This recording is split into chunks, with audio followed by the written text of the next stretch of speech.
Chapter 1, Parting with the System.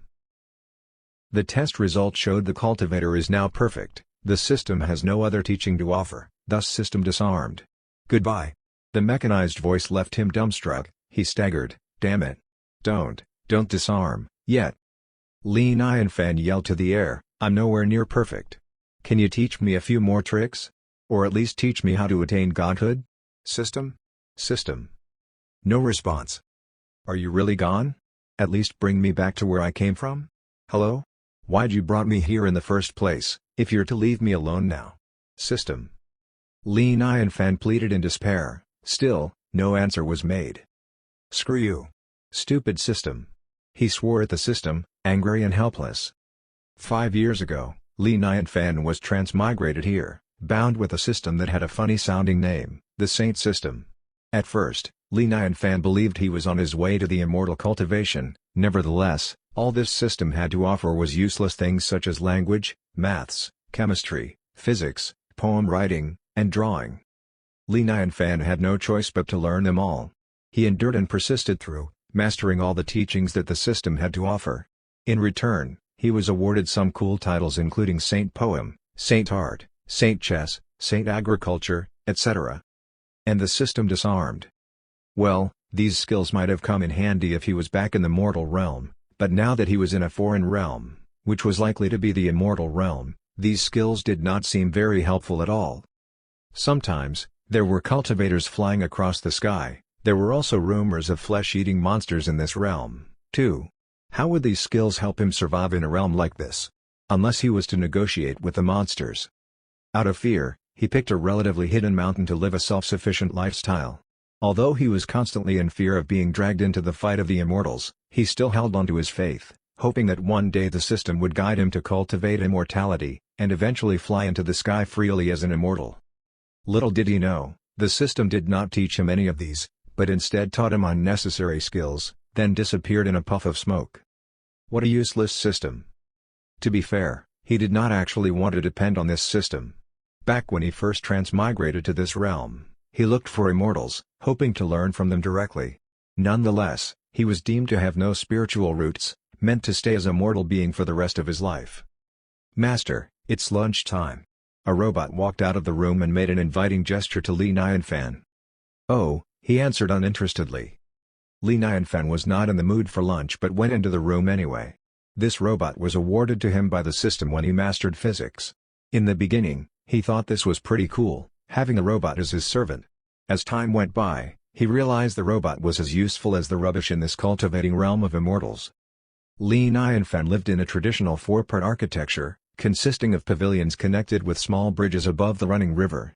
With the view of the mountains, it was comparable to a paradise. This architecture, like the robot, was rewarded to him when he mastered architecture. Indeed, most of his daily appliances were his rewards after he completed the tasks and missions assigned by the system. In addition, he even earned the title of Saint Farming, allowing him to provide his own daily meals. Therefore, he was self-sufficient even if he was to live in isolation, away from the outside world. If worse comes to worst, it isn't too bad to stay as a mortal for the rest of my life. At least the air is fresh and the view is good. These are already much better compared to the mortal realm I lived in. No job and no stress, it's a pretty good deal to be fair, he consoled himself. The one thing I lack as of now is a girlfriend. I'm guessing all the immortal women must be beautiful, though they probably wouldn't want to be with a mortal like myself. He shook his head as he returned to reality from his wistful daydream. Blackie, it's lunchtime, he yelled in the direction of his backyard. A dark-colored dog sprinted out from the yard, with his tongue sticking out. He looked at Li Nianfan expectantly waiting for the lunch to be served. You're such a foodie. Li Nianfan grinned while feeding the dog. Blackie was only a small puppy, almost dying from hunger when Li Nianfan saw him. He decided to adopt Blackie and they have accompanied one another throughout the years. Li Nianfan grew fond of it as it was good and obedient. When Li practiced writing and drawing, Blackie would sit and observe quietly by his side, especially when he practiced piano, which Blackie thoroughly enjoyed. Indeed, even a dog from the immortal realm was different. At the same time, two ladies were walking up from the heel of the mountain. One of them was dressed in a white dress, pouting with her exquisitely tiny face. The beautiful young lady seemed unhappy but in an adorable way. As she walked in anger, she muttered bitterly, Stupid Father Emperor. Bad Father Emperor. How dare him to even consider marrying me off to that disgusting douchebag. I won't forgive him. Behind her, a young maid in a green dress followed hastily. Princess, please don't say that. If anyone hears us, we might as well be dead. The servant trembled as she spoke, her face turned white in fear. I'm about to be married off to Duan Muli, what else can I be afraid of? The princess grumbled, if he insists on it, I'd rather be dead. Panicky, her maid knelt down, pleading in fear, Princess, please don't do that. Please don't scare me. Damn it. I'm just saying, I don't want to be dead, the lady in white muttered, with a cheeky glint in her eyes. Actually, I could find a place to hide away from Father Emperor, if he keeps insisting. This forest doesn't seem too bad, let's start looking right away. PFFT, you scared me to death. Please, don't say things like that again. The young maid patted her chest as she stood up from the ground. She seized up their surroundings and shrunk in her neck in fear. There's no one around in this desolate forest, there are probably some beasts lurking around. It's too dangerous, I think it's better if we go home. Duh, my chi is almost condensed, and I'll be able to break through to the next stage anytime now, why'd I be scared of beasts? With that said, the princess ran up the mountain excitedly. Princess, wait up. One running, and the other one chasing, it was not long before an antique-looking architecture came into view. It was covered in bushes, sitting peacefully below the floating white clouds in the sky. The young maid stared with her eyes widely opened. There's someone living in the forest? This is such a unique architecture, almost antique as if a place in painting is coming to life. The princess curiously looked at the four-part architecture in wonder. The style of the architecture stood out from all the others she had come across. Although it was not as grand as the palace she lived in, this architecture exuded a sense of extraordinary, blending in with its landscape seamlessly. It was breathtaking. I might be mistaken, but this architecture is not inferior to the palace. Could it be that a hidden expert is living here? The princess thought to herself. With a glint in her eyes, she jogged in excitement. Come on, let's check this out. Remember, don't call me princess, just call me miss. The young maid was worried, yelling from behind, Princess, be careful. The princess arrived at the front yard, seizing in the surroundings with curiosity. There was a small vegetable garden, a wicker chair, and a stone table with 4 stone stools. Chapter 2, A Suspected Hidden Expert. The layout was simple and ordinary. Hello, is anyone home? The princess shouted at the door. Click. The door was opened. Li Nianfan peeked from the door. This was the first time in 5 years that a visitor ever showed up at his door. His eyes glinted in awe when he saw a beautiful lady standing at his door. Could this be God answering my prayer? I asked for a girlfriend and now he's sending me one? He quickly shook off his thoughts. The lady exuded an ethereal sense of chi and she seemed to be a cultivator. With her elegant manner and outlook, she was likely to be of a noble family. How would she ever want to be in a relationship with Li Nianfan? At the same time, the princess was sizing up Li Nianfan as he did to her. A hint of disappointment flashed through her eyes when she found out he was just an ordinary man. She was expecting to meet a hidden expert who could help her to solve the difficult situation she was facing at the moment. Nevertheless, since she was already here, she said in a natural and poised tone, Nice to meet you, I'm Luo Shiyu. May I come in? Of course you may. Li opened the door and made way for her to enter. He had no reasons to reject this cultivator, who was also a beautiful-looking lady. After all, it was nice to make some friends. Thank you. Luo Shiyu entered the house with her maid. Upon entering, a cobblestone path led to the inner court. Across the path was filled with different varieties of plants and colorful flowers, releasing an intoxicating fragrance. It was pleasing to the eyes and senses. In the middle of the courtyard stood a beautiful pavilion surrounded by the living room and bedrooms. Luo Shiyu felt a surge of serene peacefulness the moment she set foot in the courtyard, as if the yard had some kind of mysterious power to calm the souls. The robot walked out from the room, welcoming the guests in a friendly tone, Welcome to the house. Shocked, the young maid ran in front of Luo to protect her from the robot. Miss, be careful. Li Nianfan reassured, Ladies, don't be alarmed. This is my housekeeper, Xiao Bei, he is a robot. He then turned toward the robot, and ordered, Xiao Bei, apologize to the 2 ladies. My apologies to have startled you ladies. Xiao Bei apologized fluently and bowed like a gentleman. Luo Shiyu stared at Xiao Bei in disbelief, a robot? He seems to have spiritual intelligence. Is he a spiritual robot? A spiritual robot is a legendary treasure. According to the legend, only the top-graded spiritual machines could make a spiritual robot. Most importantly, this spiritual robot seems to have an extraordinarily high spiritual intelligence. It wouldn't be a surprise if he is actually an immortal robot. A sense of fear came across her face the more she thought about it. Li Nianfan saw her face, and reassured her smilingly, "Miss, you've been mistaken. Xiao Bei is just an artificial intelligence, made with advanced technology. This is nothing close to a spiritual robot." Artificial intelligence? Advanced technology? Luo Xiaoyu repeated dubiously, not understanding a word she was saying for the first time.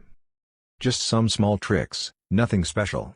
Li Nianfan was speechless. Unbothered to explain further, he turned to the robot. "Xiao Bei, please pick a watermelon from the backyard to serve our guests." "Okay, master." Did Li Nianfan actually call a spiritual robot with spiritual intelligence some small tricks? Flabbergasted, Luo Xiaoyu took a deep breath to calm her excitement. She heard that many of the senior experts who had reached transcendence enjoyed pretending to be mortals in order to experience living the ordinary life. Could she have bumped into one today? With the thoughts in her mind, she held on her breath nervously, both excited and worried at the same time. Li Nianfan walked them to the pavilion. With a genuine smile, he gestured, "After you, ladies." "Oh, thanks." Luo staggered, recovering from her thoughts. She looked around and saw an exquisite chankan placed by the corner. She asked, "Sir, do you enjoy music?" "Just something to kill time with," Li answered casually. Luo Xiaoyu seemed to be keen on making friends with this expert, or at least she suspected. She added, "A dear friend of mine is a wonderful musician. Why don't I introduce her to you the next time we meet?" "I'll give it a pass. I don't really know much about music." He waved his hands with a bitter smile. If Luo Xiaoyu is an immortal cultivator, her friends must be cultivators as well. There's absolutely no way for me to make music with them. What if they don't make music with sound waves but give out electromagnetic waves? Won't I be killed by accident? Li Nianfan thought bitterly, although he did earn the title of music saint. His thoughts were interrupted when Xiao Bei brought out a watermelon, finely cut and prepared. "I hope you enjoy the watermelon." Once again, Luo Xiaoyu was greatly impressed by this spiritual robot. Other than its weird outlook, it was just like a real person. Out of all the other spiritual robots, Xiao Bei must have been one of the best. "Please, help yourself." Li Nianfan picked up a piece of the watermelon and started munching away. To him, it was the perfect time for a cooling watermelon, under the warm heat as he was just getting thirsty after his lunch. Luo Xiaoyu saw him enjoying the watermelon and picked one up for herself. To her, watermelon was something ordinary. As a princess, she was served with immortal fruits and spiritual juice. Watermelon was a fruit for ordinary people and not for someone like her. Yet, she had to pay the due respect to Li Nianfan, as she suspected him to be an expert. She noticed something different about the watermelon. This is so pretty. It glows like a red ruby. This is nothing like the watermelon I have eaten before." She took a bite. Slurp. So crispy. So sweet. She was amused as the juice blasted upon her bite and flowed in her mouth, like naughty children running around one. In an instant, a strong scent bursted at her taste buds. Luo Xiaoyu moaned with pleasure. "Ah! This is so delicious. Yum! How would a watermelon taste so fine, so delicious? This was no ordinary watermelon." Or so she thought. Gulp. When she swallowed, the watermelon juice streamed down, washing her throat. However, what happened next was magical. She felt the liquid turning into a gas spreading throughout her body. Is this spiritual qi? She could not help and took another bite, a big bite. Again, so cooling and refreshing. At the same time, a big swarm of qi entered her body and bursted in her belly. Qi, that was really spiritual qi. Even one bite of the watermelon was as good, or even better, than one whole spiritual fruit. Slurp. Slurp. Luo Xiaoyu got lost in the moment. All her rational thoughts vanished along with the sweet, delicious and dense qi she was gulping. She had only one thought left in her brain: eat. Swiftly, she munched on one piece, two, then three. Li Nianfan stopped eating after his second piece and observed Luo Xiaoyu feasting uncontrollably. His eyebrows twitched with a glint of suspicion in his eyes. Was she really a cultivator? It was just a watermelon, was it not?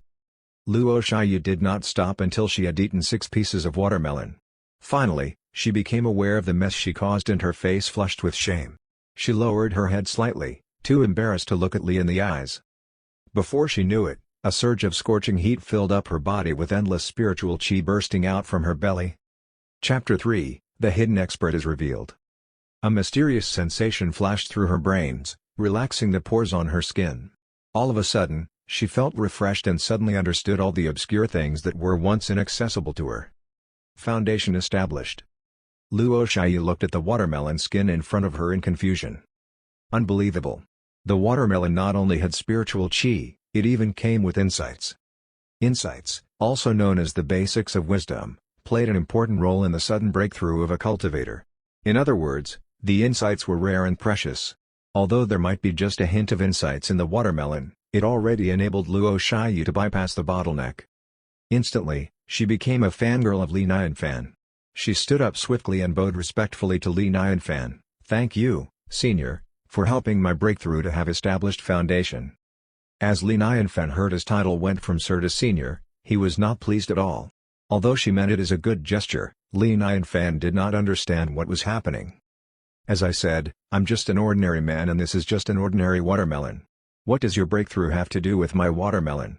Also, why are you calling me Senior? Do I look that old to you?" Li Niandan challenged her in a slightly raised tone, feeling offended. He thought she was mocking him for serving her an ordinary watermelon. The more he thought of it, the more humiliated he felt. It was as if a billionaire thanked him for his $1 bill. What an insult! Did she think she could humiliate everyone just because she was a cultivator? Luo Shiyu was startled and confused. Did she offend the expert unknowingly? That's right, the expert disguised himself as an ordinary man in order to experience living an ordinary life. I almost revealed his identity just now. Of course he's pissed at me. Ah! How careless of me! Luo Shiyu reflected as Li Nianfan's face darkened. Hastily, she apologized. "Say sir, I'm truly sorry to have offended you, I got excited." This young lady does have a good attitude, she's beautiful and not arrogant about it, such a nice cultivator, Li Nianfan thought to himself. "It's okay, I didn't mind." He waved it off. Luo Shiyu was relieved. She gritted her teeth and brought out a jade from her waist pocket. "Sir, this was given to me by my father when I was growing up. Please accept this as my appreciation for the watermelon today." The jade felt good in the hands. A phoenix was engraved on it and it reflected light. It seemed special. The young maid beside Luo Shiyu covered her mouth with shock. She pulled Luo Shiyu over and said, "Miss, you can't give this away." Li Nianfan, too, was shocked by the generosity of Luo Shiyu. He shook his head and said, "Miss Luo, you're being too polite. It's just watermelon, I can't take your jade." Who'd exchange such a jade for watermelon? Is she insanely rich? Li Nianfan thought to himself. "Blackie, come have some watermelon." Li Nianfan yelled at the backyard. Swiftly, Blackie came out rushing, drooling at the watermelon. Most of the time, Blackie stayed in the backyard to guard the farmland. Although Li Niandan had never been attacked by monsters, it was better off being armed and protected. They lived in the forest, after all. Li Nianfan casually threw over the leftover watermelon to Blackie. He smiled, "Look at you. Eat." Gulp. Gulp. Blackie knew what he was getting at. He stuck his face into the watermelon, not wasting any bits of it including the skin. Luo Shiyu stared with wide eyes. "Sir, this is too wasteful." This was a watermelon containing insights and it probably worth more than a spiritual fruit. Why would he feed it to a dog? Luo Shiyu looked closely at Blackie again. He was just an ordinary dog from the mortal realm. On the other hand, Li Nianfan was shocked at how frugal this noble lady was. This gave him a good impression of Luo Shiyu, and he laughed it off. "It's just watermelon, I've plenty here. It's not considered wasting if Blackie eats it." "Of course, you're right," Luo said with her lips twitched. She felt embarrassed. Of course, the watermelon meant nothing to an expert like him. She also decided that she must make acquaintance with Li Nianfan. Even getting to know him would be a big blessing for her. Luo Shiyu insisted Li Nianfan accept the jade. "Sir, the forest isn't the safest place to live in, after all. My family is considered powerful in this area. If anything ever happens to you, this jade would save you lots of trouble." "Well, if you insist." Li Nianfan considered for some time and accepted the jade. You're always welcome to come by for some watermelon whenever you wish. He examined the jade on his hand and realized the texture was quite rough. Although it had the shape of a phoenix, it had no charm at all. With its rough cravings, he was tempted to improve on it at some point. Luo Shiyu was pleased that he accepted the jade. She thanked him with her eyes glowing with happiness. The young maid was dumbfounded. She did not understand why Princess was treating this ordinary man with such respect. Even the nobleman did not get this much attention from her. "Thanks for your time today, sir." Luo Shiyu knew the acquaintance was made and she was ready to leave. Li Nianfan stood up and walked them out. Luo Shiyu seemed unusually cheery as she walked out from the house. If it were not for her breakthrough, she would have thought this was all but a dream. She was amused by how lucky she was, to be able to make acquaintance with an expert hidden in disguise. Behind her, the young maid asked in confusion, "Princess, why were you being so polite to him? Isn't he just an ordinary man?" The princess turned around and in a straight and serious face, she warned, "Luo, don't mention a word on what happened today. Also, don't disclose this location to anyone, understood?" Luo Shiyu reasoned that if the expert had chosen to live in this forest, it was likely that he did not want to be disturbed. She could not afford to offend him again. Luo had never seen the princess so serious about something. She agreed hastily, "Yes, princess." "Ah, I forgot to seek help from the expert," Luo Shiyu exclaimed. She wanted to get rid of the marriage arranged by Emperor Father. Perhaps the expert might have been able to help. Yet, it would seem inappropriate to return to him now. "Ah, I guess I can only wait till next time then." As she looked up at the house, a heavy mist somehow coiled around the trees below the house. The house almost seemed to have disappeared. Chapter 4, A Monster. Luo Shiyu walked away full of worry while Li Nianfan resumed his Buddhist way of living, making music, planting flowers, fishing, and sometimes even writing poems and painting when he was in the mood. One day, he was fishing by the pond in his backyard. Blackie was resting by his feet, watching him peacefully. "That's strange. I always put in lots of krill every month. Why can't I get any fish?" Li Nianfan frowned as he held onto his fishing rod. He looked at Blackie with suspicion. "Have you eaten them all? I remember putting in a golden carp, but I don't see it anywhere." Blackie jumped up instantly. He innocently looked up at Li Nianfan with his puppy eyes and shook his head as if he was human. "Well, I guess I'll have to go downtown and buy some krill." Li Nianfan did not dwell further on this. Since he did not catch any fish, he kept the rod and prepared to leave his house. Fishing gave one a sense of inner peace and relaxation. Li Nianfan enjoyed this sensation, and he enjoyed savoring the fresh meat of his catch even more. Unfortunately, he had no such luck today. "Xiao Bei, stay back and guard the house." "Sure thing, my beloved master." Bringing Blackie along with him, the owner and his pet dog walked down the mountain together. While living in this hidden valley for the past 5 years, Li Nianfan did not completely lose touch with the world since he was not a cultivator anyway, or so he thought. He would have gone crazy without any human contact for so long. There was a town not far from where he lived which was known as the Fallen Town. There were mostly ordinary people there, though occasionally, the cultivators passed by. Rumor had it that the cultivators were accepting ordinary men as disciples by fate in that town. "Oh, Mr. Lee's here. Hey, Mr. Lee, come check out my freshly baked steamed buns. Free of charge." "Mr. Lee, what are you buying this time? Please, stay a little longer." "Yeah, Mr. Lee, I have lots of advice to seek from you." As he entered the Fallen Town, many familiar faces greeted him. He seldom came down to town in the past 5 years. Although he was not a cultivator, he had acquired countless amazing skills under the training of the system. Sometimes, he would share some eye-opening knowledge with the ordinary man here in town.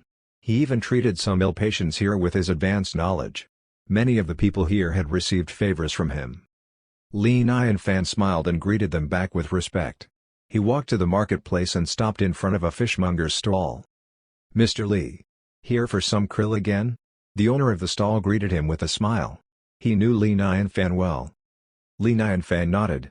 "Yeah, I'd like more this time. Double the amount I usually buy." "Sure." As he packed the order, the owner asked, "Mr. Lee, didn't you buy some not too long ago? Why do you still need this much?" Li Nianfan sighed. "Don't remind me. I remember putting all the krill into the pond but I couldn't catch any fish at all." The owner halted in his steps. In a serious tone, he warned, Mr. Lee, this is strange. I think so, too. The owner warned him again. Mr. Lee, I'd be careful if I were you. There might be a monster lurking in the pond. Do stay away for your safety. Li Nianfan was frightened for a moment. Could there really be a monster inside the pond? A monster that ate all the fishes? He was afraid, but he had lived there for almost 5 years now and he was reluctant to move. Even if he wanted to move, he did not have anywhere else to live. Mr. Lee, I've got a tortoise here. This kind of tortoise will remain in its place in the pond and will surface for some sunlight every afternoon. You can put it inside the pond, and if it's safe, that means your pond is safe, the owner suggested. This was literally using the tortoise to test the water. If it did not come out of the pond, then it was most likely to have been eaten by the monster. Li Nianfan's eyes glinted with delight. He said, "Yes, I'll buy this tortoise, please. Mr. Lee, if it weren't for you, my stall would have shut down a long time ago. This tortoise is young and not a precious breed, so I'll give it to you free of charge." In the end, he got the tortoise as a gift for buying the krill. Li Nianfan carried the krill and tortoise in his hands, ready to test if there was a monster lurking inside his pond.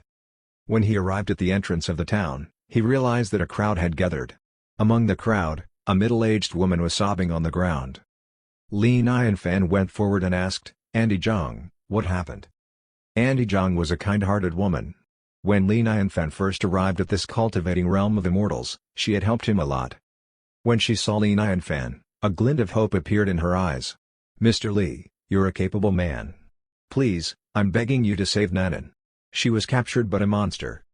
Nanan was captured by a monster? Li Nianfan asked worriedly. He was terrified by the news. He could not help but recall images of that cute and cheerful little girl. He remembered Nanan very well, with her 2 pigtail braids. Whenever she saw him, she would call him Big Brother. She was so lovely, like an angel. "Andy Zhang, you're panicking. Although Mr. Lee's a wise man, he's just an ordinary man, after all. It's way too dangerous to send him there." "Yeah, I think you shouldn't worry too much. Aren't there 3 cultivators making their way up the hill? They'll save Nanan for sure. The 3 of them were no ordinary people. Nanan will be fine." "Arg, what world is this? Why is the monster troubling the fallen town?" The crowd gossiped among themselves. As much as they wanted to help, they were unable to do so. Li Nianfan thought for a while. He comforted her, "Andy Zhang, don't panic. I'll go and have a look. I promise to bring Nanan home today." "Thank you, Mr. Lee. Thank you, Mr. Lee." Andy Zhang thanked him with confidence. She trusted Li Nianfan more than the 3 cultivators who were sent up there. "Mr. Lee, monsters have evil spirits. It's too dangerous to go." "Yeah, we're ordinary people. We should just report this to the immortal officers and have them send some cultivators to deal with it." Lots of people started to talk Li Nianfan out of it, concerned for his safety. He reassured them, "Didn't 3 cultivators already go? I'll just follow them and see if there's anything I can help them with. Thank you for your concern." He had made up his mind, and after finding out the location, he made his way there. The monster escaped to a mountain not far away. Li Nianfan was coming up with tactics as he climbed up the mountain. The most ideal scenario would be the monster being defeated by the 3 cultivators with him watching from the sidelines. However, if the 3 of them were no match to the monster, Li Nianfan could only hope for the best and have faith in the jade given to him by Luo Shiyu. He knew that Luo Shiyu was a cultivator of high status, so he could only hope that the jade would help him out when needed. Li Nianfan hurried, fearing to take a break. He had heard that the monsters would eat humans. Should he be a second too late, Nanan could very well be eaten by the monster. "Nanan must stay safe," Li Nianfan mumbled.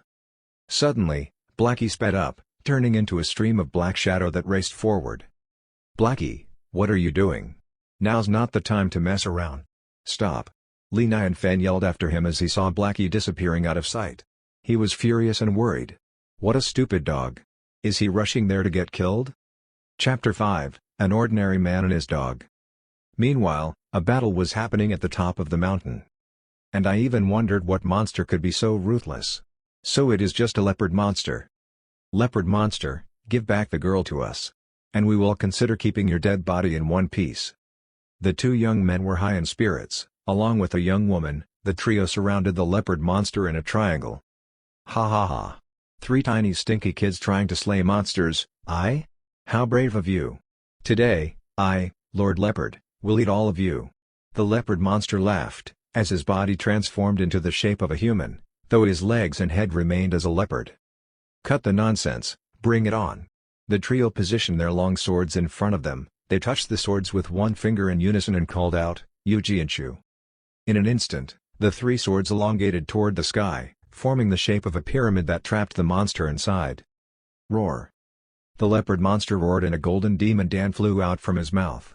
The Dan glowed in a mysterious red light which formed into a light shield surrounding the monster. Vroom! The long swords were unable to penetrate through the light shield. The three cultivators were startled in disbelief. How could it be? This was the first monster they faced after completing their cultivation.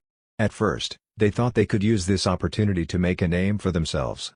Unfortunately, the first monster they faced was way out of their league. Ha! Did you think you can be the hero after cultivating for a few years? I, the Leopard Lord, have cultivated for 200 years, I can easily kill you three with one finger. The monster announced with pride. With a sharp flash in his eyes, three red lights glared out from his eyes directed at the trio. The trio had no time to escape. They fell onto the ground instantly, their swords lost the shine simultaneously and fell onto the ground with them. The monster kept its demon Dan away and looked at the three cultivators from head to toe, and he finalized his gaze on the young woman. He licked his lips with excitement. "Oh, look at you, female humans have yummy flesh, I'm sure you will taste delicious." The two men panicked, they growled, "Monster! If you dare to lay a finger on Junior, I'll kill you. We're the disciples of Wanji, an immortal sect, our sect will fight you till your death. Look at your desolated surroundings, what am I afraid of? I'll now eat your beautiful Junior right in front of you, one bite at a time," the monster declared cruelly. The trio was frightened, the looks of fear and disappointment appeared on their faces. The two young men cried out, "Let go of our Junior, why don't you eat us first?" The monster ignored them, he gradually approached the young woman. Suddenly, a loud galloping sound was heard. A glint of hope appeared on their faces, they looked up to see who was coming to save them. Unfortunately, all they saw was a black ordinary dog walking toward them. Seeing that, their hope dissipated instantly, leaving them in complete despair as if falling from heaven to hell. The leopard monster said coldly, "What is an ordinary dog doing here? Lord Leopard is in a good mood today, I'm not going to eat you, get out of the way." Blackie did not flinch, he remained on the same spot. Out of the blue, he opened his mouth and said coldly, "Leopard monster, surrender now before it's too late." "Huh? So you're a little monster dog?" The leopard monster was caught short for a while, before bursting into laughter. "Hey black dog! Have you turned crazy from cultivating? Do you know who you're talking to?" The three cultivators were shocked by what Blackie said. At first they thought they misheard what he said. How could a dog be so confident? The first thing he said was to ask the monster who claimed to be Lord Leopard to surrender? "Whatever, my master is coming soon, I don't want to waste my time with you." Blackie shook his head arrogantly. If it was not for his ordinary outlook, one might have assumed him to be some kind of big shot. "Ha! You're looking for trouble." The leopard monster laughed out loud, he opened his mouth to lash out a swarm of wind ready to suck Blackie in. However, Blackie did not flinch either, he remained unmoved and simply raised his paw. Suddenly, a strong wind struck and the sky turned gloomy. Within the dark clouds, a huge dog paw appeared out of the mists and crashed onto the monster leopard. The paw looked exactly the same as Blackie's paw, except it was many times bigger, as big as the five-finger mountain of Tathagata. Instantly, the leopard monster cried out a loud meow like a kitten, he returned into his leopard form with his fur spiking out like a hedgehog. He wanted to escape before realizing he was transfixed, unable to run, all he could do was to watch the approaching paw from the sky crashing into him. "I'm just a small monster leopard, I beg you, Lord Dog, please forgive me and let go of me," the monster leopard begged. Bam! Suddenly, his leopard brain exploded before the paw even landed on him. His brain could not withstand the gigantic pressure induced by the paw. In the next instant, the paw disappeared and the clear blue sky returned as if it was all but a dream. By then, the three cultivators stared at Blackie without breathing, they stood transfixed like three statues. However, Blackie acted as if he only did a very small trick, he explained calmly, "My master likes to experience the life of a mortal with an ordinary identity. Remember this, the three of you killed the monster leopard, I had nothing to do with it. When my master gets here, do not mention anything about what I did. Treat my master like an ordinary man, and treat me like an ordinary dog." Is that clear? The three cultivators nodded blankly. They were overwhelmed with fear and anticipation. A powerful monster dog like this, who could possibly be its owner? They heard that hidden experts like to conceal themselves as ordinary man to experience living an ordinary life. So it was true after all, and they were about to meet this extraordinary person soon. Blackie! Li Nianfan called out worriedly as he ran up the hill. He smacked Blackie's head angrily as he scolded, "Didn't you hear me calling out to you? Why did you run so fast? You're so naughty." The more he thought about it, the more frustrated he was. He rubbed Blackie's head angrily. The three cultivators' hearts almost fell out of them watching this. They could feel their blood halted and goosebumps all over their skins. This was a lord dog with a gigantic paw. Even their master, no, even their entire sect combined, could not defeat his paw. Yet, this lord dog was being told off and smacked by this man. This was a wild world. They did not have the heart to see this, as they were afraid that the lord dog would get mad at them. After telling off Blackie for a while, Li Nianfan only realized there were other people around him. He saw the three cultivators, a dead leopard with its exploded head, and Nanan fainted under a tree not far away. It seemed that this was the ideal scenario. After all, the monster leopard was defeated by the three cultivators. He was in luck. He rushed toward Nanan to check on her. When he saw that she only fainted, he let out a long relief. "I'm Li Nianfan. Thank you the three heroes for slaying the monster and saving Nanan today. You all brought peace to the fallen town." Li Nianfan thanked them sincerely. However, the trio appeared awkward. One of them answered with a shaky voice, "Mr. Li, you're being too polite. We actually didn't do much." They realized there was no trace of spiritual chi in Li. He seemed like a completely ordinary man. They could not help thinking in awe. An expert is indeed inscrutable. They could do whatever their hearts desire. Li Nianfan, Nianfan. Doesn't Nianfan 1 stand for nostalgia? No wonder he concealed himself as an ordinary man. Perhaps he was nostalgic for his mortal days. He is an expert indeed. A real expert. The cultivators reasoned anxiously in their minds. Among the trio, the young woman in a blue dress said, "Nice to meet you, I'm Bei Luo Huang. They're my seniors, Luo Hao and Chen Zhu." "Nice to meet you all, Miss Bei, Hero Luo, and Hero Chen." Li Nianfan greeted them politely. He could not help staring at the dead leopard in awe. It looked like any ordinary leopard except bigger. This was the first time he had come across a monster in this immortal realm, and he even saw it at such close distance. It was a shame that he did not manage to watch the process of them defeating the monster. Chapter 6, What a Friendly Immortal Realm. Huh? Li Nianfan walked over and picked up a golden pearl beside the leopard. The golden pearl was not too big, it was quite cooling as Li held on it, it had some weight. "What's this?" "This is Monster Leopard's Demon Dan," Bei Luo Huang replied. "Oh, I see, so this is the Demon Dan." After checking the Dan out of curiosity, he handed it to Bei Luo Huang. "You all defeated the monster, you deserve to keep his Dan." However, Bei Luo Huang's face turned pale instantly. She staggered backward and said cautiously, "If Mr. Li fancies, please keep this Dan." She almost cried out of fear. This expert was definitely testing her honestly. If she kept the Dan, she might as well be dead. "Mr. Li, the defeat was pure luck. We can't keep his Dan," Luo Hao added in, while Chen Zhu nodded vigorously. Li Nianfan looked at them strangely. His impression of the cultivators was affected. Why are the cultivators so friendly nowadays? He thought. The first cultivator he met was Luo Shiyu, who was overly polite, and now this trio as well. They even offered to let him keep the Demon Dan. How rare. Perhaps the immortal realm he transmigrated to turned out to be a peaceful immortal realm? Although he was not a cultivator, he knew how precious the Demon Dan was. It was the essence of the monster's cultivation. The Dan was particularly useful to the immortal cultivators. The three cultivators not only slayed the monster, they even offered to give him its Dan? How noble. Li Nianfan shook his head. "You three are too polite. I'm only an ordinary man. Why would I need this Demon Dan? Keep this to yourself." He was not cultivating, so this Dan had no effect on him in any way. If he ate it, he could have exploded and died. Bei Luo Huang stuttered, "So, we take it?" Perhaps they were overthinking. Why would an expert need the monster leopard's Dan? "This belongs to you anyway." Li was annoyed at them for being overly polite. "What about this? You take the Dan and I keep the body of the leopard. I don't mind tasting it anyway." Luo Hao said hastily, "Please do. It is the leopard's pleasure to be appreciated by Mr. Li." Li and Fan smiled. Blackie, you're in charge of carrying the body. How could the trio watch Blackie carry the body? The expert is definitely testing us. Chinju rushed forward hastily and said, Mr. Li, I'm strong, please let me carry the body for you. Please don't wear out your pet. If you insist, thanks. Li replied happily, amused by how kind and polite these cultivators were. Li and Fan carried Nanan in his arms, and the group of 4 and a dog returned to the fallen town. Seeing that Nanan was safe, Auntie Zhang was extremely grateful. She cried with gratitude, thank you so much, Master Immortals. Thank you, Mr. Li. Auntie Zhang, the monster was slayed by the 3 cultivators, I didn't do so much. Li explained.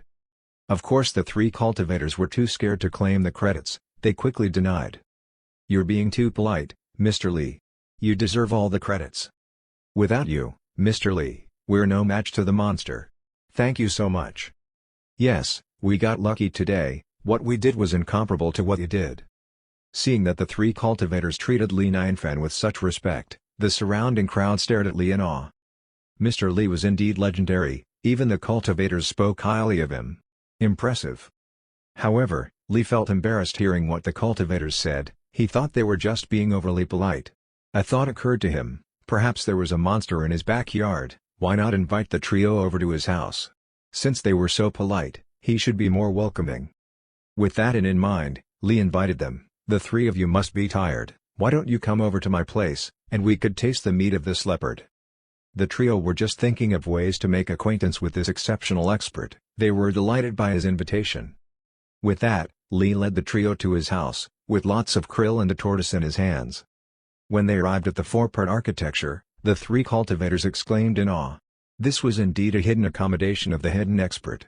The architecture was antique-looking, overwhelmed with spiritual chi just like the paradise. Xiao Bei opened the door and greeted, welcome home, master. Spiritual robot? The trio exclaimed in unison, they gasped at the sight of Xiao Bei with their eyes staring so wide that they could fall out any time. It's not a spiritual robot, it's just a small trick. Li did not bother to explain. The trio exchanged looks with one another and remained silent. Did he call a spiritual robot with spiritual intelligence a small trick? So spiritual intelligence was merely a small trick in the eyes of a Bigshot. The trio were helplessly lost in words, all they could do was to follow behind Li and Fan feeling small and ignorant. Li and Fan led them into his living room. Upon entering the room, the trio trembled a little with their pupils enlarged, this is. They were completely out of words, they were deeply shocked by the layout of the room. Inside the living room, the reflective tiles could reflect the shadows of the people standing above. The walls and furniture were all as white as snow. No matter if it was the sofa, or the table, these were all new and strange to the eyes of the cultivators. Even though they were the immortal cultivators, at this instant, they were all overwhelmed by the new experience and luxurious surrounding. In this immortal realm, ordinary men mostly lived in wooden or thatched houses. Instead of tiles, they had soils as the floor inside the houses. Even though the buildings of immortal cultivation sects were more luxurious, they were nothing close to Li and Fan's 4-part architecture.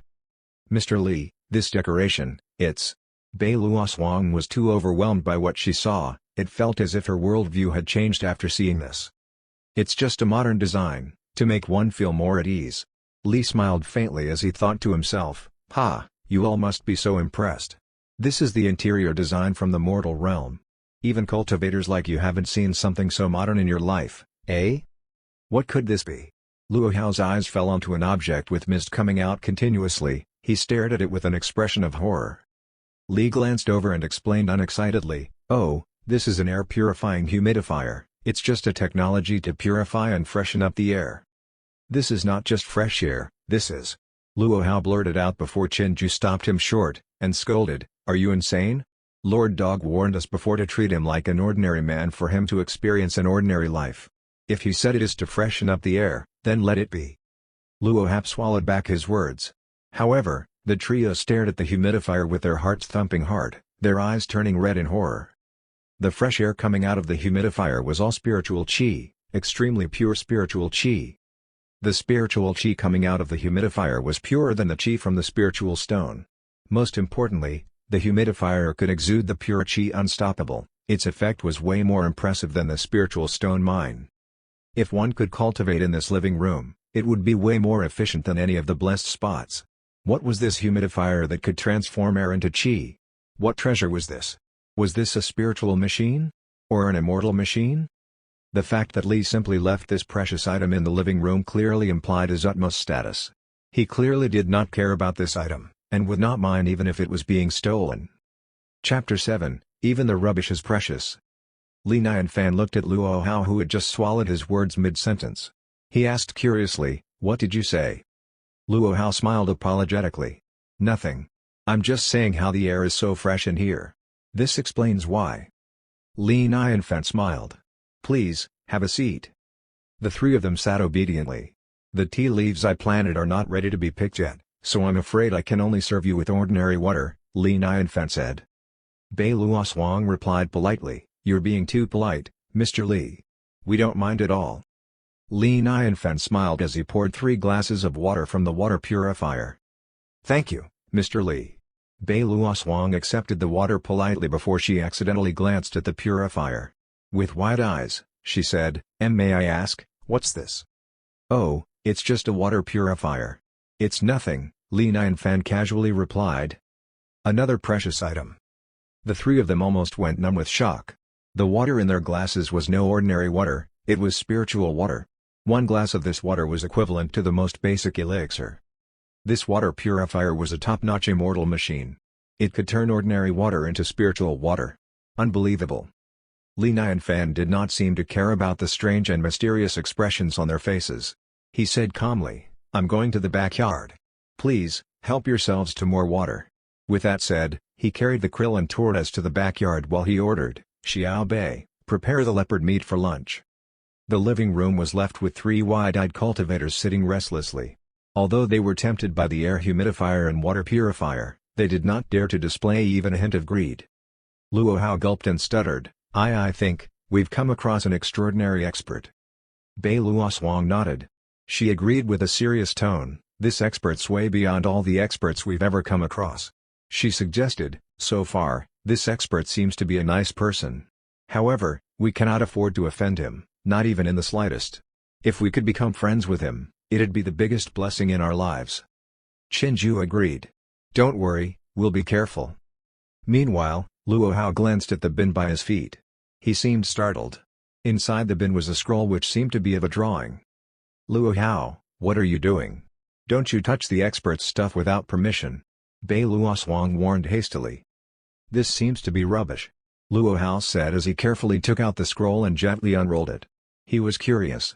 What could it be that the expert disposed of? On the paper, a figure slowly appeared. It was the silhouette of a man wearing a minyo and an Asian conical hat. He stood alone on a canoe with a long sword in his hand. The drawing simply sketched. It was obviously just a draft. However, the moment Luo Hao laid eyes on the drawing, he let out a loud cry. He almost jumped up in shock. "It's the sword intent. This drawing contains a sword intent."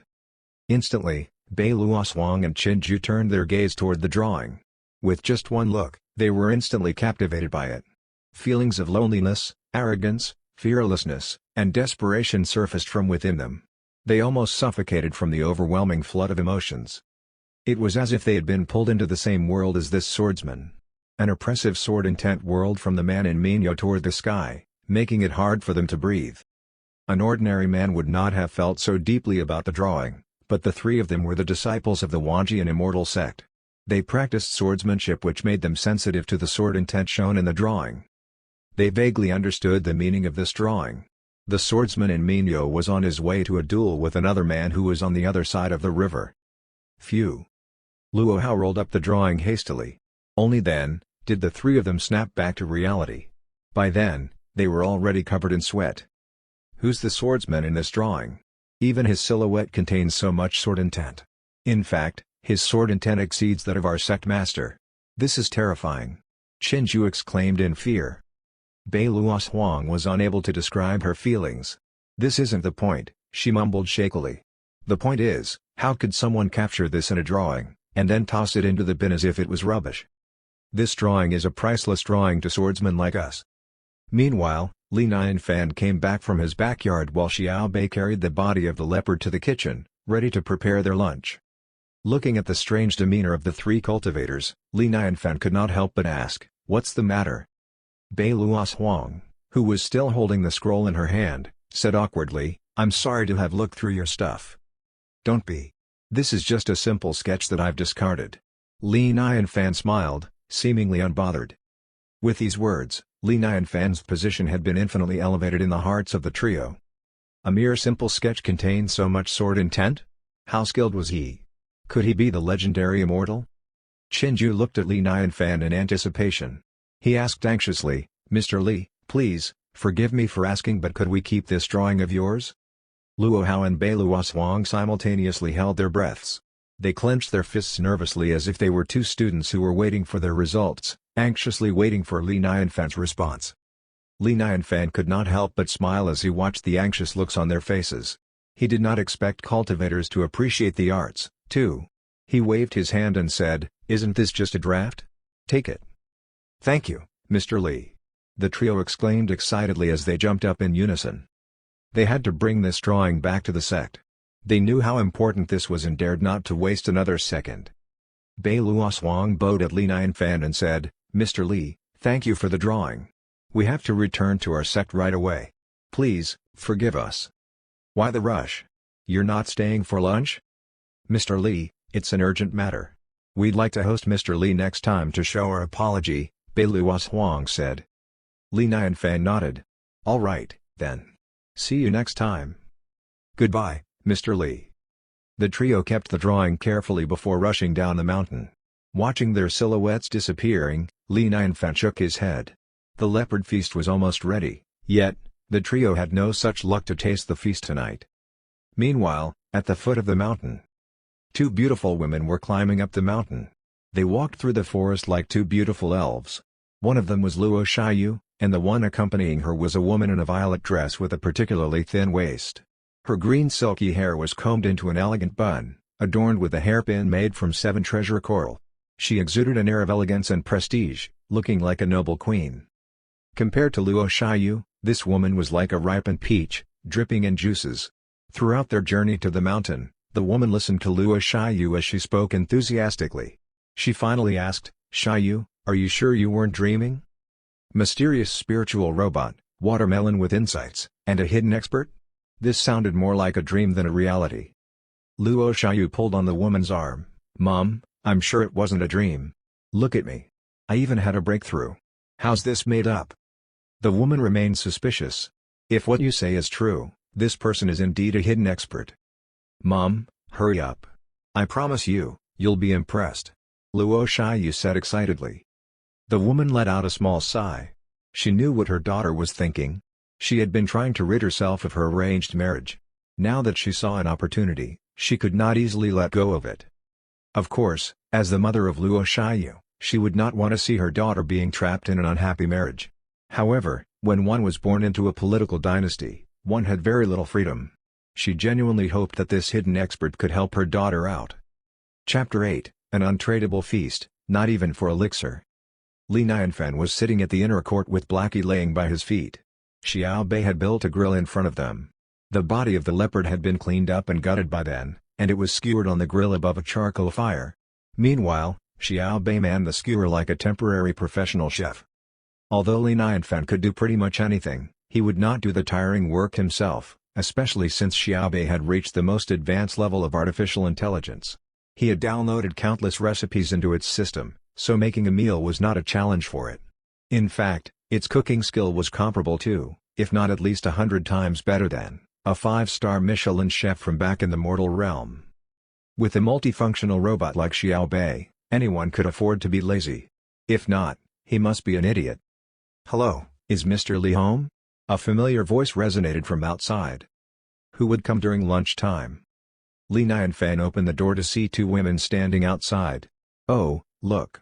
It's Miss Luo. Please, come in." Luo Shiyu introduced, "Mr. Li, this is my mother."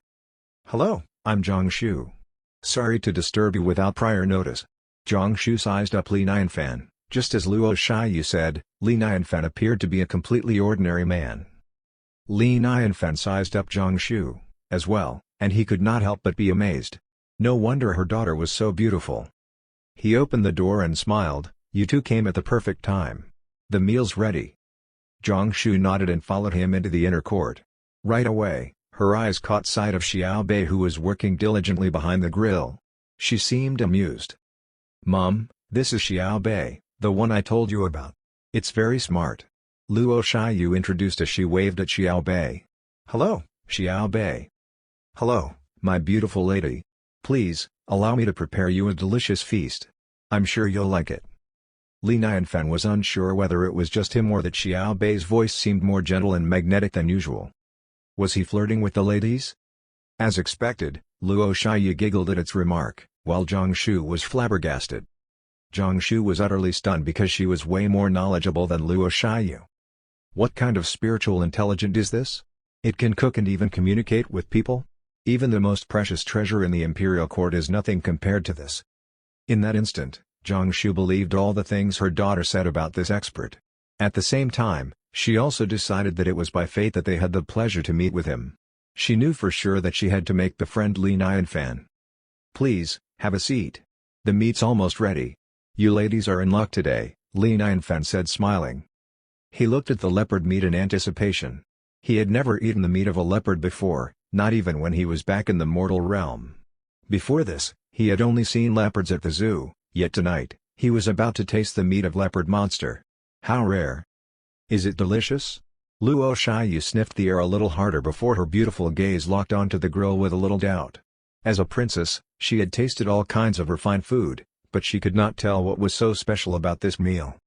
Xiao Bei replied like a human. "I know you're very pretty, but this isn't an excuse for you to dismiss my culinary skills."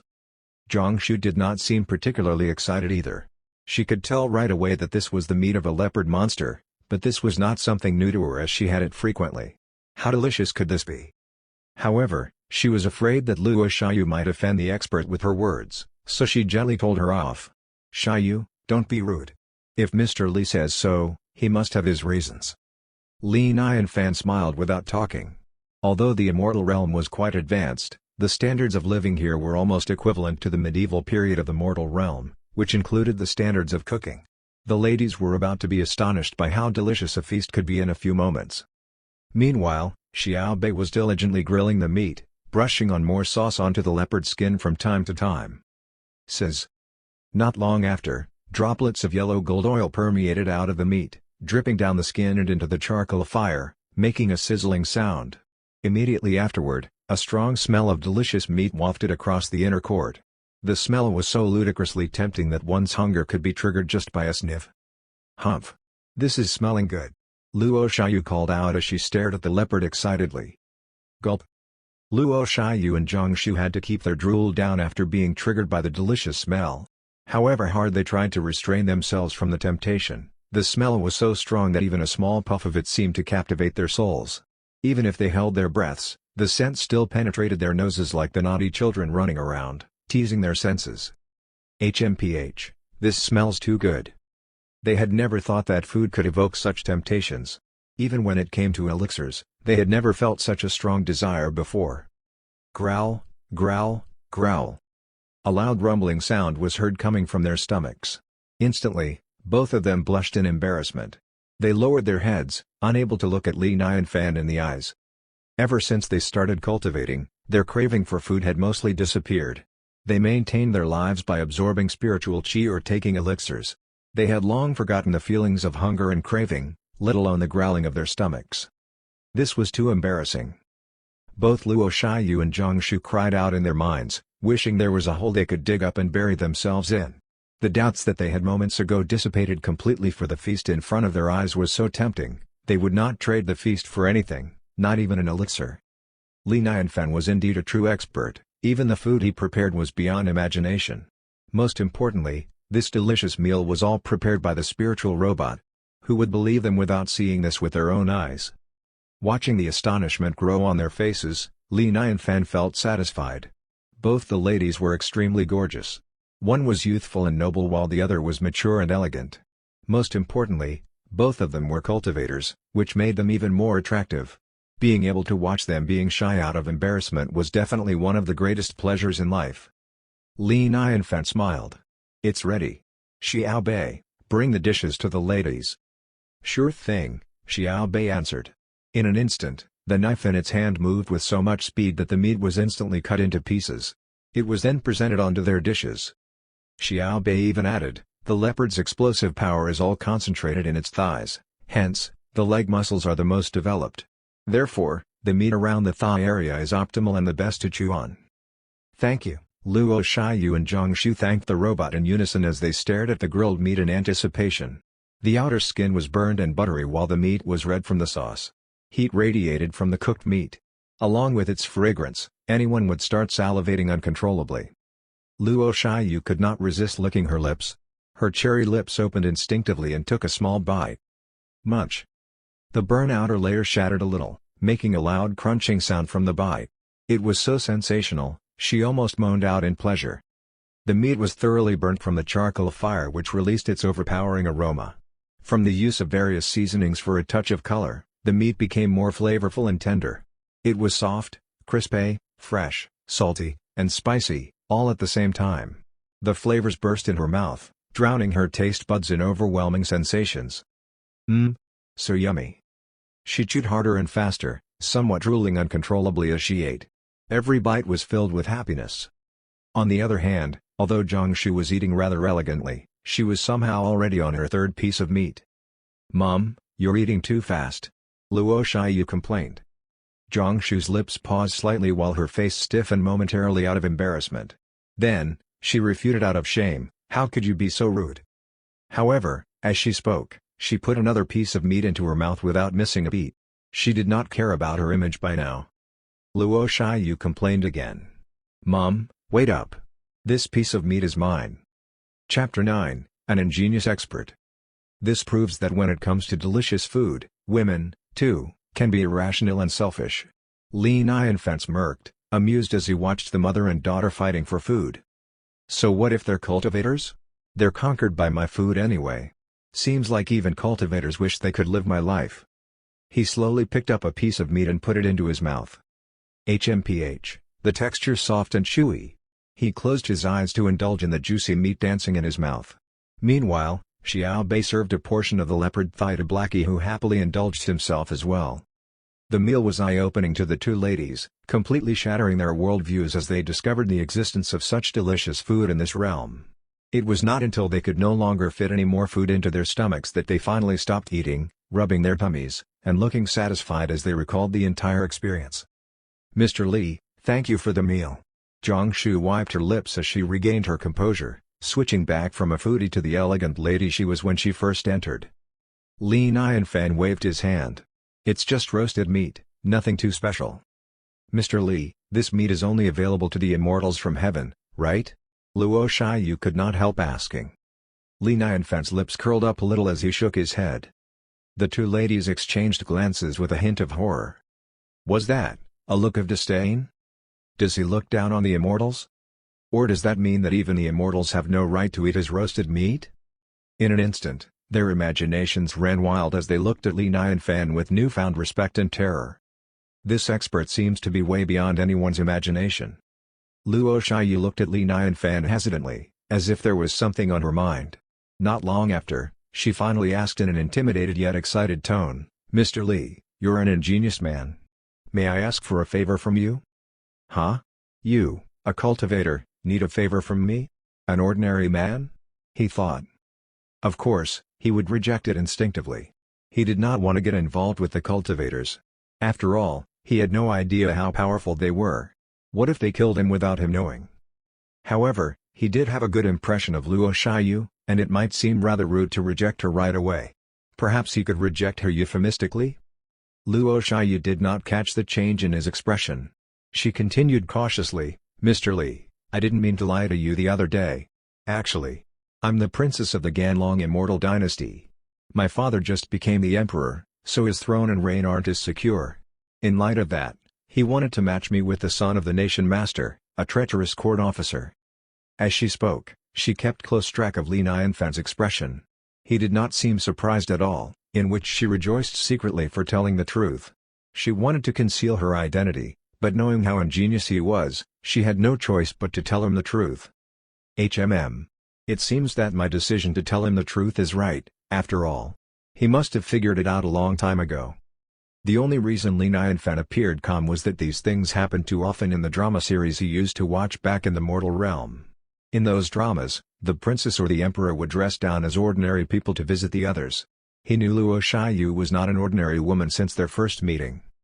It did not take long for him to put two and two together. In summary, the Holy Emperor had just ascended not long ago. He had no power and the dynasty was controlled by most of the court officers. One of them, the nation master, proposed to match his son with the princess, but the Holy Emperor had no power nor authority to reject this proposal. It was the typical boring plot of many drama series of the mortal realm. What surprised Li Nianfan was that this was also happening in this immortal realm. Indeed, wars were everywhere. In the immortal realm, the main forces were divided into the Immortal Dynasty and the Cultivating Sect. The Immortal Dynasty was a dynasty led by cultivators who controlled all the cultivating resources in this realm. Even their armies were made up of cultivators. While the Cultivating Sect resided in their temples up in the mountains and along rivers with strong spiritual chi, the Immortal Dynasty took up vast territories, including towns and cities with mostly ordinary men. In the Immortal Dynasty's territories, the cultivators coexisted with the ordinary men. The ordinary men made up most of the population in this immortal realm. There was only one cultivator among 100 ordinary men and only one ingenious cultivator among 100 other cultivators. To find the most ingenious of the ingenious was extremely rare. In other words, the Immortal Dynasty was led by the cultivators who also ruled over the ordinary men in this realm. When one was faced with monsters or evil spirits, the cultivators from the dynasty would resolve the danger. The territory Li Nianfan resided in was under the territory of the Shenlong Immortal Dynasty. Luo Shiyu noticed that Li Nianfan had been silent for a while. She begged anxiously, "Please, Mr. Li. You have to help me." And here I was, wondering what could be so serious. Turns out, it's just a small matter. Li Nianfan smiled. If her problem concerned fighting and killing, he would have turned her away. However, in these kinds of situations, he could come up with 108 solutions without even trying. "Do you really have a solution?" Luo Shiyu's eyes sparkled as she said excitedly. "Thank you so much." Even Jiangshu shivered a little as she stared at him in awe. Watching their reactions, Li Nianfan could not help but smile to himself. In this immortal realm, it seemed like the cultivators only knew how to cultivate. Behind all that, they had such simple and innocent thinking. He said while smiling, "I've heard that in the Immortal Dynasty, the Prime Minister's quite a powerful and arrogant man, too. You could use the Prime Minister to go against the Nation Master." The scenario here in the Ganlong Immortal Dynasty was quite similar to a dynasty back in the mortal realm he transmigrated from, the Qin Dynasty. When Emperor Qin Shi Huang first ascended to his throne, he had no power nor authority as he was held back by his mother and Liu Bavai. In the end, Emperor Qin made the two of them fight against one another while he waited for the right opportunity to take back his authority. Jiangshu frowned a little. "Mr. Li, although the Prime Minister is slightly inferior to the Nation Master, he is as ill-intentioned as him. He was ready to attack the dynasty anytime. The Holy Emperor did try to get him on our side, but it was little to no help." Jiangshu was disappointed hearing this as they had come up with this idea before and it did not work out. "Well, then it's up to you," Li Nianfan said as he turned to look at Luo Shiyu. "Me?" Luo Shiyu was caught off guard. Li Nianfan smiled and continued, "Exactly, think about this. Since the Holy Emperor had already announced that he would match the princess with the son of the Nation Master, what would happen if the princess seems to get along better with the son of the Prime Minister? What do you think will happen then?" Luo Shiyu and Jiangshu heard a loud buzzing in their ears as they stared at him in awe. They were wise people as they understood his intention not long after. Brilliant. That was a brilliant idea. Should the Prime Minister, being as ambitious as he is, sense that his son stands a chance with the princess, he'd definitely want to match his son with the princess to increase his power and authority. However, this would upset the Nation Master, and thus, the two of them would fight against one another. As the two of them fight, their power will reduce greatly, which allows the Holy Emperor to develop his authority. The ladies reasoned in their minds as they stared at Li Nianfan with the utmost awe and respect. He was indeed an ingenious expert. Not only were his small tricks advanced and otherworldly, and his strength and chi untraceable, even a casual strategy coming from him could turn a seemingly impossible situation into a winning situation. It was often said that the experts like to use the world as their chessboard. As expected, this problem was indeed a small matter to him. Impressive, Terrifyingly impressive. Luo Shiyu flushed red with excitement. She stood up instantly and bowed to Li Nianfan. "Mr. Li, thank you so much." Her eyes teared with gratitude. She could not believe that the problem that had been giving her sleepless nights and loss of appetite would be solved so easily. Zhang Shu stood up with her, too. "Mr. Li is indeed a wise man. You have my utmost respect. Your words have enlightened us greatly and we will never forget your favor to us. Sorry for taking up your time today. I'm just giving a simple suggestion. You're being too polite." Li Nianfan smiled humbly. He was glad that he could help out the princess of the Ganlong immortal dynasty. It was as if he had gained a little more security in this immortal realm. Soon after, Luo Shiyu and Zhang Shu left the house. They were excited to return home and start planning their strategy. On their way back, Zhang Shu could not help feeling impressed and awestruck. Li Nianfan gave her a dreamy feeling. His attitude was calm and humble, and he gave off an aura of a wise man who was able to solve any problem given to him. On top of that was the delicious meal that even the immortals could not resist. She looked at Luo Shiyu sternly and said with a serious tone, "Shiyu, it's fate that we had the pleasure to come across an expert like Mr. Li. We must do anything to befriend him. When we get back to the palace later, we should pick a precious treasure from the treasure house. Although Mr. Li would not be impressed by any of it, we still have to show him our sincerity." Chapter 10, Wanjian Immortal Sect is in imminent danger. The inner court went back to its peaceful and tranquil state. Li Nianfan walked Blackie to the backyard with a hesitant look on his face. When he saw the tortoise resting by the pond, he let out a long sigh of relief. The tortoise is still sunbathing by the pond. It didn't disappear. This means there's no monster in the pond, so there's no need to move, he thought amusingly. After ordering Xiao Bei to clear the dishes, Li Nianfan rested, sitting on a chair in the front yard. Although the sunlight was bright, the trees blocked the heat, making it comfortable and cooling. As he was resting, he remembered the jade in his pocket. Out of boredom, he decided to refine the jade. He took out some tools and started refining it, starting with the carving of the phoenix on the jade. Time passed by quickly and the sky gradually dimmed. Meanwhile, two mountain peaks were standing peacefully 1,000 miles away from there. The two peaks used to be one. The myth was that the Wanjian Immortal Sect's founding master cut it into two and named it the Double Immortal Peak. A temple stood proudly on top of the Double Immortal Peak. It was the Wanjian Immortal Sect. Bei Luos Huang and her seniors made it to the heel of the mountain, out of breath. They did not spare a second to rest and had made their way back here as fast as they could. Even then, they did not stop, hastily making their way up to the peak of the mountain. On the way up, they did not come across a single disciple. It was apparent that the glorious days of the Wanjian Immortal Sect had long gone by now. Their eyes turned red in despair. In the center of the square, a dark longsword was inlaid into the ground, exuding a strange dim light. An elderly man stood in front of the sword and remained silent for a very long time. Moments passed before he let out a long sigh. "Senior, most of the disciples have moved away. Although, some of them were unwilling to leave. They said they wanted to stay with the sect even if it meant facing death," a woman whispered as she walked toward the man. The elderly man said in a low voice, "If they insist, kick them out of the sect. The Wanjian Immortal Sect will soon cease to exist. Kick them out." The woman shivered a little with tears in her eyes. "Senior, do we not have a chance of winning, at all?" "No," the elderly man shook his hand. He continued bitterly, "The sword demon used this sword to enter the demon. It contains a level of sword intent so deep that even I can't remove it from the ground. How am I his match?" 3 years ago, the sword demon had made a name for himself by declaring to challenge all the sword sects in the world with his fallen demon sword. At first, everyone treated him as a joke. However, he challenged the sword sect one by one, silencing them all. The sword of the sword demon was known as the demon sword, and once it came out of its sheath, it would be stained with blood. Whenever he declared a challenge, he would have his fallen demon sword inlaid into the ground of the sword sect 3 days in advance. 3 days later, he would come to retrieve his sword. Every time he defeated a sect, not a single disciple would remain. Of course, many had tried to hide the fallen demon sword before his visit, but no one had been able to remove the sword from the ground. The sect that the sword demon challenged this time was the Wanjian Immortal Sect. The moment they received his message, the elderly man knew right away that his sect would soon be over, and he instantly informed his disciples without hesitation.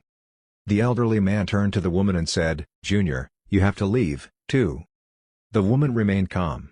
She seemed to have expected him to say so. She shook her head with determination. The elderly man sighed. He scolded, "What for?" "Sect master. Sect master. Bad news, Miss Bay and her seniors have returned." A disciple called out anxiously. "What? Nonsense."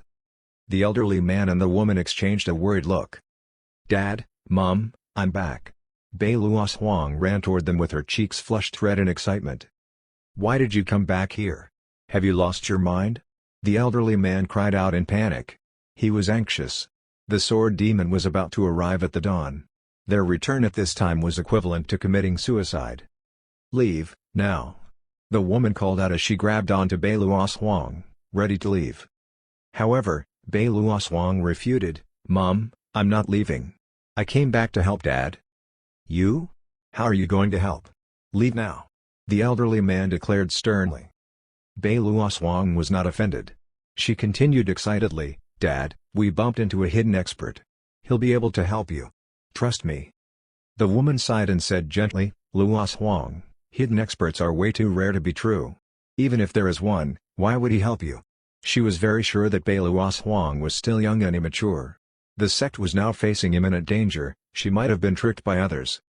Bei Luos Huang explained hastily, "Mom, I'm serious. The hidden expert's house gives out unlimited spiritual qi. Even a sip of water is filled with spiritual qi, just like an elixir." The woman rolled her eyes at Bei Luos Huang. She was starting to suspect that her daughter was not only fooled by someone, her brains might have been damaged, too. Unlimited spiritual qi? Spiritual water? It was highly likely that she made it all up. "Mom, you have to trust me. Senior Luo, take it out." Bei Luos Huang pestered him anxiously to prove her point. The elderly man told him off angrily, "Luo Hao, it's fine for your junior sister to mess around, but why are you encouraging her?" "Master, we really did meet an expert." Luo Hao took out the drawing cautiously and slowly unrolled it. He did not want to ruin the drawing because Li Nianfan had used an ordinary paper to draw on. "A drawing paper? You're trying to save the sect with this?" The elderly man almost laughed from the anger he felt. He shook his head in disappointment. Anyone with a slight use of the brain would not be fooled by an ordinary drawing. Yet, the three of them treated the drawing as if it was a piece of treasure. Qinju explained hastily, "Sect master, it's not what it seems." By then, the elderly man looked stern, not bothered to speak with them. "We're in danger now. Please, stop messing around," the woman added. Meanwhile, the drawing paper finally unfolded. Bei Luos Huang showed it to the elderly man. "Dad, look." At first, the man seemed unperturbed as he threw a casual glance over. The next moment, his eyes widened and his body started trembling vigorously. This is... His throat felt dry. All he wished to do in that instant was to keep his eyes glued to the drawing. His face displayed excitement in one moment and terror in the next. In his eyes, the thing in front of him was not just a drawing but a man holding a longsword, on his way to fight a duel. A strong sense of sword intent overwhelmed him. Proud, arrogant, and cold. The elderly man felt the same as the man inside the drawing. He was about to fight a duel, too. He was facing the river and he was fighting with the longsword. "Even if there are thousands of soldiers in front of me, once I unsheath my sword, there's no going back." Bam! A powerful surge of sword intent exuded from the elderly man, soaring toward the sky just like the one in the drawing. One could see a tornado whirling above the double immortal peak from afar. The tornado was in the shape of a long sword. All the disciples on the double immortal peak were engulfed by the sword intent, their swords in their hands emitting clear clashing sound in response. Even the black longsword inlaid in the ground started vibrating.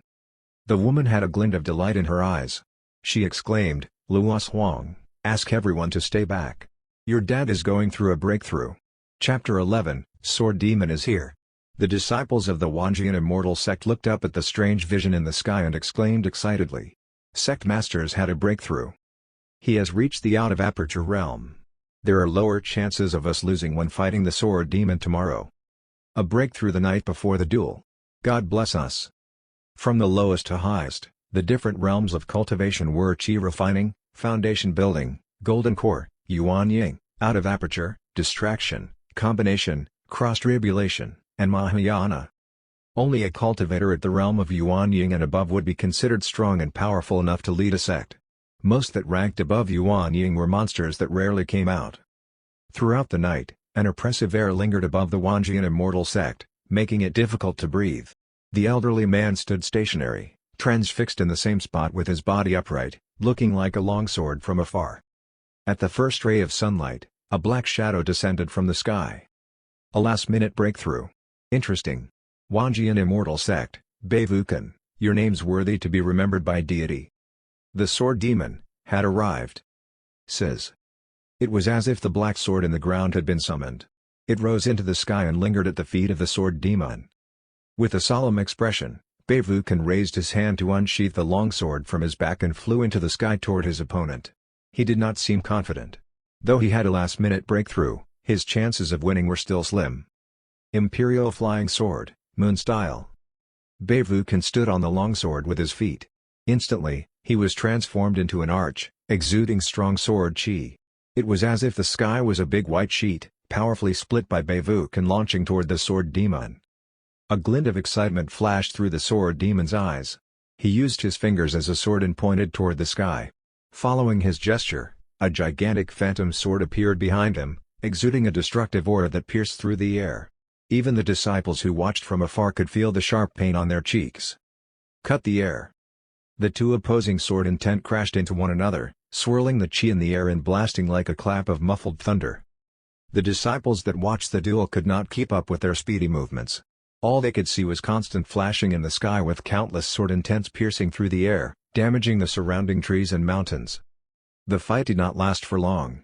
Loud laughter was heard coming from the sword demon, as the fallen demon sword under his feet emitted a layer of black smoke, viciously engulfing and dominating Beivukan.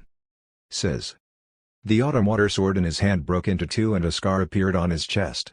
The wound was turning black. Arg. Beivukan spat out a mouthful of blood. His body fell from mid-air. As he was falling, a paper scroll fell out from his pocket, free falling with him. Ha ha ha. My swordsmanship is truly undefeatable. I'll destroy the Wanjian immortal sect today. The sword demon declared proudly. Beivukan's face turned pale. He looked at the scroll and said bitterly, what a shame. If only I had 3 more days to study this drawing, I could have attained a tenth of the sword intent from the drawing and I wouldn't have been defeated. What are you saying? The sword demon scoffed. Nobody in the world has better swordsmanship than I do. Nobody. The sword demon followed his gaze and his eyes landed on the drawing. In an instant, it was as if he was struck by lightning. A wild wave of sword intent exuded from him, cutting the trees around him into halves. What in the world is this sword intent? How could there be such a strong sword intent? It's not real, it's a fake. The sword demon's face darkened. He picked up the drawing, which instantly vanished into powder. What did you do? Beivukan cried out in agony, panting heavily. Watching the drawing being destroyed felt much worse than being killed by the sword demon. The sword demon glared at all the disciples with his red, murderous eyes. The sword intent in this drawing is crooked. My sword intent is unbeatable. Who's the painter? I'm going to kill him. His cold and murderous tone froze everyone with terror. Bei Luoshuang's face turned pale instantly. The image of a gentleman appeared in her mind. Biting her lip, she walked forward and said coldly, "You're the crooked one. To me, you're nothing close to the person who drew this. He'll destroy you with a finger." What are you saying? The sword demon raised his hand, and instantly, Bei Luoshuang's body floated mid-air, strangled by an invisible force. Do you know where he is? Bring me there, I'm going to kill him. Fine, Bei Luoshuang said through her gritted teeth. She was not concerned about the safety of Li Nianfan. To her, the sword demon was no match, not even to Blackie. She was only afraid that the expert might blame her for bringing the demon over. However, she had no choice now. If the expert was upset by her, she would not hesitate to kill herself as an apology. It was funny. If Li Nianfan had any idea who Bei Luoshuang was about to bring to him, he would have cursed loudly and ran away at once. The sword demon held Bei Luoshuang captive as they flew over to the mountain where Li Nianfan resided while Beivukan and his wife followed swiftly behind. The pace they traveled at was way faster than the pace Bei Luoshuang and her 2 seniors traveled at yesterday. They arrived at the 4-part architecture in less than an hour. The sword demon declared with a deadly glow in his eyes, the sword demon is here. Get out of your house and face me. However, he was answered by prolonged silence. Bei Luoshuang's heart sank and her pretty face turned pale in fear. She had run through many possibilities, including one where the expert decided not to help them at all. However, the one possibility she did not come across was the possibility that he was not at home. She called out, "Mr. Lee, are you home?" No response. He was not home indeed. They knew well enough that the sword demon would start killing violently in the next instance. Both Bai Luoshuang and Bai Wuzhen felt a sense of sadness and somberness. Ha ha ha. So this is the so-called expert you were talking about? It seems that he saw me coming and ran away in fear. The sword demon laughed arrogantly. Since the coward ran away, I'll destroy his residence. He scoffed coldly as he held the fallen demon sword in his hand. In an instant, the spiritual chi between the sky and the ground converged out of thin air, forming a long black beam of light. The sword light tilted slightly and was just about to fall upon the four-part architecture, slicing it into halves. "Please, stop!" Bai Luoshuang cried out in panic, her tears almost rolling down her cheeks. She was already guilty for bringing the sword demon here. If he destroyed the building, she could never face Li Nianfan ever again. Shriek! Right as the sword light was about to touch the architecture, a loud bird cry resonated in the air. The jade pendant hanging at the front porch of the house emitted a crimson light, glaring brightly against the black light emitted by the sword. Instantly, the black light vanished into thin air, like snow melting by a raging fire. Yet, the red light emitted by the jade pendant did not dissipate. Instead, a pair of huge wings appeared out from the jade. As its wings stretched out, a gigantic bird rose majestically from burning flames and into the sky. Its golden feathers and the raging fire around it made it difficult for one to look directly at it. Wherever it flew, it left a trail of flames in its path. This is, a phoenix? Chapter 12, I am a demon sword. As soon as the flaming phoenix appeared, the temperature rose significantly as the sky was covered in flames. Everyone was awestruck by its majestical appearance, unable to move. "Arg! I'll kill you!" The sword demon roared, his demonic chi boiling in flames. However, compared to the phoenix, it was like comparing a candle's flame to a bright moon. The phoenix spread its wings without even looking at the sword demon, and with one casual sweep of its tail, a monstrous flame engulfed the sword demon. In an instant, the sword demon vanished into thin air. Ta-da! The fallen demon sword fell from the sky as the sword demon dissipated into vapor. The phoenix returned to the jade pendant and things returned to their normal state as if it was all just a dream. Zzzzzzz. Bai Wuchen and the other two stared at the scene with their eyes wide like saucers, beads of sweat dripping uncontrollably. They were extremely frightened. "Sword demon, is dead?" the woman stuttered as she licked her dry lips. Who would have thought that the sword demon who slaughtered thousands of people would die just like this? And that he was silently defeated in this unknown mountain and gone without a trace. Expert. A peerless expert. Bai Wuchen mused, his voice trembling. "Luoshuang, you're right. It's fate that we get to meet an expert like this. But it's a pity that the drawing he gave you was destroyed. I hope he's not mad at us," Bai Wuzhen said worriedly. If the expert was offended, a simple blow of his breath could easily destroy the entire Wanjian immortal sect. Bai Luoshuang recovered from the shock. She could not fathom the world with the existence of such an expert. It was the sword demon. And he did not even have to be here to defeat it. A terrifying Bigshot. "Dad, I doubt so. The drawing was just a draft he sketched. He gave it to us without a second thought," Bai Luoshuang reasoned. "A draft?" Bai Wuchen halted slightly and reasoned bitterly. "Right, the drawing was like the utmost treasure to us, but to an expert like him, it's probably nothing. Perhaps he was just doodling." Both Bai Wuzhen and his wife were in awe of this expert and they respected him indefinitely. To them, he was either an immortal from above or a powerful reincarnation. Either way, they could not afford to offend him and must try their best to please him. As the fallen demon sword landed on the ground, Bai Luoshuang sized up the sword in curiosity. "Don't touch it," Bai Wuzhen called out anxiously. "The fallen demon sword is demonic. Although it can improve the strength of its user, it will drive its user crazy and turn him into a murderous creature." Recalling the demented look on the sword demon, she retracted her hand instinctively. The woman added, "Luoshuang, the sword demon was killed by the expert here, so this sword is his trophy. We cannot touch it without his permission." Bai Wuchen agreed, "That's right." "But, will Mr. Li be affected by this sword?" Bai Luoshuang asked, concerned. "Ha ha ha. Who do you think he is? How would a mere fallen demon sword have any effect on him?" Bai Wuchen laughed. "When the expert returns, We'll have to thank him sincerely." The woman pondered for a moment. "Senior, the fact that we came without an invitation might offend him. It doesn't seem right to stay here. Perhaps we should go home and come back again with a gift to thank him."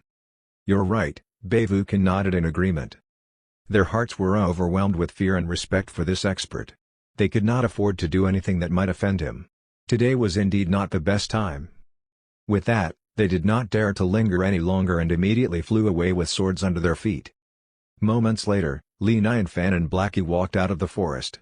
Li Nianfan had a wild rabbit in his hand while Blackie carried a sika deer in his mouth. With a pile of firewood tied on his back, the man and his dog returned home triumphantly. "Huh?" When Li Nianfan returned, he saw a black sword lying by the gate.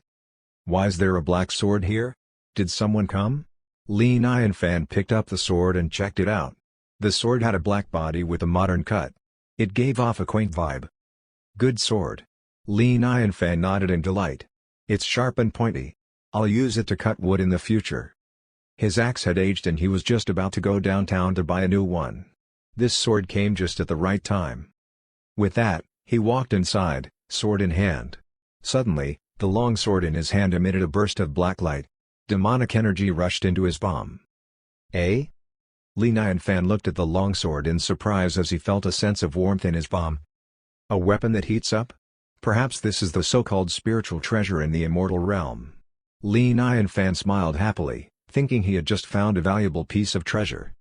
He completely missed the black energy coming from the body of the fallen demon sword, gradually turning into the shape of a skeleton. However, the skull looked just as confused, its face filled with questions. "What's the matter? I'm sure someone held on to me. Why wasn't he affected by my demonic power?" "Young man, do you want to be undefeatable and stand on top of the world? Young man, do you want endless wealth and all the beautiful women in the world? Young man, do you want to take revenge and walk over the people who have wronged you?" What? The three deadly chants did not work? This can't be. Is he even alive? The skull thought in confusion. It seemed to have just encountered the greatest challenge it had ever faced. In the next moment, it felt itself being picked up by someone and then left in a corner. "Ah! An ordinary man is leaving me in a corner? Ignorant fool!" The skull scoffed as it slowly transformed into a bigger form. The skull wanted to teach this ordinary man a lesson with the fallen demon sword, to make society hate him, which would then lead him to hold a grudge and eventually, embark on the path of pursuing power. However, before the skull could do anything, a white ray of light blazed at it. Arg! The skull dissipated. Long after, it finally reformed again, but this time, much weaker than before. What just happened? It looked at its surroundings in panic before its gaze fixated on a brush lying on top of a desk. This is... A tremor from its soul suddenly surged all over its body. The skull trembled uncontrollably. "This brush is countless ranks higher than me. How is that possible? Could it be a spiritual machine? But why would a ruined house like this have a spiritual machine? Owned by an ordinary man?" The skull's brain buzzed with questions and confusion. However, it quickly adjusted its mentality and was ready to continue its plan. "All I have to do is to go round this brush." The skull was more determined this time. Controlling the fallen demon sword, it tried to move around the brush. "I'm a sword demon. I don't have feelings. I don't believe I can't control an ordinary man." However, another white light blazed at him. Arg! The skull disappeared yet again. Chapter 13, The Holy Emperor is Impressed. Slowly, the skull condensed into a faint layer, lingering on the sword's body. It could vanish any time. "What's the matter?" The skull was disappointed. It looked around in a daze. This is, a checkerboard? No, this isn't an ordinary checkerboard. Could this be another immortal machine? Damn it! The skull called out in rage, "Is he really an ordinary man? I don't care anymore. Once I gain control of this ordinary man, these will all belong to me." Though it had just suffered 2 consecutive blows, the skull was still confident at controlling this ordinary man. It cautiously went around the checkerboard. The door was not far from it. One step at a time, the skull was getting closer and closer to the door. Suddenly, a gold ray of light glared at him, forcing it back like an enchantment. What now? The skull knew it would not be easy to get through that door. It took a closer look and saw a bookshelf beside it with a yellowish book. Printed on it were 2 words in bold, Rangasudara. Rays of gold light emitted from the surface of the book, its divine glow trapping the skull from leaving. This is. The skull looked at the sutra in a daze. It seemed like an ordinary book. However, the golden light transformed into the shape of a bald monk. When the monk saw the skull, his expression changed and he clasped his hands together. With a tone full of pity, he said, Amitabha, the benefactor is too devilish. Why not put down your knife and take refuge in Buddha? Who are you kidding? I wanted to kill you. The skull raised its hand and a ray of sword chi lashed at the monk's head.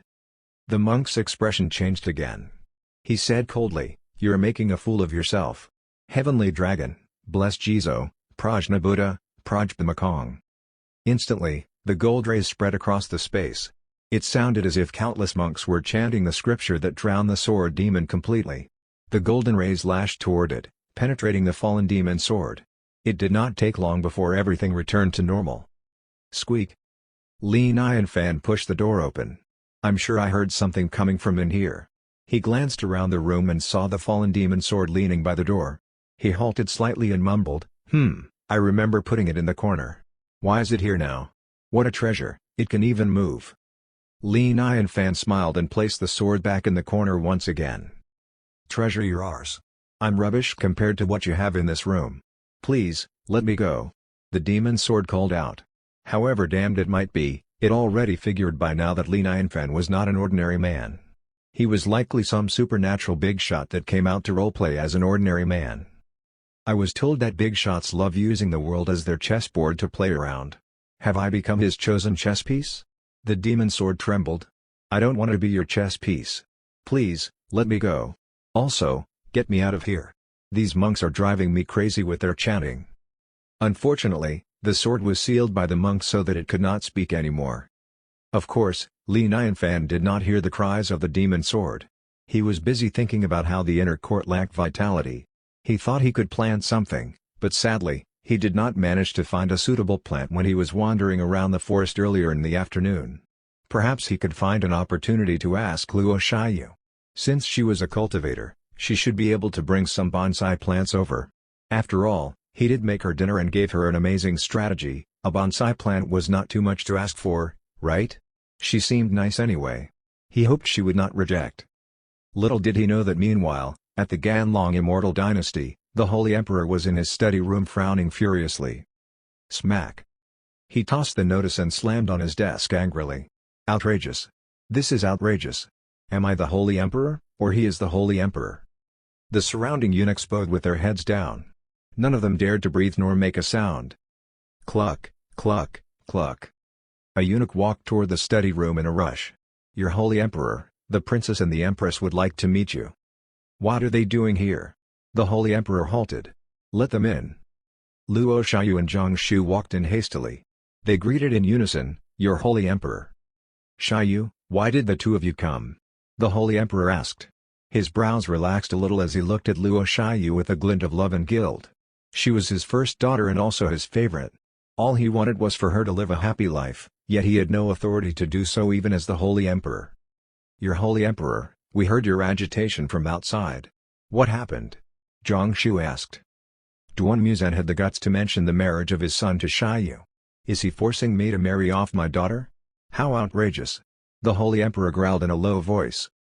Zhang Shu and Luo Shiyu exchanged a look and let out a sigh simultaneously. They did not expect Duan Muzan to be so rampant. Luckily, they were advised by the expert, or else the situation would have been bad. Zhang Shu smiled. Your Holy Emperor shouldn't worry too much. It might not be a bad thing that Duan Muzan seems impatient. Care to share your thoughts? The Holy Emperor was slightly stunned. For the sake of the Ganlong Immortal Dynasty, he had no choice but to agree to the Nation Master's proposal of the marriage between Luo Shiyu and his son. For this reason, Luo Shiyu argued with him when she found out. Zhang Shu did not seem pleased about this arrangement either, but they had no choice. What changed their minds? Surprisingly, Luo Shiyu smiled at him.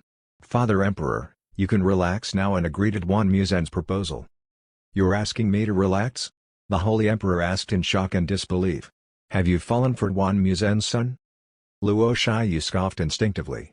Ew, I'd rather die than marry that douche. Then, what are you doing? The Holy Emperor was confused. Luo Shiyu exclaimed with a sparkle in her eye, Father Emperor, I have a solution. Really? The Holy Emperor was delighted, but after a second thought, he frowned. If you have a solution, why'd you ask me to accept his proposal, then? Father Emperor, we could. Luo Shiyu explained to him the solution that Li Nianfan proposed. Brilliant! This is brilliant! The Holy Emperor exclaimed. He felt as if the dark clouds had lifted, leaving nothing but clear blue skies. With this strategy, not only would the opposing powers wear themselves out, but he could also use this opportunity to strengthen his power. This was a brilliant idea. The Holy Emperor looked at Luo Shiyu lovingly. Well, this is such a humbling task for you. The task not only required the Holy Emperor to allow his daughter to marry the son of Duan Muzhen, but Luo Shiyu also had to seduce the son of the Prime Minister. This was quite a humbling task.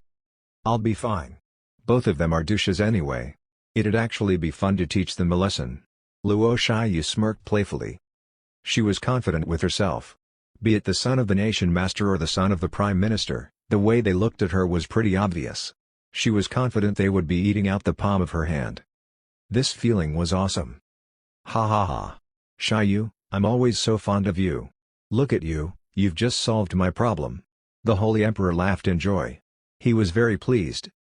Luo Shiyu smiled awkwardly. Father Emperor, to be honest, this wasn't my idea. An expert was the one who told me the solution. An expert? What a talented man. Very talented indeed. He must be called upon to the immortal dynasty right away. I'll reward him handsomely. The Holy Emperor said eagerly. However, Luo Shiyu smiled bitterly. Father Emperor, I'm afraid he might not be impressed. The Holy Emperor frowned in anger. What arrogance! Does he think he's an immortal? Luo Shiyu could not help recall the disdainful smile on Li Nianfan's face. He even looked down on the immortals. Zhongshu could not help adding in, Your Holy Emperor, this man is a hidden expert. I'm afraid that he might actually be an immortal. What? The Holy Emperor jumped up in shock. He knew the Empress would not joke around with these things, so if she said so, then it was very likely to be true. Father Emperor, this expert is ingenious. Luo Shiyu exclaimed, her eyes glowing with respect and adoration. She could not help retelling the story of her first and second encounter with Li Nianfan. So, and, then, he. After listening to Luo Shiyu's description, even the Holy Emperor's heart thumped heavily. A watermelon that was comparable to spiritual fruits? Extremely delicious food? A simple remark that could solve their problem and save the Ganlong immortal dynasty? This was what an immortal would do. This man was likely to be an immortal. An expert who resides in my territory. I can't believe this expert's living in my Ganlong immortal dynasty. The Holy Emperor exclaimed in awe. At this moment, he was thinking way more than Luo Shiyu. He knew that experts like Li Nianfan were skilled at thinking and planning. One could easily stir things and people. He could easily resolve the dynasty's problem, so he could also destroy the entire dynasty without much effort. Furthermore, he did not even have to show up in person. All he had to do was to say a few words behind the scenes and that would be enough to control the world. We cannot offend him. We cannot afford to offend him. The Holy Emperor concluded with terror. It's a blessing to come across an expert like this. We have to do our best to please him. Luo Shiyu reassured, Father Emperor, Mom and I are aware of this. The first time I met the expert, I gave him the jade pendant you gave me. You did the right thing, the Holy Emperor said with approval. He must have been moved by your sincerity during the first meeting and decided to help us out. It was just a jade pendant. It must be nothing to an expert like him. We have to show him more sincerity. The Holy Emperor had decided in his mind. However, before he could meet the expert, he had to do some planning. Nation Master and Prime Minister, now that the expert is on my side, you won't stand a chance. Chapter 14, Saving Someone. He had no visitors in the past few days. Li Nianfan's life resumed its peace like before. After filling up his stomach, he went out to the backyard with a fishing rod. The tortoise was laying on a giant stone by the pond, squinting at the sunlight. Watching the seemingly relaxed tortoise, it was apparent that there was no monster in the pond. So where did all the fish go? Li Nianfan did not give in yet. He was about to give it another try while observing the tortoise. The tortoise was a young one, only half as old as Li Nianfan himself. It opened its eyes slightly, looking up at him before lazily shutting them again. Li Nianfan smiled and cast his line into the pond. Smack! The rod bent into a perfect curve in the air before it landed in the center of the pond precisely. The surface of the pond rippled with waves while the rod sank deeper. The water in the pond was clear like glass. However, if one was inside the pond, one would realize right away that there was not a single fish in there. Even the krill he had just put in had all disappeared. Beneath the water, a huge phantom gradually opened its eyes and glanced at the fish hook floating in front of it. It wiggled its tail before swimming toward the deeper end of the pond, leaving a trail of gold murk along its way. Half an hour later, Li Nianfan took the fishing rod out of the water. Looking at the empty hook, he seemed unperturbed. He expected this to happen anyway. Strange, this is so strange, Li Nianfan shook his head and mumbled to himself as he looked at the tortoise. Old tortoise, if only you could speak and tell me what's going on inside the pond. Unfortunately, the tortoise was asleep. It did not even flinch. Hopelessly, Li Nianfan dusted off the dirt from his pants and left the pond. He had already made up his mind by then. He would never fish from this pond again. If he ever wanted to eat fish, he might as well buy it from the fallen immortal town. He placed the fishing rod back where it belonged and closed the door. Blackie, let's go to town. The fallen immortal town was busy as usual. Auntie Zhang was walking around holding Nanan in her hand. She called out when she saw Li Nianfan, "Nanan, Mr. Li is here. Hurry up and thank him for saving you." A girl with braided pigtails turned around and looked at Li Nianfan blankly. She did not speak, as if she had lost her soul. Li Nianfan was shocked. "Auntie Zhang, Nanan." Sigh. After being caught by the monster the other day, she's been behaving like this ever since she woke up. She must have been too terrified that she lost her soul, Auntie Zhang sighed. Li Nianfan frowned. He felt a knot in his chest when he recalled the cheerful look that was once on Nanan's face. "Auntie Zhang, is there a way to help her?" Li Nianfan asked.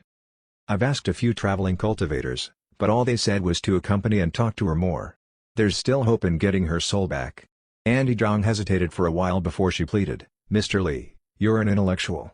Could you spend some time accompanying Nanan? It might help." "I will," Li Nianfan nodded solemnly. He was determined to help her out. Auntie Zhang had a basket of eggs in her arm. "Mr. Li, you went away too soon the other day. I wasn't able to thank you. Please, keep this." Li Nianfan shook his head bitterly. "Auntie Zhang, I can't take this. I really didn't do much the other day." "Mr. Li, you're too humble. Even the 3 cultivators spoke highly of you. Since they're cultivators, they probably won't appreciate these eggs, but I hope you don't mind."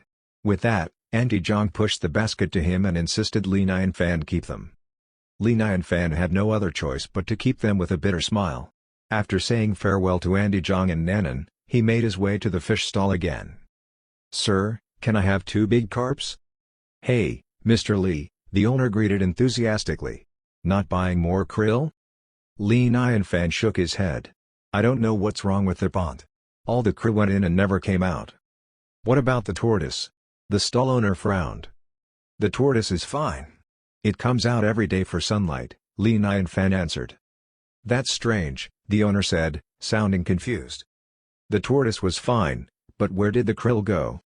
Li Nianfan said nonchalantly, "I'm not going to grow the fish anymore. I'll just buy fish from you in the future." "Mr. Li, you're right to have come here. I get up early every morning to go fishing at the lake.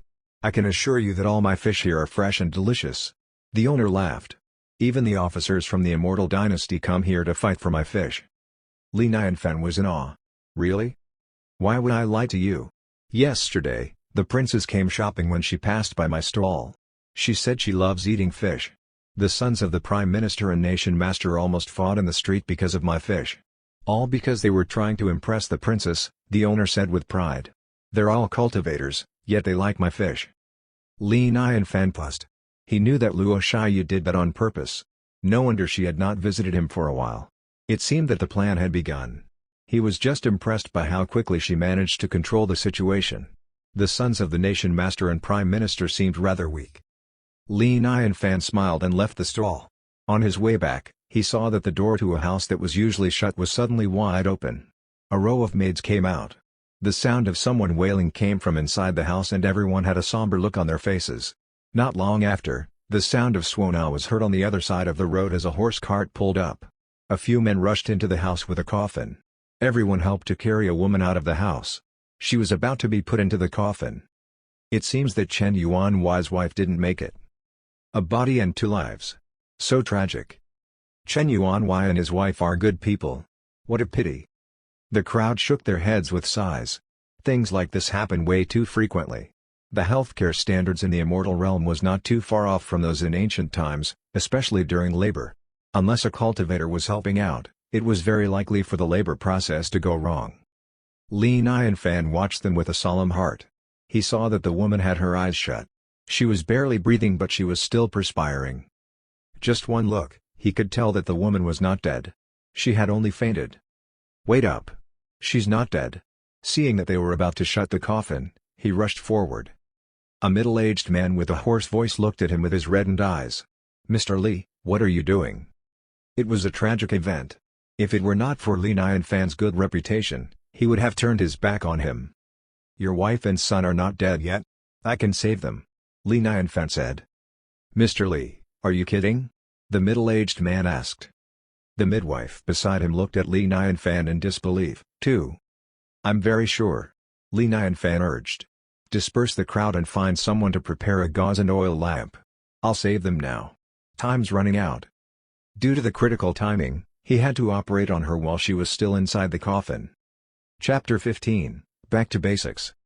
Li Nianfan was feeling lucky that even though the system had left him, the system space was still available for use, with all the operation tools still inside. Not far from the house, 2 ladies and a gentleman were having lunch at the balcony. They were no other than Luo Shiyu, the nation master's son, and the prime minister's son. Another lady was a guest of Lin Qingyun, the saintess of Lingyun Immortal Court. The sons of the nation master and prime minister were trying their best to impress Luo Shiyu, flirting with her from time to time like 2 dogs fighting for one owner. The holy emperor had appointed his daughter to the nation master's son. However, Luo Shiyu recently seemed to get along better with the prime minister's son.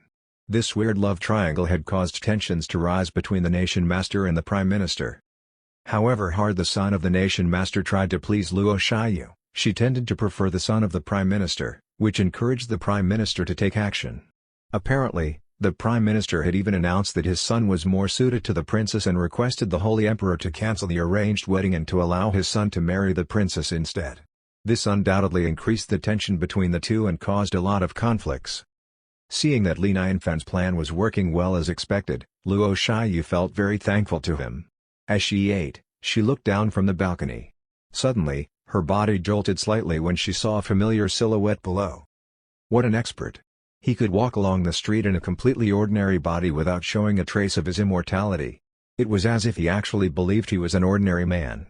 This state of mind was way too noble for a cultivator like herself. Lin Qianyun, who was sitting beside her, noticed the changes in Luo Shiyu's demeanor. She looked over and laid eyes on Li Nianfan. Huh? She was confused at the sight. Was he not just an ordinary man? Why did Luo Shiyu seem so caught up by him?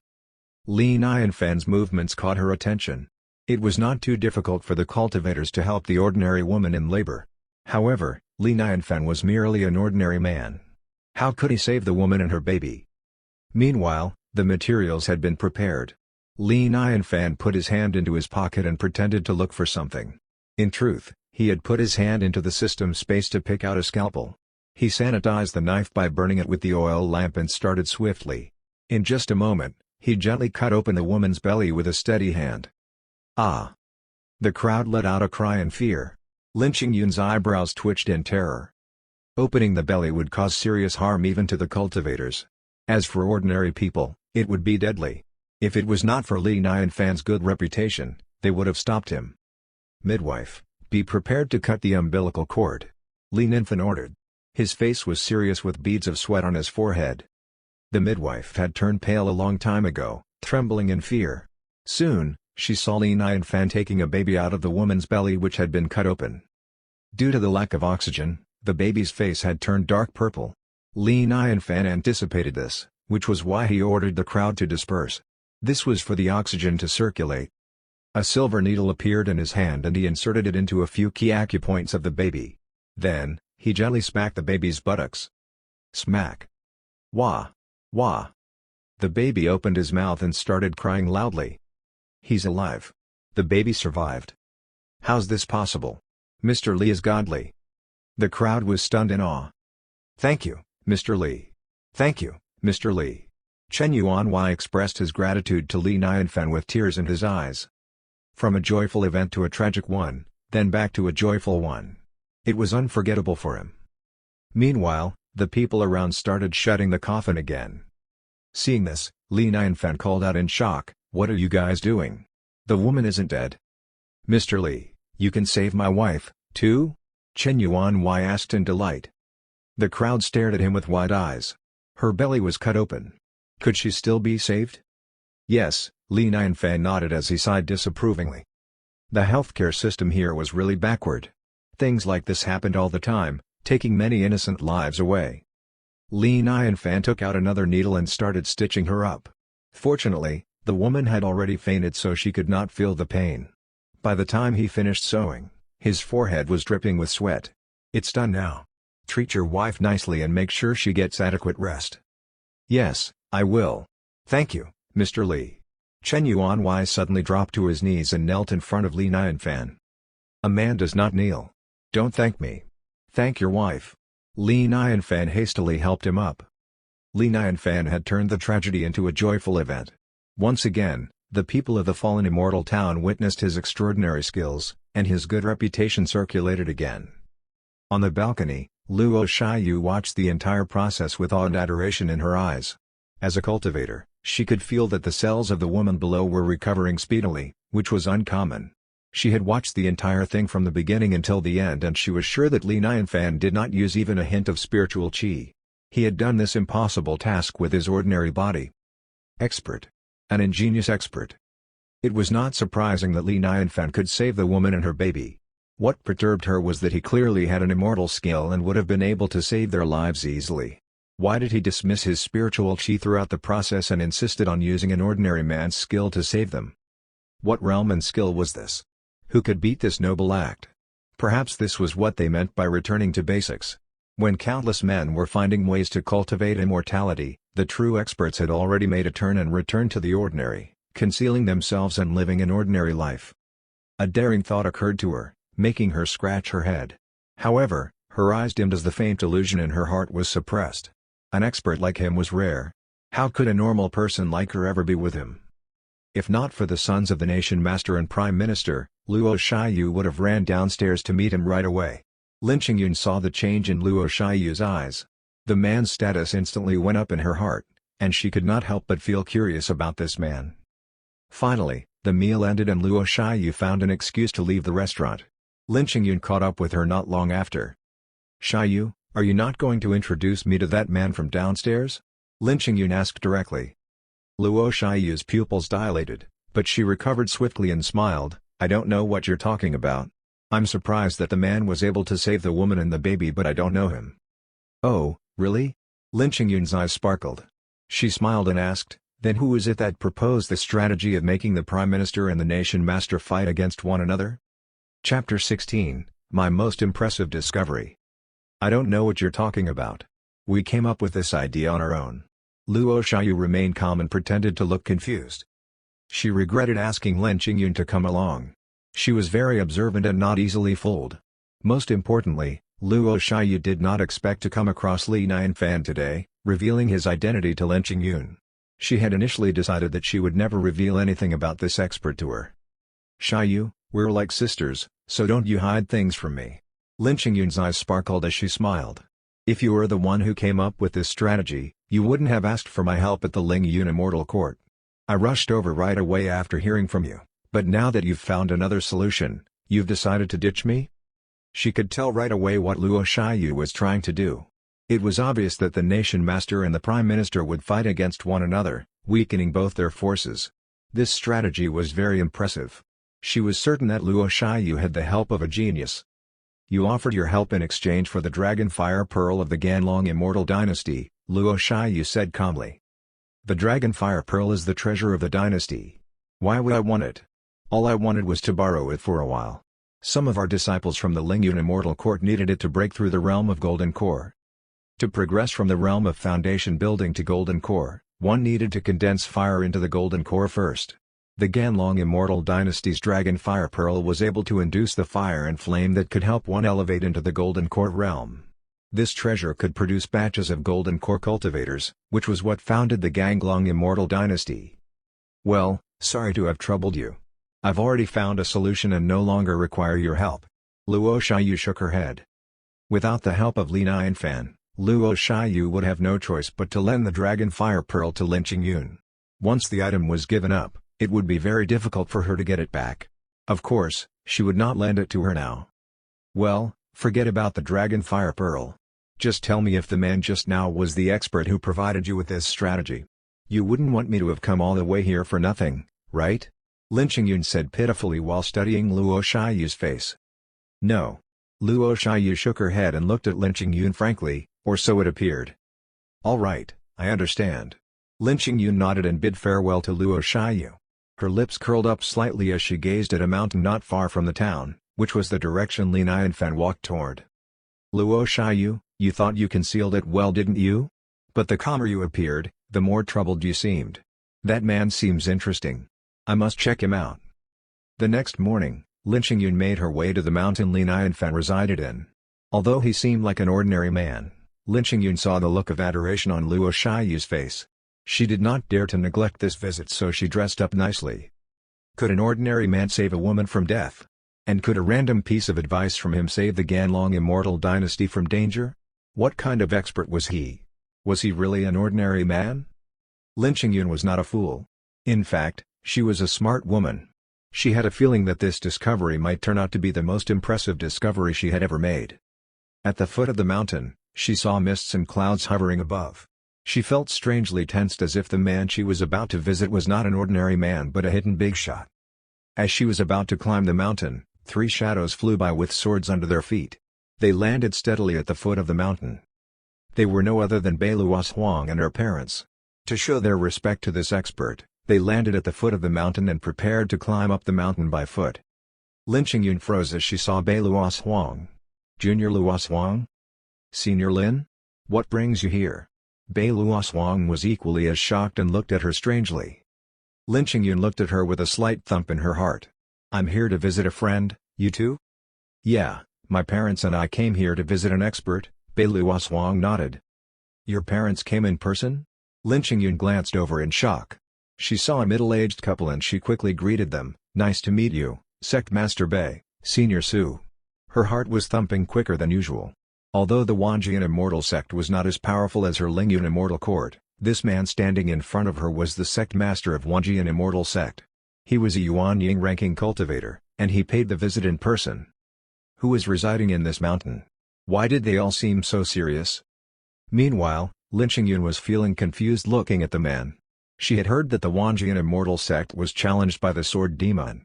Her master told her that Beivukan was no match for the Sword Demon. But why did he still seem perfectly fine? She had so many questions, but she did not know where to start. Beivukan waved his hand and smiled. You're the last disciple of Boss Yun, aren't you? A young woman like you who has already reached the later stage of foundation building, not bad at all. You have a bright future ahead of you. Sect Master Bei, you.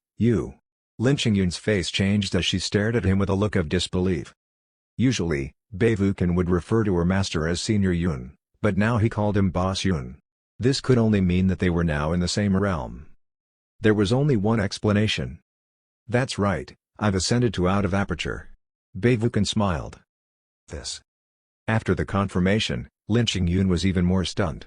She knew that Yuan Ying and Out of Aperture were two completely different concepts. With Beivukan's breakthrough, the Wanjian Immortal Sect's position would rise and it would no longer be a small sect. How did this happen?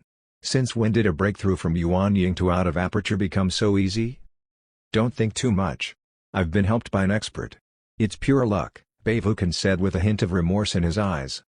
It was a pity that the drawing was destroyed by the Sword Demon, or else he would have improved further. With that in mind, his heart sank a little. Helped by an expert, unless... Lin Qingyun thought of a possibility but did not have the guts to think in that direction. Beiluo Huang said she was here to visit an expert. Taking into account Beivukan's attitude, she felt as if her brain was about to explode. The man was able to help a Yuan Ying cultivator have a breakthrough into Out of Aperture? This man was at least an immortal. There aren't many people living here. What friend are you visiting? Could we be visiting the same person? Bei Wuzen asked cautiously. If Lin Qingyun was a friend of the expert, he should not appear arrogant in front of her even though he had broken through. Actually, I came out of curiosity. Lin Qingyun had always thought she was calm and smart. However, at this instant, she dared not to keep any secret from them. Thus, she told them what she saw yesterday. Saving a woman from death with the hands of an ordinary man? He truly is an expert. Bei Wuzen exclaimed. He wanted to prove that even in the shell of an ordinary man, one could still make the impossible possible. His realm is way beyond our imagination. Bei Luohuang was stunned with adoration, though she focused on a different point from Bei Wuzen. The expert is not only of a high realm, but he pays so much respect to women. He's truly noble. While Lin Qingyun finally revealed the fact that the ordinary man she was about to visit was the expert that Bei Wuzen was talking about, all she could feel was her scalp turning itchy and her blood almost freezing. She could not believe that her curiosity had led her into this impressive discovery and that Luo Shiyu even tried to hide this from her. No way. This is my biggest discovery and blessing. I'll have to be cautious and try to leave a good impression. Chapter 17, Is this not a bowl of white congee? The four of them hiked up the mountain, and not long after, they had reached the mountainside. Behind the mountainside, a vague shadow of a house was hidden behind green trees with white clouds hovering above. If one did not look closely, it could have been easily overlooked, making this the best spot for one to retreat privately.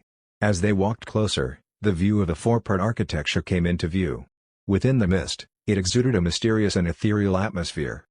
This is where the immortal lives. Only a place like this is good enough for an immortal.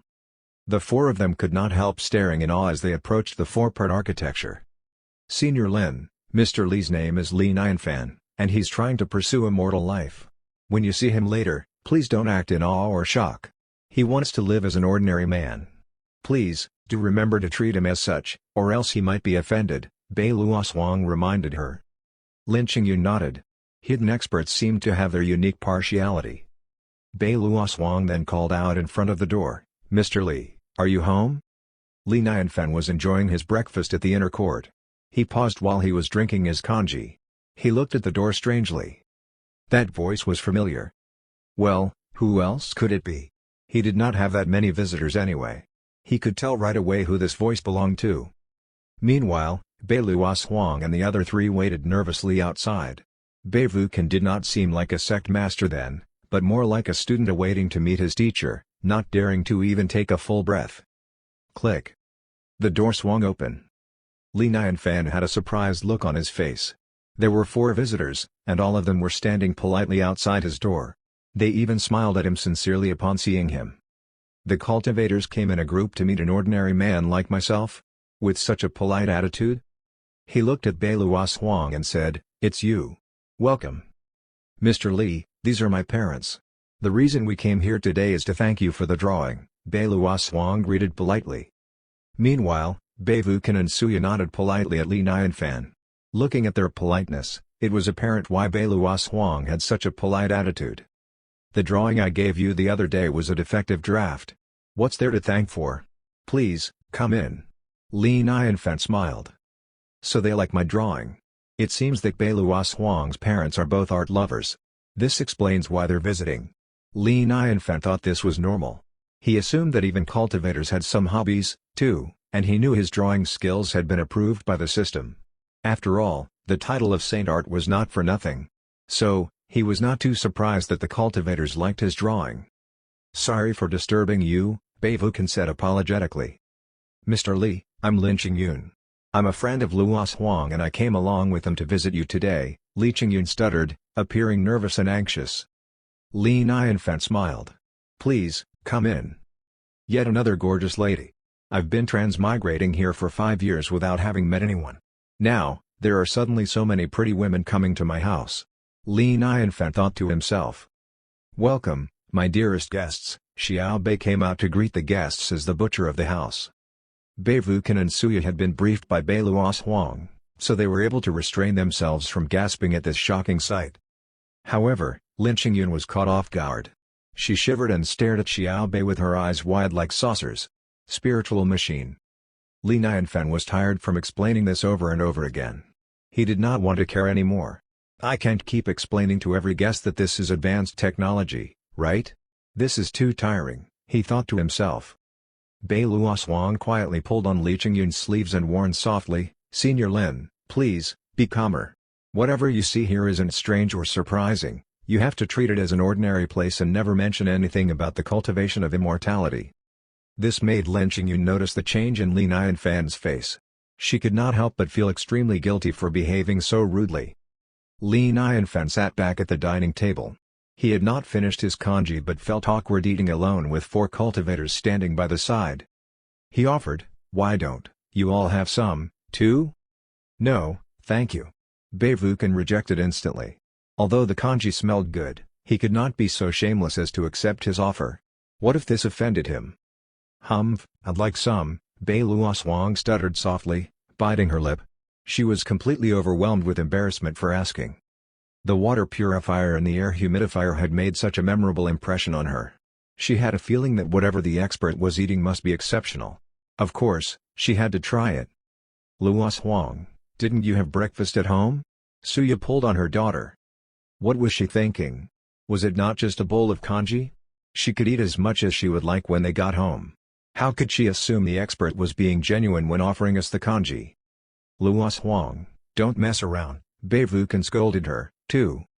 Bei Luoswang pouted her lips, thinking that her parents must have forgotten that even the water in here was made of spiritual water.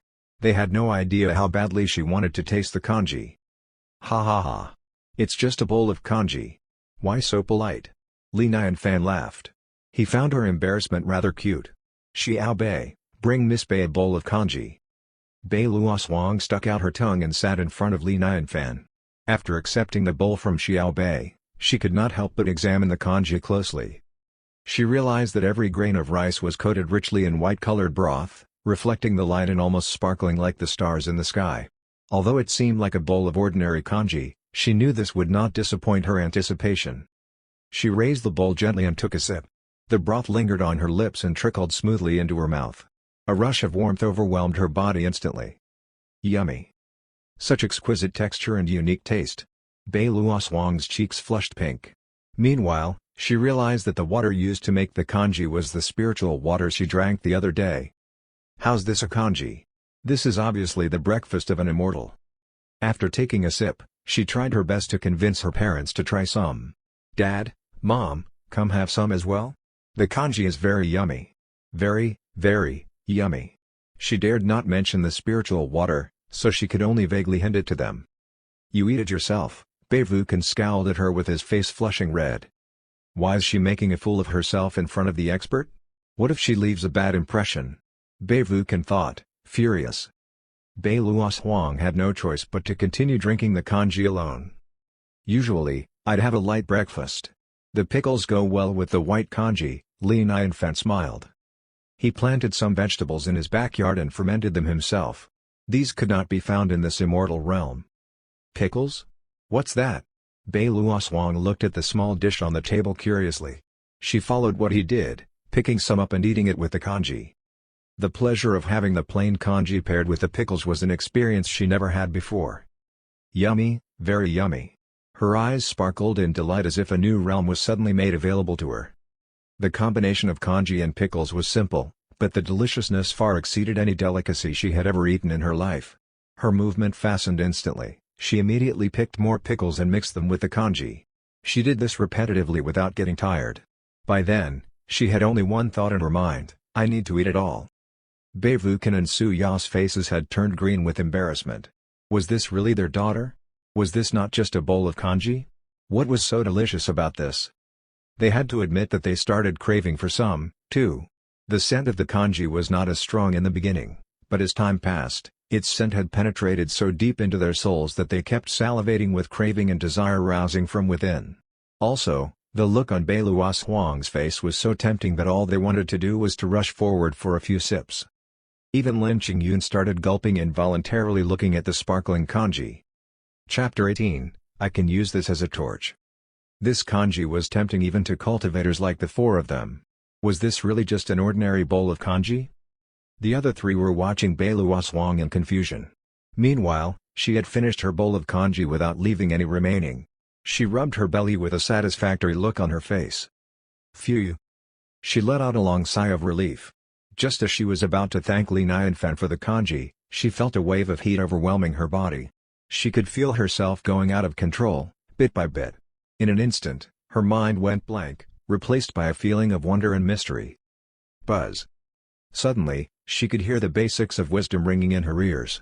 To the rest of them, she appeared almost delusional. She. Beivuken and the other two stared at her with wide eyes. Epiphany. This was a moment of epiphany. Their breathing was quicker than usual and they even called out to her in shock. Why did she have an epiphany? Instantly, it all seemed to make sense.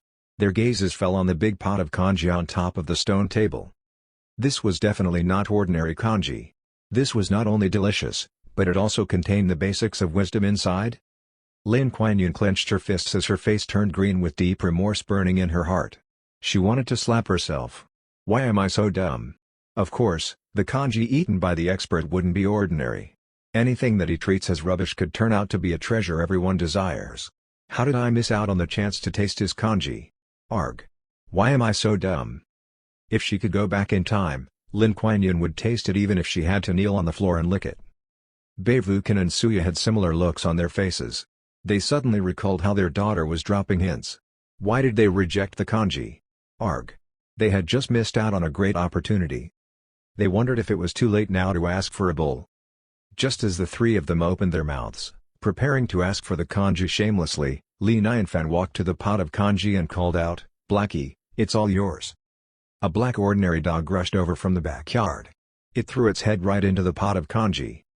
Lick! Lick! Lick! While the dog was indulging himself, the three of them stood there transfixed, staring at the dog with their reddened eyes. They, too, were gulping their saliva helplessly. That was kanji with the basics of wisdom. How could he give it to a dog? No. They were crying in their heart, anger rising within them. The dog seemed to have sensed their hateful gazes on him. He halted and looked up at them for a moment before turning his back on them to continue his delicious meal. He looked as if he was afraid that the three humans wanted to share his meal. Beivuken stuttered as the three of them stared at him with flushed faces. Li Nianfan saw the strange looks on their faces. He asked curiously, "What's the matter?"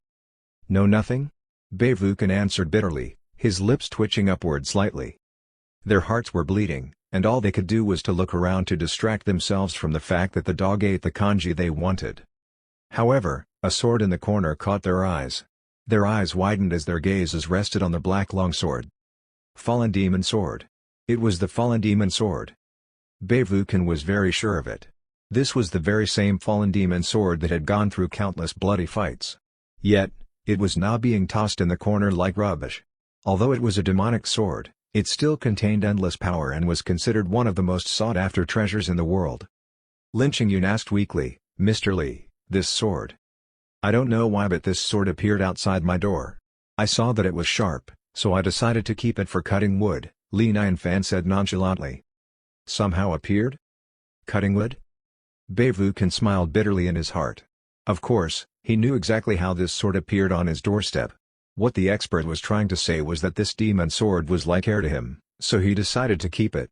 However, they were not surprised that the fallen demon sword was being used to cut wood. It almost seemed like a privilege for the sword. By then, Lin Qingyun had no words to describe her feelings. She had never been more awestruck than today, even if she were to add up all the times she had been shocked throughout her entire life. So this is the world of a Bigshot? Ha! Bei Luoshuang opened her eyes, feeling a little dazzled at first, which was then followed by shock. Mid-foundation building. All she had was a bowl of kanji, and she managed to break through from early foundation building to mid-foundation building. She realized that the kanji was not only made with spiritual water, even the rice and the fermented vegetables were no ordinary food. These things were just like the expert, seemingly ordinary but were all too far from being ordinary. Bei Luoshuang had indeed taken a huge advantage out of this visit. She stood up hastily and cried out, thank you so much, Mr. Li. It's just a bowl of kanji. What's there to thank?" Li Nianfan shook his head, thinking that this young lady was too easily impressed. It was merely a bowl of kanji. Why was she so excited about it? Meanwhile, Beivuken took out a wooden box and said, "Mr. Li, my daughter took a drawing of yours the other way and it helped us tremendously. Here's a little something to repay your kindness. I hope you don't dislike it. You're all too polite. Li Nianfan was surprised that they came with a gift. It seemed that they were true art lovers. He opened the box without hesitation and saw a sword-shaped jade stone. He wondered what this jade stone was made of as it glowed like a source of light, emitting a white bright light that seemed rather mysterious. Lin Qingyun covered her mouth with her hand. She stared at Beivucan with a look of disbelief as her heart thumped quickly. The sword immortal jade, this was the most precious treasure of the Wanjian immortal sect. A piece of treasure that could turn sword intent into sword immortal. And Beivucan was going to give this to Li Nianfan? To any swordsman, this jade was a priceless treasure. Though Beivucan remained calm, he had his reasons. The Wanjian immortal sect was saved by Li Nianfan. A simple draft drawn by Li Nianfan was worth way more than the sword immortal jade. Furthermore, the sword immortal jade was no longer useful for a cultivator of the Yuanyang realm. However, a drawing from Li Nianfan could be useful, not just for the cultivators in Yuanyang, but also out of aperture, cross-tribulation, and perhaps even the immortals. If the jade could assure the survival of the Wanjian immortal sect for another 10,000 years, then a drawing from Li Nianfan could help it strive for another 10 million years. So, why would I need this jade for? Thought Beivucan. Li Nianfan held the jade in his hand and looked at it closely. The jade felt cold in his hand. He nodded and smiled, "This is not bad at all, I can use it as a torch to guide my way at night." What an expert he was! Using the sword immortal jade as a torch? But when they thought about how he used the fallen demon sword to cut wood, it seemed to make perfect sense. Chapter 19, The Answer. Seeing that Li Nianfan accepted the sword immortal jade, a smile appeared on Beivucan's face. This was a good beginning. Oh yeah, if a person has been frightened, possibly to the point of insanity, do you know if there's any cure for that? Li Nianfan asked as he thought of Nanan's situation, thinking that the cultivators might have some ideas. Hearing that Li Nianfan was asking them for help, the four of them did not dare to lose any second. They instantly gathered to brainstorm ideas, frowning in seriousness. Lin Qingyun said, "Insanity is usually caused by the soul being hurt. I do know some medication for curing the soul. May I know what condition this person is in?" "She's a little girl who got terrified after being kidnapped by a monster," Li Nianfan said. "A little girl and an ordinary person." Lin Qingyun shook her head. "If this is the case, it seems rather difficult. Her soul is too weak and isn't suitable for this medication. If she were to take it, it might only worsen the situation." Beivucan added, "This is likely to be caused by her inner state. Medication can only do little help working from the outside." They sighed inwardly. It was rare for the expert to ask them for help, yet they were not able to provide suitable solutions. Lin Qingyun's eyes sparkled a little. "I've got a soul-curing jade which could cure the soul if one wears it for a long time." "How long does it usually take?" Li Nianfan looked at her with anticipation. Lin Qingyun explained, "Insanity is the hardest to cure. The shortest time would be about 10 years, and the longest would be about 20 years. Too slow," Li Nianfan sighed. 10 years was way too long for a little girl. "It seems that I'll have to try it my way, though I'm not sure if it's going to work," he mumbled to himself. The four of them trembled a little. Was the expert about to cure the girl himself? It was not a surprise that an expert like him could cure a small problem like this. He simply did not bother to do it himself earlier. "Mr. Li, I wonder if it's alright for us to watch you while you cure her?" Lin Qingyun asked him with an anticipated look. The three of them waited for his response, sharing the same look. Being able to observe the expert in action would be the greatest fortune one could ever get. If they could learn a little from him while watching, it would be adequate knowledge for a lifetime. "You want to watch me helping the girl?" Li Nianfan paused before he smiled bitterly. "I'm just going to help her through ordinary means. Are you sure you want to watch?" What? He could even cure insanity while he was in his ordinary body? The four of them were even more stunned by what he just said, and they became even more determined to observe him. "All right, then. I was just about to go to town anyway." Li Nianfan nodded hopelessly. He thought to himself, the cultivators here in the immortal realm are not only friendly, but they also seem to be so bored that they'd follow an ordinary man like me around. Holding on to that thought, he called out, "Blackie, let's go." With that, Li Nianfan went down to the fallen immortal town accompanied by the four of them. When they arrived, Andy-Zhang and Nanan were hanging by the town's entrance aimlessly. Andy-Zhang seemed depressed, wiping off her tears secretly while Nanan remained beside her with a blank expression. Quite a few children were surrounding her who were trying to speak to her and keep her company to help her get back to normal. "Mr. Lee," Auntie Zhang called out as if she had seen her savior. "Please, help me save Nanan." Li Nianfan replied with a serious face, "Don't worry, Auntie Zhang, I'll try my best." He turned to the children and smiled, "Hey, children, it might not be the best for Nanan when you're all surrounding her. You might make her feel insecure. Please, spread out a little, alright?" When the crowd dispersed slightly, his face turned serious. To be honest, he was not entirely sure if his method was going to work, but he thought the chances of it working were high anyway. Beivukan and the other three became nervous as well. They were excited that they were about to witness the expert in action. Li Nianfan found a spot and sat down. Then, he invited Nanan to sit beside him. Smiling, he said to her, "Nanan, Brother Li is now going to tell you a story. You have to listen carefully, alright?" The title of the story is called Journey to the West. Since Nanan's insanity was caused by the monster, Li Nianfan thought of using the storytelling technique to neutralize the trauma the monster had caused her. Since most children like to listen to stories anyway, this technique would work better than the others. Story. I want to listen to a story. Brother Nianfan, can we listen, too? The children surrounding gathered in a circle, they all looked at him in anticipation. Of course, you may. Li Nianfan nodded. Beivukan and the three of them froze. They did not expect Li Nianfan to cure her in this way. Would this work? However, they did not leave. They stood there, waiting curiously. Li Nianfan composed his thoughts and started telling the story. Chaos is everywhere, yet nobody sees it. Since Pang broke Huangmang, so was an enlightening quest. To the hive minds and students, inventing all the goodness from within. If one is to be enlightened, one should read The Journey to the West. There's a rule of numbers governing the world. 129,600 years equals 1 yuan.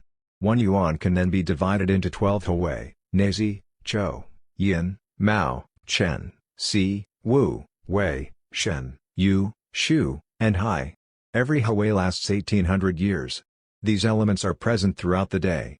For example, Nazi is when the sky is dark, and Chou is when the chickens cluck. In other words, Nazi is pitch dark, while Chou is the first shine of sunlight. Although this introduction to the story seemed rather dry and boring to the children, the four cultivators had shivers all over them, their eyes glowing with shock. This is the answer. Since ancient times, nobody had ever been able to put the answer into words, yet Li Nianfan had just casually said it out loud in the form of storytelling. Was he telling the children the answer to how the world was made? Or the evolution of all the living things in the world? Listening to Li Nianfan's story, it sounded like the basics of wisdom ringing in their ears. Although there were many things they did not understand, they still learned a lot. Coming with Li Nianfan was indeed a wise choice. They held their breaths and listened attentively, not wanting to miss out on a single word. After a long introduction, the story finally started. There was a country overseas named Pride to the Country. This country was situated near the sea, where there was a mountain in the sea. The mountain was called Huaguo Mountain. This mountain lived through the coming and going of 10 continents, hosted 3 dragon eras, and had existed since the beginning of.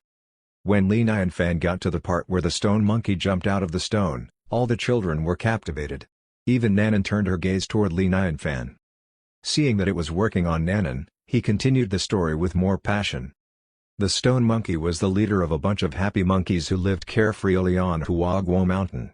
However, this stone monkey wanted to pursue longevity, so he made a boat out of bamboo and went on a journey to find the masters to teach this to him. With Li Nianfan's storytelling, a magnificent prehistoric world gradually unfolded in front of everyone, arousing their awe and surprise from time to time.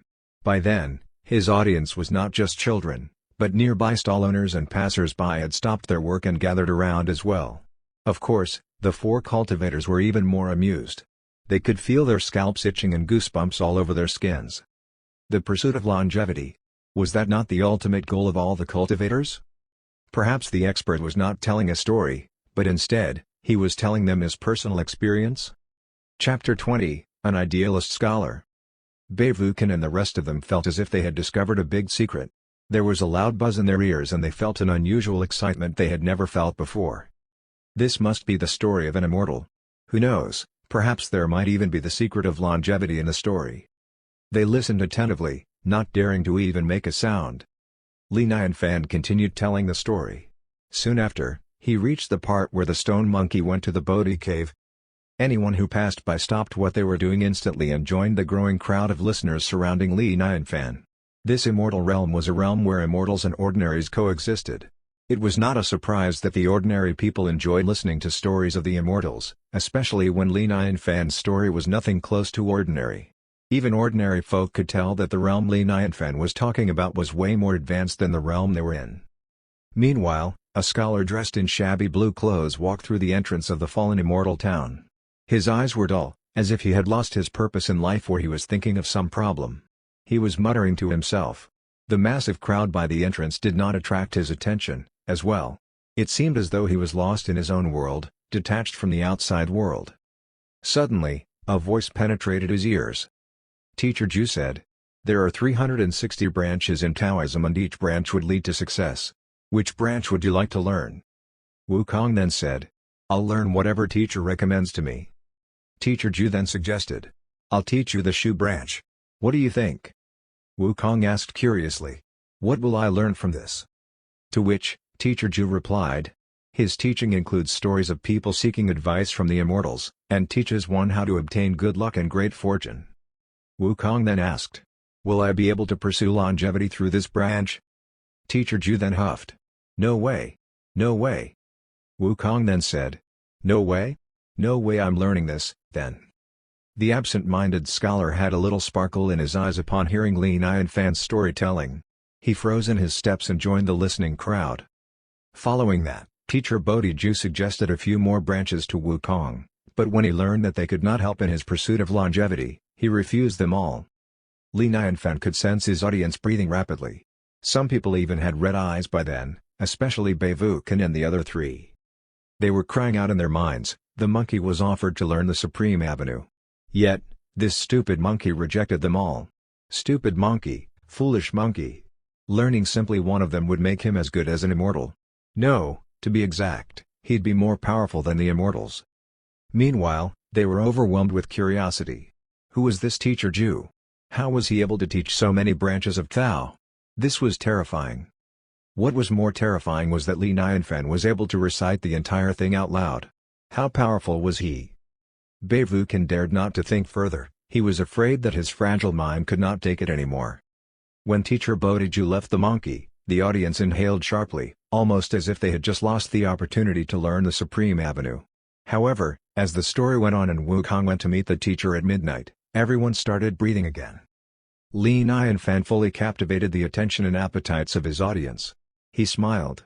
"All right, that's it for today. We will continue the story another day. Please, don't. Mr. Li, please, tell us more." "Arg. It's been an hour. My wife's going to yell at me." "Mr. Li, will you be here again tomorrow?" "I'll come." Everyone looked at him with anticipation, even Nanan appeared interested. Li Nianfan ruffled her hair and said, "Don't worry. I'll be here tomorrow at the same time." "Mr. Li, thank you. Thank you."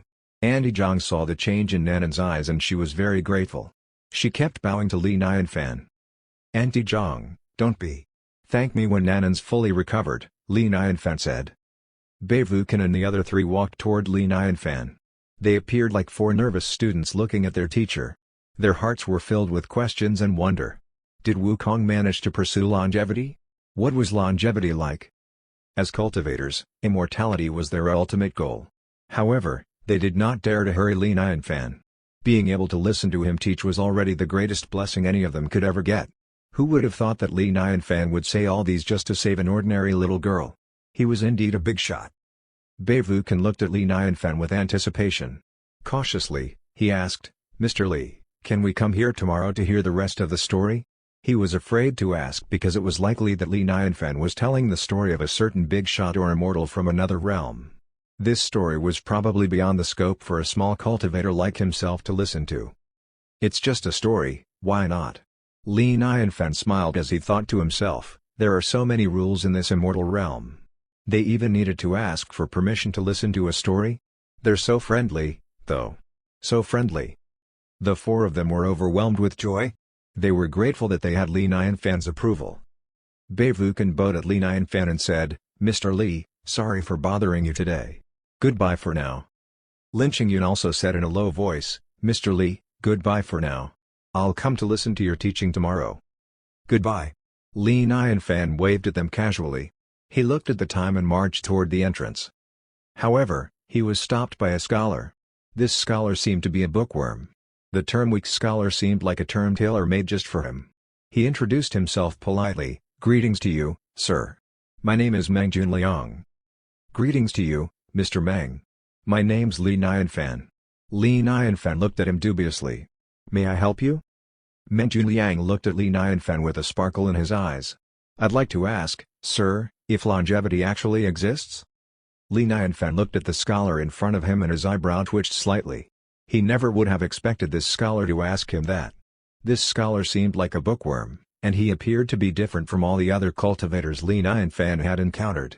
He guessed that this scholar was an ordinary man. Of course, it makes sense for ordinary men to want to pursue longevity, but this isn't reliable. Ha! To be honest, I'd love to pursue it myself if I could, Li Nianfan thought to himself as he tried to get rid of this scholar's obsession with longevity. There are reincarnations, which makes longevity impossible, Li Nianfan said. But I've read in books that immortals can pursue longevity, he continued obsessively. Why can the immortals pursue it, but not ordinary men? I've read through all the books, looking for the secret to longevity. I had no luck finding it until I heard your story. You must know the way. Please, teach it to me. This scholar was likely to have gone insane from reading, living in his own idealistic world. Li Nianfan shook his head and said, Immortals can maintain their bodies through cultivation, something ordinary men are not able to do. Do you understand ordinary beings?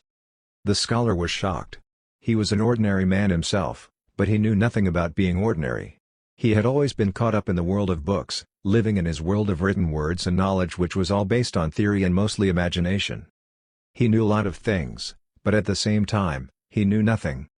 In the words of Li Nianfan's past realm, this scholar was an idealist. As long as he did not want to die, he would not die. Chapter 21, An Old Man Listening to Children's Stories? Watching the scholar's confusion, Li Nianfan continued, The sun goes up and the sun goes down. This is the law of life. If you can't even grasp this basic fact, how are you to understand your own life? One would experience the cycle of 4 seasons in 10 years, and in 100 years, one would experience the cycle of life starting from birth and aging to illness and death. In 1,000 years, dynasties and rulers change. And in 10,000 years, one would see the turning of stars. In short, one cannot fathom experiencing all these in one day, so, of course, ordinary men can't see this world with the lens of a single day. The scholar shivered with changing expressions on his face, sometimes excited and sometimes confused. Li Nianfan left him there and walked back to his mountain. That was all he could help him with. Whether or not this scholar understood him was up to him. Although longevity was the dream of many, it was not worth it at all if one went insane because of this. It was better for ordinary men to be more realistic. After returning to his residence, Li Nianfan tossed 2 fishes to Xiao Bei. He placed his order for what he wanted to eat for dinner. Then, he enjoyed his lunch on his own. Meanwhile, 1,000 miles away, an elderly man was rushing to the Wanjian immortal sect along with a young man. Both of them were also flying swordsmen. On the way there, the elderly man was sighing with a look of despair. The young man finally could not help but ask, Master, I'm afraid the Wanjian immortal sect no longer exists. Why are we still going? The elderly man sighed, Chang'er, cultivators have been going against the law of the sky. We aren't ordinary men and there's danger everywhere. When one dies from danger, there may not be anyone to take care of our dead bodies. Beivukan and I cultivated swordsmanship for many years and fought one another for 100 years. Now, only I will be able to take care of his dead bodies. Master, what if we bump into the sword demon? The young man asked worriedly. The elderly man seemed unperturbed. Let it be if that's the case since I don't have many years left to live anyway. If we do, you should keep running. I'll buy you some time. He said it with a glint of despair in his eyes. 5 years ago, his sect was still in glory, yet the sword demon destroyed half of it. Now that he was old, his power was not as strong as before, so much so that the sword demon did not even want to challenge him or he would have died a long time ago. Knowing Beivukan and his stubborn attitude, he knew that Beivukan would not try to escape the sword demon. His dead body must have turned cold by now. Both of them flew into the sky, creating a long arch in their trail. It was not long after that they reached the territory of the Wanjian immortal sect. Meanwhile, the elderly man sensed something and looked in the far opposite direction. 3 long arches came into sight. It was the 3 of them returning home after listening to Li Nianfan's storytelling. Seeing this elderly man, Bei Wuken froze. "Zhao Liatu, what brings you here?" Zhao Liatu stopped for a moment and stared at Bei Wuken in disbelief. "Bei Wuken, why are you still alive? I came here to take care of your dead body." Bei Wuken was not offended. He smiled, "Ha ha ha. Of course not. I'll die after you and take care of your dead body instead." Humph. Zhao Liatu did not refute, but he curiously asked, "Didn't the sword demon challenge you? Did you go into hiding?" "Do I hide? Zhao Liatu, who do you think I am?" Bei Wuken glared at him, which was then followed by a cheeky smirk as he released some of his chi. Zhao Liatu trembled. He stared at him with wide eyes. "You've entered the out-of-aperture realm?" Bei Wuken did not speak. He simply shut his eyes arrogantly. "How did you break through? It doesn't make sense. I'm better than you." Zhao Liatu could not help sizing him up from head to toe bitterly. "Can't help it, but I just did," Bei Wuken said arrogantly. Zhao Liatu seemed uneasy. He clasped his fists together as a gesture and greeted, "Congratulations to Senior Bei." His voice was bitter. They both started together, but now his old mate had progressed beyond him. Of course, he did not feel good. "Zhao Liatu, we've known each other for over 100 years. Don't call me senior," Bei Wuken explained hastily. Zhao Liatu insisted. "According to the rules of status and power in the cultivation world, it's only right for me to call you my senior." Bei Wuken looked at Zhao Liatu with a hint of remorse. Despite knowing him for so long, Bei Wuken knew that even if he became an immortal, this old mate would never look up to him. Yet, he was now lowering his ego to greet him. There was only one explanation. He did not have many years left. He wanted Bei Wuken to help look after his disciples and followers when he was gone. Every cultivator cultivated toward immortality, but how many of them actually became one? A foundation-building cultivator had a life expectancy of 200 years. Golden Core had 400 years, Yuan Ying had 800 years, and Out of Aperture had 1,600 years. Each realm had a prefixed life expectancy, and one could live forever if one became an immortal. That was very, very rare. It was likely that Zhao Liatu had less than 50 years left alive. As his old friend, Bei Wuken saw right through him and could not help but sigh for his old mate. After a moment of consideration, he decided that he had to help his old friend. "Even if I've reached out of aperture, do you think I'm a match for the sword demon?" Zhao Liatu frowned slightly. He did not understand what he was trying to imply. Bei Wuken said, "The reason I broke through was because of an expert, who was the one who killed the sword demon." "What?" Zhao Liatu's voice was sharp and his face was filled with disbelief. Even the young man behind him was shocked, as if he had heard the most impossible thing in the world. The expert was able to break through a Yuan Ying into an out of aperture? This expert must be very skilled. Zhao Liatu asked, panting, "You're not kidding me, right? Only an immortal can do that." "Actually, I don't think he's just an immortal," Bei Wuken said in a tone of admiration. He then began telling him his entire encounter with Li Nianfan from the beginning. Listening to his description, Zhao Liatu's expressions went from one of shock to respect, and he ended up being stunned, staring blankly at Bei Wuken. An air purifier that produced spiritual qi? A water filter that poured out spiritual water? A drawing containing sword intent? And it was only a draft? A jade pendant with a phoenix engraved on it was able to kill the sword demon and turn him into ashes? A kanji containing the basics of wisdom? These sounded absurd. After listening to Bei Wuken's description of Li Nianfan, his face sank. "Bei Wuken, I know you're of a higher rank than I am now, but this doesn't mean you can fool me," he continued with an unfriendly tone. "You're making this up, aren't you? You're taking me as a fool." Bei Wuken smiled bitterly. "Zhao Liatu, I'm not kidding. You can see for yourself when you follow me to listen to his storytelling tomorrow." He did not blame Zhao Liatu for not believing him. Even he found it absurd and hard to believe. Who would believe it without seeing it for themselves? "Follow you to listen to his story? Do you think I'm a 3-year-old? Zhao Liatu glared furiously, his face flushed red. He was an aging man close to his death, yet Bei Wuken was asking him to listen to someone's storytelling? Who was he kidding? Chapter 22, A Bigshot's world is indeed full of tests. That's all I'll say. Even if you believe it or not, that's all I can help you with, Beivukan said calmly. He knew that the expert was powerful and all-knowing. If he did not like others speaking of him behind his back, then it would be over for him. Therefore, he was afraid to keep talking. Zhao Liao looked at Beivukan suspiciously. Are you sure you're telling the truth? It's true. Beivukan nodded. Tszz.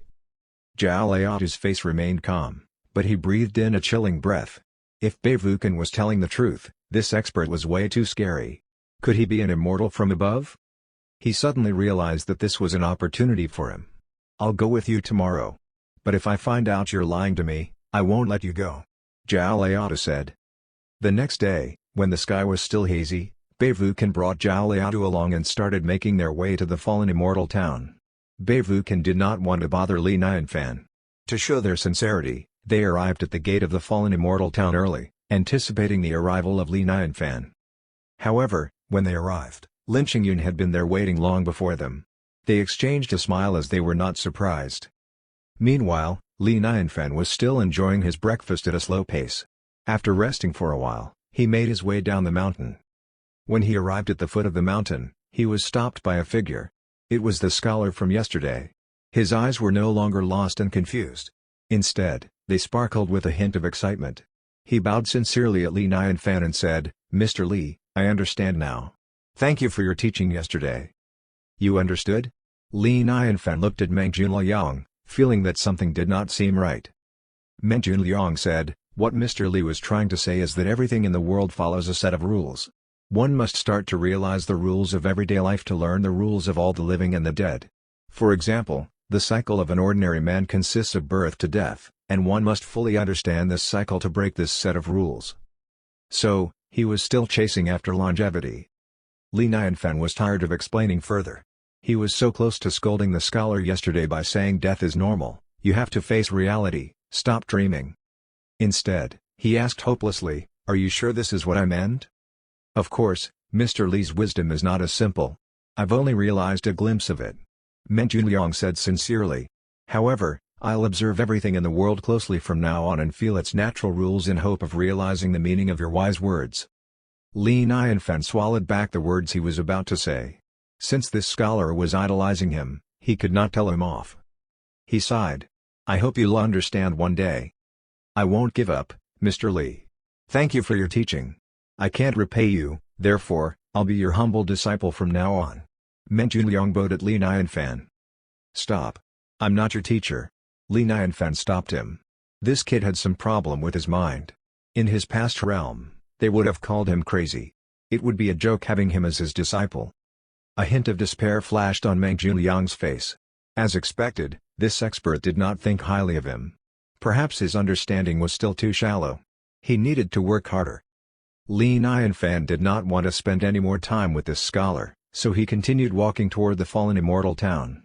However, Meng Junliang followed behind him closely with such obedience and politeness. Why are you following me? Li Nianfan asked. Meng Junliang answered politely, Mr. Li, after listening to your story yesterday, I've learned a lot. It was a masterpiece. Please, allow me to write it down as a record. It'll become the most important principle of life, benefiting future generations to come. Huh? It was just a story. How did it have anything to do with the most important principle of life? Li Nianfan shook his head, thinking that this scholar was hopeless. However, it was not a bad idea to have someone write down the story. At least his efforts would not be for nothing. He waved his hand and gestured, fine, write it down if you want. Thank you, Mr. Li.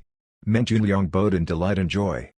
Upon seeing Li Nianfan walking into the fallen immortal town, Beivukan and Lin Qingyun walked forward hastily and greetings to Mr. Li.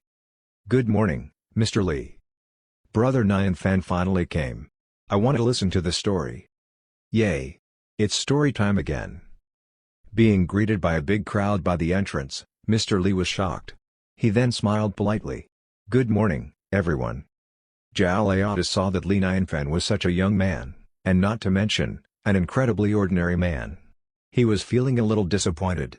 However, since he was warned by Beivukan, he did not show his disappointment and waited patiently. Chang'er, who was behind Zhao Liao, frowned and said in a lowered voice, Master, This young man seems younger than I am and has no cultivation at all.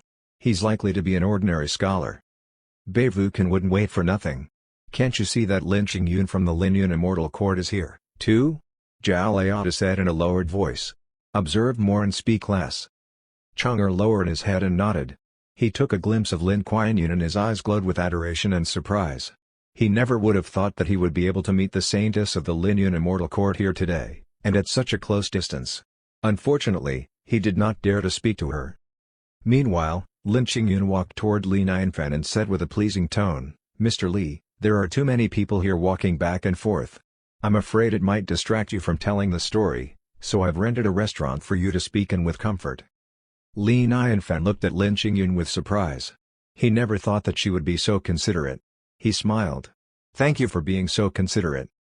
Beivukan smacked his thigh, wishing he could slap himself right away. How could he have missed such a simple opportunity to please the expert? Arg. An expensive mistake. The restaurant was nearby. It was clean and tidy, plus the ambience was nice. Lin Qingyun really did make an effort to please him. Li Nianfan carried Nanan in his arms and arrived at the top floor. He smiled, continuing from where we stopped. Teacher Bodhi Ju left furiously. In the evening, Wukong pretended to be asleep, keeping his breathing steady. By midnight, he got up silently, put on his clothes, opened the door quietly, and left. Everyone listened attentively. When they realized that the 3 whips of Bodhi implied that Wukong should go to him by 3 in the morning, the audience had a look of realization in their eyes. The ordinary audience did not relate much, they only found it interesting.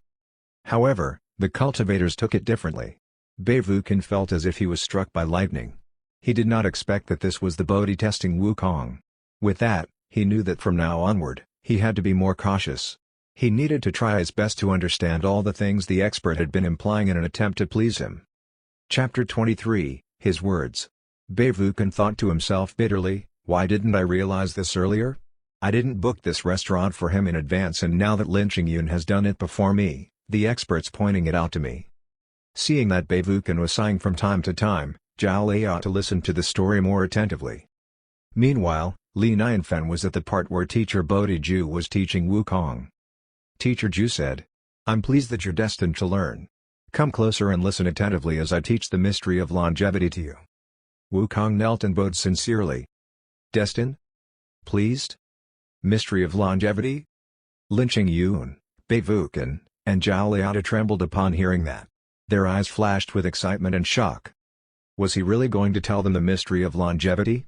They were convinced that the expert was teaching them through the words of Teacher Bodhi Ju and implying to them that they were destined to be there.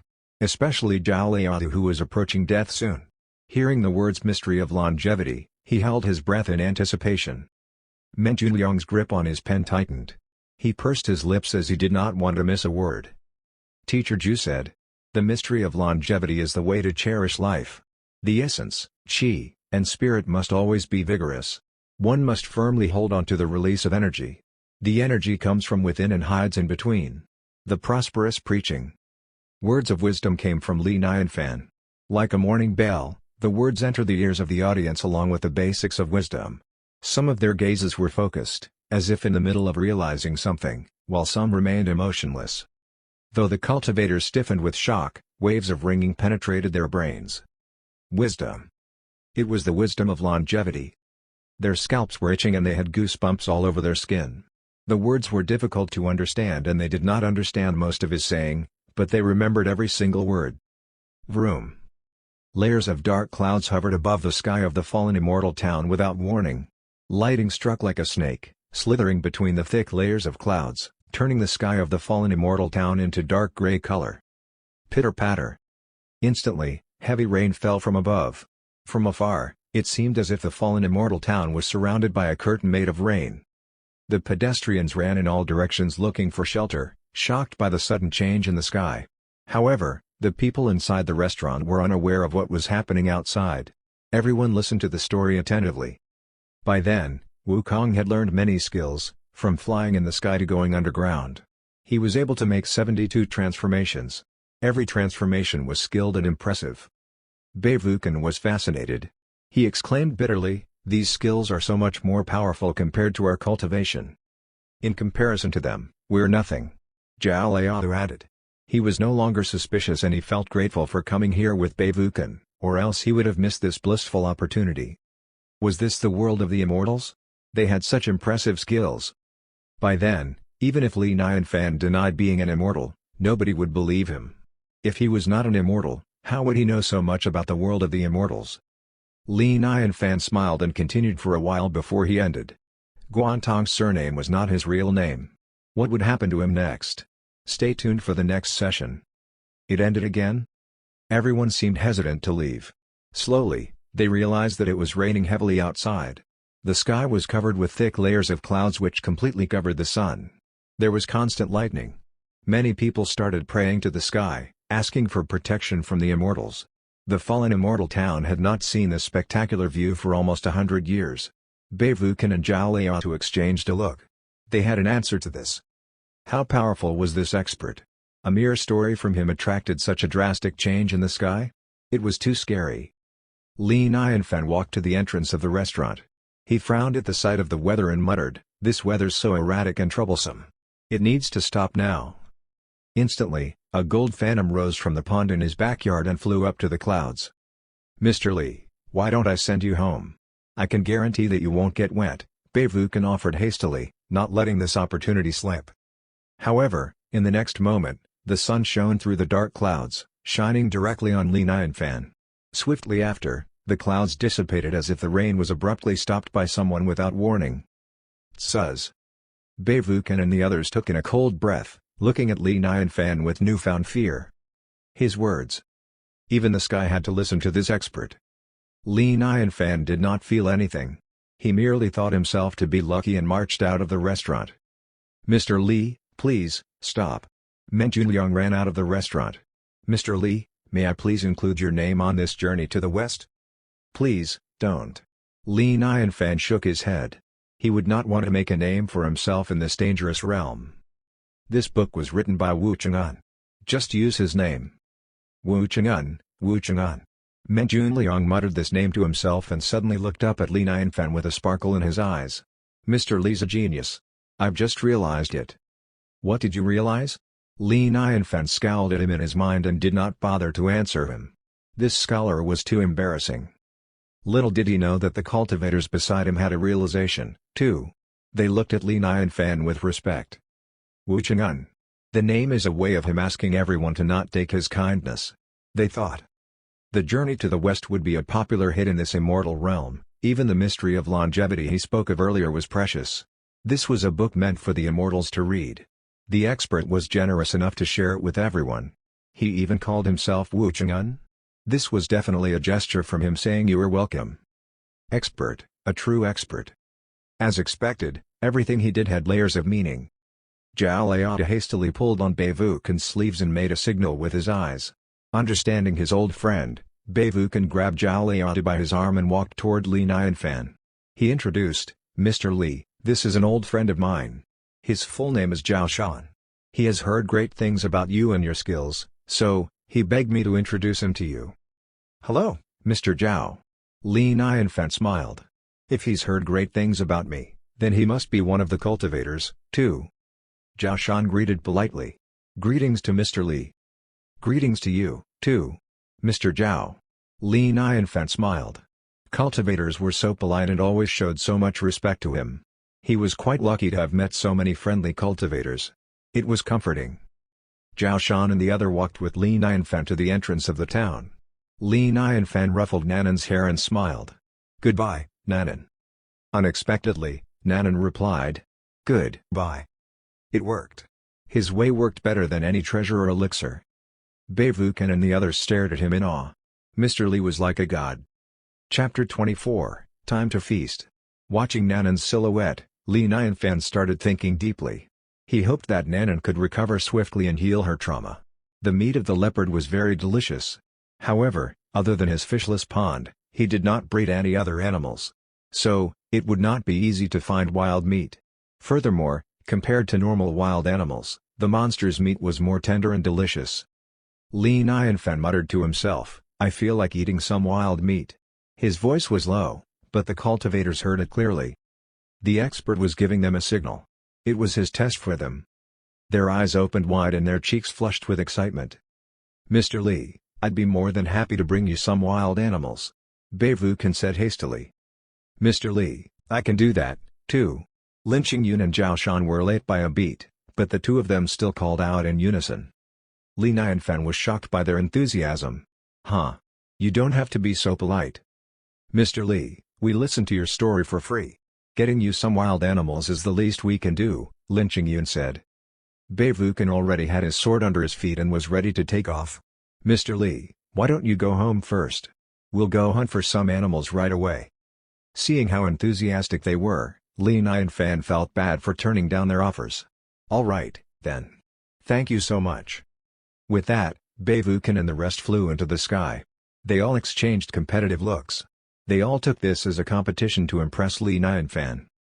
Meanwhile, Beiluo Huang staggered weakly. I feel that Mr. Li meant more than that." Everyone turned to look at Beiluo Huang. Lin Qingyun seemed as if she was thinking, too. "Luo Huang, what do you mean?" Beivukan asked. She replied, "Dad, I don't think Mr. Li wants to eat wild animals. After killing the leopard monster, he wanted to treat us to a leopard feast. I have a feeling that the wild meat Mr. Li was referring to are monsters. Why didn't I think of that?" I saw the look of pity when the expert looked at Nanan. Nanan was traumatized by the monster, so the expert must hate monsters. Suya nodded. "Arg. It's a lucky thing you guys remembered. Come to think of it, he's an expert. Why would he want to eat normal cheap wild meat, right? What he meant was the monsters, no doubt. We almost misread him. Imagine if we brought him some ordinary animals over. We might as well not see him again." Beivukan said cautiously. He could not help thinking of the test in the story he heard earlier. He almost failed the test. Luckily, his daughter pointed it out to him. Zhao Shan was impatient. "Then, what are we waiting for? Let's go and kill some monsters. We have to get him at least a monster lord." Lin Qingyun said, "I know a place where a tiger lord resides. It's cultivating in the Yuanying realm and has caused harm to many people. If we kill it, the expert would be pleased. Bring us there right away." They did not want to waste any time. They sped up to get to this tiger lord. 1,000 miles away, there was a forest filled with evil spirits. Everyone who passed by would be terrified and run away in fear. Meanwhile, a bunch of little monsters gathered in the forest. They were having a party. The tiger lord was staring at the head of another dead tiger, watching the performance of the little monsters while enjoying his feast and wine. A bright light approached them and landed in the forest. Swiftly after, a white sword intent soared to the sky. Roar! A loud cry of a tiger resonated in the forest. Before the little monsters could react to what just happened, they saw their lord in its original form, carried on the shoulders of the people who had just landed out of nowhere. Run! The little monsters were terrified and ran in all directions. "One tiger is too little. Let's grab a few more." Beivukan and the rest targeted a few more big monsters.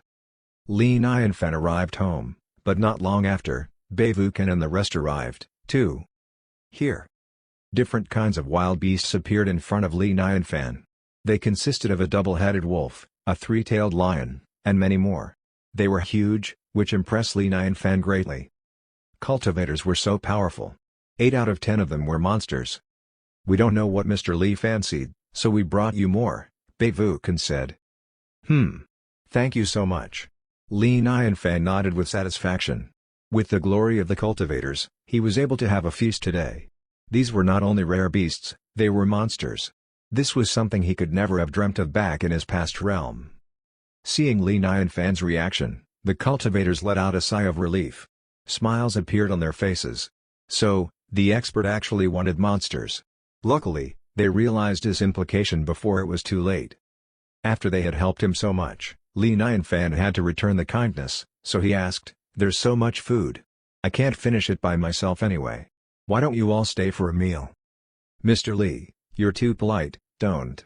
Zhao Shan instinctively rejected the offer out of politeness, but he was stopped by Beivukan, who glared at him with a look full of anger and hatred. "Are you an idiot? Didn't I tell you that even the water the expert drinks is made of spiritual water? That even a simple bowl of kanji contained the basics of wisdom and was ineffably delicious? How could you turn down such an opportunity? Brainless. Even if it's shameless of us, I'd want to stay for a meal." Zhao Shan understood what went through Beivukan's mind instantly. He coughed gently and said, "If you insist, I won't turn you down." Li Nianfan nodded and turned to Xiao Bei. "Xiao Bei, go and prepare the meat. Cut them into slices and prepare some vegetables. We'll have hot pot tonight." "Yes, my dearest master," Xiao Bei answered and did as he was told. Although this was not the first time Bei Wuken saw this, he was still immensely stunned. If someone else had a spiritual robot at home, it would be the most precious thing in the house and they would treat it as an altar in the ancestral hall. Unlike Li Nianfan, who asked his spiritual robot to do chores. One could only imagine the joy of being an expert. Li Nianfan smiled. "You're all in luck. We're having hot pot." Hot pot? What was that? Was that what immortals ate? The cultivator's doubts did not stop them from being excited. They all looked at Bei Luoshuang with praise. It was all because of her that they passed the test imposed by the expert. Perhaps hot pot was a reward for them all.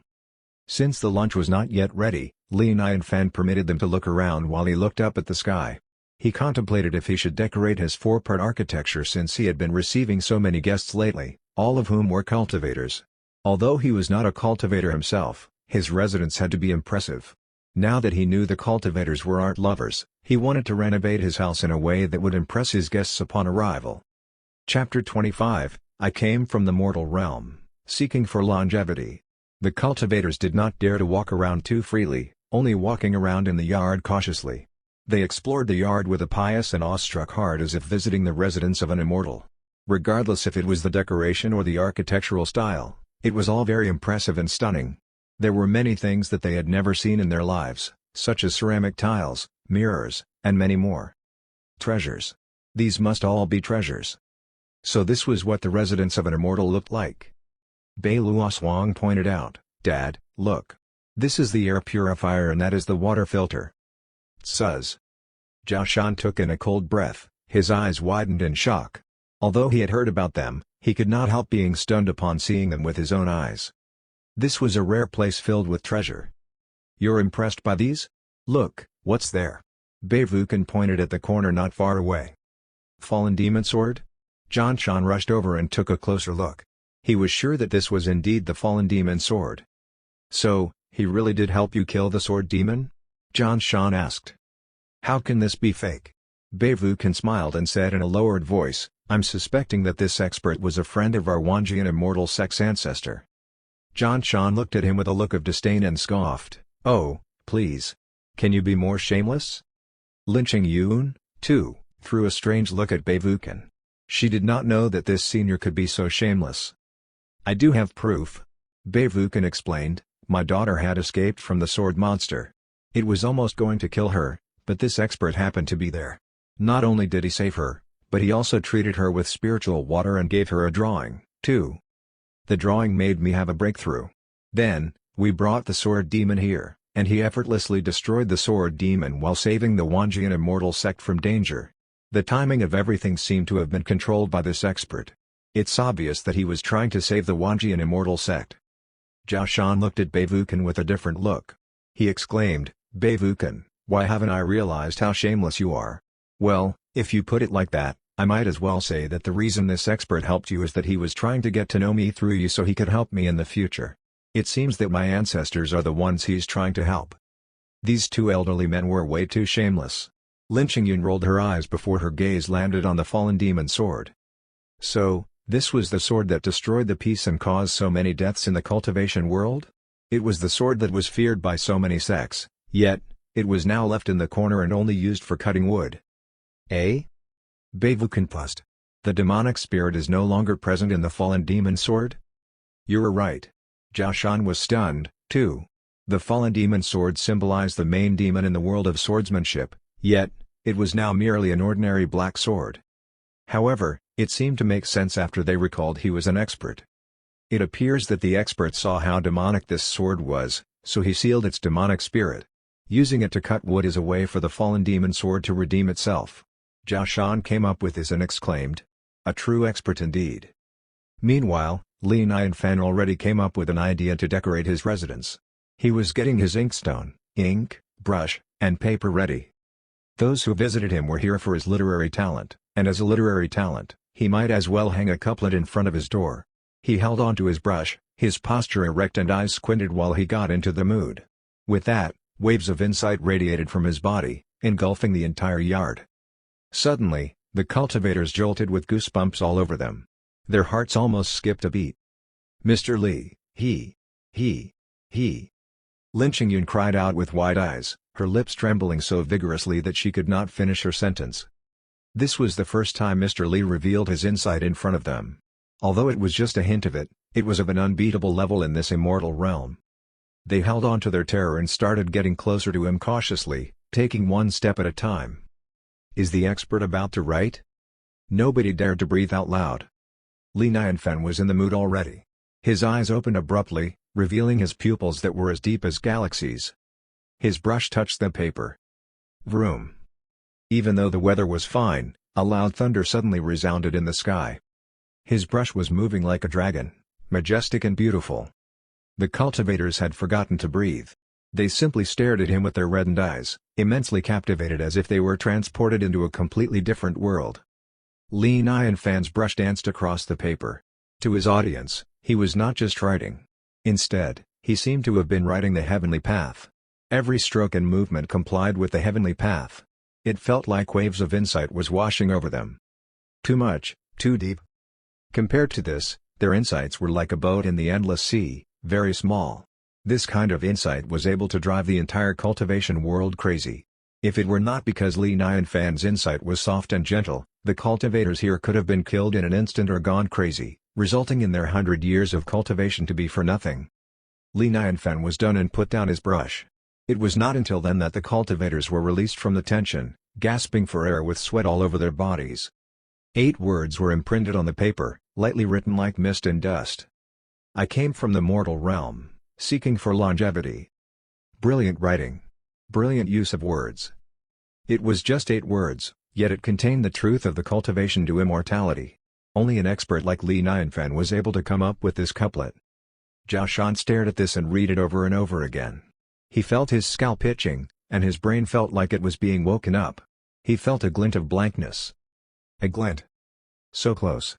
He was so close to a breakthrough. Zhao Shan panted hurriedly as he sighed inside his heart. However, he was not disheartened. As long as he was with this expert, it was way more beneficial than having a breakthrough. Nobody spoke a word as they were all stunned by this couplet. They were scared that uttering any word might mess up the immersive insight permeating through the room. Done.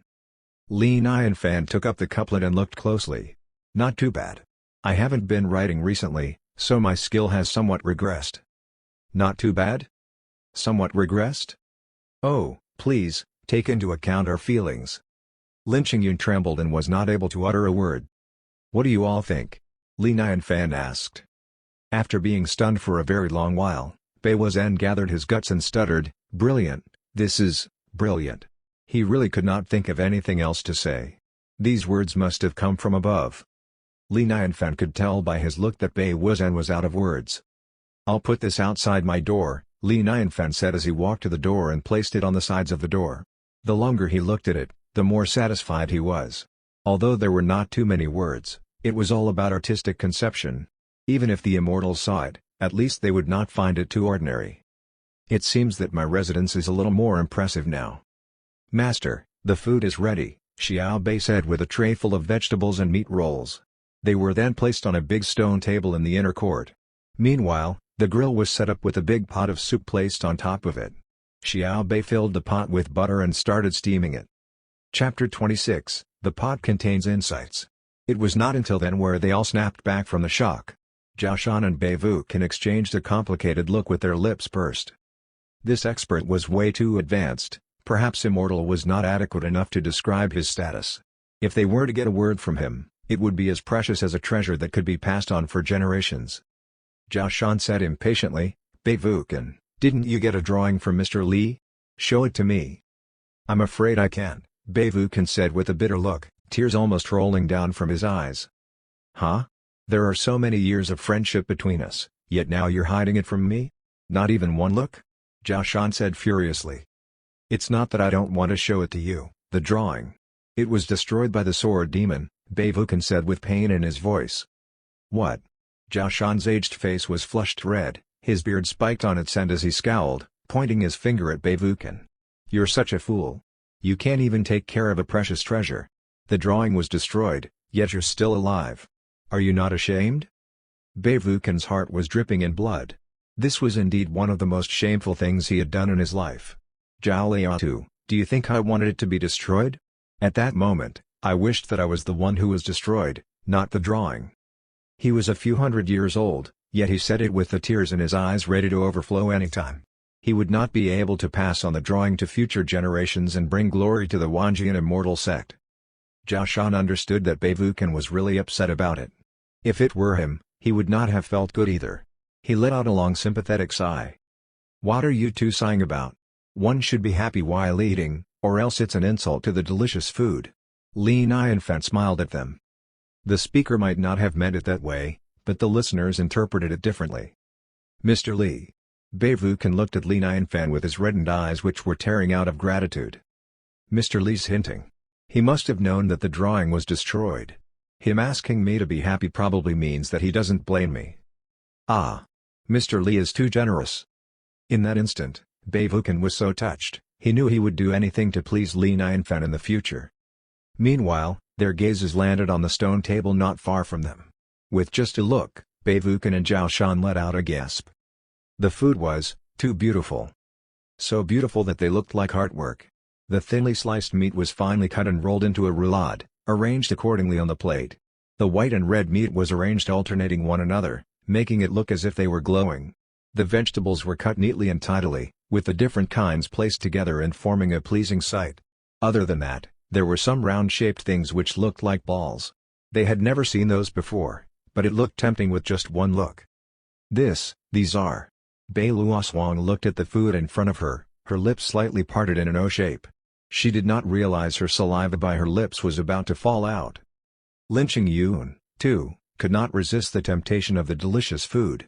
She swallowed her saliva. She did not expect her usually cold heart to be so easily tempted when it came to delicious food. They had not even started eating, yet by just the look of it, they were already tempted. Was this the food for immortals? If they were fortunate enough to taste them today, they would have no more regrets in life. Gulp. Gulp. This pot. Beivukan and the others looked at the pot as if they had discovered a new insight. The round-shaped pot was divided by a slightly curved line in the middle. On one side of the pot was red spicy oil while the other side had white bone broth.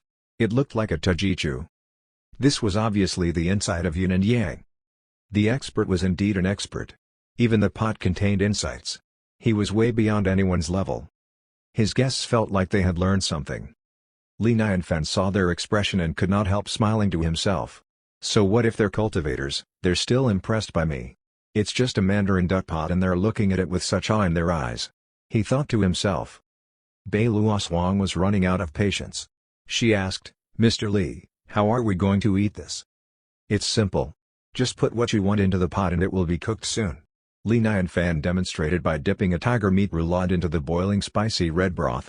He was used to starting with the spicy broth which was more appetizing. The roulade was thin, so it only took around 10 seconds for it to be cooked. The heat from the fire was just right. After it's cooked, just dip it in the sauce. Li Nianfan opened his mouth as he put the roulade into his mouth. Wow! This is the perfect feel. Nice. Bei Luoswang imitated what Li Nianfan did. She picked up the roulade and put it into the broth. Wow, so spicy! Bei Luoswang called out after taking a bite of the roulade. A layer of red spicy oil covered the roulade. Dipped with a sauce that complemented the burning meat, the taste burst in her mouth perfectly. It felt like gunpowder burning in her mouth. Bei Luoswang's cheeks were flushed red instantly. The spice and heat in her mouth was something she had never felt before, yet it felt so good. It could be said that the deliciousness was at its extreme. At first, Lin Qingyun tried maintaining her image, but once she took a bite of the meat, she was no longer able to keep up her image. It was too yummy. She did not know why, but the moment the food was in her mouth, she felt a sense of unusual satisfaction from the deepest part of her heart, and that all her troubles disappeared somehow. Everyone was eating with oil dripping from their mouths, chewing vigorously while letting out the heat from their mouths. Without realizing it, their lips were all curved into satisfactory smiles. Watching them eat, Li Nianfan could not help but smile himself. He remembered a saying back in his past realm, hot pot helps one forget his troubles. He did not expect this to happen here as well. The roulade was so thinly sliced that one would not find it too much however much one ate. Usually, everyone would focus on finishing the roulade before anything else. Especially when it was the meat of monsters. However, after a while, Beivuken was afraid that his stomach might get upset if he kept on eating the meat, so he picked a vegetable and boiled it in the pot. Boil. Boil. Quickly, the vegetable was boiling in broth. Beivuken picked the vegetable and dipped it in the sauce before putting it in his mouth. Huh? The taste was good. Although it was not as stunning as the roulade, it tasted better the more he chewed on it. One might get sick of the meat after eating a lot, but vegetables could only get better. However, in the next moment, Beivuken's chewing jolted abruptly and his pupils shrank into the shape of needles. His face was filled with wild disbelief. This is... Beivuken took in a cold breath. He could feel his heart beating rapidly. Even the vegetables contained insights. Chapter 27, Actually I love vegetables. Beivuken felt his throat getting dried out and his scalp itching. He discovered something unbelievable. He picked up another vegetable, boiled it, and placed it inside his mouth. After chewing slightly, the juice of the cabbage oozed out and its fragrance was released in his mouth. Following that, a similar insight rushed into his brain, sending him shivers. Indeed, the vegetables did contain insights. Beivuken was excited. He had goosebumps all over him while his gaze locked tightly on the vegetables. This must have been a test set up by the expert. The expert prepared meat and vegetables, and although the meat was of the monsters, the vegetables were the more precious ones. Everyone's attention must have been captivated by the monster meat, leaving out the vegetables, missing out on the greatest opportunity. I'm such a fool. I knew the expert was testing us, yet, I've only realized this now, Beivuken sighed to himself as he put yet another mushroom into the pot. While Zhao Shan and the rest were happily enjoying their meat feast, they soon realized Beivuken's strange behavior. What happened to him? Why was he eating the vegetables only? Beivuken, what are you doing? Why aren't you eating the meat? Zhao Shan finally asked. Monster meat was quite rare and they did contain some spiritual qi. Beivuken laughed. I love vegetables. You all can have the meat, don't need to be polite. With that, he picked up more vegetables for himself. Luo Huang, Suya, don't just keep eating meat. Have some vegetables to keep a balanced diet. Zhao Shan looked at Beivuken suspiciously. Fishy. Very fishy. He scoffed to himself. Everyone was eating from the same table. What was there to hide? With that, he picked some cabbage and put it into the broth. Perhaps the vegetables are tastier than the meat? Let me try it. With that in mind, Zhao Shan put the vegetable into his mouth. Cough. Cough. The vegetables were spicy which choked him a little. As for the vegetables, it's best if you put it into the bone broth, the spicy broth is not as nice, Li Nianfan said with a smile. Did all cultivators have such a low standard for food? Why were they all so eager to eat my food? Sorry to have embarrassed myself, Zhao Shan said apologetically. However, his eyes were filled with awe. Insights. It was definitely the insights. Beivuken was indeed being fishy. He dared to keep it to himself, eating so much vegetables on his own. Zhao Shan's eyes turned red as he started boiling and chewing on the vegetables rapidly. Beivuken was not to be outdone. Both of them started competing for the vegetables. Their faces turned red and their necks turned thick with vegetables. If it were not for the fact that Li Nianfan was there, the two of them would have broken into a fight. Lin Qingyun was stunned. If she was surprised by the deliciousness before, then this directly subverted her view of the world. The vegetables contained insights? How was that possible? To the cultivators, insights were rare and sought after. It was like an epiphany, invisible and intangible. One could only encounter insights by chance and destiny. Now, however, all they had to do to gain insights was to eat the vegetables. Scarily unbelievable. Who would believe this? Yes, we hunted for some monster's meat. However, these vegetables were provided by Mr. Li. In other words, these must be something the immortals ate. How foolish am I to have been so caught up with the roulade, I've completely ignored the vegetables he provided. How silly. Lin Qingyun thought to herself while looking at the half-gone vegetables on the table, all eaten by Beivuken and Zhao Shan. Her face twitched slightly. So much insights are gone. She had been keeping her composure, but now she was unable to stay calm. Even though she was a saintess, she had joined in on the food fight. Watching the change in target, Li Nianfan asked curiously, "You're no longer eating meat?" "Mr. Li, We'll only eat the vegetables from now on, Beivukan said hastily. Zhao Shan said as he was eating the vegetables, Mr. Li, I've realized that the vegetables are the most delicious. Don't mind me. Mr. Li, I've actually always liked vegetables, Suya said. Li Nianfan shook his head and he did not bother to question further. It seemed to him that the cultivators in this realm were not only friendly but also extremely weird. After the meal, Beivukan and the others felt the heat flowing in their bodies. It was more comforting than ever and more beneficial than any elixir they had ever eaten. Beivukan stood up and said to Li Nianfan in a serious and polite tone, Mr. Li, this was the best meal I've ever eaten in my life. Please, accept my gratitude. Mr. Li, your kindness to us is beyond words. I'll do anything for you if you ever need me, Zhao Shan said. The rest of them thanked Li Nianfan, too, with sincerity and admiration. Although they kept on reminding themselves to treat Li Nianfan like an ordinary man and to speak to him in a normal way, it was really hard to keep calm at that moment.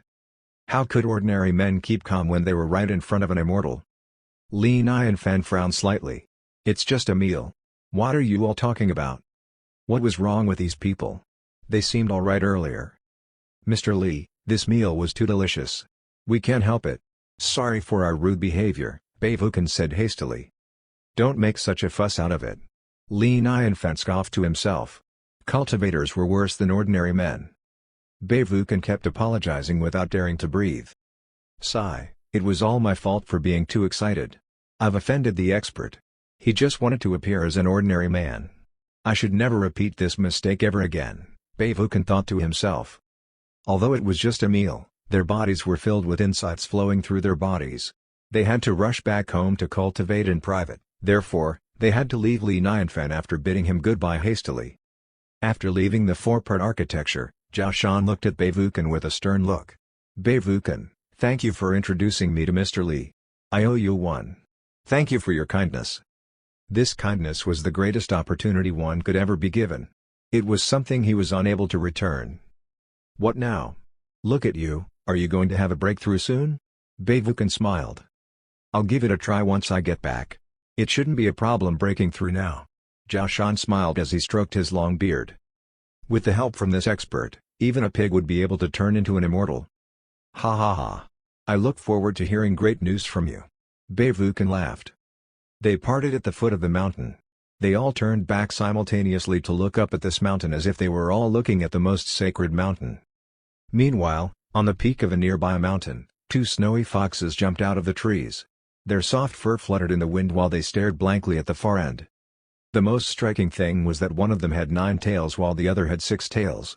Their pure, glowing, monster-like tails pointed toward the sky, slowly swaying from left to right. Chapter 28, Transformation and Lightning. The two snowy foxes moved like the elves in the forest, embellishing the world. The 9-tailed fox had a pair of dark pupils that sparkled, looking like it was deep in thought while recalling something. Sister, please, don't transform? Let's stay hidden in the forest, please. The 6-tailed fox looked worried, its voice crisp and clear like a young teenage girl. The 9-tailed fox shook her head with a determined look. Humans and monsters are different. I'll only be able to return the favor if I transform. Even if we don't transform, we can still secretly protect him, the 6-tailed fox said, not understanding her elder sister. The 9-tailed fox could not help recalling the figure of that man. It said in a low voice, "You don't understand." That day, the 9-tailed fox was about to die when a considerate man took care of its wound and saved its life.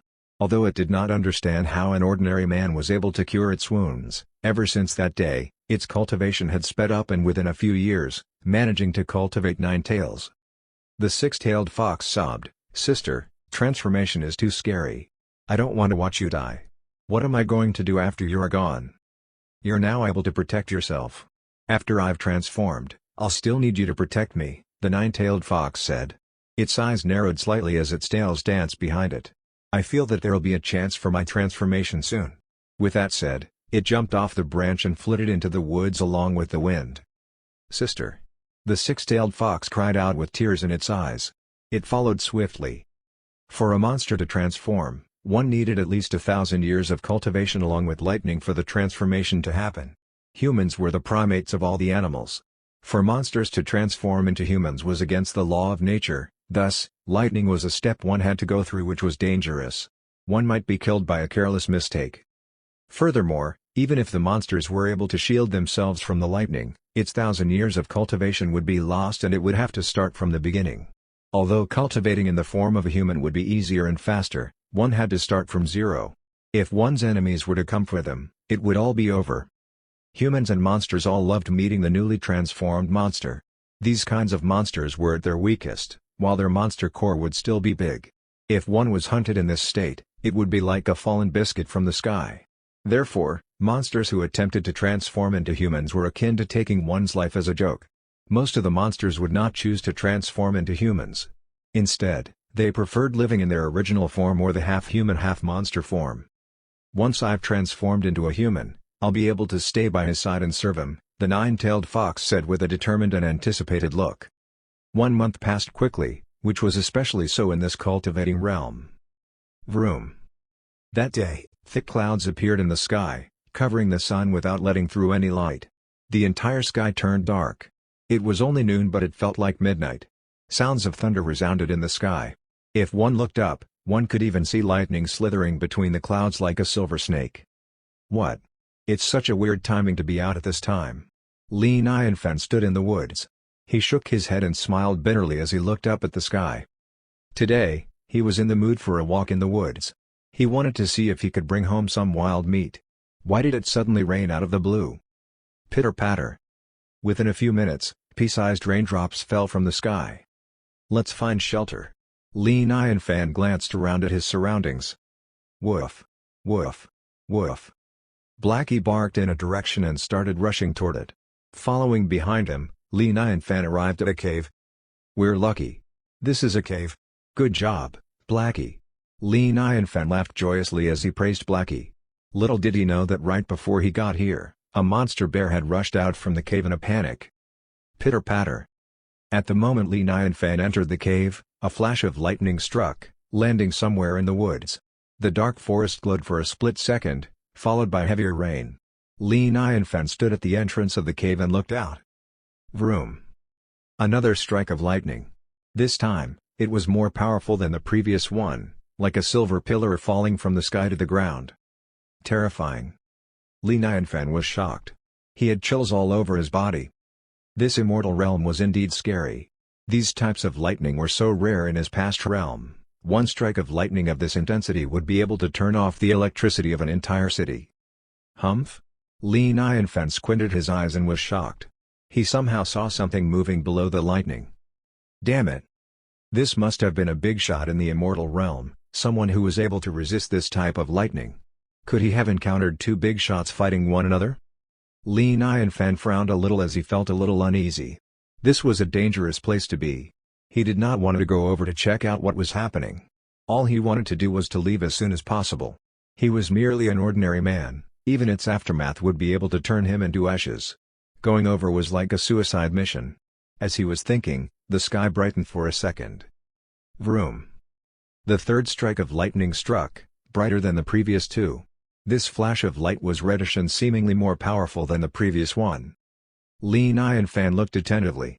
There was indeed something below the lightning strike, and it seemed to have flown into the sky. What kind of cultivators would fight here at this time? Li Nianfan muttered to himself. Luckily, the thunder only struck a single spot which calmed Li Nianfan a little. He hugged onto Blackie tightly, the two of them relying on each other. After the ninth strike, the clouds in the sky finally dissipated. The rain stopped and the sunshine returned. Showered by the bright rays of light, Li Nianfan almost cried out of relief. He did not want to spend any more time outside. He walked out of the cave and walked in the opposite direction of the lightning, returning home. Blackie, hurry! Li Nianfan pestered. The soil was muddy after the rain, dirtying his pants and shoes. However, he did not slow down. What if the cultivators behind him broke into another fight? If they were to fight near his place, he would be dead. What if this was a chance for him to start cultivating? Li Nianfan did not want to joke with his life. After passing through the forest, there was a long lake in front. The lake was as clear as a mirror, shaped like a long ribbon flowing through the mountains. Following the path of this lake, Li Nianfan was able to return to his four-part architecture. Chapter 29, Do Not Disturb the Expert. After the heavy rain, the water in the lake flowed rapidly. Li Nianfan did not dare to get too close to the lake. He let Blackie lead the way. Woof, woof, woof. Blackie suddenly fastened his pace and turned back at Li Nianfan, signaling him to follow. Li Nianfan frowned a little and picked up his pace. "Blackie, did you find anything?" He looked up into the distance and a hint of surprise appeared in his eyes. In about 100 meters, a figure seemed to be laying ahead. Li Nianfan dared not to slow down. Instead, he marched toward it hastily. Laying in front of him was a naked woman. Her skin was snowy and fair, slightly flushed with pinkish blood. Her unruly dark hair glowed as it fell on her back. Below her arched brows were a pair of eyes tightly shut, complemented by her long eyelashes which were slightly curled. Her thin lips were as delicate as rose petals. Beautiful. Extremely beautiful. Somehow, when Li Nianfan laid his eyes on this beautiful woman, he could not help but think of these two words, the harmed people and country, Sudaji. Her beauty was way beyond that of Lin Qingyun and Luo Shiyu. Her eyes opened slightly as Li Nianfan approached her. His blurry figure was similar to the figure who helped her 3 years ago. She was still a fox back then, and just as she was struggling and about to die, a figure rushed out from the woods and saved her life. This time, it was a similar scenario, and this figure appeared again. The woman's lips curled up slightly, a hint of tears appearing in her eyes. Li Nianfan glanced at the woman and looked closely at her face. He saw some tears rolling out of her eyes.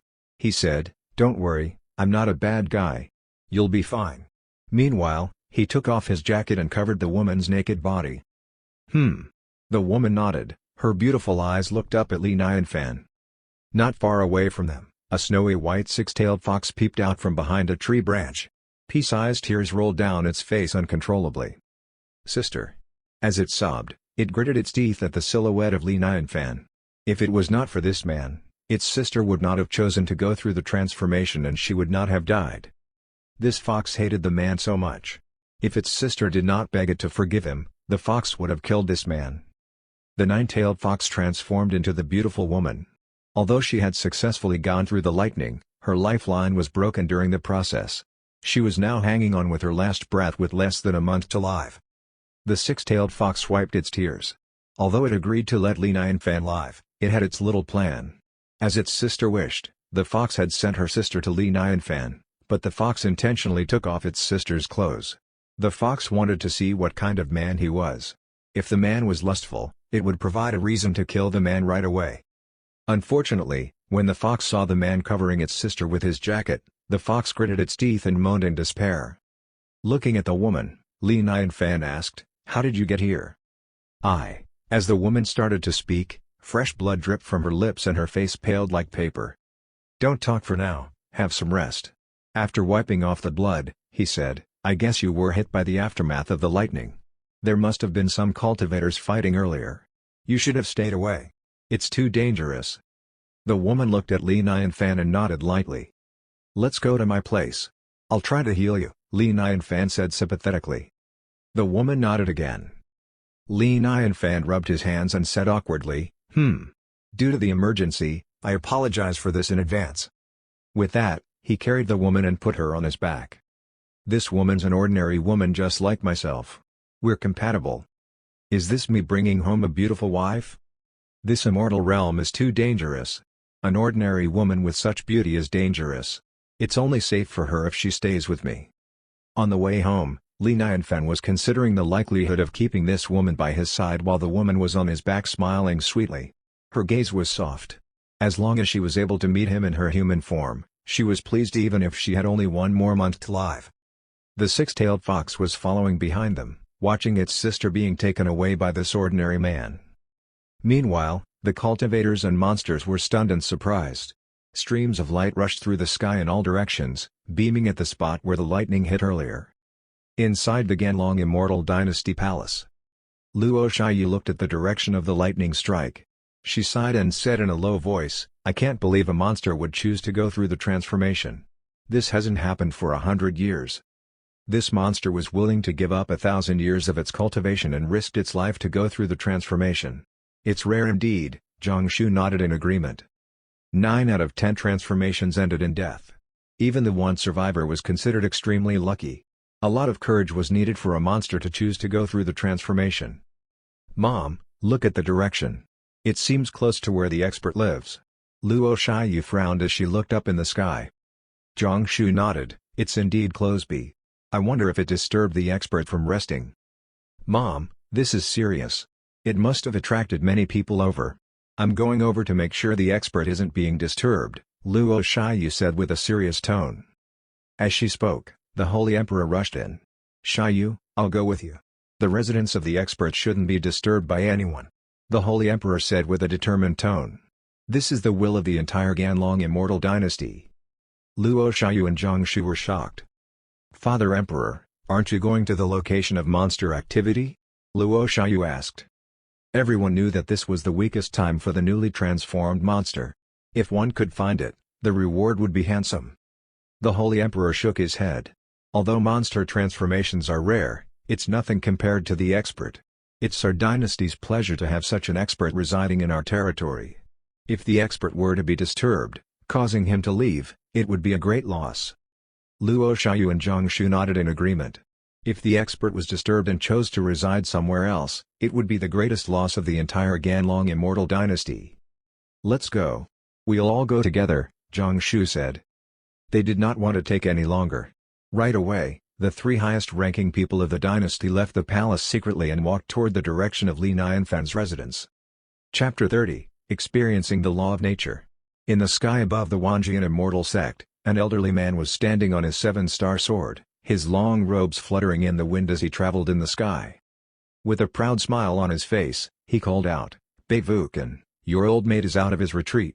Zhao Shan smiled as he exuded his newfound energy of the out-of-aperture realm. Zhao Liatu, that was quick. You had a breakthrough already?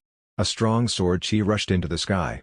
Beivukan appeared in front of Zhao Shan with his sword under his feet, too. The cultivators had long lives. Typically, a short retreat would take at least 10 years while longer ones would take 100 years. If the retreat was for a breakthrough, it would take even longer. Zhao Shan only took 1 month to retreat before he had a breakthrough. He stroked his beard and smiled, I was nothing like you though. You had a breakthrough within a night. That was because I was helped out by the expert. Beivukan sighed. Zhao Shan nodded. Yeah, the expert's skills are beyond any of our imaginations. A slight insight from him was enough for us to easily break through from Yuan Ying to out of aperture. He's way beyond an immortal. Beivukan's look became serious. He asked in a lowered voice, did you see the lightning today? I came here because of that. Zhao Shan's look turned serious as well. If I'm not mistaken, the location of the lightning was not far from the residence of the expert. Beivukan nodded. Exactly. As of now, many powerful forces have made their way over there, especially monster kings and cultivators. I'm not so concerned about the transformed monster. I'm more worried about the expert being disturbed, Zhao Shan frowned. I thought so, too. Beivukan looked at Zhao Shan and suggested, why don't we go over there now? If someone is disturbing the expert. A flash of harshness appeared in his eyes. Zhao Shan said, I agree. We owe so much to the expert. The first thing I wanted to do right after my retreat was to thank him. With that, the two of them took off with swords under their feet and disappeared into the sky. Li Nianfan was carrying the woman on his back. Finally, they arrived at his four-part architecture. We're home. Li Nianfan smiled. He gently placed the woman on the bed and checked her pulse. Eventually, his brows tightened. He had assumed the woman was severely injured, but he did not expect it to be this severe. On the surface, she seemed alright. However, her lifeline had been broken. If this happened to ordinary people, the person would have died a long time ago. This woman was lucky to have survived, buying him some time to save her. Watching the pale face of the woman, a wave of strange anger arose from within. He growled, so what if they're powerful? Does that mean they can ruin lives? Bastards! He recalled how he was so terrified inside the cave and he got more agitated. If I wasn't an ordinary man, I would have made you all pay. Li Nianfan thought. Seeing Li Nianfan angered on her behalf, a faint sparkle appeared in her eyes. She said softly, I'll be fine. You're so severely injured. How are you going to be fine? Li Nianfan said in despair. Oh, right. I'm Li Nianfan. May I know your name? I am. The woman frowned slightly, a hint of panic appeared in her eyes. She had only just been transformed and had not made up a name for herself yet. In a panic, more fresh blood spilled out from her mouth. Don't panic. You must have been so severely injured that you lost your memory. Don't think about it for now, Li Nianfan comforted her. He was secretly delighted. Since she had lost her memory, it only made sense for her to stay here with him. Considering the inconvenience of not having a name, he suggested, "Why don't I call you Daji for now?" Her eyes sparkled a little. She liked this name very much. A pink flush appeared on her face. "Thank you for the name, Mr. Li." Li Nianfan smiled. "Get some rest. I'll make you some medicine broth." After he left the room, Li Nianfan instructed Xiao Bei to pick the needed ingredients from his backyard. He then started to cook the medicine according to Daji's injury. Meanwhile, at the foot of the mountain, Luo Shiyu, Lin Qingyun, and Bei Wukan bumped into one another unexpectedly. "Lin Qingyun, why are you here?" Luo Shiyu asked in surprise, looking at Lin Qingyun. Lin Qingyun smiled and said proudly, "Of course, I'm here to visit the expert." Luo Shiyu frowned slightly. Recently, she had been so caught up with the things happening between the nation master and the prime minister that she had no time to visit Li Nianfan. She could not believe that Lin Qingyun did not go home in the past month, and instead, secretly befriended the expert. The Holy Emperor looked at Bei Wukan and Zhao Shan with a shocking look. "Sect Master Bei, Sect Master Zhao, you two have had a breakthrough?" Bei Wukan and Zhao Shan exchanged a smile. "Greetings to His Majesty." Tszz. The Holy Emperor took in a cold breath. Bei Wukan and Zhao Shan had to call him senior. Yet, they had a breakthrough so quickly? Since when was breaking through into out of aperture so easy? "It was all thanks to the expert," Bei Wukan said. The Holy Emperor stared at him with wide eyes. Although he had known the expert was powerful, he had just realized that he had far underestimated the power of the expert. The group started making their way up the mountain. They chatted on the way up. When they realized they had missed the journey to the West sessions with Li Nianfan at the restaurant, the Holy Emperor and Luo Shiyu sighed in agony. The expert was teaching so close to them, yet, they missed out on such an opportunity. It was definitely one of the most painful things in life. Although they had solved the problem happening in the Ganlong Immortal Dynasty, compared to missing the opportunity to learn from the expert, it was like picking up a small sesame seed while missing a huge watermelon. Luo Shiyu glared at Lin Qingyun with her beautiful eyes. She scoffed coldly, "You must have been the one who stopped the news from getting out." With how popular Journey to the West was getting, there was no way that Luo Shiyu had not heard about it. The expert wanted to live as an ordinary man, and it's apparent that he wants to keep things on the down low. "Of course, I can't let people disturb him," Lin Qingyun smiled as she replied. Luo Shiyu gritted her teeth helplessly. Now that Nanan had recovered, and that Journey to the West had ended, it seemed that she would never be able to listen to it ever again.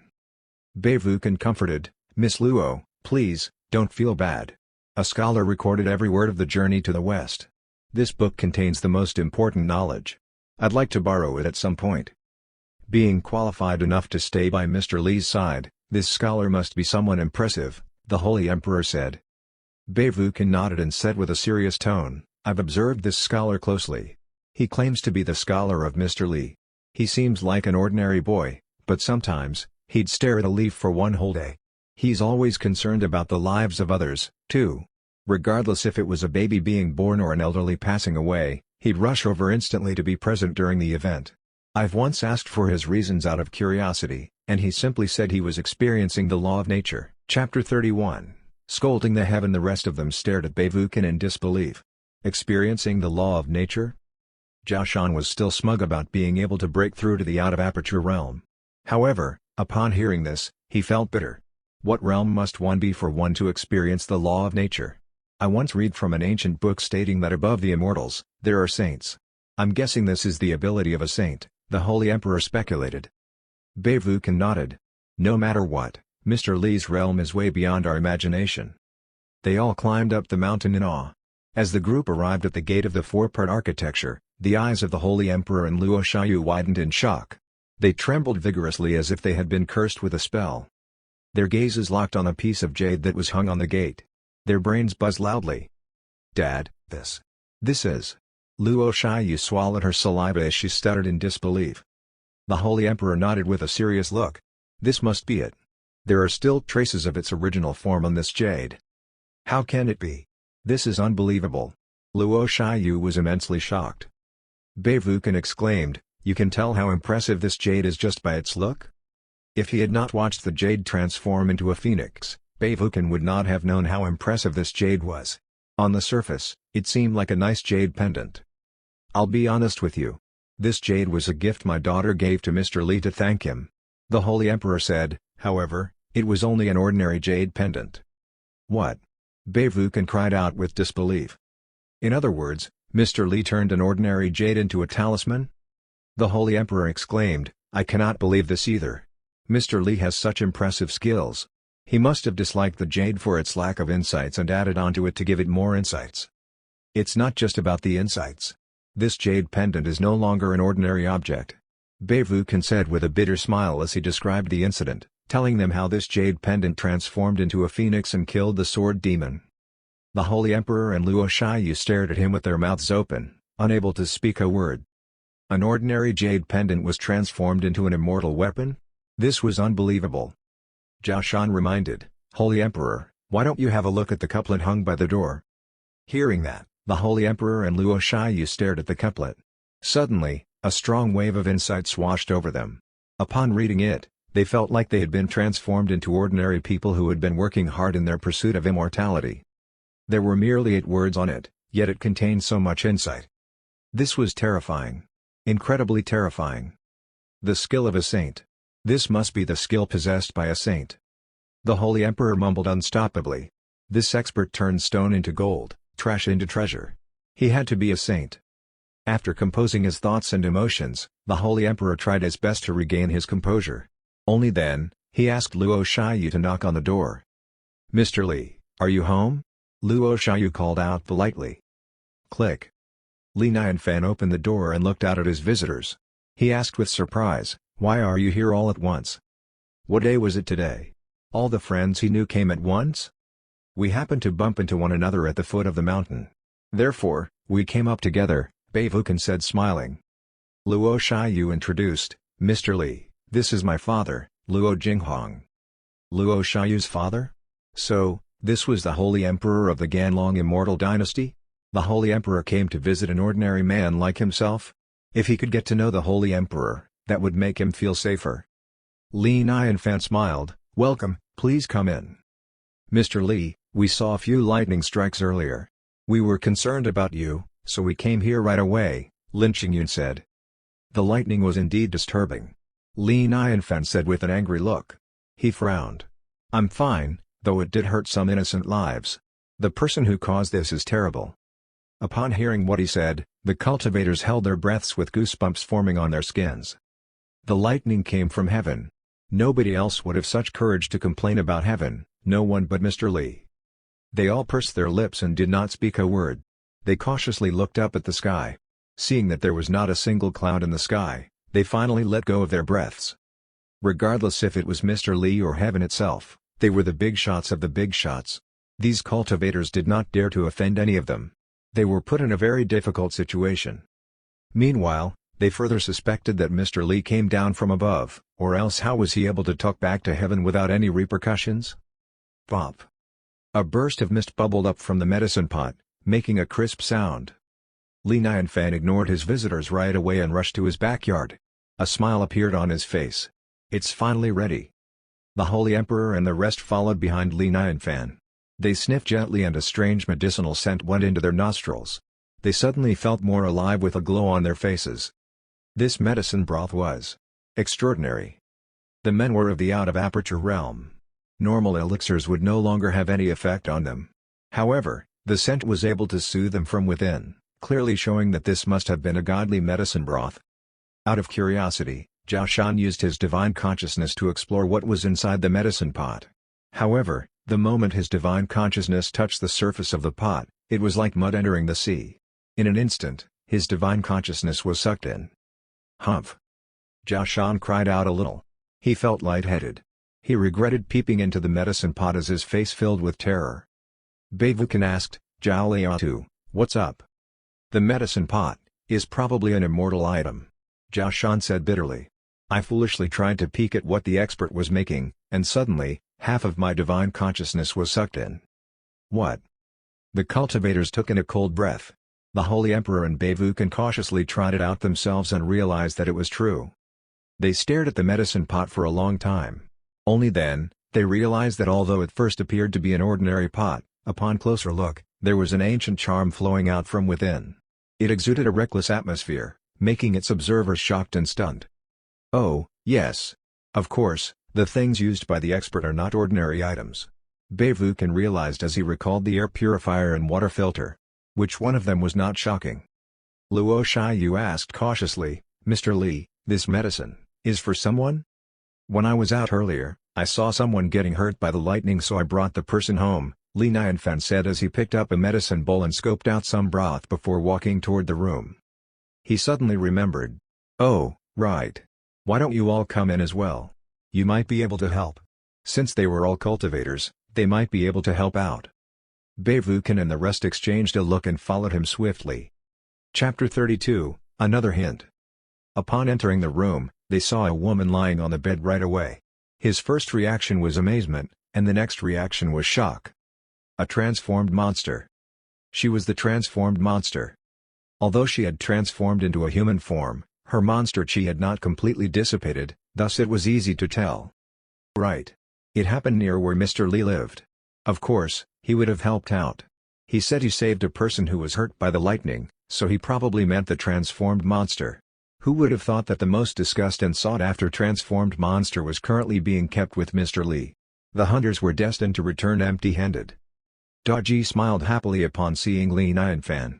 However, when she saw the cultivators following behind him, her pale face turned paler with fear. Be careful, Mr. Li. Daji hastily pulled Li Nianfan toward her in a panic. What's wrong? Li Nianfan paused slightly. He looked at Beivukan and the rest suspiciously. She seems to be afraid of you all. Why is that? Mr. Li, this must be a misunderstanding. This woman must have been terrified by the lightning, that's why she seems defensive, the Holy Emperor covered up with a very forced yet friendly smile. Beivukan helped, explaining, Madam, we're friends of Mr. Li. We're good people, you may rest assured. Yeah, we're good people. We won't harm you and we won't harm Mr. Li, either, Zhao Shan nodded in agreement. They were afraid of causing any misunderstandings. If Mr. Li was made to think that they were here to capture the transformed monster, it would be over. They reassured Daji sincerely, almost making an oath. Li Nianfan was unperturbed. He smiled. That's right, they're not bad people. My Daji, please, drink this though it's quite bitter. Daji glanced at the visitors cautiously and still pulled Li Nianfan closer to her. Then, parting her small lips slightly, she took a sip. The medicine was bitter, but her lips curled into a sweet smile. Although she only had one more month to live, she was pleased and satisfied that she was able to be with Li Nianfan. She thought she was drinking an ordinary medicine broth and did not expect anything out of it. However, in the next instant, her expression changed a little and a shocking look appeared in her beautiful eyes. What was happening? She felt the injuries within her starting to recover mysteriously. But, how could that be? With the strength of the lightning, it was enough to destroy all of her strength and energy. Even her lifeline had been completely destroyed, leaving her like a dried-out piece of wood. However, she felt a hint of liveliness within her. This medicine could change fate? She looked at Li Nianfan in shock. This was the first time she realized that the ordinary man she had a crush on for so long was not ordinary at all. What's the matter? Is it too bitter? Li Nianfan asked. Daji shook her head and focused on drinking the medicine. Upon stomaching the medicine broth, her already dead lifeline seemed to show signs of recovery. The revival of her liveliness seemed to reappear. The observing cultivators stared with wide eyes, as if they were looking at the most impossible miracle happening. They were cultivators, who were all sensitive to the revival of liveliness. Daji was a lifeless form that was close to her death, yet a mere medicine broth was able to change her fate. Unbelievable. It was lightning from heaven. What Mr. Li was doing was akin to stealing a life from heaven. What kind of existence was Mr. Li? Seeing that some blood had returned to her cheeks, he asked, smiling, how do you feel? I feel much better, Daji answered with a soft and gentle voice. That's good. Li Nianfan let out a sigh of relief. It seemed that his medicine was working. He then turned to look at the cultivators. You all saw the injuries. Do you have any way to cure her? Mr. Li, please, don't put us in this difficult situation, Beivukan shook his head as he smiled bitterly.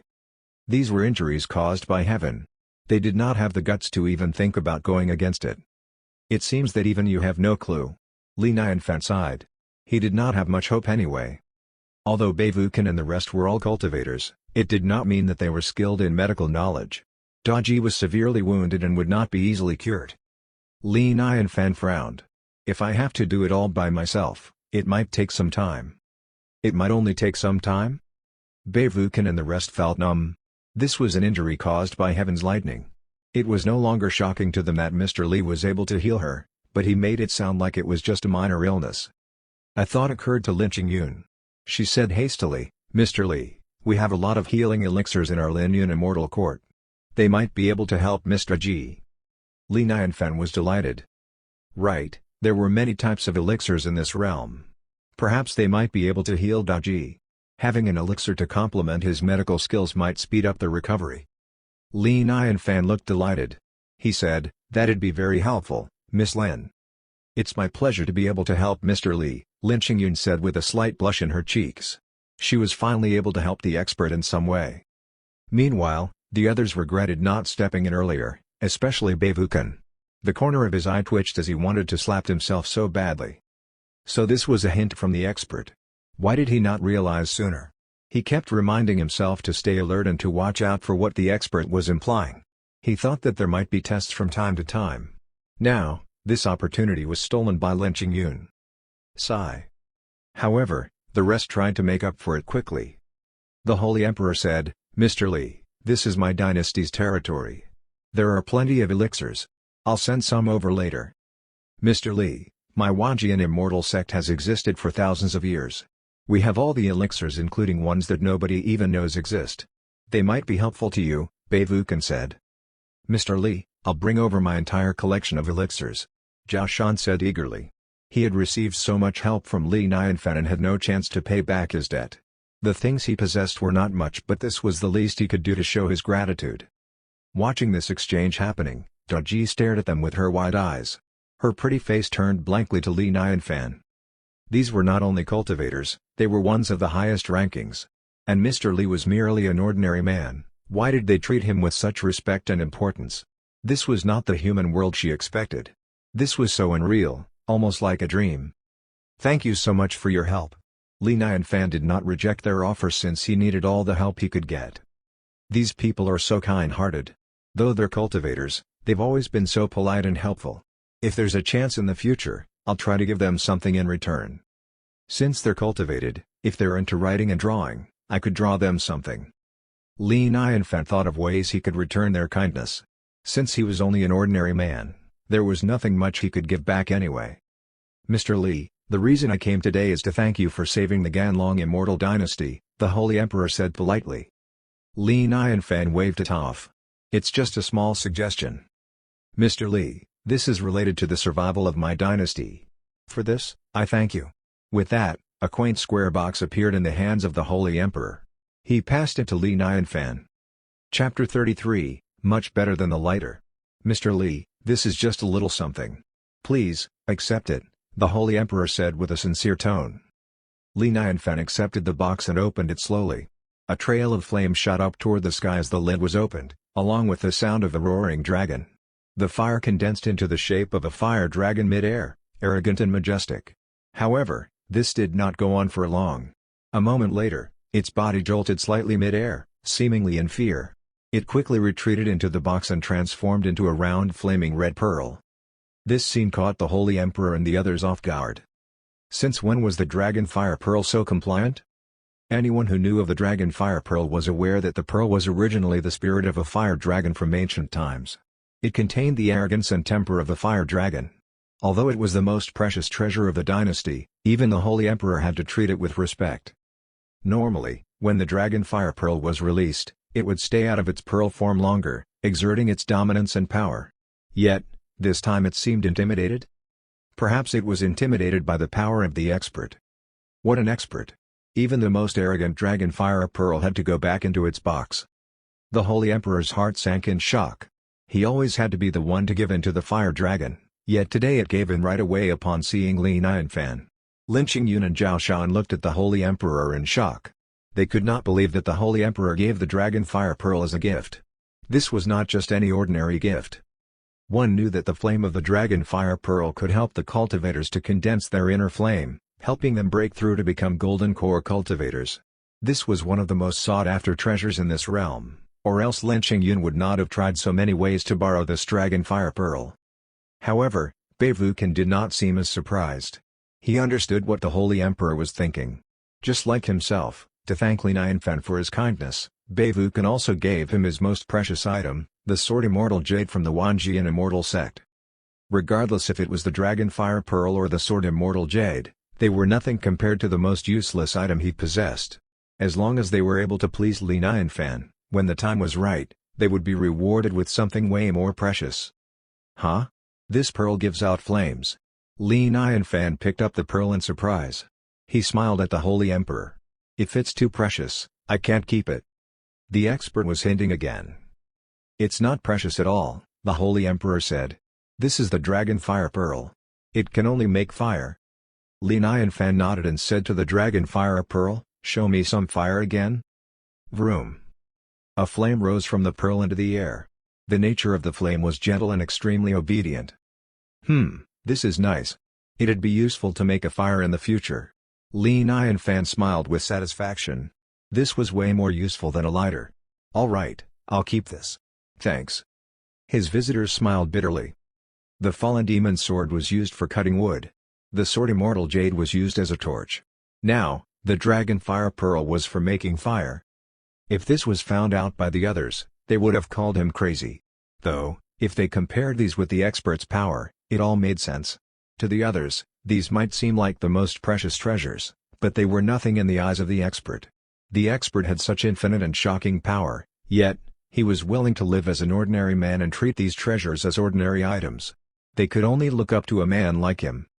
Mr. Li, we'll return home to prepare the elixirs for you.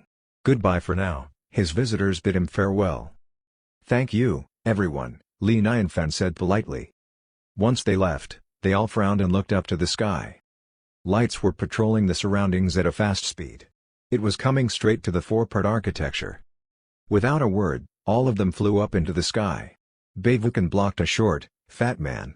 He said with a smile, here to look for an opportunity? At first, the man seemed calm without much emotion. However, he soon realized something and bowed. Greetings to Senior Bei. He was surprised that Bei Wuchen had a breakthrough to out of aperture. 100 years ago, Bei Wuchen was still like himself, in the realm of Yuanyang. The surrounding people realized the presence of Bei Wuchen and started greeting him politely, too. Bei Wuchen accepted their greetings. Being called senior did feel comforting. After all, he was now considered a big shot in the realm of cultivation to immortality. These were all given to him by Mr. Li, which was the reason he had to solve problems for him. With that in mind, he remained calm and said, I'm guessing you're all here looking for the transformed monster? I've been searching around and it's not in this area. Don't waste your time. Thank you, Senior Bei. The crowd thanked him without suspicion and left. On the other side, Zhao Shan and the Holy Emperor used the same way to dismiss many of the cultivators in the hunt of Daji. Swiftly after, they all rushed back to their residence. They all wanted to be the first to show up with the most elixirs. This was the greatest opportunity to impress the expert which none of them could afford to miss. Meanwhile, Lin Qingyun was rushing home furiously as she gritted her teeth. She was at the lowest realm among the rest of them, and thus, was traveling at the slowest speed. Since everyone was trying to impress Mr. Li, it was undeniable that everyone wanted to be the first to return. Thus, the competition started. She kept using elixirs to increase her speed. Finally, she arrived at the stronghold of the Lingyun Immortal Court and she called for an emergency meeting right away. The chief guard at the stronghold appeared immediately. May I know what's the emergency that your saintess has called us for? Lin Qingyun took out a token. Guanlao, bring my token to the court right away and bring over all the elixirs we possess. What? Guanlao was shocked. Saintess, there are too many elixirs in the court. It might take at least a month to send them all over. Li Qingyun frowned. She was being inconsiderate. Why would the expert need any of the ordinary elixirs? Of course, he needed the most precious ones. The expert needed to cure the injury caused by heaven's lightning. Lin Qingyun continued, never mind about the ordinary elixirs, bring out the most precious elixirs and spiritual herbs from the court. Guanlao was scared, his face turning pale. His ears started buzzing with disbelief. He asked with a scared voice, "Saintus, this is a serious issue. Why don't we wait for the courtmaster to get out from his retreat and then make the decision?" The elixirs and the spiritual herbs were the most precious things, and they were also the most prized possessions of the Lengyun immortal court. They were all to be brought out? If Guan Lao did not confirm again and again, he would have assumed that this Saintus was a doppelganger. "It's a matter of emergency, don't ask too much. When the courtmaster is out, I'll tell him myself," Lin Qingyun pestered. Guan Lao was helpless. He had no choice but to turn into a stream of light and race toward the Lengyun immortal court. Meanwhile, the Holy Emperor had arrived back at the Ganlong immortal dynasty with Luo Shiyu. Without any delay, they went straight to the deepest part of their treasure vault, packing away all types of elixirs. Similarly, Bei Vukan and Zhao Shan did the same thing. However, they were swordsmen, so their elixir collections were nowhere close to the Ganlong immortal dynasty or the Lengyun immortal court.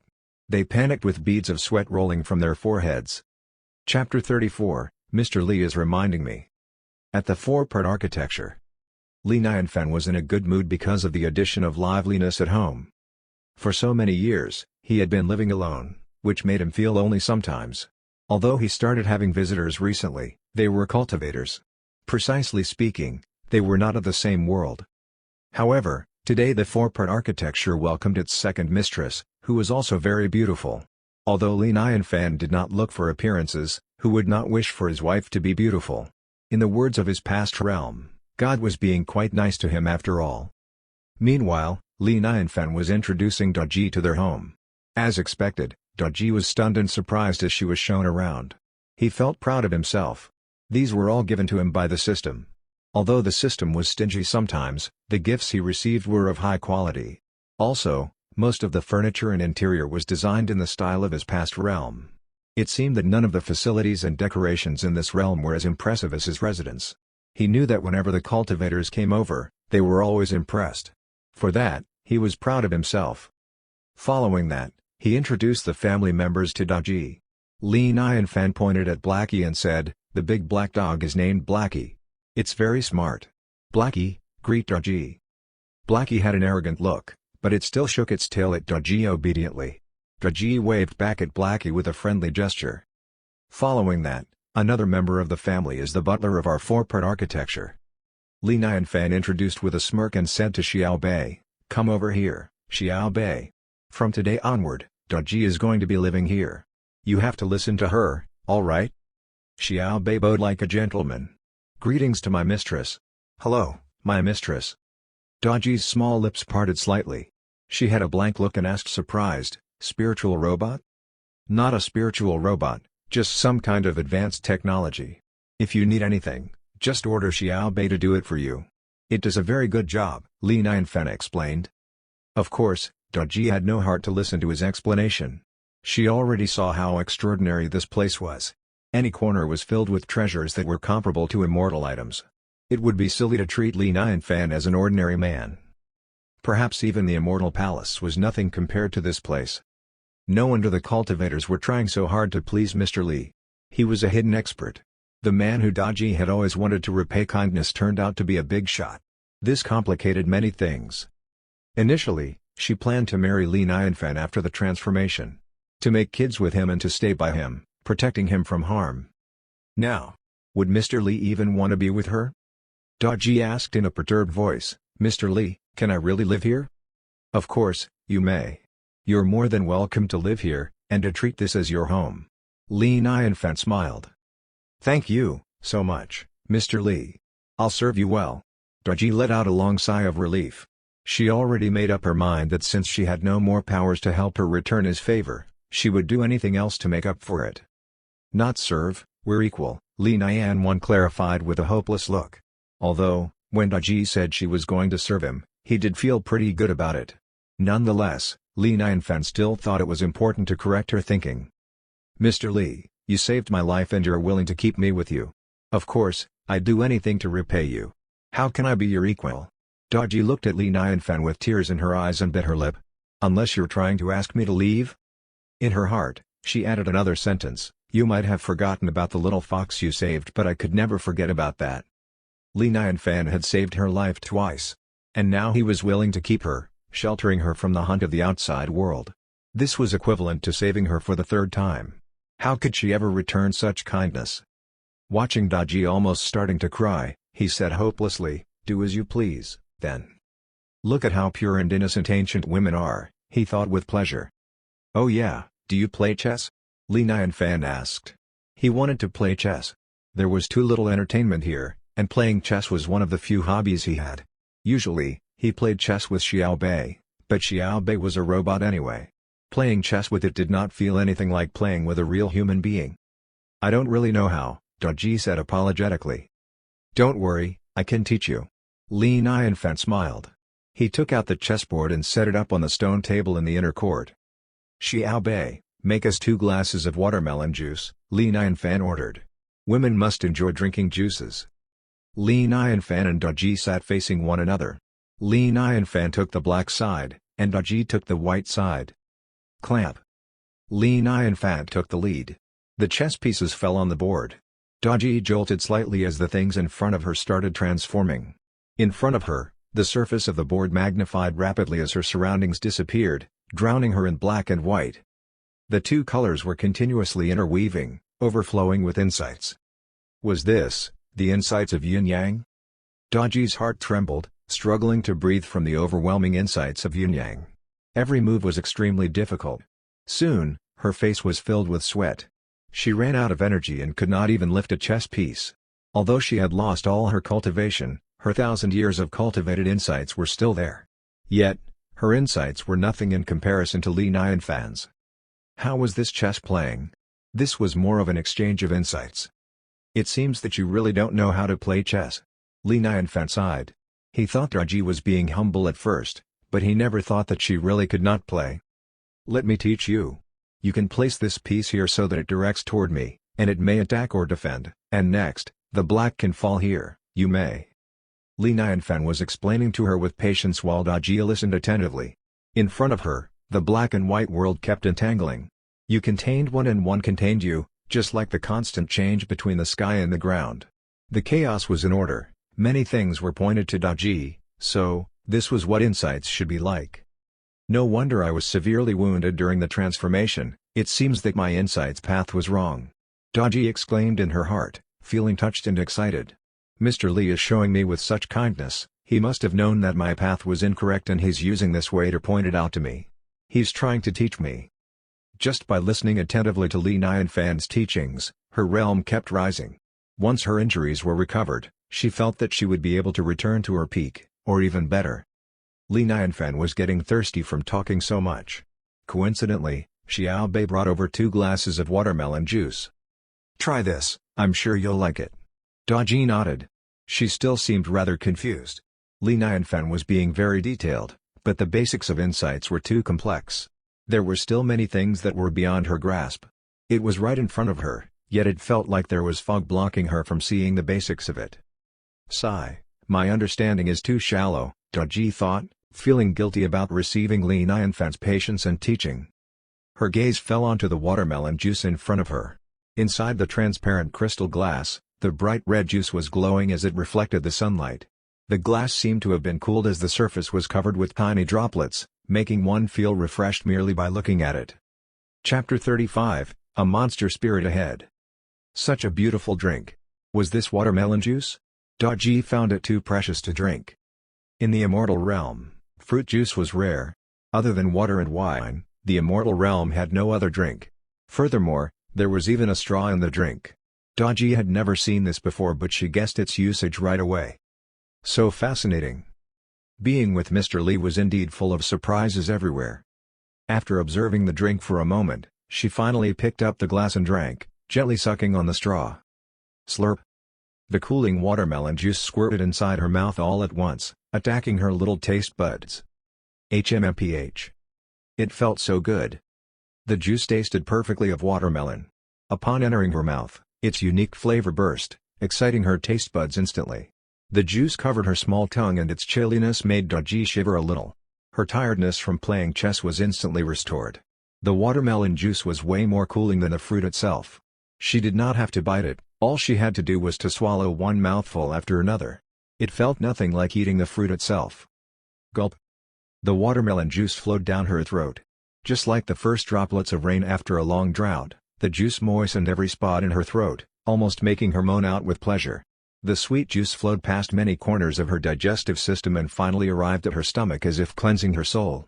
Daji could not help closing her eyes to enjoy the moment at its finest. At that instant, she felt all her cells dancing in joy and excitement. So delicious. It felt so good. She had lived 1,000 years, and this was the first time she had felt this much pleasure. Other than its taste, the spiritual chi of the juice had penetrated her organs and cells, doing wonders for her body and even restoring the dried-out spiritual chi in her. This is not an ordinary watermelon. This must be the fruit from heaven. She took a sneak peek at Li Nianfan, her beautiful eyes filled with gratitude. Mr. Li's such a kind man. He even shared this precious fruit with me. Daji wanted to enjoy the precious watermelon juice one sip at a time. However, it was so delicious that she could not stop. Gulp, gulp. Her lips kept on sucking as the juice flowed down her throat and into her body. It felt too good and she could not stop. When she finally snapped back to reality, the glass was already empty. Daji blushed and said, embarrassed, "I'm sorry, the watermelon juice was too delicious. I couldn't help." Li Nianfan laughed. "Ha ha ha. I'm glad you like it." At dawn the next day, Li Nianfan woke up early to brew a new pot of the medicine broth for Daji. When he opened the door of the four-part architecture, he jolted slightly. A scholar was sitting on a stone stool in front of her door. He did not even have his shoes on. His feet were dirty, covered in soil and grass. It seemed that he walked here with his bare feet. Meng Liangjun was lost in thought, his eyes dull and blank. Upon seeing Li Nianfan, he snapped out of it and said politely, "Greetings to Mr. Li. What are you doing here?" Li Nianfan frowned and asked in a rather annoyed tone. This scholar was delirious, and appearing in front of Li Nianfan's door this early almost scared him. "I was captivated by your couplet. Sorry to have scared you." "It's all my fault," Meng Liangjun said politely as he bowed to Li Nianfan. "Whatever. I shouldn't be mad at this spaced-out scholar," Li Nianfan thought to himself. He then asked, "Let it go. What are you doing here?" Meng Liangjun said, "Since the day I listened to your teachings, I've started observing the essence of everything. From an ant on the ground to the life of a person. Even the cycle of days and nights. Indeed, I've learned a lot and realized the many mysterious changes between the sky and the ground. However, I still have one question that I don't understand. That's what brought me here." This scholar seemed more realistic now. Was he turning into a philosopher? "What's your question?" Li Nianfan asked. He wanted to get rid of the scholar as soon as possible. Meng Liangjun looked at the couplet with a humble look. "Mr. Li, you've already answered my question and I understand now." "You understand?" Li Nianfan rolled his eyes. This scholar's brain was wired so differently from the others. Meng Junliang answered politely, "I was fortunate to have understood some of Mr. Li's teachings." "Whatever." Li Nianfan closed the door. As long as he could not see him, he felt less annoyed. This scholar was too weird, he had to stay away from him. Meng Liangjun continued sitting on the stone stool, staring at the couplet blankly as his body seemed rather vague within the mists and clouds. In the past month, he had witnessed many births and deaths. Regardless if it was plants, animals, or humans, he observed them closely and realized many things. The more he learned, the more questions he had. He even started doubting his ideas. Could ordinary men truly achieve longevity? He intended to ask Li Nianfan about the insights of longevity. However, when he laid eyes on the couplet by his door, he felt as if he was struck by lightning and that he could not take another step closer. "I came from the mortal realm, seeking for longevity. Was this not written just for me?" What an expert he is. He must have realized I'd ask him at some point, so he wrote the answer on his door waiting for my visit. The 8 words were simple, yet it contained the realm of longevity. Meng Liangjun felt as if he had been woken up abruptly. Unknowing of the passing of time, he sat there from dawn to noon. Even when the burning sun was right above him, he remained unmoving with his gaze transfixed on the couplet. Sometimes he seemed to have understood, and sometimes he seemed confused. His thin, long gown sank at his sides, while the occasional breeze blew the ribbon in his hair astray. In the afternoon, the Holy Emperor and Luo Shiyu flew over to the four-part architecture in a rush. They had not slept for a night and finally managed to compile all the elixirs in the Immortal Dynasty to bring to the expert right away. Meanwhile, the Holy Emperor's expression changed slightly. He said with a serious tone, "It's bad. There are monster spirits ahead. Luo Xiaoyu looked serious. She asked worriedly, Dad, which way are they heading to? It seems that they're heading in the direction of the expert's house.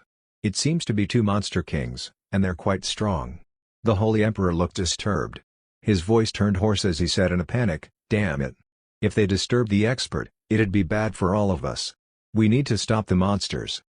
The Holy Emperor and Luo Xiaoyu fastened their pace and rushed toward the mountain. The Monster King was equivalent to a human cultivator in the Yuanying realm. To the Holy Emperor, they were nothing, but if they disturbed the expert from living in peace and he left due to this, the Holy Emperor would be depressed. It was his mistake for leaving the area unguarded. The expert must have blamed him. The Holy Emperor was angered by this thought and was ready to kill these two monster kings. Meanwhile, the two monsters had made it to the middle of the mountain. One of them had the head of a cow and the other had the head of a wolf. They were both staring at the four-part architecture not far away from them. Chapter 36, Return to your basic form. The wolf monster sniffed, its fangs poking out from the corner of its mouth. It exclaimed in delight, That's it.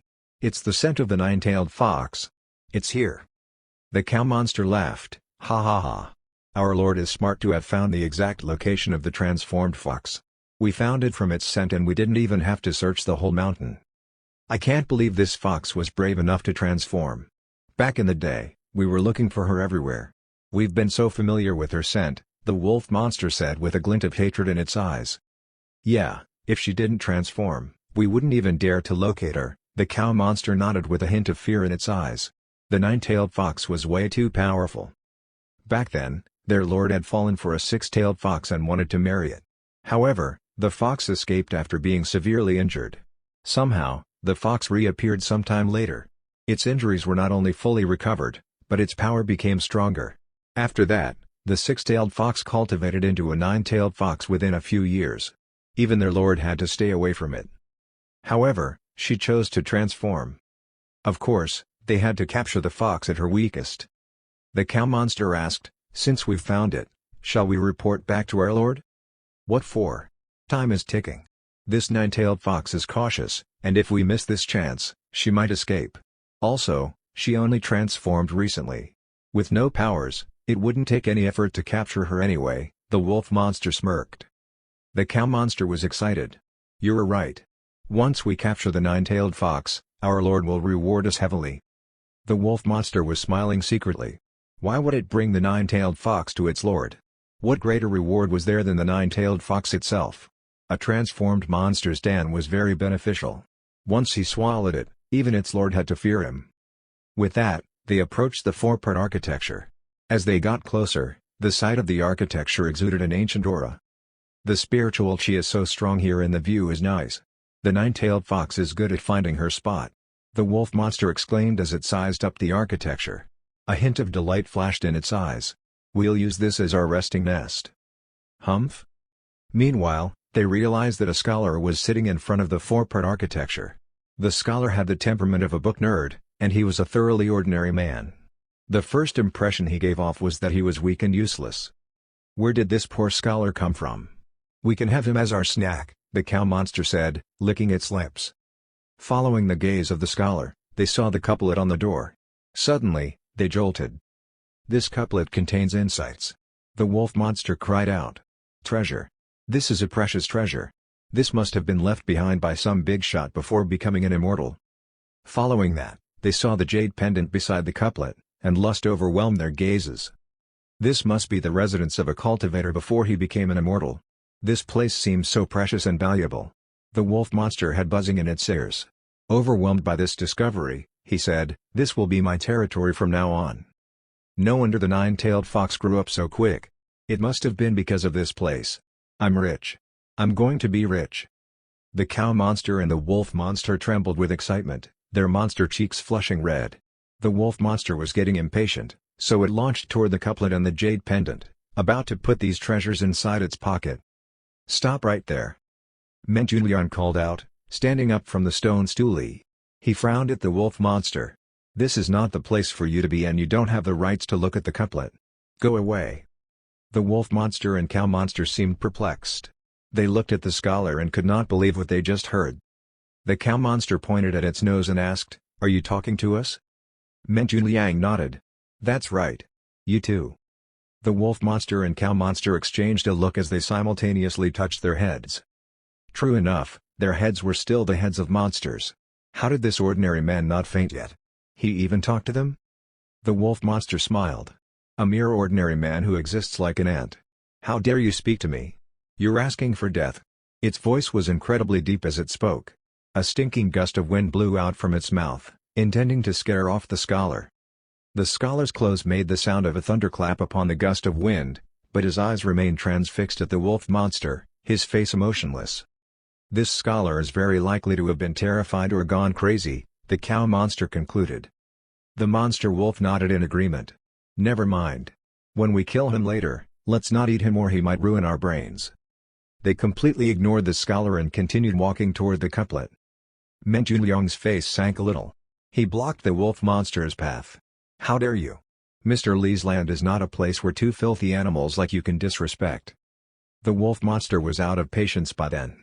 Its violent and murderous intent rose to the sky. He growled, "Stupid scholar. I was going to kill you after getting the treasure, yet you keep buzzing like a fly. Die now." An evil smirk appeared on the cow monster's lips. "I'll show you how cruel I can be." Hualala. Gusts of demonic wind blew toward the scholar. The black-colored wind was sharper than a blade, corroded with poisonous gas ready to cut his body into pieces. However, Meng Junliang stood on his spot transfixed. Even though his hair was fluttering in the wind and his clothes were flying vigorously, his body remained unmoving like a mountain. When the black wind blew at him, it automatically moved away from him, leaving him untouched. A strange temperament exuded from him. In that instant, it felt like he was the only thing separating the sky and the ground. How's this possible? The wolf monster and cow monster cried out with disbelief, their eyes wide like saucers. Meng Junliang shook his head. He raised his hand to point at the two of them as he sighed, "Return to your basic form." Vroom. A monstrous intent descended from the sky, enveloping the two monsters. The air started swirling upward with a massive reverse of the law of gravity. No. No. Forgive me. Forgive me. The two monsters were unable to move, overwhelmed with shock and fear knowing that they were facing death. The devastating crisis made them tremble from head to toe and their eyes filled with despair. In the next moment, their bodies started transforming and returning to their basic forms. Moo. Awoe. There was no extravagant fight, nor any shocking spiritual power. In the blink of an eye, the two monster kings returned to their basic forms. Right then, a cow and a wolf were left listlessly on the ground. Even their evil spirits were no longer present. They had become an ordinary cow and wolf. Meng Junliang looked at them. He shook his head and sighed. It's not easy for animals to cultivate into spirits, yet your path was crooked. With that, Meng Junliang took one last look at the couplet, raised both of his hands, and bowed sincerely at the four-part architecture. One step at a time, he left the place just like how he came. Chapter 37, This is such a lovely immortal realm. In the forest, the Holy Emperor and Luo Shiyu witnessed the scene that had unfolded in front of their eyes, completely transfixed. Their eyes were wide as saucers. Their worldview almost collapsed in shock. He. Luo Shiyu stuttered with her trembling lips. What just happened? With a point of a finger, the two monster kings returned to their basic forms? What kind of power was that? When did such a powerful cultivating force appear in the cultivating realm? The only thing they were certain of was that he was not a cultivator. Don't speak. This scholar must have been the one who claims himself as the student of Mr. Li, the Holy Emperor said in a deep voice, his expression unprecedentedly solemn. He was as shocked as Luo Shiyu. The scene they just witnessed was too terrifying. He could never unsee that for the rest of his life. When did this realm become so dangerous? Do all bigshots like to conceal themselves as ordinary men now? I must be more polite when I see ordinary men in the future, the Holy Emperor thought to himself. Cluck, cluck, cluck. Meng Junliang walked barefoot on the grass. Luo Shiyu and Luo Emperor stood transfixed, watching the scholar getting closer to them. You must be the guests of Mr. Li? Meng Junliang stopped in front of them and asked. Sweat started appearing on the Holy Emperor's forehead. He pretended to be calm while his heartbeat quickened to its extreme. His existence was too terrifying. He forced a friendly smile. Yes. You're so lucky to be the guests of Mr. Li. This is probably a blessing that could only be cultivated in a few lifetimes, Meng Junliang said, emotional. You must cherish this. Li Nianfan never invited him to enter his house. It was apparent that his ability disappointed Mr. Li. Luo Shiyu said humbly, Mr. Li is an otherworldly expert. It's our pleasure to be able to serve him and be near him.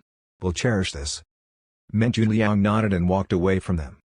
Luo Shiyu bit her lip and finally could not help asking, Hey, do you mind lending me the journey to the west? Meng Junliang halted his step. He smiled, now's not the time yet. I've decided to imitate the journey to the west, with here as my starting point and walking toward the west in hopes of understanding nature while spreading the teachings of the journey to the west. Luo Shiyu's fear toward this scholar dissipated a little. She asked curiously, could you tell me why you aren't wearing any shoes? That's because I want to feel nature, Meng Junliang said calmly with his deep eyes. Only when my feet are touching the ground can I blend in better with nature. With that, he walked away gradually. Watching the leaving silhouette of the scholar, the Holy Emperor could not help exclaiming, perhaps, he's not cultivating toward immortality, but cultivating toward Tao. Tao? Luo Shiyu asked, perplexed. The Holy Emperor nodded and spoke in awe, regardless if it was Mr. Li or this scholar, they obviously had shocking cultivations, yet they did everything the ordinary way, following the nature of ordinary men. This is the true realm of being an immortal. Cultivators could fly in the sky, control the clouds and mist, fetch things in the air, control wind and fire, and so forth, providing immeasurable convenience for oneself. However, Mr. Li and the scholar did not do so. Instead, they took one step at a time, doing things and living with a completely down-to-earth attitude. Perhaps this was how they became Bigshots. The Holy Emperor took a deep breath and said earnestly, let's go and visit Mr. Li. Click. Without waiting for them to knock, the door opened automatically. Li Nianfan looked out suspiciously, I heard some noise from the outside. What happened? Maybe it was the noise made by these two animals, Luo Shiyu pointed at the cow and wolf. Li Nianfan seemed delighted. He smiled, you're too polite. You came to visit me and even brought me some wild animals. Please, come in. Luo Shiyu and the Holy Emperor exchanged an awkward look without speaking further. Oh, right. Did you see the scholar sitting outside? Li Nianfan asked. Luo Shiyu answered, yeah, we saw him before he left. Finally. Li Nianfan let out a sigh of relief. He said with annoyance, there's something wrong with that kid's brain. I've explained to him the insights of longevity so many times, but he didn't just misunderstand it, he took it in a completely wrong way. With that level of intelligence, I hope he won't be bothering me in the future. The speaker might not have meant it, but the listeners learned it. The Holy Emperor and Luo Shiyu went blank, stunned and shocked looks appearing on their faces. Many thoughts overwhelmed their brains. So, the scholar's cultivating the insights of longevity. It's the insight of longevity. Arg. I'm so jealous and envious of the scholar. Mr. Li said the scholar misunderstood it completely. More importantly, the scholar has already become so powerful even though he hasn't grasped the true teaching? So, how powerful would the true insights of longevity be? Mr. Li seems to be so disappointed at the scholar that he didn't even let him enter his house. In an instance, one too many thoughts and questions appeared in the brains of the Holy Emperor and Luo Shiyu. They were feeling confused and lost. If even the intelligent scholar failed to grasp his teaching of the insights of longevity, then perhaps nobody in the world would be able to impress Mr. Li. Terrifying. Incredibly terrifying. He was the real Bigshot. The Holy Emperor and Luo Shiyu did not dare to take one more breath. All they wanted to do was to hide in the corner and become trash quietly. As the Holy Emperor of the Ganlong Immortal Dynasty, he thought he needed to change the topic or else he would feel too embarrassed of himself. Weakly, he took out a jade bracelet and said, Mr. Li, here are the elixirs we've prepared for you. Li Nianfan accepted the jade bracelet with delight on his face. Was this the space storage of the immortal realm? It looked fancy. It felt moist to the touch and it appeared to be a fancy accessory. He had experience entering the system space so this was not foreign to him. With that, his will gently entered the jade bracelet. The space inside the jade bracelet was surprisingly big, with all types of glowing elixirs filling the space with radiance. With a flick of his thoughts, all the elixirs and spiritual herbs flew out from the jade bracelet, piling up in front of Li Nianfan. There were almost 100 types of them. The inner court was instantly overwhelmed with the fragrance of the herbs, making one feel more alive. No matter if it were the flowers or the glowing herbs, none of them were ordinary. Li Nianfan was delighted and touched. With the help of these elixirs, Daji would be able to recover much sooner. Furthermore, these herbs could all be planted in his inner court, making up for the bonsai he had wanted for a while, also improving the compelling style here. So generous. He could not believe that the cultivators were not only friendly but also so kind-hearted and selfless. This was indeed a very lovely realm. Meanwhile, Daji walked out of the room. At first, she saw the lifeless cow and wolf laying on the ground. Were these hunted wild animals? Why did they seem rather familiar? Following that, she saw that the entire inner court was filled with elixirs and spiritual herbs. Her small lips parted. She was stunned. Did the Ganlong immortal dynasty bring over all of their most precious elixirs? Of course, she knew all of these elixirs. Any one of them could easily become the most sought-after treasure by any cultivator. If she could have obtained any of these when she was still a fox, it would have been the greatest opportunity. In other words, any one of these elixirs would be able to change the entire life of a human or a monster. Chapter 38, The Bitterness of Being Single. Meanwhile, Lin Qingyun's voice was heard coming from outside.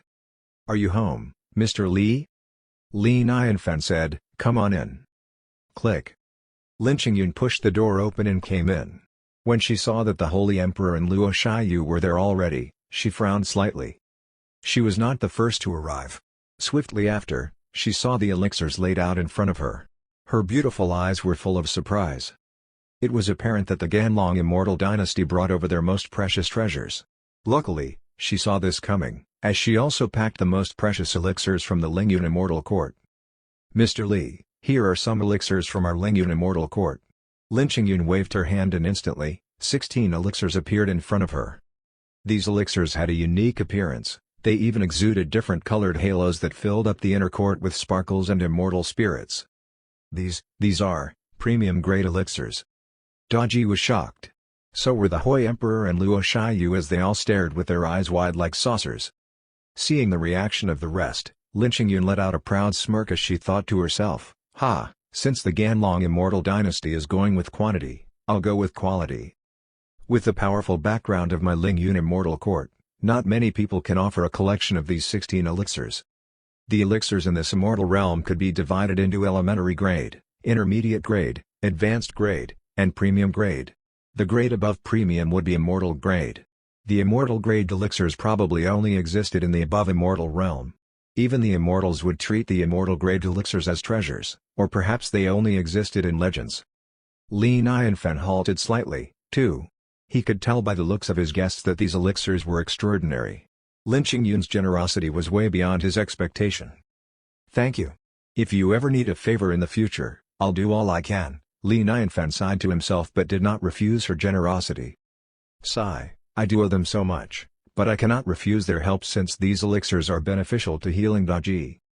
From what he could tell so far, Lin Qingyun seemed to be a cultivator, an art lover, and a foodie. If she were to ever request for a drawing or piece of writing or even meals, Li Nianfan would accept them all. He did go the distance to get himself a beautiful wife, who would understand the bitterness of being single. Seeing that Li Nianfan accepted her gifts, Lin Qingyun was delighted. When she spoke earlier, she specifically said that these were given to him on behalf of the Lingyun immortal court, not just from her. This was to see how Li Nianfan would react to the name of the Lingyun immortal court. Since Li Nianfan had accepted their gifts and responded with such sincerity, that could only mean that from today onward, the Lingyun immortal court would have an impressive Bigshot supporting them. With that in mind, Lin Qingyun flushed red with excitement. She felt as if her body was floating in the air, buzzing with happiness. Meanwhile, Daji bit on her lip by the side. She looked at Li Nianfan blankly, feeling immensely touched with tears in her eyes. Li Nianfan was an otherworldly expert that was living an ordinary and hidden life. However, to save her, he decided to owe such a big favor to the Lingyun immortal court. Daji felt like she could never repay Li Nianfan. The Holy Emperor and Luo Shiyu looked at Lin Qingyun in awe, envying how the Lingyun immortal court had established such a connection with Mr. Li. It was a pity that the Ganlong immortal dynasty did not have as precious a collection as them, or else this opportunity would not have been stolen by them. "Mr. Li, are you home?" A voice was heard coming from outside. Bei Vukan and Zhao Shan had arrived. Upon entering, they were stunned by the overflowing amount of elixirs displayed in the inner court. They pursed their lips bitterly. They did expect this to happen, So why did they come to compete anyway? They were just trying to embarrass themselves. The elixirs in their sects were nothing compared to the Ganlong Immortal Dynasty and Lingyun Immortal Quartz collections. Under this circumstance, how could they present the elixirs they brought? Bei Vukan and Zhao Shan exchanged a bitter smile as they kept their storage rings back in their pockets. Sect Master Bei, you both brought over some elixirs as well? The Holy Emperor asked smilingly. Bei Vukan answered helplessly, Luo Emperor, don't fool me further. With the small collections we have, you probably already have what we have, and you probably have what we don't have, too. Of course, I'm not bringing out my collection. Hearing what Bei Vukan said, the Holy Emperor felt less embarrassed. At least he was still able to leave a good impression on the expert. Zhao Shan pondered for a long time before he finally spoke. Mr. Li, I don't have any elixirs, though I brought you a seed. This seed was obtained by my ancestor when he traveled to an ancient realm. Unfortunately, nobody knows what seed this is. Obtained by your ancestor? Bei Wuzhen cried out in shock and he could not help asking. Zhao Liatu, don't you try to fool us.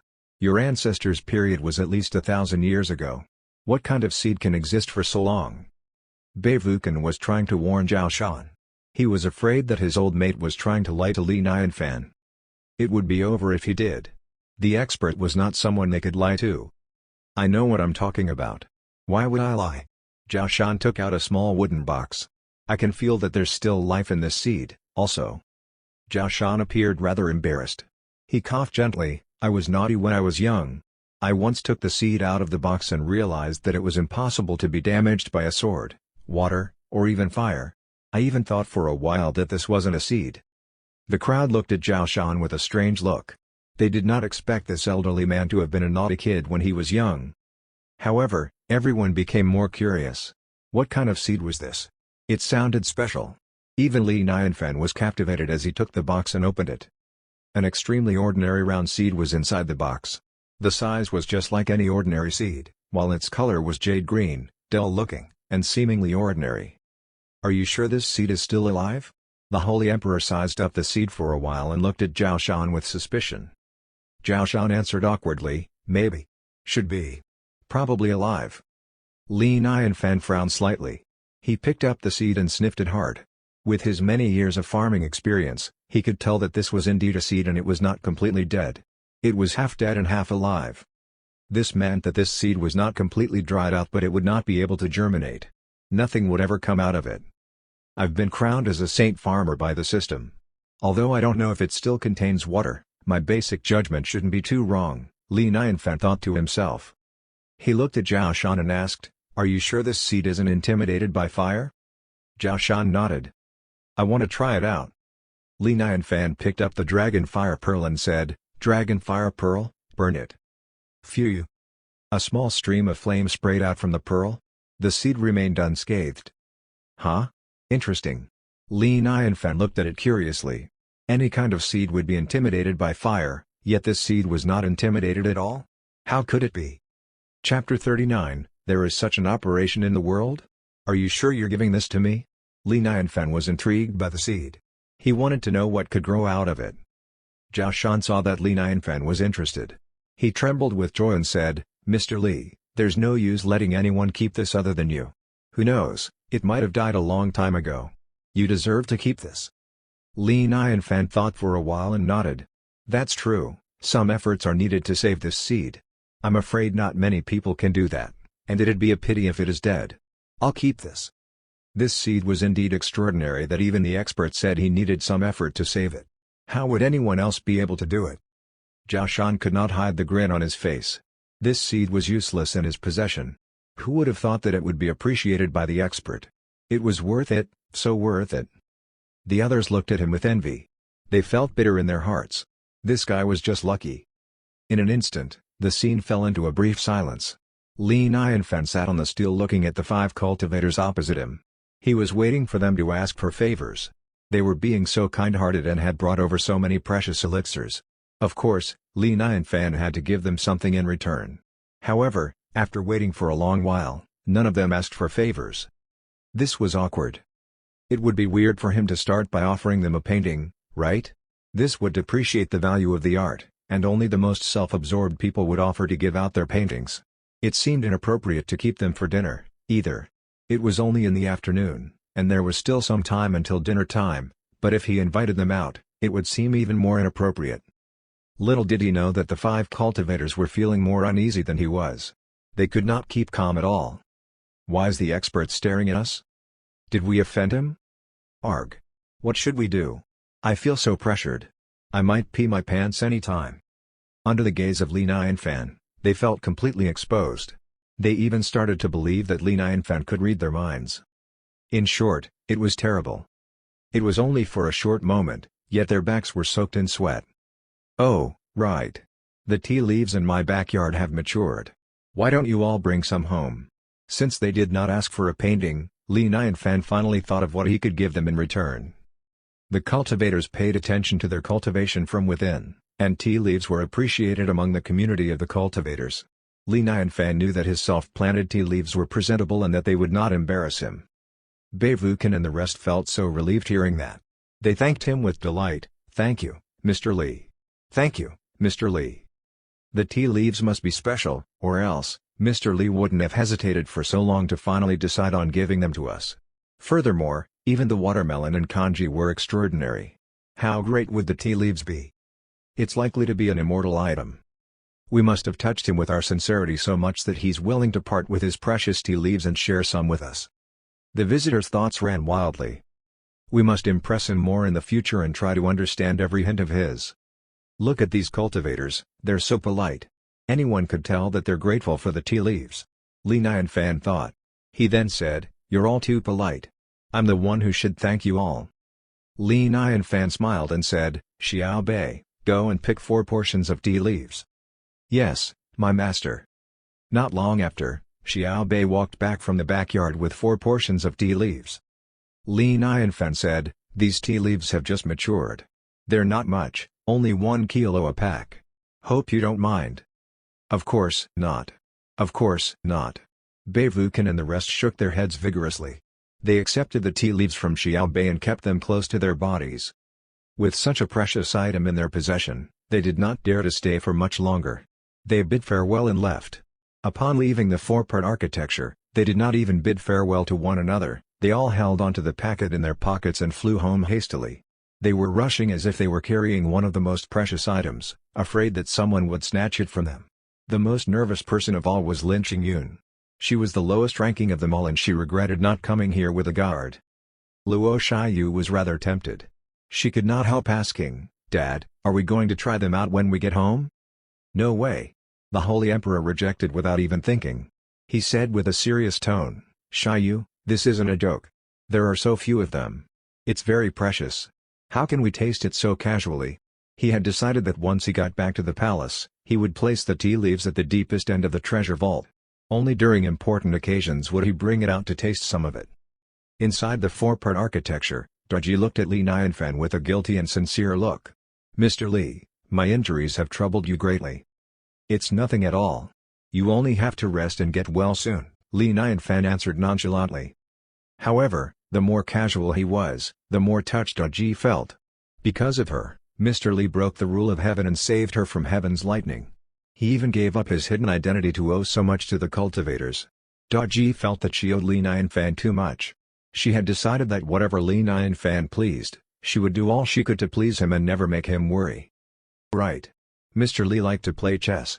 She would work hard to learn and understand it sincerely to please Mr. Li. Daji saw that Li Nianfan seemed to be organizing the elixirs and spiritual herbs as if putting them in order. Out of curiosity, Daji could not help asking, "Mr. Li, what are you doing?" Li Nianfan explained, "These elixirs are pretty good. I'm checking to see which are useful for your injuries and which are good for planting." "Planting?" Daji was shocked. She looked at Li Nianfan stunned. Elixirs were not easy to plant, they had strict requirements for their surroundings. Also, planting the elixirs required a great deal of time and sacrifice. Especially the premium-grade elixirs which required a certain technique of planting. Even so, only a few would survive. To put it simply, even if one succeeded at planting them, the elixirs took at least 100 years to mature, which was extremely time-consuming. In this immortal realm, one could only come across elixirs by chance as they were grown and nurtured by nature. Finding an elixir was completely due to someone's luck in finding it. Planting the elixir artificially was almost impossible, and to mass-produce them was even more impossible. Li Nianfan nodded. Yeah, I'm planning to use these spiritual herbs as a bonsai, placing them here at the inner court to decorate the place.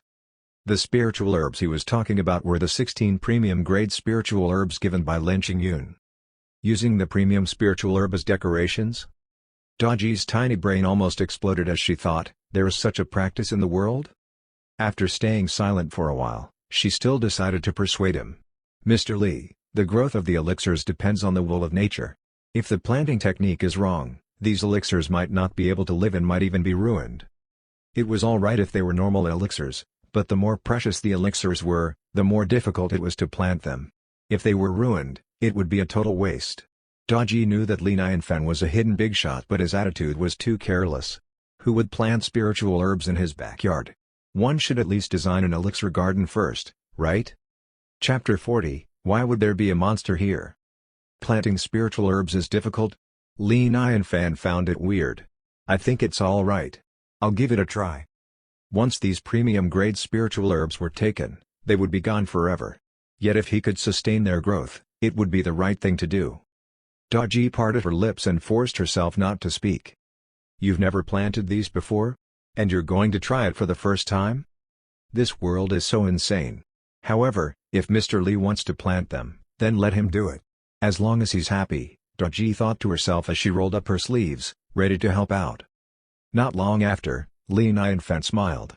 It's done, we can bring them to the backyard now and put some oil over them to turn them into a bonsai. Daji blushed a little as she asked in anticipation, may I go with you? She was curious about how his backyard looked like. What kind of yard could grow such a mysterious watermelon? Of course, you may. Li Nianfan nodded. Daji was delighted. She followed Li Nianfan with excitement. Walking along the cobblestone trail from the inner court, they arrived at a moon-arch door in which another burgundy wooden door lay behind. This wooden door seemed old, aged by the passing of time. As they got closer to the wooden door, Daji grew increasingly anxious. She even had the urge to turn and run away. Nine-tailed foxes were born with inherently sharp perceptions and with strong fight-or-flight mechanisms. She could feel that what lay behind the door was too terrifying, yet it contained a huge opportunity. She might be about to witness the most unbelievable thing. If there's danger, Mr. Li will protect me. Daji watched Li Nianfan's back as she tried to calm herself down. Click. The door was opened. Vroom. Behind the door, an unimaginable wave of insights rushed toward Daji. In an instant, she was completely engulfed. Her 1,000 years of cultivation were like a joke in comparison to this. At this moment, she felt like a droplet of water in a vast ocean, completely blended in and lost from within. What's the matter? Li Nianfan's voice pulled her back to reality. Daji's face was pale as she took a glance at what lay behind the door.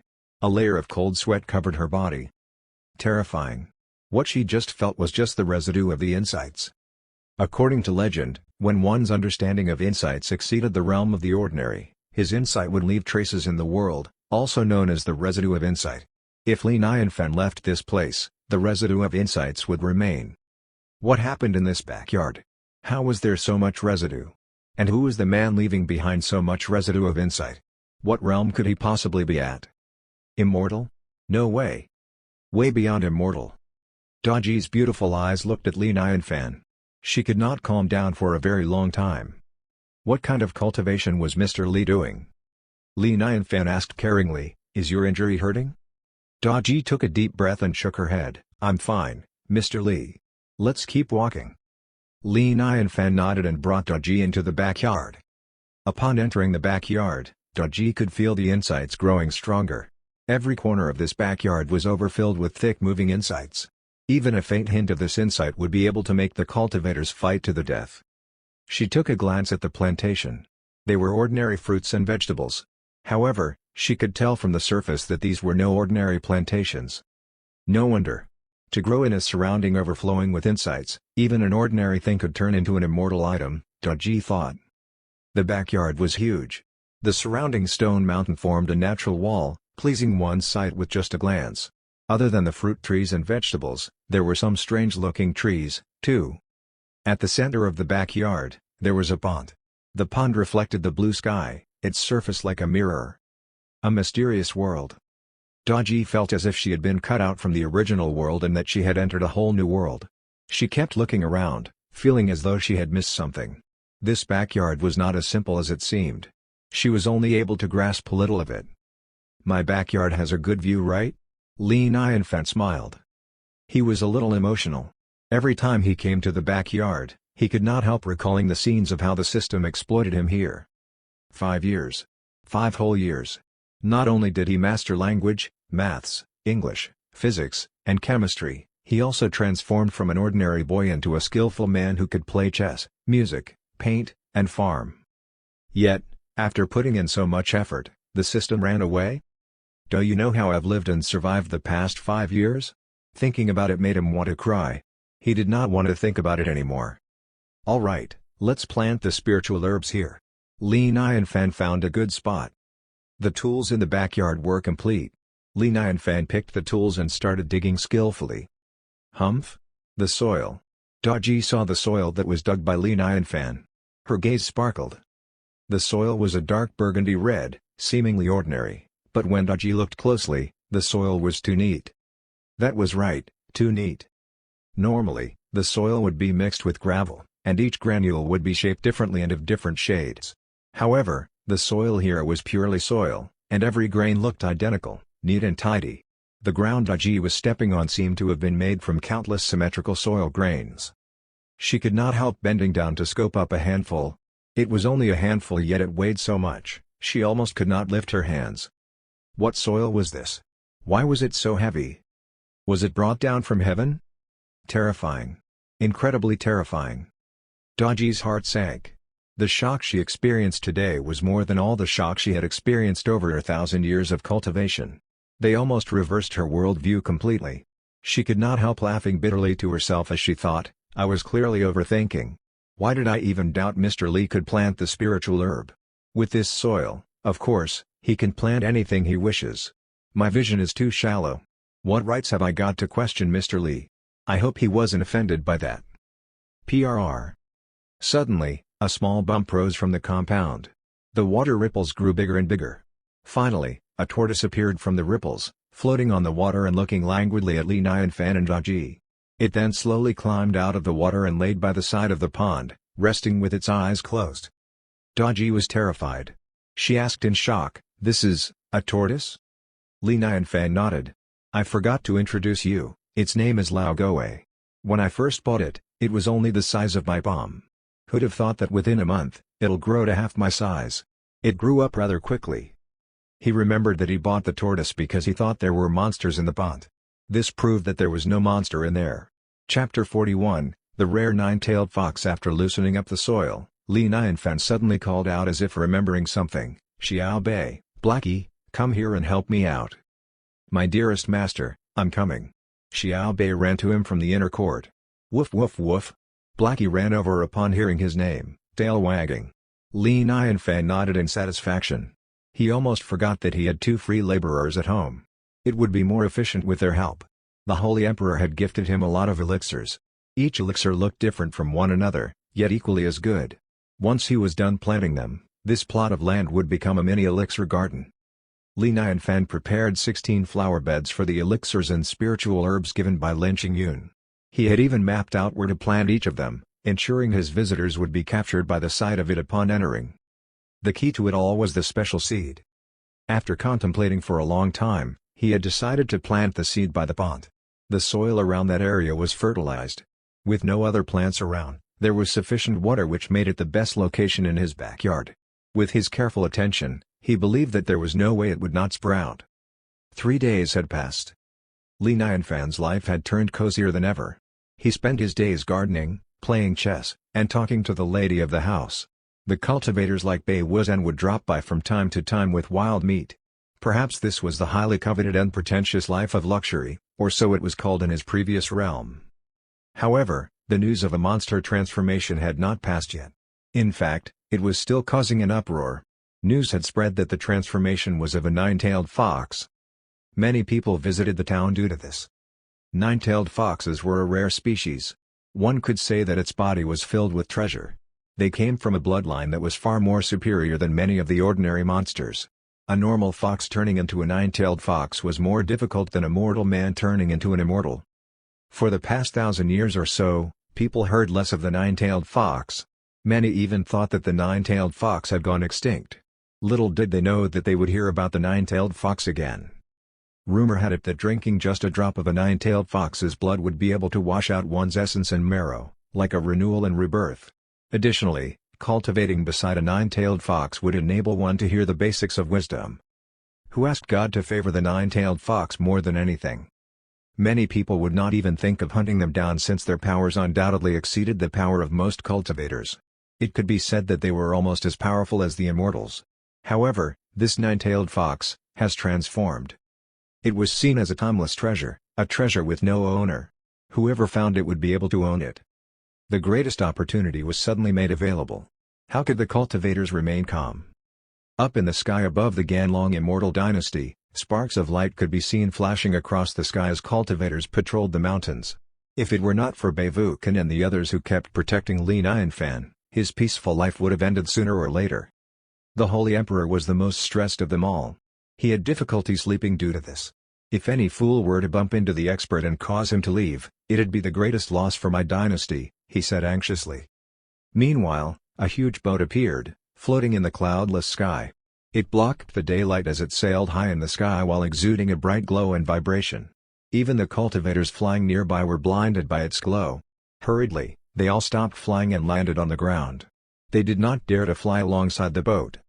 It's the flying boat of the Lynxian Palace.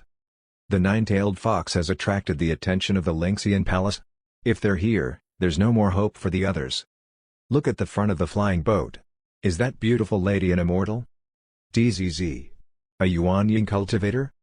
The cultivators looked at the young lady with shock and respect. Even the Holy Emperor was shocked. Even the people from the Lynxian Palace came? Without further ado, he hurriedly brought along Luo Shiyu to the entrance, waiting to greet her. The flying boat halted to a stop. The young lady was like a goddess from above, surrounded by a thin layer of mist. Her expression was cold and arrogant while her beautiful eyes were simple and all-knowing. She descended from the boat, floating to the ground looking like a beautiful fountain from above. The Holy Emperor walked toward her and greeted, "Welcome to the Ganlong Immortal Dynasty, Miss Qin." He was slightly bitter about the fact that she was already a Yuanying at such a young age. It was no surprise that she was the saintess of Lynxian Palace, and with her abilities, she could easily start her own sect in the Ganlong Immortal Dynasty. The reason why the Lynxian Palace named themselves Lynxian, DN, was not out of arrogance. It was because they were just one step away from being immortals. In other words, they were one of the most powerful groups in the cultivation world. Luo Shiyu stood beside her father and greeted, "Greetings to Sister Manyun." Qin Manyun smiled at Luo Shiyu, slightly surprised. "It's only been a while since I last saw you, but Sister Shiyu's already had a breakthrough to the later stage of the foundation building. You're indeed a genius." She was genuinely surprised. As Ganlong Immortal Dynasty was located at the poorer part of the cultivation to immortality realm, being able to reach the late stage of foundation building at such a young age meant that Luo Shiyu had a limitless future. She was almost tempted to invite Luo Shiyu to join the Lynxian Palace. Luo Shiyu smiled without speaking. Only she knew that this was all because of Li Nianfan. Just by spending so much time with an expert like him, even a pig could become an immortal. Of course, she would not reveal such a huge secret. The Holy Emperor invited Qin Manyu to enter the dynasty, attending to her with the highest respect. He asked Zhang Shu to make them some tea. After she was seated in the lobby, the Holy Emperor asked, "May I ask, what brought Miss Qin here?" Qin Manyun smiled. "I'm sure Luo Emperor already guessed it. I'm here for the nine-tailed fox." The Holy Emperor smiled bitterly. It was just as he assumed. The nine-tailed fox was too tempting to be missed. Even he was surprised when he heard of the nine-tailed fox's transformation. It all made sense later on, though. Of course, the monster that the expert was interested in was nothing but ordinary. If it was an ordinary monster, he would not have saved her. However, even the Lynxian Palace was interested in the nine-tailed fox now. Emperor Luo thought that this was equivalent to looking for trouble. He wanted to warn her, but he did not want to expose Li Nianfan's existence. Sigh. So difficult. The Holy Emperor could only persuade her indirectly. "We haven't seen a nine-tailed fox for almost 1,000 years, so it could be a rumor and nothing substantial. I've asked around. It was the Silver Moon Demon King who spread the news, so it should be true. Qin Manyun shook her head. She then looked at the Holy Emperor with a suspicious look. Didn't you consider looking for the nine-tailed fox at all? Ah, yes. I did send my men to look for it in the mountains, just to try my luck, the Holy Emperor said hastily. Meanwhile, he was cursing the Silver Moon Demon King in his heart. This creature had no idea what kind of crime it had committed. It was not far from its death. He could not help but recall the two monsters that were going up to Li Nianfan's gate. They must have been sent there by the Silver Moon Demon King. Those monsters were transformed back into their basic forms by the scholar, and there was an 80% chance that they had turned into feces by now. They should consider themselves lucky to be able to become the feces of the expert. Chapter 42, A Cup of Tea, an Enlightenment. Qin Manyun looked at the Holy Emperor. Luo Emperor, this is your territory after all. I came here on behalf of my master in hopes that you'll help us look for the nine-tailed fox. The Lingxian Palace would thank you sincerely. The Holy Emperor was caught off guard. Thank your mom. I have not wronged you. Why are you pushing me into the fire pit? Stealing the nine-tailed fox from the expert? He did not dare to even think about it. Could you tell me why you're looking for the nine-tailed fox? The Holy Emperor could not help asking. After a moment of thought, Qin Manyun said, Don't worry, Luo Emperor. We don't have any ill intent toward the nine-tailed fox, nor do we intend on hurting her. The nine-tailed fox is a very rare species. Now that it has transformed into a human, it has a huge potential in becoming an immortal. We only wish to invite her to join our Lingxian Palace. We're willing to train and support her with all of our resources in hopes that she'll be able to cultivate immortality. Phew. The Holy Emperor let out a sigh. If Qin Manyun came with ill intentions, he would have asked her to leave right away. He did not even care if that would offend the Lingxian Palace. Now that Daji belonged to the expert, the Holy Emperor would not hesitate to make anyone that came with ill intentions the enemy of the Ganlong Immortal Dynasty, even if it was the most powerful man. Right now, the Holy Emperor only wanted to be a loyal dog. Seeing that the Holy Emperor did not speak, Qin Manyun continued, Luo Emperor, it's difficult becoming an immortal. Now that the bridge between mortal and immortal has been broken, no one in our entire cultivation realm has managed to become an immortal for 1,000 years. The appearance of this nine-tailed fox is the most important key for us. Her tone was sincere and eager. Don't worry, Miss Qin. I'll do my best, the Holy Emperor nodded to agree. The bridge between mortal and immortal has been broken? No way. A powerful Bigshot is residing in my Ganlong Immortal Dynasty. More amazing than the immortals. And the nine-tailed fox is right by his side. If I told you, would you dare go after it? The Holy Emperor was complaining in his heart. Qin Manyun frowned slightly. She felt like the Holy Emperor was acting strange. Why was that? It was a nine-tailed fox. Why did he seem uninterested? Was he refusing to help the Lingxian Palace? She continued to persuade him. Luo Emperor, the Silver Moon Demon King is looking for the nine-tailed fox as well.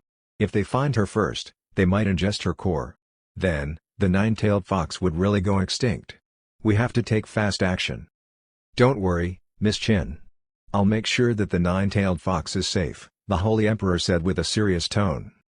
Meanwhile, he was laughing inside his heart. What was there to be afraid of? Li Nianfan would easily crush this Silver Moon Demon King without breaking a sweat. Meanwhile, Jiangshu was looking around in the deeper end of the treasure vault. She frowned at the empty vault. This was supposed to be where all the elixirs and spiritual herbs were kept.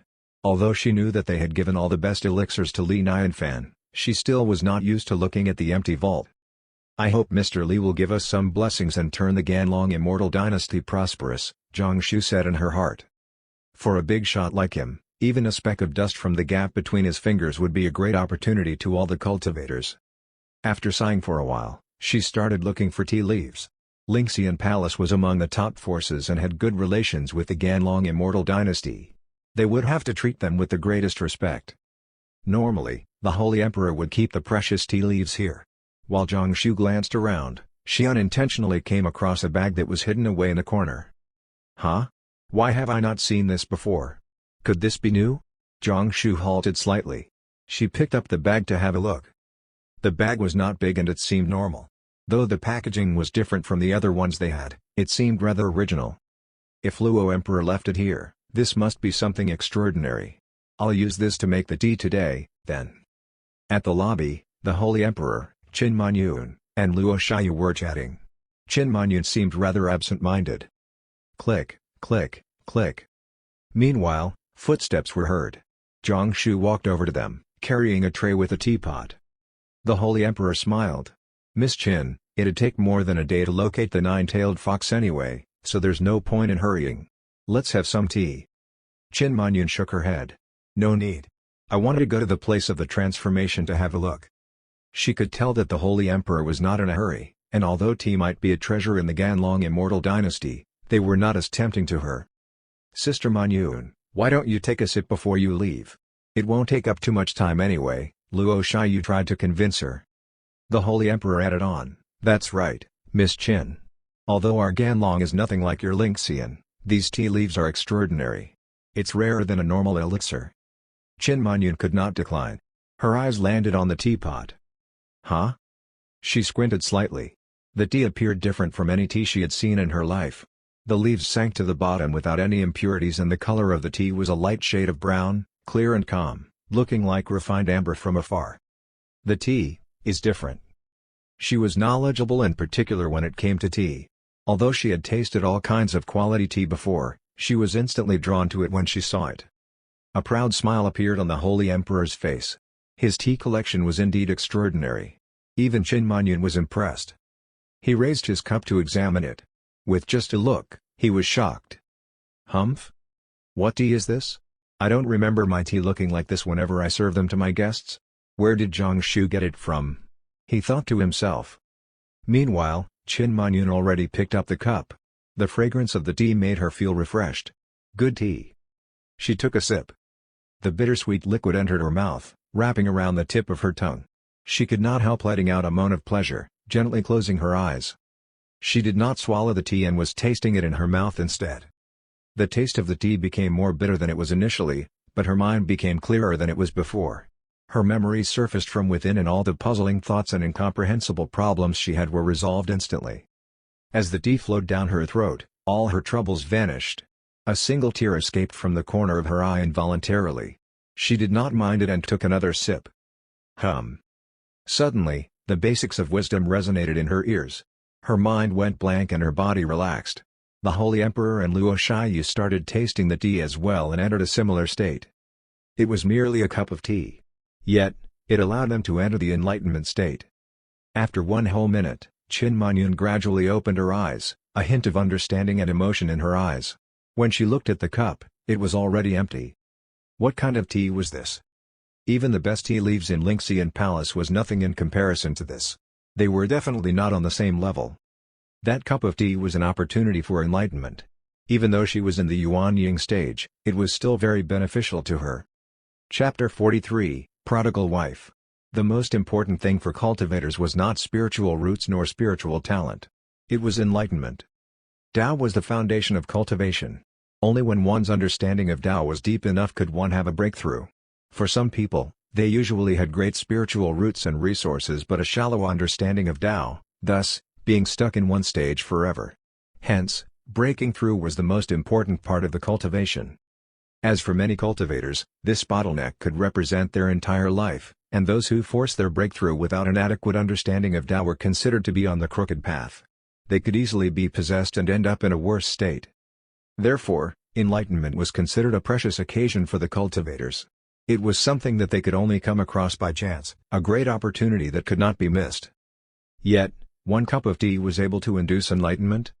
Even though Qin Manyun came from the Linxian Palace and had extended knowledge, she felt like it was all a dream. She could not believe what just happened. The spiritual qi in the lobby became chaotic as if the spiritual qi outside was drawn to something that was inside the lobby, causing a rush of energy to swarm into the lobby. The Holy Emperor and Qin Manyun turned to look at Luo Shiyu who still had her eyes closed. She was having a breakthrough. Rays of gold light exuded from Luo Shiyu. Instantly, the light condensed into a golden flame, the flame of the golden core. The limitless spiritual qi seemed to fuel this golden flame, making the flame grow stronger and wilder.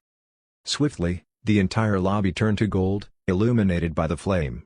Hastily, the Holy Emperor raised his hand and gestured, isolating the lobby from the outside world. During a breakthrough, one should not be disturbed by the outside world. Normally, people would go into isolation beforehand, Unlike Luo Shiyu, who decided to have a breakthrough out of the blue. Perhaps Luo Shiyu herself did not expect to gain a breakthrough from drinking the tea. It was the Golden Court realm. It was considered as the threshold of becoming an official cultivator. This was a stage that many people would fail to reach even after cultivating for their entire lives. However, the Holy Emperor and Qin Manyun seemed confused. They were not too surprised. In fact, they felt rather sorry. The basics of wisdom contained in the tea was so concentrated that they, too, entered an enlightenment stage and received great benefits, let alone Luo Shiyu, who was merely in the foundation building realm. A top-grade tea like this was given to a foundation building cultivator? What a waste. After a moment, the golden flame jolted around Luo Shiyu before they all condensed into Luo Shiyu's energy field like migratory birds. Ding! As if a bell just rang, a golden Dan appeared in Luo Shiyu's energy field, rotating slowly. Golden core, completed. Luo Shiyu opened her eyes gradually in slight disbelief. When she first met Li Nianfan, she was not even at the foundation building stage, but in around a month, she had reached the golden core. The speed of breaking through was even faster than anyone could ever imagine. Nobody would believe it even if she said it out loud. A hidden expert secretly residing in the Ganlong Immortal Dynasty was indeed the dynasty's greatest blessing. Luo Shiyu suddenly thought of a possibility. She looked at the Holy Emperor and stuttered, "Dad, the tea, is it?" Bam! The Holy Emperor staggered and fell into his chair. His face was pale from shock. Thinking about it, he felt as if his mind was about to explode. "Zhongshu, the tea leaves, where did you get them from?" The Holy Emperor asked as if he was about to cry, his fingers trembling. Zhongshu's heart sank a little. "I found it in the deeper end of the treasure vault. I saw that you kept it in a corner, so." "You're such a prodigal wife." The Holy Emperor pointed at Zhongshu, his agonized face changing shape as he growled. "This was given by Mr. Li. I'm not even willing to drink them myself. This is a priceless treasure. This is my life." There was only 1 pound worth of leaves. Now that 3 cups were down, how was he supposed to live? Qin Manyun was lucky to have tasted the tea thanks to fate. Other than those with holes in their brains, nobody would serve this kind of tea to their guests. The more he thought about it, the more wronged he felt. He almost broke down in tears. Qin Manyun stood by the side awkwardly. She could not help but ask, "Luo Emperor, could you give me some of the tea leaves? I know they're precious, so I'll bring some items from the Lingxian Palace in exchange." "Exchange? Can you afford it? You drank my precious leaves. Go. Go away. I don't want to see you again." The Holy Emperor was furious, like a bomb ready to explode any time. Qin Manyun was speechless. A tea that could induce enlightenment was indeed priceless. Even though the Lingxian Palace had some treasures of the same level, there was no way she could exchange them. Luo Shiyu pulled on Qin Manyun and whispered after sticking out her tongue, "Sister Manyun, let's go for now. My dad is about to explode, let's get out of here." Qin Manyun followed Luo Shiyu to her room. Her beautiful face turned serious as she looked at Luo Shiyu with her beautiful eyes. "Shiyu, tell me. Where did you get the tea leaves from?" Luo Shiyu had already prepared her speech on the way. She said, "We got it from a secret place 50 years ago. My dad's never been willing to drink it, so he can't believe my mom used it by accident." "Shiyu, do I look like someone who can be easily fooled?" Qin Manyun smiled and shook her head. "I did hear the words Mr. Li. Who is he?" Luo Shiyu panicked and tried to change the subject. "Ah, you must have been mistaken. Didn't you want to look for the 9-tailed fox? I'll go with you." She was ready to leave, but she was pulled back by Qin Manyun. "Shiyu, you know you can't hide this from me. I'll stay here for as long as you won't tell me. I'll find out eventually." Qin Manyun looked straight into Luo Shiyu's eyes. She had a feeling that this was a big secret. Luo Shiyu frowned, seemingly perplexed. Finally, she let out a sigh. Not only did they waste the tea leaves, but she was also about to expose Li Nianfan's existence to yet another person. After taking a deep breath, she started with a serious tone, "Sister Manyun, to be honest, this is about a very important figure." "A very important figure?" Qin Manyun's heart jumped a little. She did not know why, but her hair stood on their ends involuntarily. If this was in the past, she would simply think that Luo Shiyu had yet to see anything outside the Ganlong Immortal Dynasty and was just exaggerating. However, after tasting the tea that contained the basics of wisdom, she knew that Luo Shiyu was not exaggerating at all. Also, You don't have to look for the nine-tailed fox anymore. She was saved by this important figure and is being kept by his side. As she mentioned the nine-tailed fox, Luo Shiyu could not hide the hint of envy in her eyes. Being able to stay by Li Nianfen's side would be so fortunate. Saving the nine-tailed fox from natural tribulation? Qin Manyun stared at her with disbelief. How could it be? What kind of important figure is he? Unless he's an immortal? Luo Shiyu shook her head. She said softly, not an immortal, he's way above an immortal. Chapter 44, To the West, to Preach. DZZ. Qin Manyun took in a cold breath. What Luo Shiyu said was too shocking. She said with a serious look, Shiyu, this is an important matter. Don't make things up. Way above an immortal? That's absurd. Sister Manyun, I didn't make this up. To be frank, that remark doesn't even do him justice. Luo Shiyu's eyes were serious and deep with awe. If she did not see it with her own eyes, she would never have believed that there was this kind of big shot in the world. This. Qin Manyun was confused. She did not know what to say. She knew she should not believe this, but deep in her heart, a voice was telling her that this was true. Above an immortal? What logic was that? Luo Shiyu's realm was not high enough. Perhaps she did not know the value of those three words. But in reality, she did. Nobody had been able to cultivate into immortality for over 1,000 years in this realm. According to the source, the bridge between the mortal and immortal had been broken, so the difficulty of becoming an immortal became way harder than before. The realm's countless outstanding cultivators had been trying every way to cultivate immortality with no result. Many of the old cultivators realized that the path to immortality was no longer in sight. Hence, they all decided to shut themselves out, prolonging their cruel death. Yet, who would have thought that an above-immortal Bigshot resided here? Qin Manyun could only feel her breathing become rapid as her mind blanked. Was it real or not?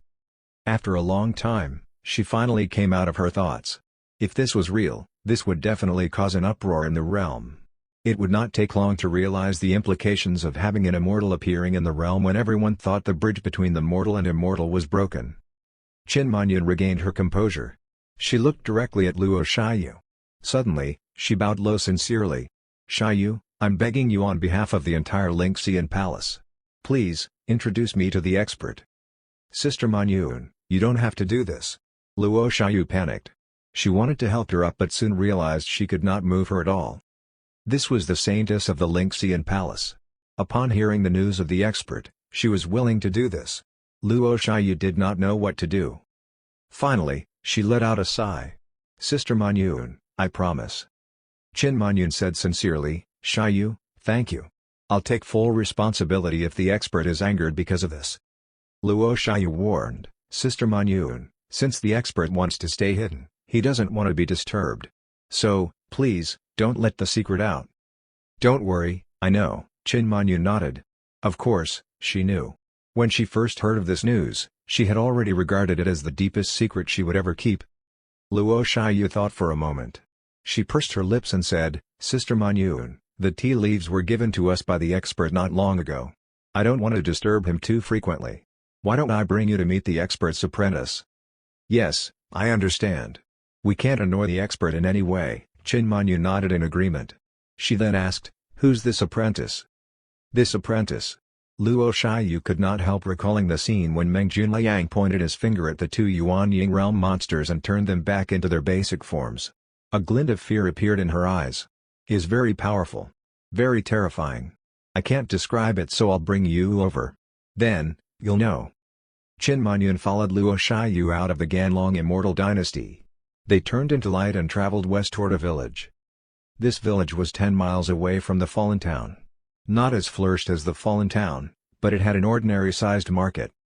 Since the last time Luo Shiyu saw Meng Liangjun, she had been keeping track of his doings. It turned out he really did imitate the journey to the west, using the fallen town as his starting point and walking toward the west. Unlike the cultivators, he walked bare feet, one step at a time, across the mountains and rivers. Sometimes, monsters would block his way, but they were undoubtedly inducing their own deaths. There seemed to be nothing that could block his way. Meng Liangjun's first stop was at this village. It was here where Luo Shiyu finally listened to the journey to the west. She was instantly stunned. Following that, she would be there on time every day to listen to him. This was the teaching of wisdom, greater than any luck. Today, he was at the part where Wukong was about to cause a scene at the Heavenly Temple. So exciting. Qin Manyun looked around the mortal architecture curiously. She could not help but ask, "What's the expert's apprentice doing here?" Luo Shiyu pronounced the words with a serious and sincere face, "To preach." Preach? Qin Manyun's tiny lips parted slightly in awe. This word should not be used lightly. In every sect, only when the master got out of isolated cultivation would they use the word preach to describe their teachings. Luo Shiyu warned with a serious tone, "After entering the tavern, you have to keep quiet and listen to the scholar's storytelling." Storytelling? A story for ordinary men? Qin Manyun frowned slightly. She looked at the ordinary men all over the tavern suspiciously. She felt rather uneasy. Luo Shiyu and herself were the one-in-a-million kind of gorgeous women, naturally attracting the gaze of the people around them. The lingering eyes made her feel uneasy, as if thousands of ants were crawling all over her. She was the Lady of the Sky, the Saintess of the Lingxian Palace, a Yuanying realm cultivator. Her ranking was high and above most of the cultivators around. Even the handsome young men of her level could only look at her secretly with respect. Yet in this place, the ordinary men were looking at her directly. Of course, she did not feel comfortable. Usually, she would either walk away or turn into a fairy, flying high above them all so that these ordinary people would not dare to look at her. However, since Luo Shiyu did warn her to stay quiet, she had no choice but to put up with it. "Shiyu, what does the storytelling have anything to do with the preaching?" Qin Manyun asked. Just as Luo Shiyu was about to speak, she saw a figure coming in from the entrance and swallowed back in her words. "The scholar's here. Remember, don't make a sound and interrupt him from his storytelling." Qin Manyun turned her gaze to the scholar. All she saw was his green long robe, typically dressed like a poor scholar and exuding an air of a classic ordinary man from head to toe. The only unordinary thing about him was that he walked barefoot. His feet were covered in soil. This was the apprentice of the expert? Qin Manyun took a look at Luo Shiyu who was by her side and saw that her face was slightly flushed. Her eyes were filled with anticipation and excitement, along with a hint of respect. The look on her face was genuine. What kind of apprentice could make Luo Shiyu behave this way?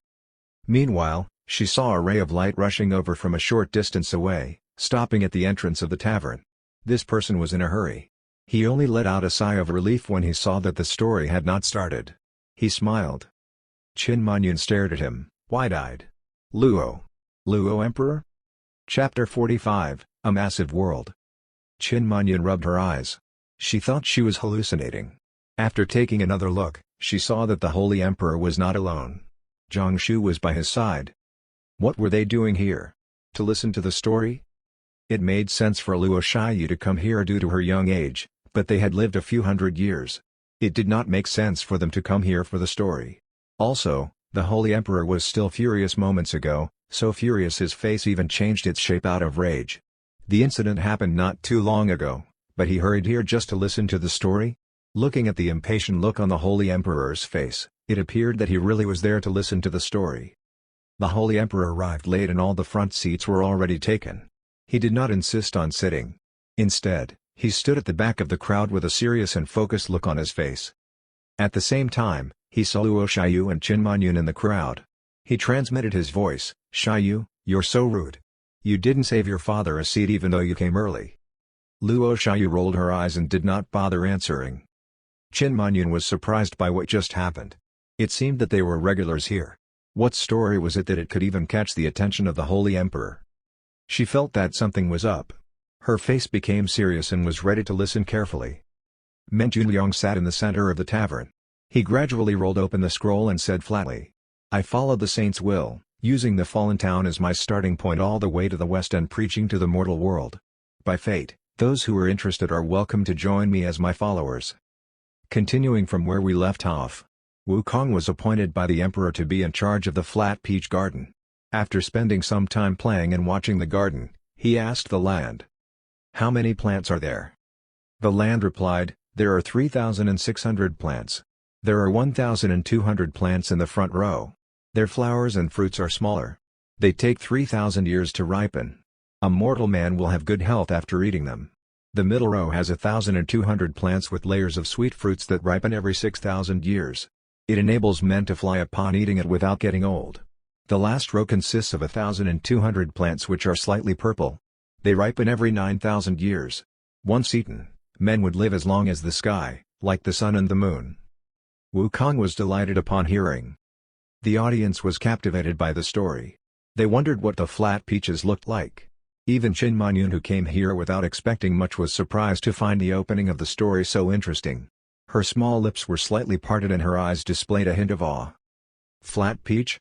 How could they even exist in the world? And eating one of them would make one an immortal? Then, what was the whole point of cultivating? This was the first time she had ever heard of an immortal fruit. Before this, she would never even have the guts to think about it. Shiyu, what the scholars saying? Is it real? She could not help asking. Luo Shiyu was concentrating on the story, hence, she was rather annoyed when Qin Manyun talked to her. She was the saintess of the Lingxian palace. Why was she making a big deal out of it? She still explained softly, of course. The story must be something that happened in the immortal land. It's most likely something the expert experienced. Tzz. Qin Manyun took in a cold breath. She felt her scalp itching and she had goosebumps all over. So, this expert had seen the flat peach garden? So scary. Unbelievable. Meng Junliang did not stop telling the story. The Heavenly Emperor was furious. Even without the help of the 4 heavenly kings, they still had Heaven King Li, along with Prince Nezha. 28 knights, 9-star palace, 12 yuan chen, 5 elements, 4 valued power, east-west stars, gods of south and north, 5 mountains gods, and all stars.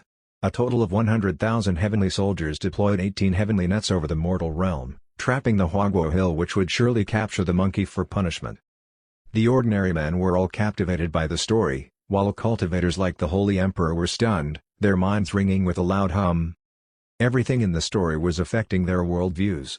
The flat peach garden was already astonishing, yet there was the immortal Dan from the old Laojian, as well as the golden jelly drank by the heavenly court. Every item could induce longevity. Their faces were complicated. Who would have thought that the longevity the cultivators sought after their entire lives was such an effortless thing to the immortals? It was something that could be achieved by simply eating a flat peach. When she heard that Wukong was eating all the flat peaches in the garden by himself, Qin Manyun could not help but gasp. She cried out in her heart, "Give me one. I don't care if it's not ripe yet."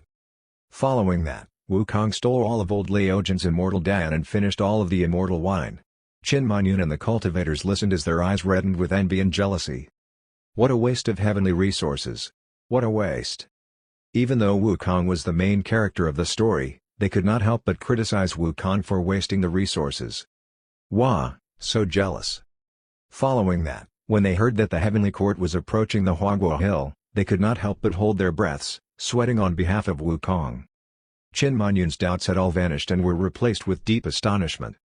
Luo Shiyu was not wrong at all. This is not storytelling, this is preaching. Qin Manyun took a deep breath. She felt as if a whole new world was unfolding in front of her like a scroll unveiling a painting. She did not dare breathe loudly, looking at Meng Junliang intently to avoid missing out on a word. 100,000 heavenly soldiers surrounded Huaguo Hill. Even the thought of it made one anxious. Their heartbeats quickened, sending chills all over them. 100,000 heavenly soldiers, that was 100,000 immortals. To the people in this cultivating realm, the existence of even one immortal was something otherworldly. That was so shocking. Unbelievable. The entire tavern was silent. There was not even the sound of breathing. Of course, the fighting scene did not disappoint the audience. The different gods fought with their different immortal moves, moving the mountains and seas, the stars and the clouds, controlling the thunder and lightning, manipulating the sky and the ground. 72 changes, the match of intelligence and courage. Wukong showcased his clairvoyance eyes, downwind ears, and golden eyes one after another. So stunning. What a godly immortal. In comparison, the skills of the cultivators were like kids playing with toys when compared to these immortals. Almost embarrassing. So this was the world of the immortals? Qin Manyun used to be proud of herself for being the saintess of the Lingxian palace. Now, she felt how insignificant she was. Suddenly, she seemed to understand something. No wonder the scholar chose to preach in this mortal space. He's trying to train my perseverance. When I first came, I was annoyed by the gaze of ordinary men, thinking that I was above them. Yet, in the eyes of the immortals, I'm just like an ant to them. No matter if it was this scholar or the expert Luo Shiyu talked about, they had acquired all the knowledge in the world and still decided to stay hidden in the shells of ordinary men. One would only treat everything with an unperturbed heart after realizing the vastness of the world. If one kept on thinking of oneself highly, one might have no chance of becoming an immortal. Qin Manyun suddenly understood this. Luo Shiyu, who was by her side, halted slightly. She glanced at Qin Manyun as she felt that Qin Manyun appeared slightly different than before. Although they had been as close as sisters in the past, she always felt a distance between them due to their status. However, she could now feel the distance disappearing. Instantly, Qin Manyun seemed way friendlier than before. Chapter 46, Why did the path to immortality break? Time flew by and the sun was setting. However, the audience in the tavern did not feel the time passing.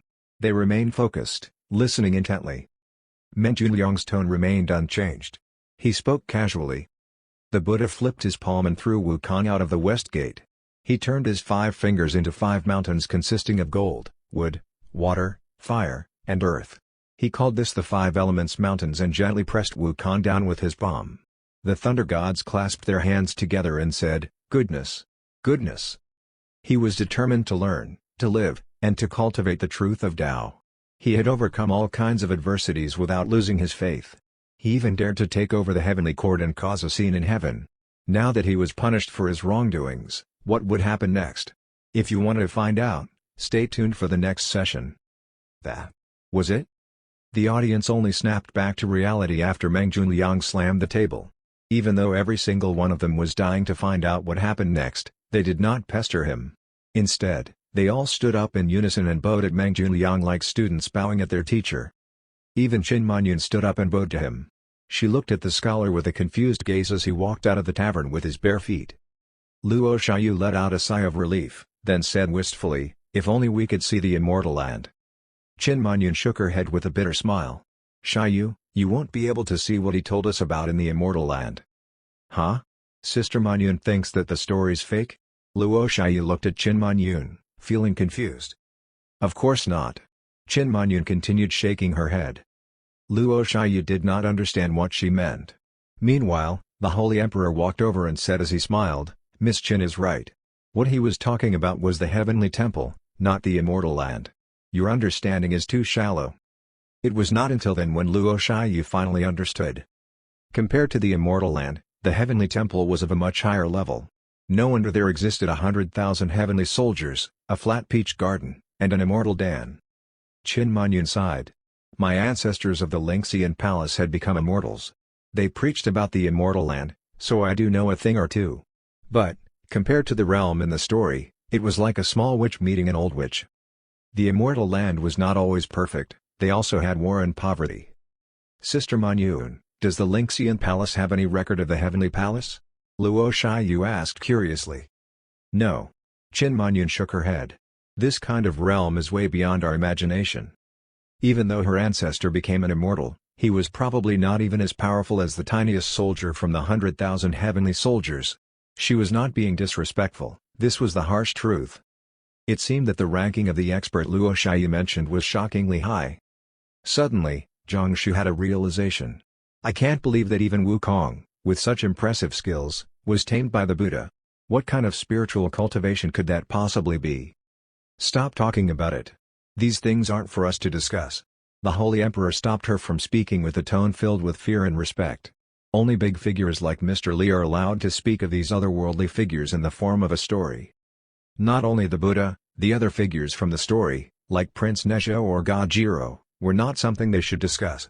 All they could do was remember them silently with the utmost respect. "Dad, do you think Mr. Li has flat peaches?" Luo Shiyu asked curiously. "No way."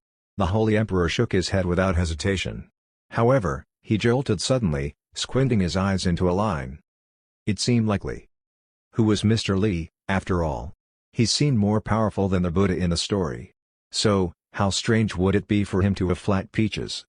The Holy Emperor did not speak, but Luo Shiyu nodded and said with a low voice, "Very likely." "Sister Manyun, do you know what we've been through?" Luo Shiyu recalled, "When I first met Mr. Li, he let me eat some of his watermelon, just a very ordinary-looking watermelon. But, upon eating it, I instantly had a breakthrough to the foundation-building realm. Can you imagine that? The watermelon contained insights. Mr. Lee had a spiritual machine which he calls the air purifier. It takes in the air and blows out spiritual air. Unlimited spiritual air. And he had another spiritual machine named the water purifier. It takes ordinary water and pours out spiritual water. I gifted him an ordinary jade pendant. He made a slight amendment to it and it was transformed into a phoenix spirit. He wrote a couplet which contained the insights of longevity. He invited us for a hot pot and the pot contained the insights of yin and yang. Even the vegetables contained insights. Also, the tea we had today. Even Luo Shiyu was stunned for speaking these things out loud. She had not fully realized before, but now that she recalled everything, it was apparent that there was nothing ordinary about Mr. Lee from head to toe. DZZ. Through every item Luo Shiyu described, Qin Manyun held her breath. By the end of it, she almost fainted from the lack of oxygen. Terrifying. It made her scalp numb. Even the air Mr. Lee inhaled was an immortal item. It would only make sense for an important figure like him to have the flat peaches. Flat peaches. One flat peach could induce longevity, allowing one to soar high up in the sky and to live as long as the sky and ground. This was the ultimate dream of many of the cultivators. Cough. Cough. The Holy Emperor coughed. Perhaps to Mr. Lee, the flat peaches are something ordinary. However, they're not for us to ask for. Get rid of these unrealistic thoughts before we anger Mr. Lee. Luo Shiyu and Qin Manyun nodded in unison, getting rid of those extravagant thoughts. All they could wish for was for Mr. Lee to sprinkle some of the dust off his fingertips.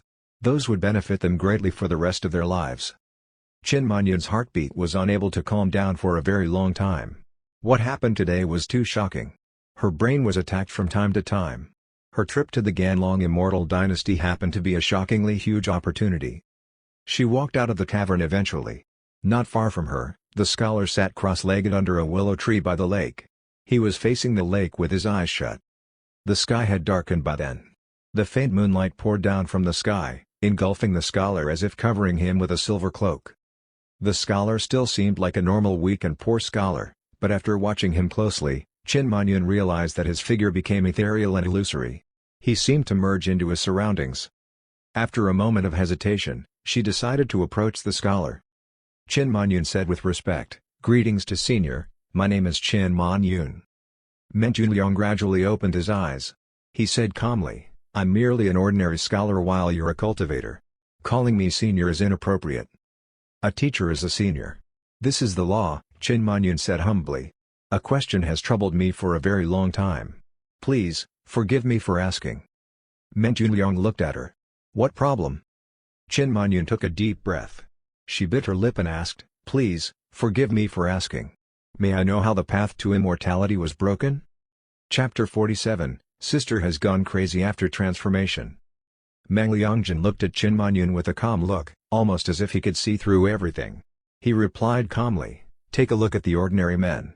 They work from sunrise to sunset just to live for 100 ordinary years while cultivators have lived lavishly for thousands of years. They'd also want to know why they can't become cultivators themselves. Would you tell them?" Qin Manyun's body jolted as if she was drugged. She remained transfixed in her spot. She already had an answer in her heart. It was, qualification. One needed to possess the qualifications to obtain answers to some questions. Just like these ordinary men. Those who wanted to become cultivators and who were qualified would be accepted as disciples, but those who did not qualify would be sent away for not having enough spiritual roots. They would surely ask, what did they lack? However, nobody would tell them. Qin Manyun knew well enough that she would not bother answering such a boring question. She bit her lip and bowed at the scholar again. "I beg Senior to reveal to me the answer." The scholar thought for a moment before speaking. "Heaven and earth operate with their own sets of rules. I can only have a glimpse of one or two of them. Perhaps only those who set the rules know the exact answers." He looked up and gazed toward the sky. His eyes remained calm, looking into an unknown direction. "Those who set the rules?" Qin Manyun's eyes widened. She trembled as her blood flushed and a chill went up her spine toward the sky. Taking into account the story she just heard, who else could set the rules other than the heavenly temple? Her mind went blank. She did not dare pursue the thought further. Menjun Liang said, "If you want to know the reasons, do come by to listen to the journey to the west. With adequate understanding, you might be able to find the answer." "Thank you." Qin Manyun bowed deeply and left without disturbing him further. By then, the sky was dark and the four-part architecture appeared extraordinarily peaceful. Inside, only a room was lit up. Li Nianfen was drawing and writing on a blank piece of paper. He seemed focused, as if designing something. On the table laid a knife, a bamboo branch, an ox horn, and a few beef tendons. He was preparing to make a bow and arrow. This idea was inspired by the cow that the Holy Emperor and the rest brought to him. He did not know what breed this was. It was strongly built, seemingly stronger than ordinary cows. Its horns were big and its tendons were tough, the perfect materials. These gave him a spontaneous idea to make a bow and arrow out of it. Oxhorn bows were the pinnacle of Li Nianfen's creations in his previous realm. He would use materials like oxhorn, bamboo branch, tendons, and animal glue. Going through hundreds of procedures, it was a true test of skill and technique. Undoubtedly, this was not a challenge to Li Nianfen at all. In the past, I had to rely on Blackie to go hunting. Sometimes, I even relied solely on luck, and would only manage to hunt something after much effort. How foolish am I to only think of making a bow and arrow now? Li Nianfen shook his head as he mumbled to himself. Once he finished making the bow and arrow, it would be more convenient to hunt for wild meat. Li Nianfen stopped drafting and looked at his design with a satisfactory nod. The design was complete. That was it for today. The work will start tomorrow. He said to the sword immortal jade in the center of the room, "Light bulb, blow off." Instantly, the holy light exuded by the sword immortal jade dimmed and the room became dark again. This immortal realm's so nice. This immortal jade is not only a light bulb, it can even be controlled with my voice. How convenient. Li Nianfen stretched and went to bed. On a tree branch not far from the four-part architecture, a six-tailed fox swiftly jumped and climbed to the top of the tree. Its little eyes focused on the architecture cleverly, making creaking sounds from time to time. It jumped up, anxiously but still very adorable. Its pure white fur glowed under the moonlight. Creak. The main gate of the four-part architecture gradually opened. Daji took a peek from behind it before walking out slowly. "Sister." The six-tailed fox's face lit up with delight after seeing Daji. Its little buttock wiggled as it launched toward Daji. "Sister, did that douche bully you?" she burst out asking, her eyes filled with rage. If her sister was being bullied, she could finally destroy that man. Daji hugged the six-tailed fox in her arms, rubbing her. "My master treats me very well. Don't you ever think of doing bad things to him. It's dangerous." Mr. Li's cultivation was way beyond this realm. Even the cultivation of the six-tailed fox was just like a baby in front of him. "Master?" The six-tailed fox stared at her. Her tiny eyes had gone huge with disbelief. "Sister, you actually call him master?" Her sister was arrogant and dignified. As a sky fox, she could actually call this ordinary man master? Did she not want to return him the favor? Marrying him would be better than calling him master, right? Where had her dignity gone? Yet Daji nodded with a happy grin on her face. "Mr. Li is way above an immortal. He's shown so much kindness to me. Having him as my master is the biggest blessing in my entire life." "Sister, you. The six-tailed fox's mind had gone blank. It was filled with question marks. It scratched its little head with its paw, trying to make sense of it. "Look, I brought you something special." Daji took out an apple. The six-tailed fox was filled with anticipation before it realized that it was just an apple. It stared at Daji with a look of disbelief. "Just an apple? How was this something special?" Its tiny nose sniffed the apple. The scent was yummy, but it was still an apple. What happened to its sister? Treating apples as something special? The six-tailed fox did not understand it. Perhaps its sister had suffered some brain damage after the transformation? Perhaps the lightning affected her IQ? The six-tailed fox had tears in her eyes. It sobbed, "Sister, I also brought you something good. Please, eat them." White light appeared on the six-tailed fox. 3 different elixirs and herbs appeared in front of them. Bam! Daji instantly read the six-tailed fox's intentions. She said as she flicked the fox's head, "Don't think too much. Just taste this apple." The six-tailed fox rubbed on its little head pitifully as it sized up the apple suspiciously. The apple was bright red as if glowing in red light. Its shape was round, looking good. Unless this thing contained a mystery? It opened its mouth and took a bite. Munch. The crisp sound was especially obvious in the night. Some apple juice dripped out of her mouth, but most of them went down the throat of the six-tailed fox. Humph? The six-tailed fox was first stunned. Following that, its tiny mouth started moving rapidly as it started munching away. Munch. Munch. Munch. Chapter 48, Is he hinting at us? The apple juice oozed out of the corner of its lips. The crisp sounds of its chewing triggered one's hunger easily. What apple is this? So yummy. The ears of the six-tailed fox perked up. It had no time to inquire further as it continued munching on the apple. The apple was crisp with lots of juice inside. Just a bite would make one feel satisfied. The slight sourness contained so much sweetness, it filled up one's empty mouth instantly. Especially when one drank the apple juice, the taste of satisfaction sent shivers down the six-tailed fox's spine. So satisfying. It never would have thought that an apple could be so yummy. This was not an ordinary apple. This must have been an immortal fruit. I should have guessed it. Why would my sister treat an apple as a treasure? Munch. Munch. Munch. Within a few breaths, the six-tailed fox had finished the apple, even swallowing the apple's core. It rubbed its tiny tummy and licked its mouth with satisfaction. Yummy. This is the most delicious fruit I've ever eaten. Dodgy could not help reminding her, don't rest just yet. The six-tailed fox jolted slightly. Suddenly, it felt a burning sensation in its stomach as if it just ate an elixir. Furthermore, waves of wisdom started resonating inside its head. It trembled from head to toe and jumped up instantly. Its mind blanked, deeply overwhelmed by the basics of wisdom. After a moment, its eyes opened wide and clear. There was a sensation in its head, as if its potential had been awakened. The puzzling problems she faced seemed to have been resolved. The six-tailed fox exclaimed, hair standing on its ends, "Sister, this apple contains insights. You're not that stupid after all. Good thing we didn't waste this apple." Dodgy smiled. Dodgy saved the apple from dinner earlier. The six-tailed fox had too many questions. "Sister, what's this all about? How did you get a hold of this apple?" Even with all of the elixirs it brought combined, they were not even a tenth of this apple. No wonder Dodgy was its big sister. Awesome. "My master planted these apples. My master is all-knowing, but he likes to live his life as an ordinary man. Therefore, when you meet him in the future, you cannot offend him, all right?"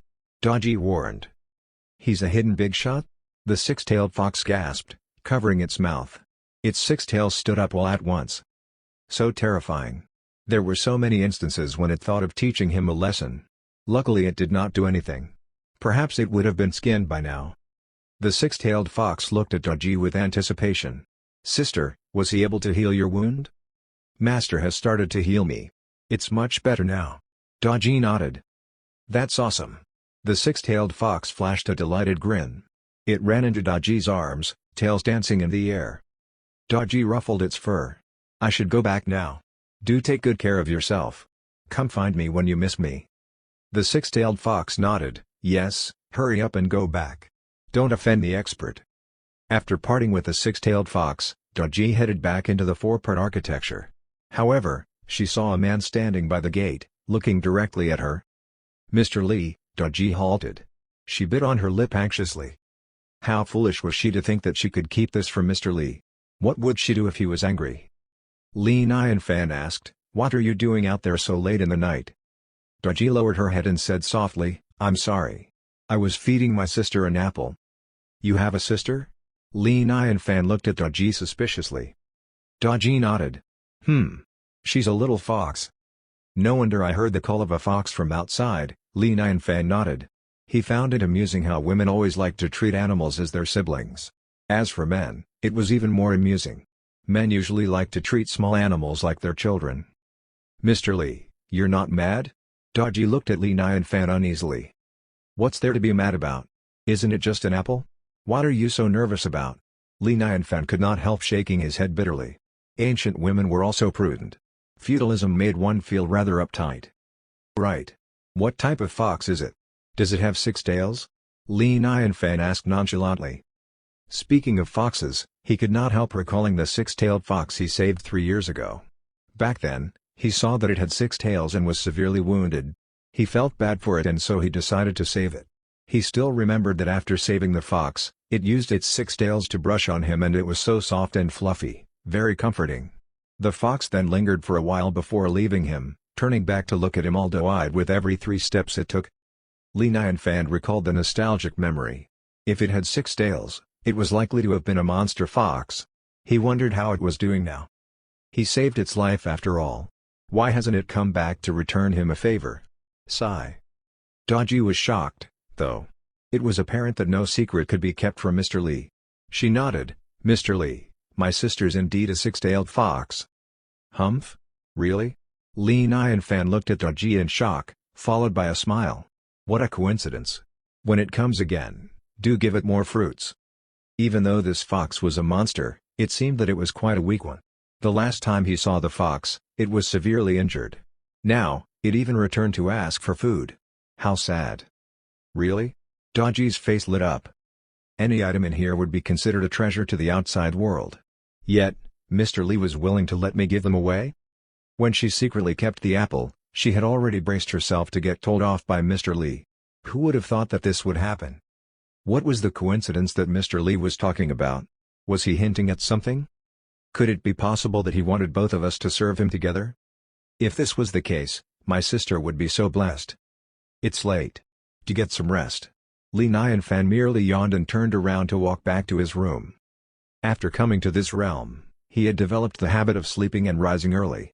His quality of sleep was unusually great, too great to be true. After a night's sleep, he was always so energetic and ready to start the day. The following day, at dawn, Chin Manyun had already arrived at the tavern. Her face was serious, nervous, and full of anticipation. She could not sleep for the entire night after what Meng Junliang said to her, and she had been looking forward to coming back the next day. "The scholar asked me to come again today. He said that with enough understanding, I'd be able to comprehend a bit of the mysteries. What could it be? Was he testing me?" Luo Shiyu sat beside her with dark circles around her eyes. She kept yawning. Just like Chin Manyun, she did not sleep for the entire night. However, it was because Chin Manyun had made her retell the earlier parts of Journey to the West. She was exhausted. Chapter 49, Becoming a Pawn in the Chess Game. Finally, the highly anticipated Meng Junliang casually walked into the tavern under Chin Manyun's eager gaze. The entire tavern turned silent with only Meng Junliang's voice ringing in the air. The emperor gave an order to the gods, grouping them accordingly. 3 Qing, 4 Wei, 5 Lao, 6 Si, 7 Yuan, 8 Ji, 9 Yao, and 10 Du. Thousands of saints attended the gala to thank the Buddha. These included the 4 Sky Guardians, the 9 Fairies, the Golden Gate, the Taixuan Gem Palace, and the Dongyang Jade Palace. They invited the Buddha to sit on the 7-gem pedestal. With the rest sitting in their seats, they were served dragon liver and phoenix marrow, jade-sauced flat peach. An extravagant gala unfolded in the minds of the audience. Although it was merely a story, none of them dared to make a sound. The names and titles of the attendees of the gala made them rather confused and numb, almost losing their ability to think properly. The dragon liver and phoenix marrow served were beyond imagination. They were dragons and phoenixes. These godly beasts were born as immortals. To the cultivators, they were not to be offended and should be worshipped. Who would have thought of eating them? Yet, in the heavenly temple, dragon liver and phoenix marrow were merely some dishes. Terrifying. Terrifying. Though Chin Manyun was shocked, she did not forget to link any information to its possible deeper meanings. Since the scholar said that she would be tested today, she had to be mindful. She frowned, holding her breath. The heavenly temple was celebrating Wukong's suspension. It was similar to how the cultivators of this realm would celebrate after defeating their enemies. The losers would be trapped in the bottom pit, unable to turn around. The winners stayed at the top, feasting and celebrating. As for the dragons and phoenixes, the immortals treated them like how the cultivators treated ordinary monsters. It seemed that other than their extraordinary powers, the immortals were not that different from the cultivators. What was he hinting at? Chin Manyun continued to listen.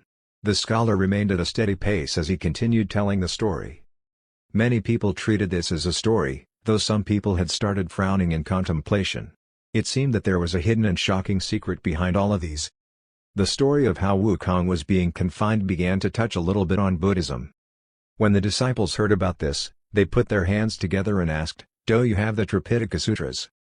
Buddha answered, "I have the Dharma and Tibetan. One talks about heaven, and the other discusses Tibet, earth, and ghosts.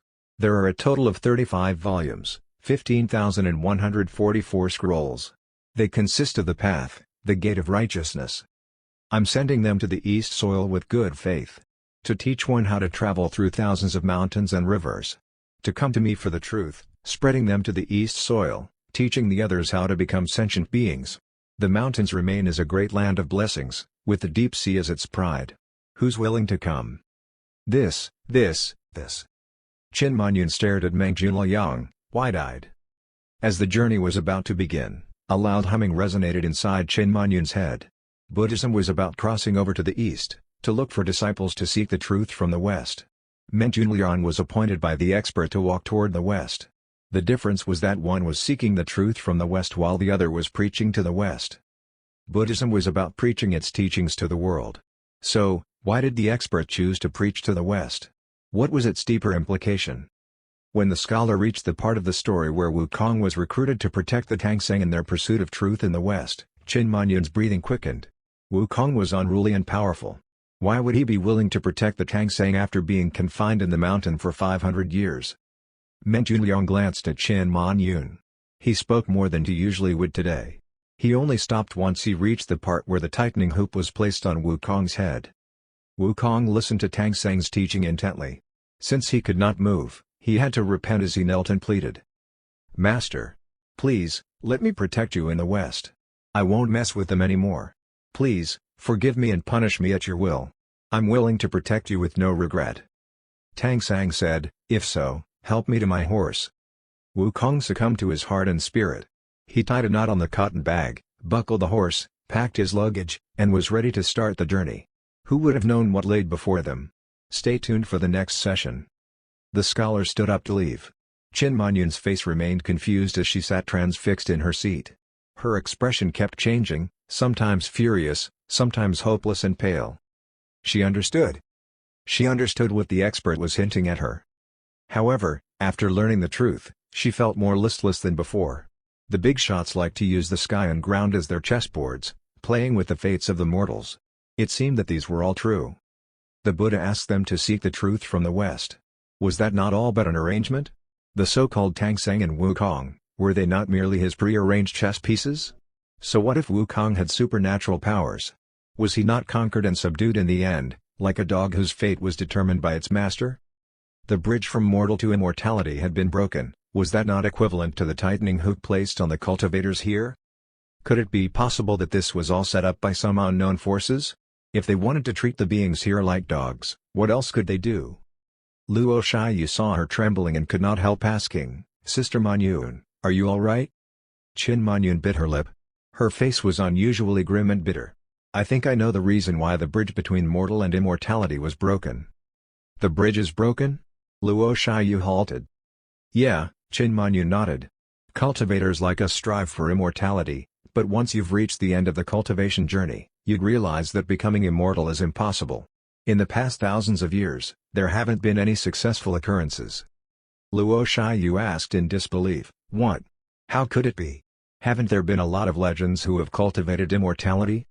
Well, that was in the past, but not anymore, Qin Manyun said with a low voice. The Lingxian Palace even tried to contact our ancestors from the above immortal realm, only to be told about the broken bridge. Nobody knows the reason behind it. DZZ. Luo Shiyu took in a cold breath. This news was too shocking that her mind temporarily lost its ability to think. This may as well be the greatest secret in this realm. No wonder she had not heard news of cultivators becoming immortals in a very long time. Not to mention, she had not met any immortal from above in a long time as well. The bridge between mortal and immortality was broken? Wow. Qin Manyun stood up and marched out of the tavern. She walked toward Meng Junliang. Meng Junliang sat under the willow tree just like the day before. Seeing that Qin Manyun was approaching him, he gradually opened his eyes. You understood? Qin Manyun bowed deeply. I have. Meng Junliang smiled. Tell me more. The world is the chessboard and the beings in it are the chess pieces. With my lack of talent, I'm willing to become a chess piece in the hands of the expert, Qin Manyun declared solemnly. Meng Junliang seemed pleased. It seems that your understanding isn't too bad. However, not everyone will be qualified to be a chess piece in the hands of the expert, Meng Junliang continued. The rules of the world were rewritten by someone. Mr. Li's appearance at such a time makes it apparent that he's in a game with another unknown existence. His every move contains deeper implications. Although I was nothing in the eyes of Mr. Li, I'm willing to become a small pawn on his chessboard, doing anything he wants me to do. Chapter 50, The All-Knowing Mr. Lee. Translator, Endless Fantasy Translation Editor, Endless Fantasy Translation. After parting with the scholar, Qin Manyun's face was full of awe. The more she thought about it, the more terrified she was. Perhaps, the ending of the journey to the west was prefixed. It was all but a trap from the beginning, merely showcasing the matches and fights of the characters. Since the beginning, Wukong appeared as the awesome monkey, with his head glowing with celestial lights and celebrated by the world. He was the main character of the world. Yet, the truth had proven that the so-called main character of the world was nothing but a joke. There was no main character in the world, only those who controlled the chess pieces from behind the scenes. No matter if it was the scholar or Luo Shiyu, they referred to this expert as Mr. Lee. Obviously, he was one of the Bigshots who controlled the game. This immortal realm could merely be a small, insignificant corner on his chessboard. Qin Manyun's brows tightened into a firm gaze. It was rare for such a Bigshot to arrive in this ordinary realm. If she did not seize this opportunity, she definitely deserved to have no luck with immortality. So what if she died because Mr. Lee did not like her? The entire goal of cultivating was all for that faint gleam of life anyway. Shiyu, I've decided to visit Mr. Lee tomorrow. Qin Manyun said solemnly. She bowed at Luo Shiyu. Please, introduce me to him. Disturbing a godly figure like Li Nianfan out of the blue might end up offending him. Having someone's referral could increase the impression score somehow. Alright, then, Luo Shiyu hesitated for a while before nodding. She had not visited Mr. Lee for a while now. When she had the breakthrough to Golden Core, she did not know why, but the first person she was hoping to tell was Mr. Lee. She was just afraid to disturb him, so she held herself back from visiting him until now. The following day, Luo Shiyu brought Qin Manyun to the foot of the hill before climbing up on foot. Although there were no restrictions, to show their respect to Mr. Lee, they would all instinctively climb up the hill by foot, regardless if it was Beivukan or the Holy Emperor. They could not afford to offend the expert. With that, Qin Manyun agreed wholeheartedly. Sister Manyun, please, remember that the expert lives with the identity of a completely ordinary man. Please, remain calm. Mr. Lee doesn't like it when his guests are shocked or startled by his doings, especially about the cultivation of immortality, Luo Shiyu kept repeating on the way up. Qin Manyun nodded seriously. I know. Not long after, an ancient-looking four-part architecture appeared in front of their eyes. Qin Manyun's beautiful eyes narrowed. Her body froze as she remained transfixed. She stared blankly at the couplet hung on the door, as if she had seen an immortal right in front of her eyes. A faint wave of insights crashed over her, suffocating her. Hey!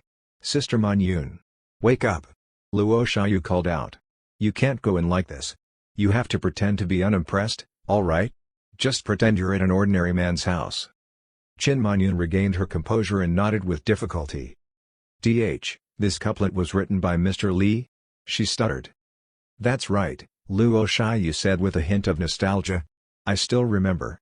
Mr. Lee said that he's been receiving more visitors lately, so he decided to write a couplet for his door to act as a facade. A facade? Qin Manyun's scalp was itching. This couplet could be the greatest treasure of any sect placed in any spot. Yet, this was merely a facade in the eyes of the expert? Was this the world of a Bigshot? No way. There was a deeper purpose to this.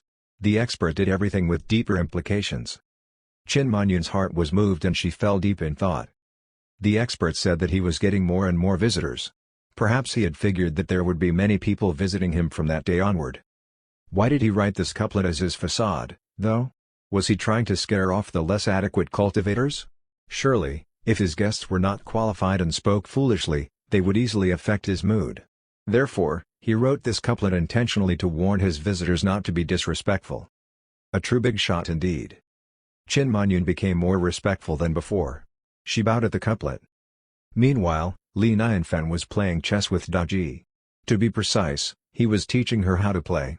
One had to admit that Daji's chess skills were really bad. She needed advice on almost every move. Or else, the game could have ended as soon as it started. Daji took a glimpse of Li Nianfan. She held a white piece in her hand and asked cautiously, can I put it here? Sigh. Li Nianfan shook his head as he sighed. Then, I'll move my piece here and this game will be over. Daji bit on her lip and lowered her head in embarrassment. The expert must be so disappointed by her. He had been teaching her for a good few days now, but whenever she was caught up in the game, she would lose very soon. Her heart was overwhelmed with fear and terror. Would he kick her out due to her lack of understanding? Li Nianfan took back the piece in his hand, pondering. Daji was like a kid who had done something wrong, waiting for punishment. She did not even dare to take another breath. There was too big of a gap between Li Nianfan's chess skills and Daji's. Though he could improve her skills through playing the game, when the gap between opponents was too big, it would cause more harm than good. Li Nianfan came up with an idea. He smiled, "What about this? I'll set up a chess game for you to practice your solving process. I think it might be quite helpful." Thank you, Mr. Li. I'll try my best." Daji nodded anxiously as her eyes reddened. As long as he did not kick her out, she would work as hard as she could. If she did not have enough understanding, she would break a sweat to learn it to avoid disappointing him. Li Nianfan looked at the cautious look on her face, feeling rather hurt. He did not mean to stress her out, but since only the two of them lived here, a man and a woman, they would eventually be bored if they did not have something to occupy their time with. He could only watch this little girl suffer for now. Meanwhile, a respectful voice called out from outside the door. "May I know if Mr. Li's home?" Li Nianfan paused slightly. He said, "Xiao Bei, go and open the door." Xiao Bei rushed to the door. Click. The door was opened. Xiao Bei greeted the visitors like a gentleman. "Greetings to my two beautiful ladies." "Hello, Xiao Bei," Luo Shiyu greeted Xiao Bei with a smile. Qin Manyun forcefully controlled the look on her face, trying to force a more natural smile. Spiritual robot. An actual spiritual robot. It was even put in a human-shaped machine. If one were to put a layer of human skin on it, it would probably have no difference from an actual human. This kind of spiritual robot was definitely the greatest of its kind. Although she had heard Luo Shiyu mentioning this before, she was still unable to control her emotions upon seeing it with her own eyes. Luo Shiyu led Qin Manyun inside. Then, she introduced, "Mr. Li, Miss Daji, this is my friend, Qin Manyun." "Greetings to Mr. Li." "Greetings to Miss Daji." Qin Manyun instantly greeted them with respect. Glancing at the chessboard, her heart sank vigorously. She just had a discussion of how Li Nianfan treated the world as a chess game with a scholar yesterday, and now she walked into him doing exactly that. How could this be a mere coincidence? Impossible. He must have calculated all these. He must have even expected her arrival. He was obviously making fun of her. With another look at the chessboard, she saw the word answer written boldly on the board. Bam! Qin Manyun's mind went blank instantly, overwhelmed by a soaring chill that was sent up from her spine to the sky. As expected, the expert was indeed treating the world as his chess game. Chapter 51, Mr. Li's Tricks. Qin Manyun seemed fearful of Li Nianfan.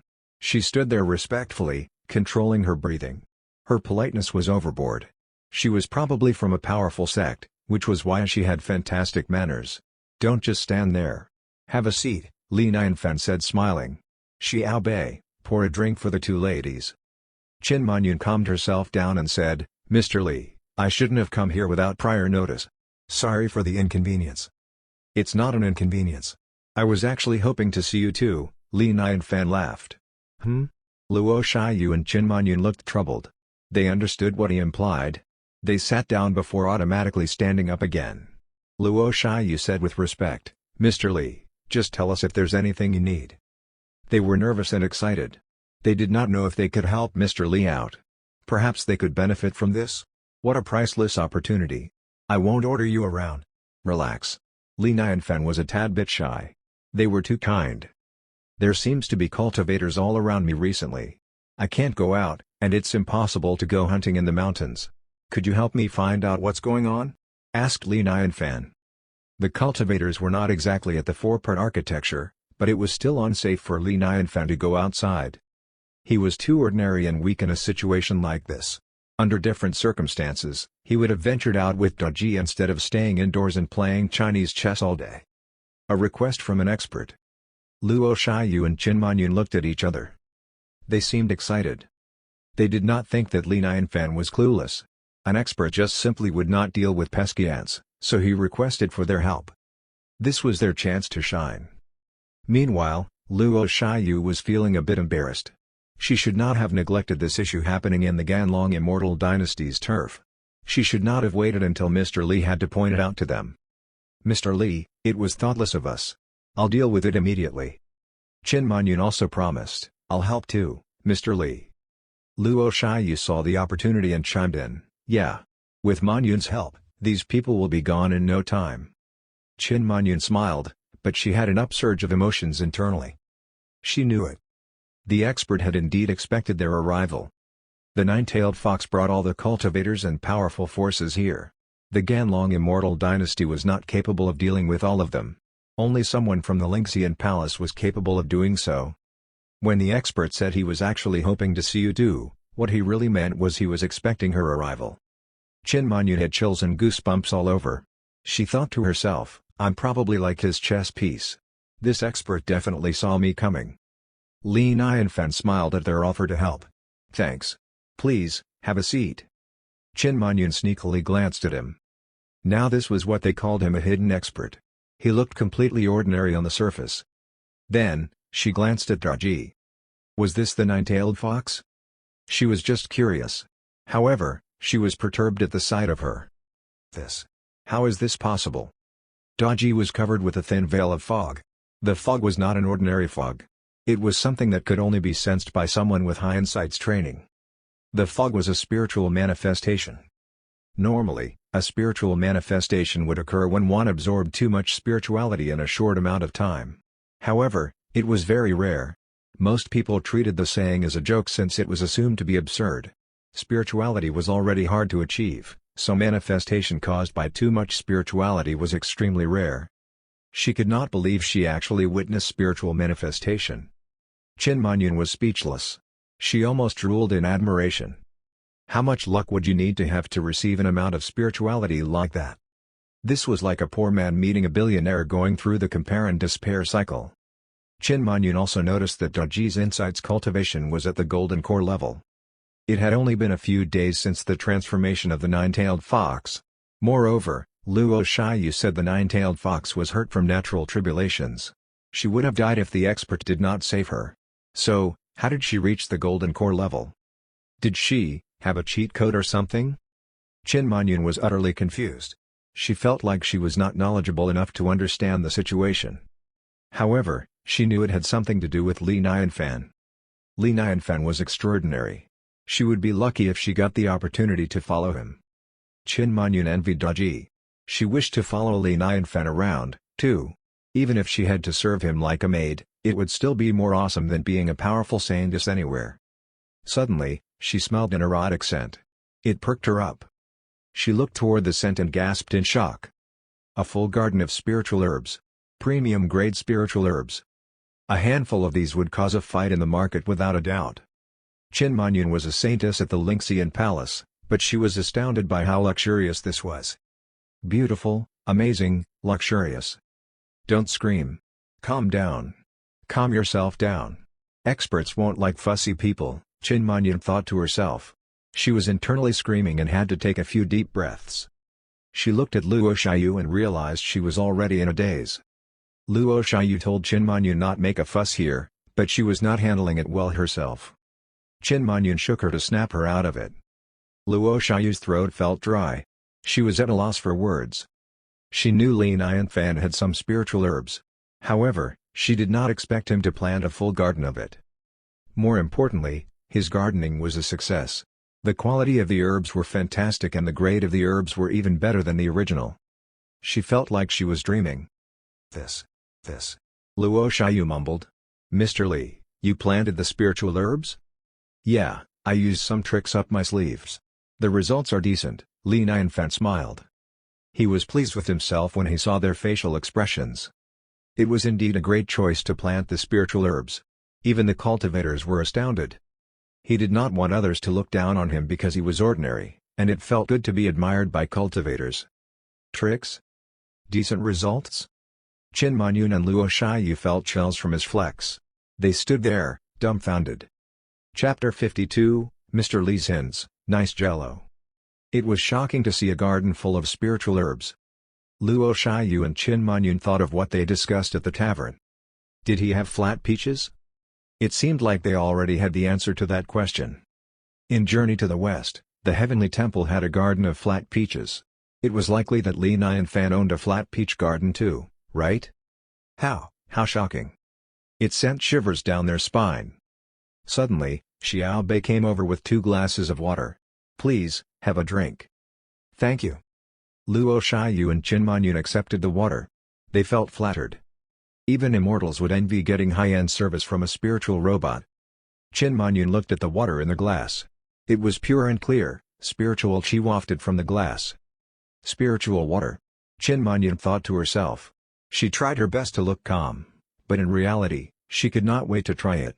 She took a sip from the glass. The sun was shining brightly. It was hot, but it had not affected the water. The water was cool and smooth. It moisturized her lips and trailed down her throat from the tip of the tongue. She felt like the hot temperature just went away. It woke her up, too. She loved the chilly feeling of drinking every drop of the spiritual water. Gulp. She drank another mouthful of water. Qin Manyun could not help but smile, feeling like she had just quenched her thirst and was completely hydrated. Yummy. Spiritual water was the best. What a true big shot. Even the water was rare and luxurious. The casual lifestyle of a big shot. She was satisfied. She finished her drink in a heartbeat but was left wanting more. Li Nianfan added, "Xiao Bei, pour another glass of water for them." He could not figure out what was wrong with the ladies. They looked like they were from wealthy families, so why were they gulping down the water like that and smiling? Was he imagining it, or were they too thirsty? Qin Manyun and Luo Shiyu realized they were being impolite. They blushed and whispered, "Thank you, Mr. Li." Li Nianfan smiled, "You're welcome. So, what are you girls doing here?" "I've heard all about you, Mr. Li. So, I begged Shiyu to bring me here to visit you," said Qin Manyun. At the same time, she took out a translucent jade bottle and respectfully handed it over to Li Nianfan. She said, "This is my sect's specialty. I hope you'll like it, Mr. Li." This was the first time she visited him. Of course, she had to bring a gift. She did not know what to bring. He was such an expert. He probably would not care for the most precious gift in the world either. However, a gift was necessary to show her sincerity, so she brought her most prized possession. Li Nianfan smiled, "You're too kind." He instantly had a good impression of Qin Manyun. He viewed her as a good girl with fantastic manners. She was probably a woman of culture as well. She wanted to visit because of rumors and her admiration. Li Nianfan took the jade bottle and discovered that there were 10 individual droplets of liquid in the bottle. It was unique and looked like crystals but bigger than an average water droplet. It looked like it was flowing, yet it was in solid form. It was very weird. Luo Shiyu stared at the liquid in the jade bottle with her beautiful eyes. Her heart raced. 1,000-year black ice. Holy cow! 10 full drops of 1,000-year black ice. How generous! Although Qin Manyun was a saintess at the Lingxian Palace, she had to spend a lot of effort to get her hands on so many droplets. Li Nianfan poured a droplet from the bottle into the palm of his hand. He observed it for a while, then sucked it up into his mouth. It was nice and cool to the taste. Quite delicious. Qin Manyun and Luo Shiyu watched Li Nianfan casually devouring a drop of 1,000-year black ice. They asked nervously, "Mr. Li, you... what? What's wrong?" He looked at them in confusion. Qin Manyun suddenly piped down when she realized that Li Nianfan was fine. "No, nothing." She had an upsurge of emotions internally. That was the 1,000-year black ice. It contained black ice essence. Black ice essence was amazing, but normal people would get hurt from the frostbite. It had to be consumed in the right way and with full safety precautions. Did he simply swallow it? Qin Manyun smiled wryly. Of course. 1,000-year black ice would just be a bit chilly to someone like him. Maybe it was just like water to him. Li Nianfan smacked his lips. He looked like he was reminiscing. "It's been a long time since I had Jello again, how nostalgic." "Jello?" Luo Shiyu was perplexed. "What's that?" Li Nianfan smiled. "Oh, it's a kind of snack. I used to eat it for fun all the time. Never had these since I got here." "Snack? Eat it for fun?" Qin Manyun and Luo Shiyu's minds almost exploded. He was saying he used to eat it in the immortal realm. Of course, their rare treasures were merely a boring snack for someone like him. However, they were glad he liked the snack. Li Nianfan passed the jade bottle to Daji and said with a smile, "Daji, this jello is nice. You should try it, too. Daji took the jade bottle carefully. Mr. Lee, I'll keep it for you since you like it. It's okay. Although there isn't much of it, I shouldn't eat it all by myself. Li Nianfan shook his head. A hint. That was a hint. Qin Manyun instantly said, if Mr. Lee likes it, I'll bring more next time. She hesitated and clenched her teeth before saying, her voice quivering, a tub full of it. It took all her might to say that. It was the 1,000-year black ice. The Lingxian palace could only extract a drop every 10 years. Hence, it was very rare and precious. What a trash concept. The Lingxian palace would be dirt poor very soon if that was the case. She promised something outrageous without consulting her sect, all because the expert hinted at it. She could not hesitate. Good. Li Nianfan liked Qin Manyun even more. She looked troubled but still offered generously. She had a heart of gold. Thanks, Lady Qin. Li Nianfan did not reject her since he loved Jello. It was an opportunity he was not willing to let go of. I don't need a tub full of it. Just a few would suffice. Chapter 53, and discovered the sky. Li Nianfan had an idea. Qin Manyun was clearly a role model. She seemed to be cultured, so she must be good at chess. Maybe she could be a great opponent. Daji was trash at Chinese chess. He could not play with her.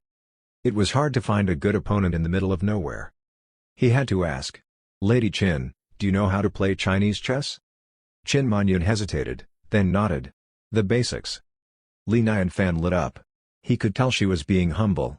He immediately replied, great, let's play. Sure, go easy on me, Mr. Lee.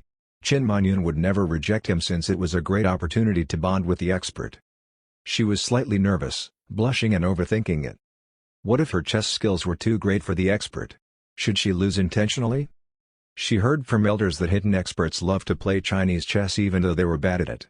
Moreover, they would glare at their opponent with rage once they lost. How troublesome. What should she do?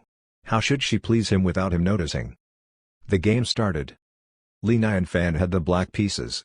He smiled and said, you start. Qin Manyun cleared her mind. She looked serious.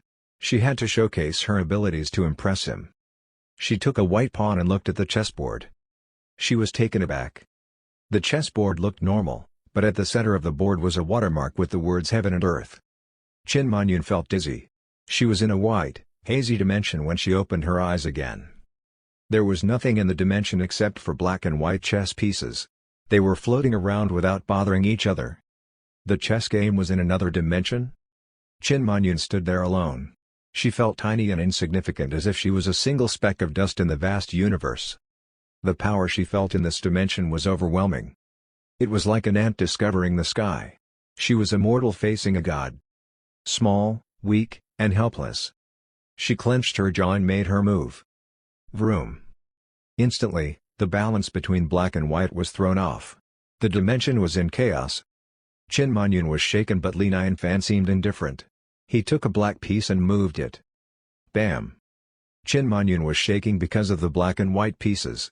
The game had started and she was caught in the middle of the conflict. She was like a small boat lost at sea. She felt like this was her end. How horrifying. What type of treasure was this chessboard? It secretly contained a whole other dimension. This level of insights was beyond her. It was way too scary. This was not a chess game, it was a test of heaven and earth. Of course, she should have expected it. Li Nianfan used a new dimension as his chessboard. She should have known it was not a simple game. Qin Manyun finally figured out why Daji had so much insights. Even pigs would be able to fly if they played Chinese chess with Li Nianfan constantly. This was the heaven and earth dimension. It seemed like nobody in the world would be able to discover another dimension like this. Luck. The expert was blessing her with the best of luck. It must be because of the 1,000-year black ice. She had pleased him with her sincerity, so he decided to bless her with this experience. The actions of an expert were indeed determined by their mood. They could casually bless their disciples with the best gifts just because they felt like it. Qin Manyun was determined to impress and please Li Nianfan. She looked up at the floating black and white chess pieces. They were changing chaotically in a blink of a moment. It was blowing her mind. This dimension was too deep and mysterious for her. She barely understood the meaning behind the changes of the chess pieces. Most of the time, she was perturbed and dizzy. It was like a preschool student looking at calculus. Nothing made sense and she was getting a headache. Chin Monyun clenched her jaw and held on. Being blessed with this opportunity, she needed to stay strong. That being said, an ant would not last long against the sky. It had only been 5 minutes but Chin Monyun already could not hold her pieces. Li Nianfan sighed quietly. He did not show it, but he defined Chin Monyun as a total noob. Her chess skills were worse than Daji's. If Daji played like a kindergartner, playing with Chin Monyun was basically like playing chess with yourself. He thought she was being humble, but really, she was being arrogant. She did not know the basics. She could not play at all. Sigh, what a newbie. It was fine that she was a beginner, but she was sweating hard. It made Li Nianfan speechless. It was just a chess game. Her reaction was over the top. She was sweating bullets and panting like she was engaging in hardcore sports. "Mr. Li, I can't do this anymore," Chin Monyun said weakly. She looked at the board and was instantly humiliated. 11 moves in total and she was defeated completely. People would laugh at how badly she lost.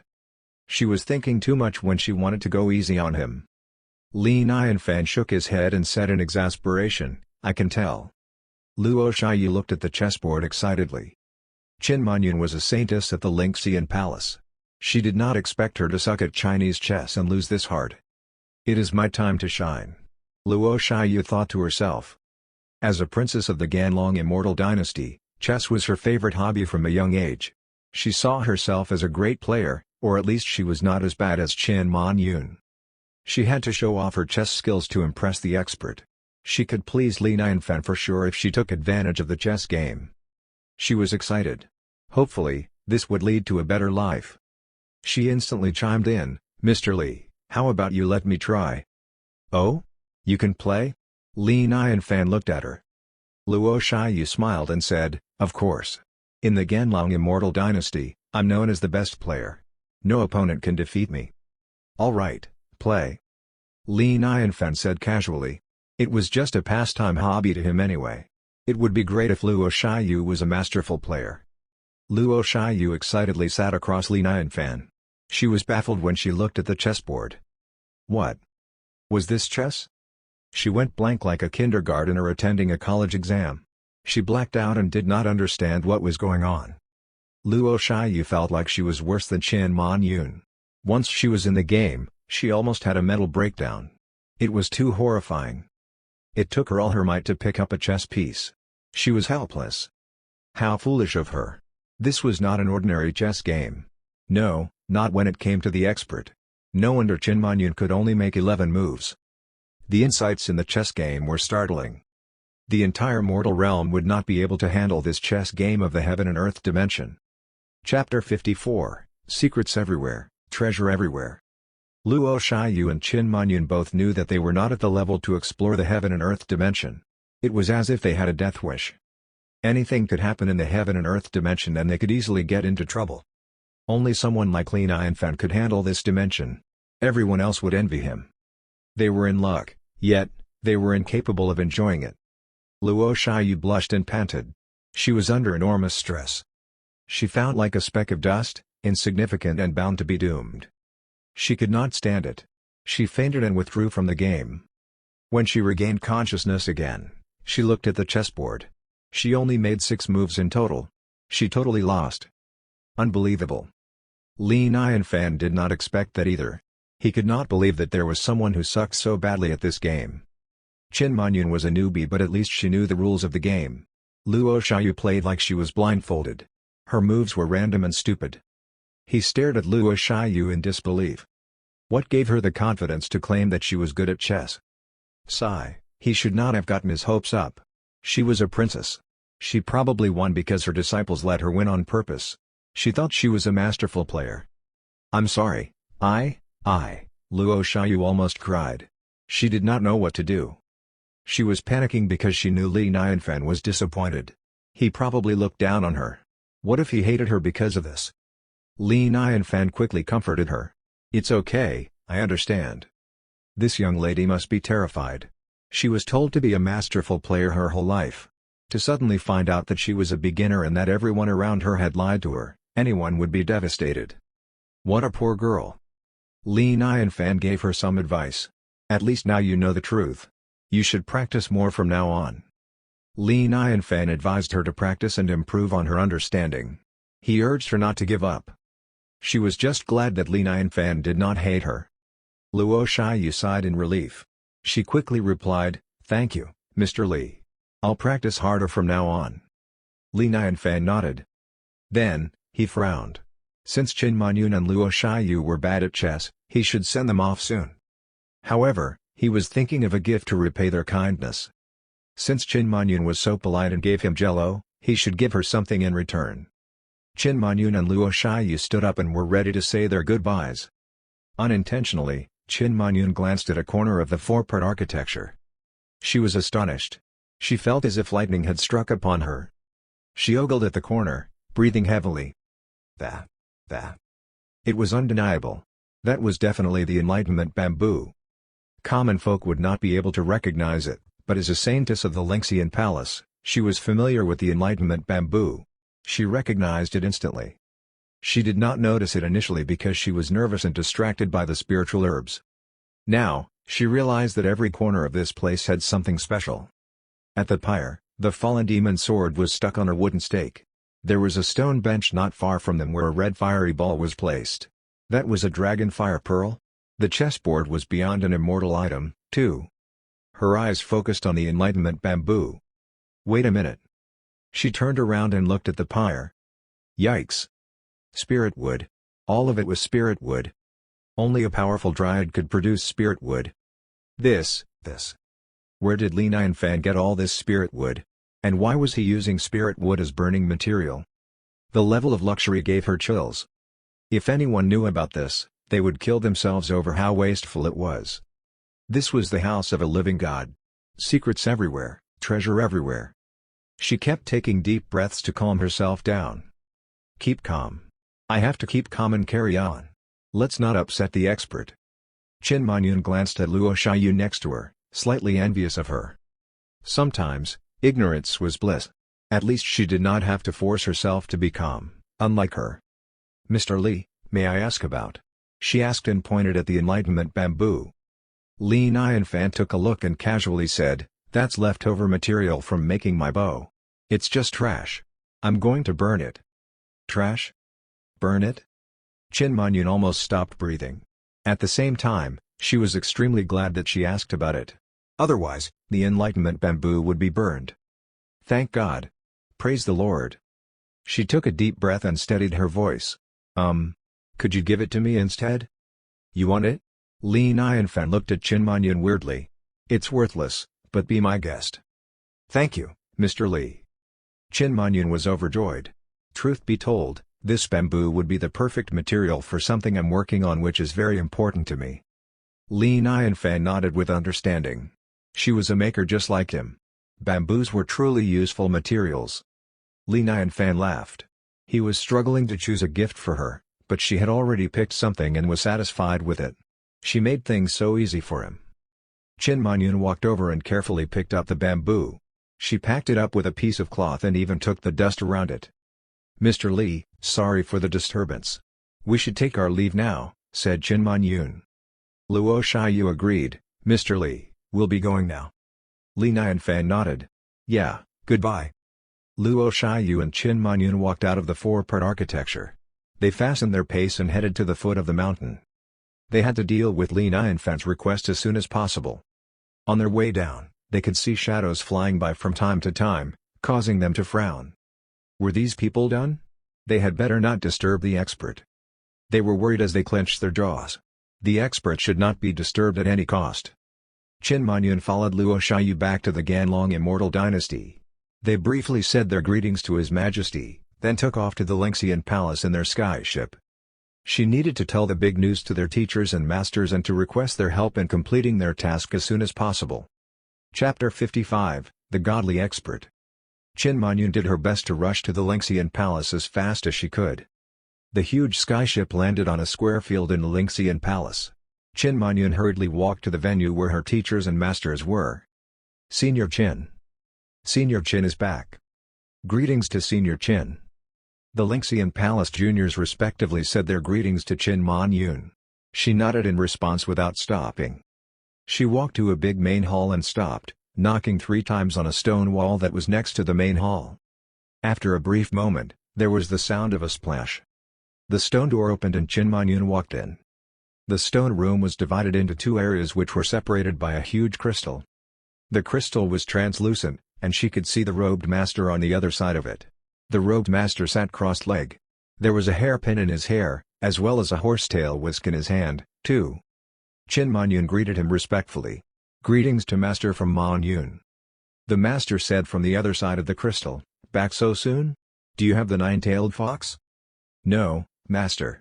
Chin Man-yun took a deep breath and continued in a serious tone, "However, I know the location of the 9-tailed fox. But more importantly, I met someone of the utmost importance." There was a hint of doubt in the old master's voice. "Someone with the utmost importance? Who?" Chin Man-yun replied, "It's a hidden expert, living in secrecy in the Ganlong Immortal Dynasty. His power is immeasurable. He was the one who saved the 9-tailed fox." The old master moved. He said in a tone of surprise, "The heavenly lightning contains Tao of destruction. He must be someone incredible to be able to save the 9-tailed fox from a natural tribulation. If the 9-tailed fox is being kept beside him, we should let it be." "Master, you've previously mentioned that the Tianshan zither has been damaged. Is it true?" Chin Man-yun suddenly asked. "Yes, it's true." The old master sighed in exasperation and said, "The strings were damaged. It might never be fixed again." "If I have an enlightenment bamboo, would it be possible to fix it?" asked Chin Man-yun. Of course. The master was sure of it. Then, he shook his head and said, "However, enlightenment bamboo is very rare. The original Tianshan zither was made from an enlightenment bamboo, which is what makes it so unique. Our lucky ancestors got an enlightenment bamboo by fate. It's too hard for us to get the bamboo." The enlightenment bamboo was not really a type of bamboo. Instead, it was a product of enlightenment. The enlightenment state was harder to achieve than death. Legends had it that if someone reached the state of enlightenment under a Bodhi tree, the tree would grow fruits of Tao and become a sacred tree. Enlightenment bamboo was not as famous or valuable as a Bodhi tree, but they were extremely similar and worked the same way. An enlightenment bamboo was formed when an expert was near it, affecting its formation from the enlightenment and insights. However, it was impossible. Experts were rare, and experts who would reach enlightenment near bamboos were even rarer. Too unrealistic. It would take fate and luck, but more importantly, it would take the existence of said expert. The master sighed. The Tianshan zither had been passed down for many generations. It was the only treasure in the Lingxian palace that resembled an immortal item. It had been damaged. How would he face his ancestor? After the enlightenment bamboo introduction from the master, Chin Man-yun was feeling unconfident. Did she bring back an enlightenment bamboo or was she mistaken? She took out the bamboo from her space ring and asked meekly, "Master, is this the enlightenment bamboo?" The master shook his head without hesitation. "No way." What a naive girl. As if she would run into the enlightenment bamboo that easily. However, he took it all back in the next moment. He jolted and gawked at the bamboo. Then, he took a closer look. He sprung up instantly and ran into the crystal wall. The crystal wall turned out to be a form of liquid. He popped out from the wall like a bubble. Pop. An old man with a long white beard and messy hair stood in front of Chin Man-yun. He snatched the bamboo and said with a shivering voice, "Let me see. Let me take a closer look." He caressed the bamboo and teared up. He said sobbingly, "It's the enlightenment bamboo. It really is." He never thought he would live to see this day. He felt like he was in a dream. The enlightenment bamboo was short, but the quality was fantastic. It was even better than the bamboo their ancestors brought back. The first enlightenment bamboo was badly damaged and charred. The Tianshan zither would be fixed in no time. For the Lingxian palace, the value of this enlightenment bamboo was too significant. Did the gods bless her with such a treasure? The master asked excitedly, "Man-yun, where did you get this bamboo?" "I got it from the expert I was talking about," replied Man-yun. The master was in disbelief. "The expert just gave it to you willingly?" Chin Man-yun was feeling slightly awkward about this. She said embarrassingly, "Master, the expert was about to burn this bamboo. It was such a waste for a treasure like this, so I asked the expert if he could give it to me instead." "What?"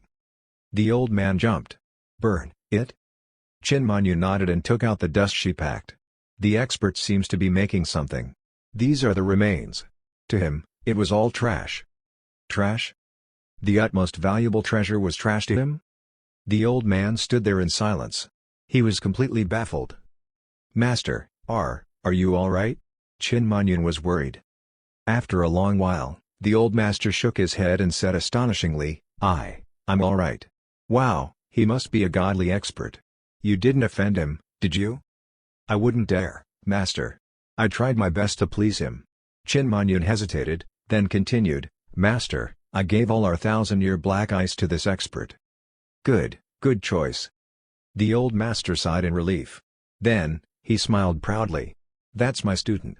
Always so smart. The expert probably gave you the enlightenment bamboo because you were kind and polite. Otherwise, he wouldn't have given it to you so easily. This is the best thing that's ever happened to the Lingxian Palace. You're blessed with the best luck. Hurry up and tell me the rest. Spare no details." Of course, Chin Manyun told him everything without holding back.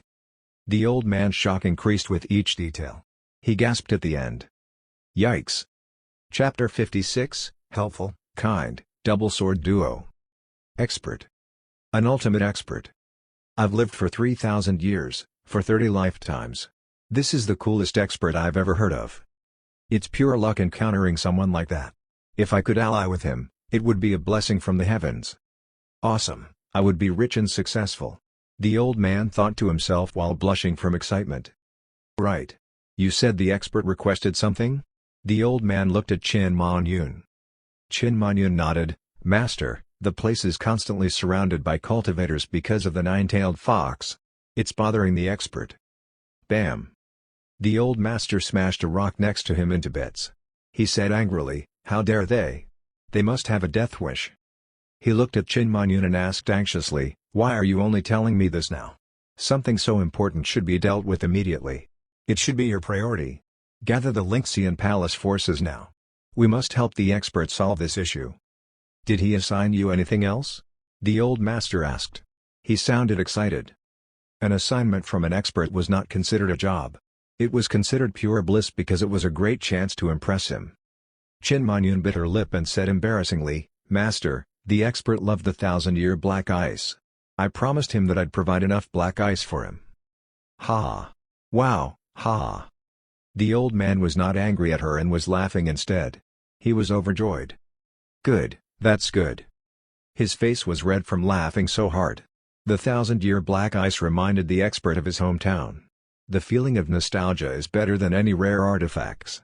I think the expert wouldn't like any gifts, even if it was an immortal item. But who knew he'd like our 1,000-year black ice? This is God's blessing on the Lingxian Palace.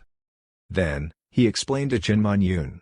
My student, you're not wise enough. You didn't realize the full meaning of the expert's hints.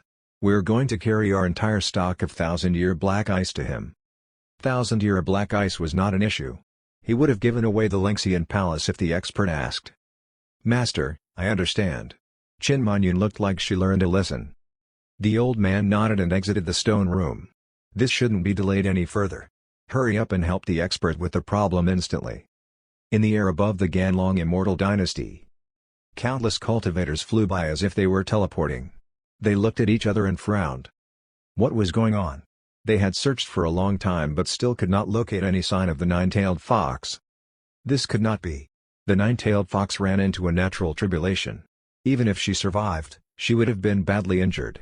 Where could she possibly hide? Suddenly, a bright beam of light flew towards them at high speed. It's Sect Master Bei.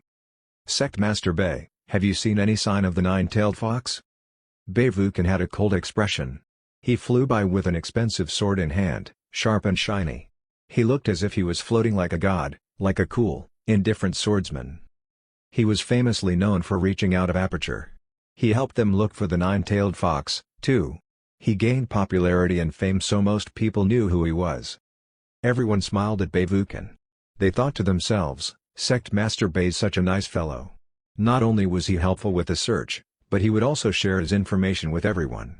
He would tell everyone where he searched to no avail, and which location the nine-tailed fox could be at. How kind and helpful. Sword cultivators were faster than most cultivators. Bei Vukan had a positive attitude and his kindness was very helpful for everyone. It was hard to find someone helpful and kind in the cultivator realm. What a breath of fresh air. Anyone who had information of the nine-tailed fox would have probably kept it to themselves. They would be quiet about it so they could keep all the profits. It was hard to find someone so selfless. Aside from Sect Master Bei, there was another sword cultivator who was also selfless named Zhao Shan. Although he was with age, he was the rare type that would volunteer to fight at the front lines. The two of them were known as the double sword duo. People loved them. Bei Vukan nodded at everyone indifferently, then said, "Everyone, there are signs of the nine-tailed fox in about 100 miles from here in the southwest direction. This time, it's reliable information.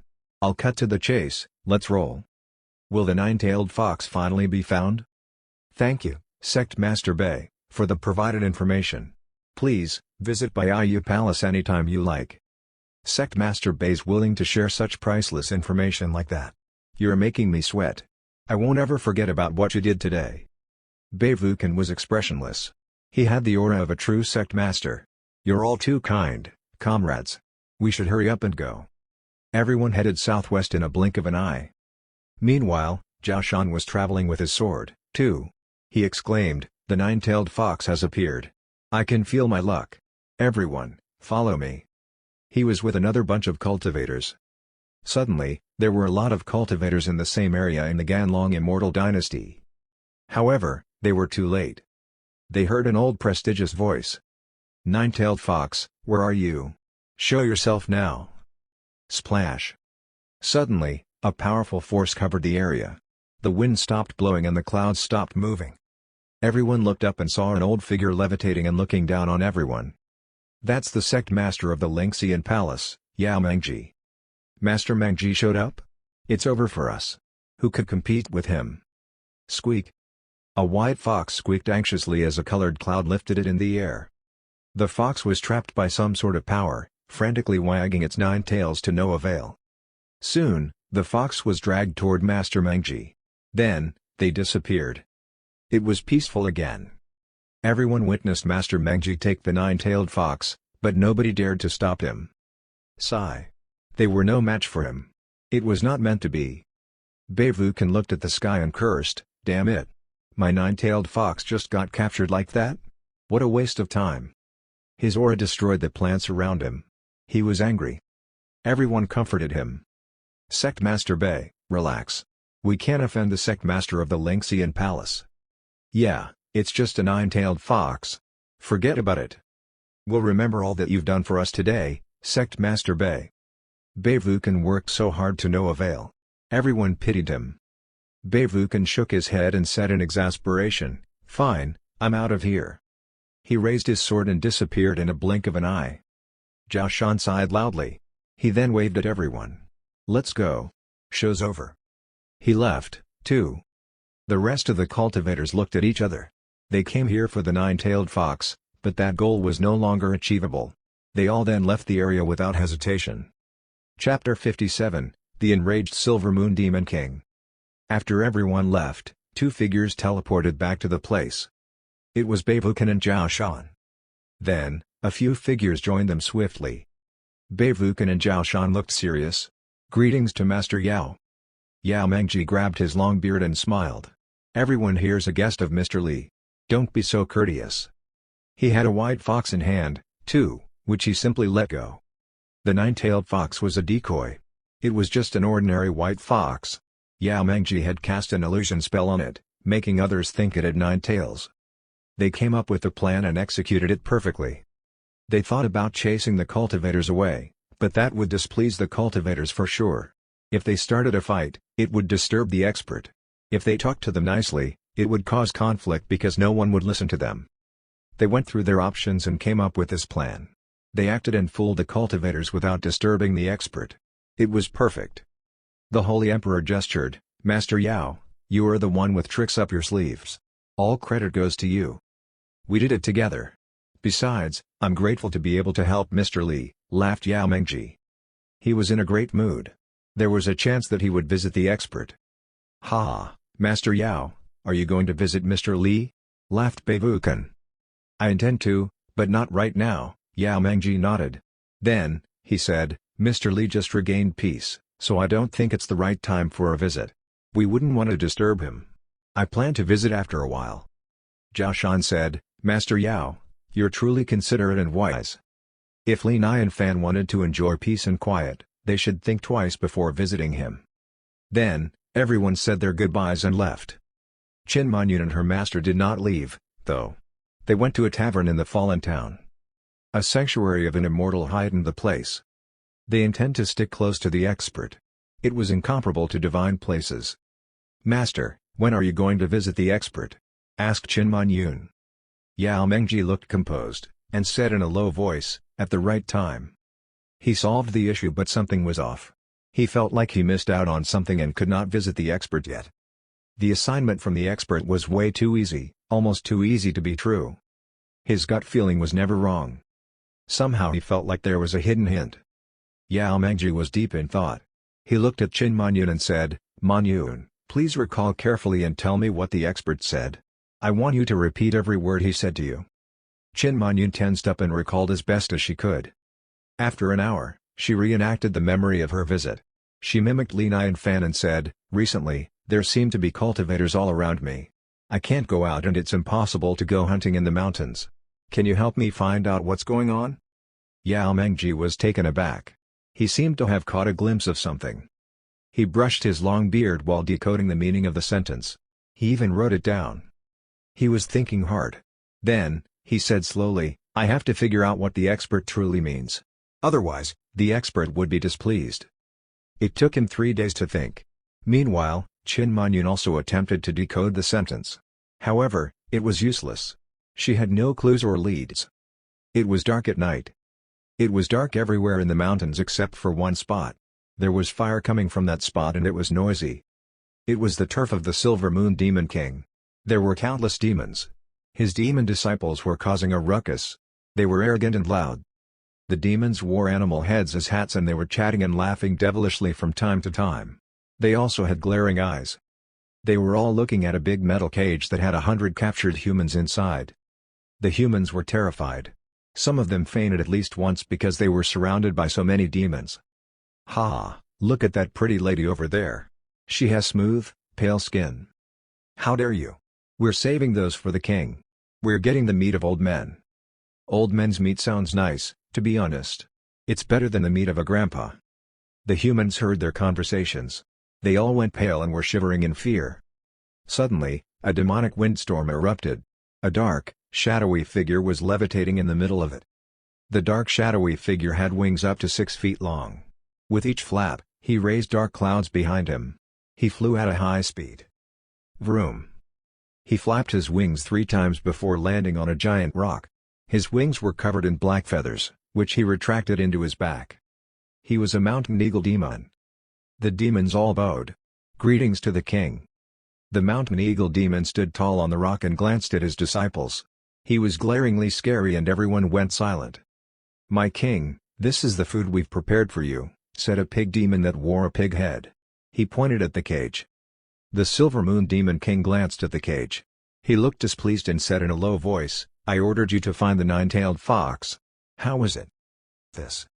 The pig demon said timidly, "We haven't found it yet." "Useless." The Silver Moon Demon King roared. He slapped the pig demon and he went flying. It was very abusive. A bunch of useless demons. He glared at them like he wanted to devour them. 2 weeks ago, he sent 2 demon kings to search for the nine-tailed fox. However, those 2 losers went missing. At that time, the nine-tailed fox was covered with demon scent because she went through a transformation.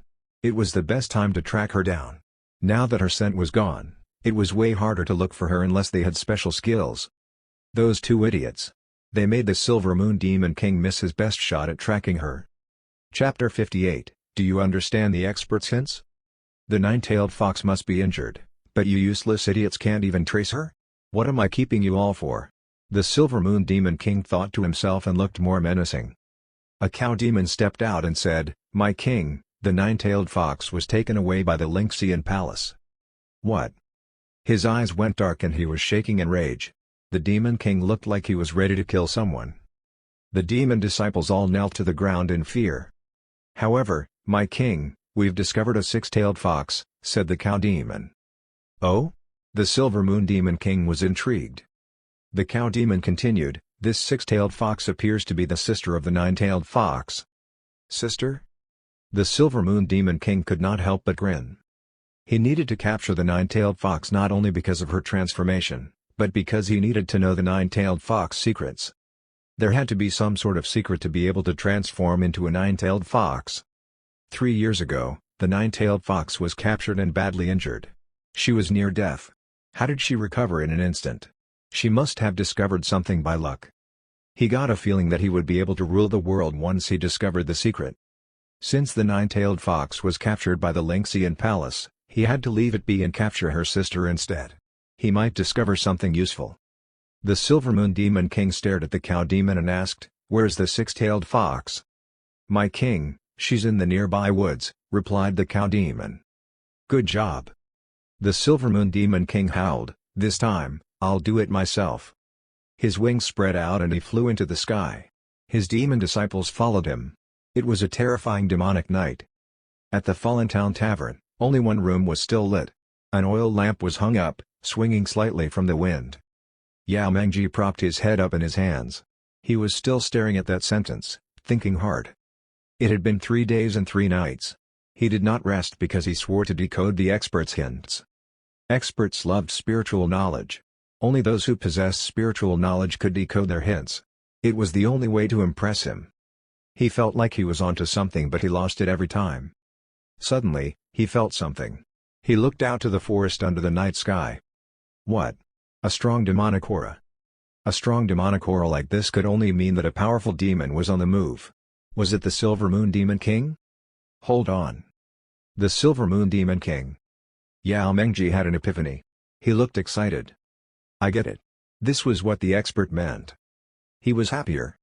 Ha, of course. I see. Yao Mengji cackled.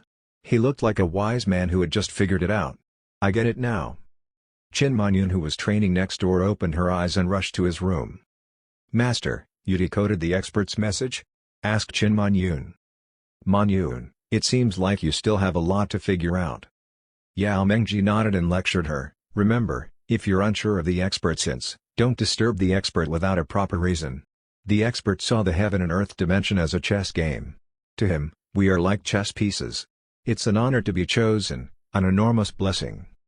However, a chess piece could be a sacrificial piece. Therefore, we have to understand his every hint and show the expert that we're valuable to him. Some would settle being just pawns, but that's not how we do things here. We should be the most important chess pieces to the expert. He was passionate even if he was describing himself as a chess piece. At this point in his life, he had seen it all and realized a lot of things. Was it such a bad thing to be a pawn if it was in the hands of an expert? On the contrary, no. Qin Manyun humbly requested, Master, please teach me your ways. Look carefully at this phrase, Yao Mengji said. This sentence could be dissected into 2 parts. The first part is, recently, there seem to be cultivators all around me. We already solved that. But the key is the second part. There is a hidden task in there. The second part of the sentence was, I can't go out and it's impossible to go hunting in the mountains. Can you help me find out what's going on? Hunting in the mountains? Find out what? Yikes. Qin Manyun had an epiphany. She had goosebumps all over. She got it. She understood. Find out contained another meaning. It meant looking for the source, which was the Silver Moon Demon King that spread the news of the nine-tailed fox. Since the expert already knew the reason, what he truly meant was, get rid of the Silver Moon Demon King. As for hunting in the mountains, the expert would not hunt normal animals for sport. His prey was, of course, the Silver Moon Demon King. The Silver Moon Demon King offended the expert. He would not let him be. Why did I not think of that? I almost missed a request from the expert, Qin Manyun thought to herself and sighed in relief. Thankfully, the master figured it out. Otherwise, she would have missed the request and failed the expert. I knew it. The expert would never assign us something so simple. No wonder something felt off. Yao Mengji sighed in relief, too. The Silver Moon Demon King ruled the area for 4,000 years. His status was as high as Yao Mengji in the demon realm. Nobody dared to mess with a powerful demon king like him. However, he offended the expert, so by default, he chose death. The expert did not feel like killing the demon king himself. But as a chess piece, he had to help the expert. Yao Mengji had a menacing look in his eye. Huh. The Demon King was on the move tonight after he crossed the expert? He must have a death wish. Fools like him created an opportunity for Yao Mengji. He had to seize the chance and get rid of the Silver Moon Demon King. Let's go. We have a Silver Moon Demon King to kill. He brought Qin Manyun along and departed for the hunt. Chapter 59, Everything went wrong for the Silver Moon Demon King. Vroom. The mountains were filled with demons who surrounded an area. They searched thoroughly. There were flying demons in the air, too. They flew back and forth, scanning for their prey. The demon that flew the highest was huge. He was blocking the moonlight with his shadowy figure. The Silver Moon Demon King had lightning eyes and a bloodlust grin. He scanned the ground, and suddenly, he laughed menacingly. Found you. His wings flapped and he went straight down. His target was a dead tree. The tree had been struck by lightning, and it was dead with a hollow trunk. The six-tailed fox was hiding inside in a hole. She wrapped herself in her six tails and curled into a fluffy white ball, shivering in fear. It was confused and scared. What's going on? Who did I mess with this time? I'm small, weak, and helpless. Suddenly, the Demon King flew down toward her. He landed near her and laughed. The six-tailed fox puffed up in fear. The six-tailed fox, exclaimed the Demon King. He raised an eyebrow because he was intrigued at the sight of her. Wait a minute. Not just six tails. Among her six tails, there was a gold translucent phantom of a seventh tail. How? How is this possible? The little fox was about to grow a seventh tail? How lucky. He was in luck. Her sister was like that and so was she.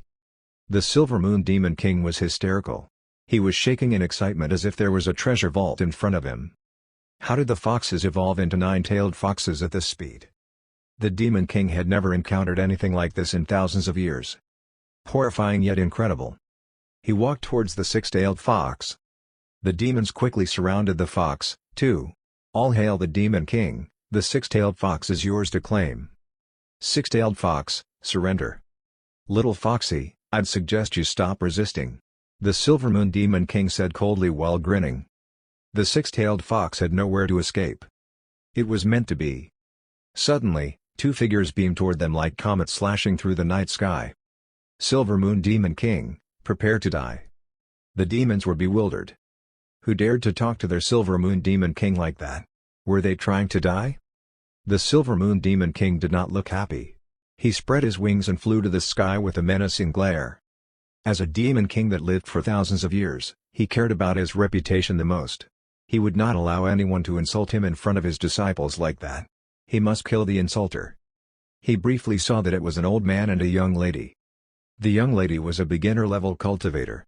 He could not tell the cultivation level of the old man. However, he was not intimidated by them. He asked coldly, "Who are you? How dare you cause a scene on my turf?" Yao Mengji looked at the Silver Moon Demon King, his long robes waving in the wind. "It is I, the sect master of Lingxian Palace, Yao Mengji." Master Mengji? All the demons were shocked. They were causing a ruckus. The Lingxian Palace was famously known for its status. Both cultivators and demons stayed away from troubling them. Yao Mengji was the famous sect master of the Lingxian Palace. He was an immortal being that never stepped out of the stone room. Why was he not in a retreat? The Silver Moon Demon King had a dark look on his face. Why was this old man here? To show off? He already hated the Lingxian Palace because they captured the nine-tailed fox. He wanted to maintain peace with them, so he did not do anything. Unexpectedly, they came to him. This was an act of war. Did he think the Silver Moon Demon King was someone to be trifled with? The Silver Moon Demon King did not look happy about it. He said in an indifferent tone, "Master Mengji, we usually avoid crossing each other's paths. What's the meaning of this? Indeed, you were always out of my way. However, you've offended someone you shouldn't have offended." "I'm merely doing an expert's dirty work," replied Yao Mengji. Doing someone's work? Who could it possibly be?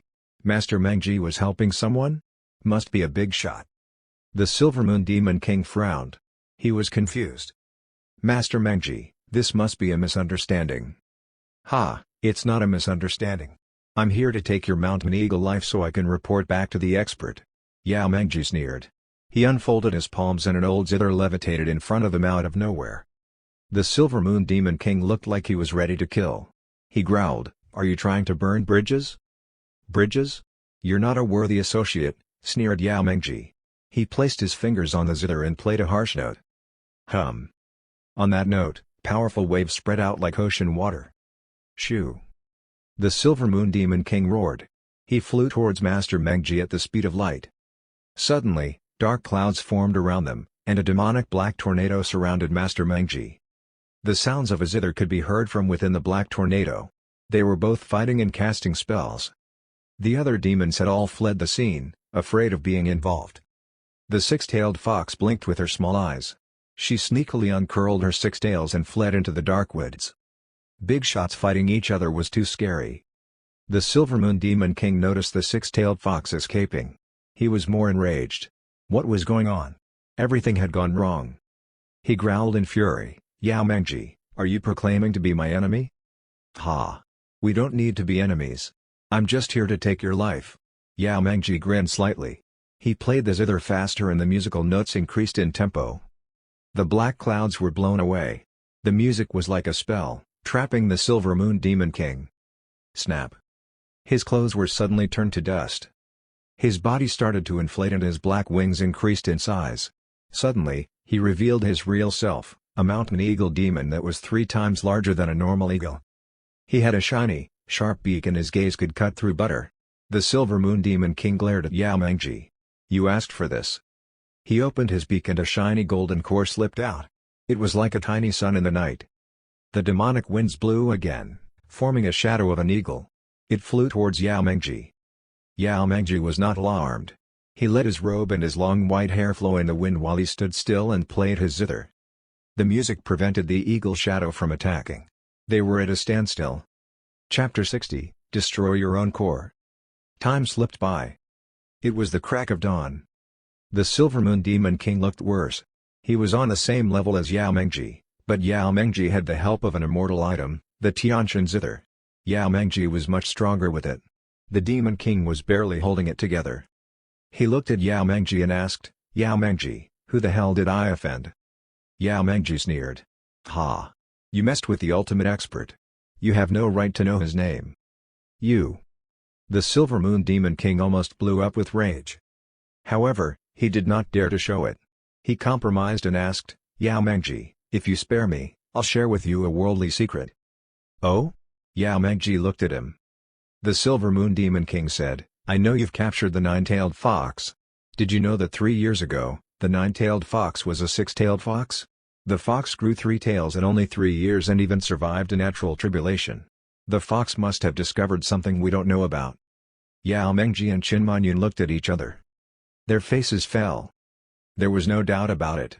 That something must be Li Nianfan. Their initial theory was that he had saved the nine-tailed fox. Who would have known that the nine-tailed fox existed because of him? How terrifyingly impressive. What a big shot. That's it? Yao Mengji looked at the Silver Moon Demon King sympathetically. He did not realize that the secret he was looking for was the very thing that created the nine-tailed fox. That was the burden of a peasant. The Silver Moon Demon King felt his heart drop. This relates to becoming an immortal god, isn't it enough? Stop resisting. The expert wants you dead. Some things are better left unsaid, so I'm afraid you'll have to die without knowing, said Yao Mengji. The Silver Moon Demon King felt insulted. He yelled, Yao Mengji, I've never done anything to you, so why are you doing this to me? He had ruled as a demon king for 4,000 years. Was this old man not intimidated by that? The Silver Moon Demon King's heart dropped to his stomach. He was sure the old man was crazy. The old man kept swearing to take his life and would not stop. Maybe he made it all up. There was no way he would do the biddings of an expert, right? He bit down and spat out a mouthful of blood. He activated his demonic power and swallowed his golden core. Then, he spread his wings and tried to flee. Trying to escape? No way. Yao Mengji took his Tiantian zither and chased after him. Speed was his strong suit, so Yao Mengji failed to catch up to him. Meanwhile, Li Nianfan stepped out of the 4-part architecture with Daji. They were hiking in the mountains. Those cultivators finally left. How annoying of them to stick around. They made me stay at home. How awful. Li Nianfan sighed in relief. He felt refreshed. He had observed the surroundings for 3 days and made sure the cultivators were gone before he stepped outside. He carried with him a freshly made composite bow with custom arrows. He wanted to try it out while hunting. However, he soon realized the problem. The wild animals in the woods had decreased significantly because of those cultivators. He had been walking for a long time but had yet to come across a rabbit. "Damn cultivators, they're like a locust plague," said Li Nianfan. He walked further into the mountains with Daji by his side and Blackie in front of him. Daji impressed Li Nianfan. She was calm despite being a girl. She was not weak and easily tired like other young ladies. Of course, he picked her up from the woods, so she most likely grew up in the woods. Not only was she beautiful, she was also tough. What a wonderful lady. Bark. Suddenly, Blackie turned around and barked at Li Nianfan. He then ran forward. Li Nianfan was alert and quickly followed Blackie. Incoming prey. "Blackie, slow down. We don't want to scare it off." However, Blackie ran faster. This dumb dog. The Silver Moon Demon King was running for his life. He stopped when he saw something in his path. What? There was a black spot on a cliff. He took a closer look and saw an ordinary black dog. It was looking at the Demon King, almost like it was looking down on him. What a stupid dog. Is it standing in the way of the Demon King? The Silver Moon Demon King frowned and then sneered, "Move, I'll spare your stupid life." Blackie stood still. The dog opened its mouth, "Destroy your own core. Don't make me force you to do it." The Silver Moon Demon King was so mad that he started laughing. He felt sorry for himself. There's a famous saying, "When the eagle goes down, dogs will bully it." Who would have known the saying was literal? I'm the Silver Moon Demon King who has lived and ruled for 4,000 years. Now, I'm being taunted by a dog. Usually, the Demon King would slap the dog to death. However, he was in a rush to escape. He did not have time for this. Once all of this is over, I will have a feast of dogs. The Demon King thought to himself. He spread his wings and tried to fly. However, the dog raised its paw. Boom! A humongous phantom of a dog paw appeared in the sky. Caw! The Silver Moon Demon King caught out of fear. His feathers ruffled like a porcupine. He looked at the humongous paw in despair. He could not move an inch. All he could do was say, "Dog Master, have mercy." Boom! The dog paw mercilessly landed on the Demon King. It did not crush the Demon King, but it made the Demon King throw up his golden core. Blackie slurped up the golden core like a jelly bean before chewing it up and devouring the core. Yao Mengji and Qin Manyun witnessed everything. They were in such a state of shock that their mouths were wide open. They went blank at what they had witnessed. They wanted to run but their bodies were too stiff from fear. They were targeting the Silver Moon Demon King, but they did not expect a monstrous dog demon. The Silver Moon Demon King was like a toddler in comparison to the daunting dog demon. That was terrorizing. Where did that dog demon come from? Was it an immortal dog? Suddenly, the dog turned around, making eye contact with the both of them. Chapter 61, What a Luxurious Way to Die. Gulp. Qin Manyun and Yao Mengji felt as if their heads were to explode. They could feel their blood flowing frantically in their veins. Yao Mengji forced a smile that was more painful to watch than a cry. Trembling, he said, Lord Dog, I'm a huge dog lover. We're a family." Blackie did not bother looking at Yao Mengji. He turned to Qin Manyun and said calmly, "I know you're a guest of my master. You know the rules, I assume?" Qin Manyun was shocked. She knew this dog looked familiar. Now, she finally recalled Li Nianfan had a black pet dog that looked very much like this. Her eyes sparkled, and suddenly, she understood what Blackie meant. She said hurriedly, "Yes.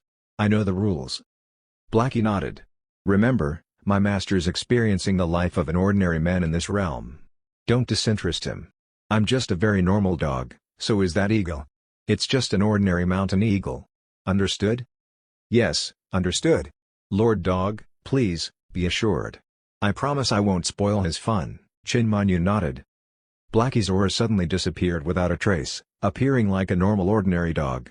He turned around coldly and left. Qin Manyun and Yao Mengji let out a long sigh. In such a short time, their clothes had become wet from the cold sweat. The two of them exchanged a look, feeling lucky to have survived.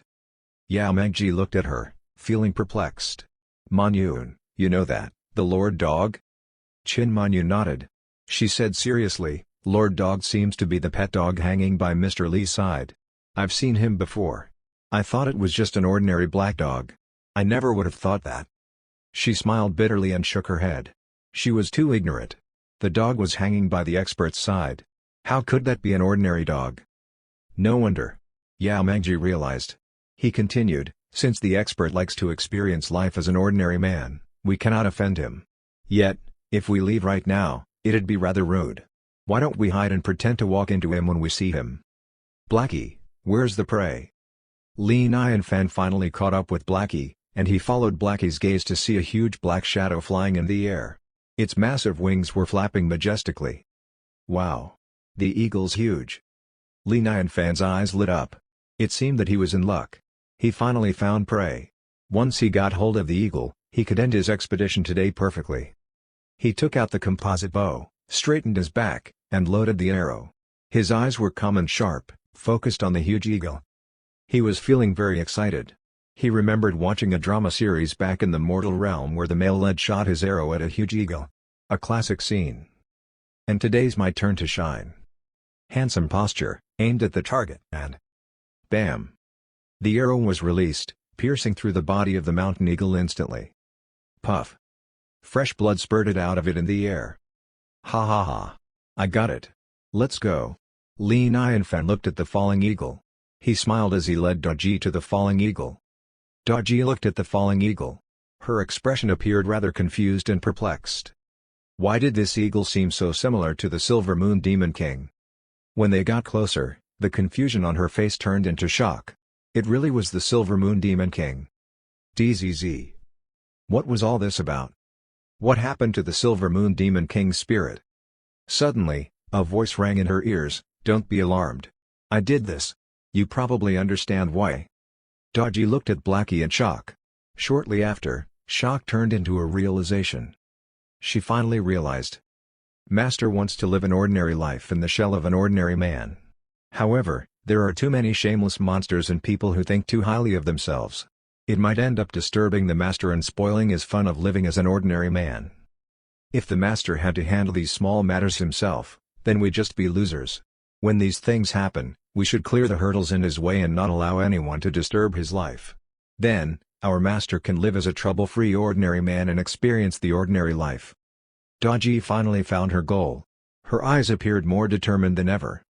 Yao Mengji and Qin Manyun cautiously approached them.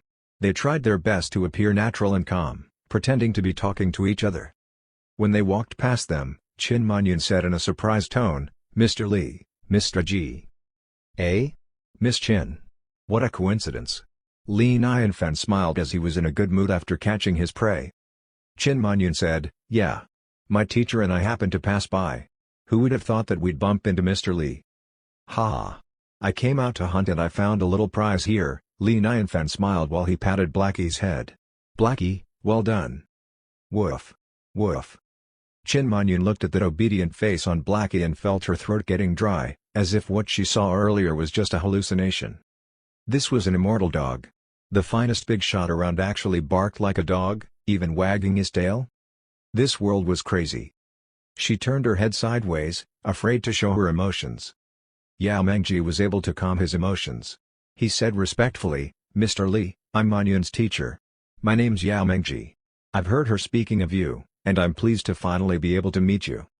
"You're too polite, Mr. Yao. I'm just an ordinary man.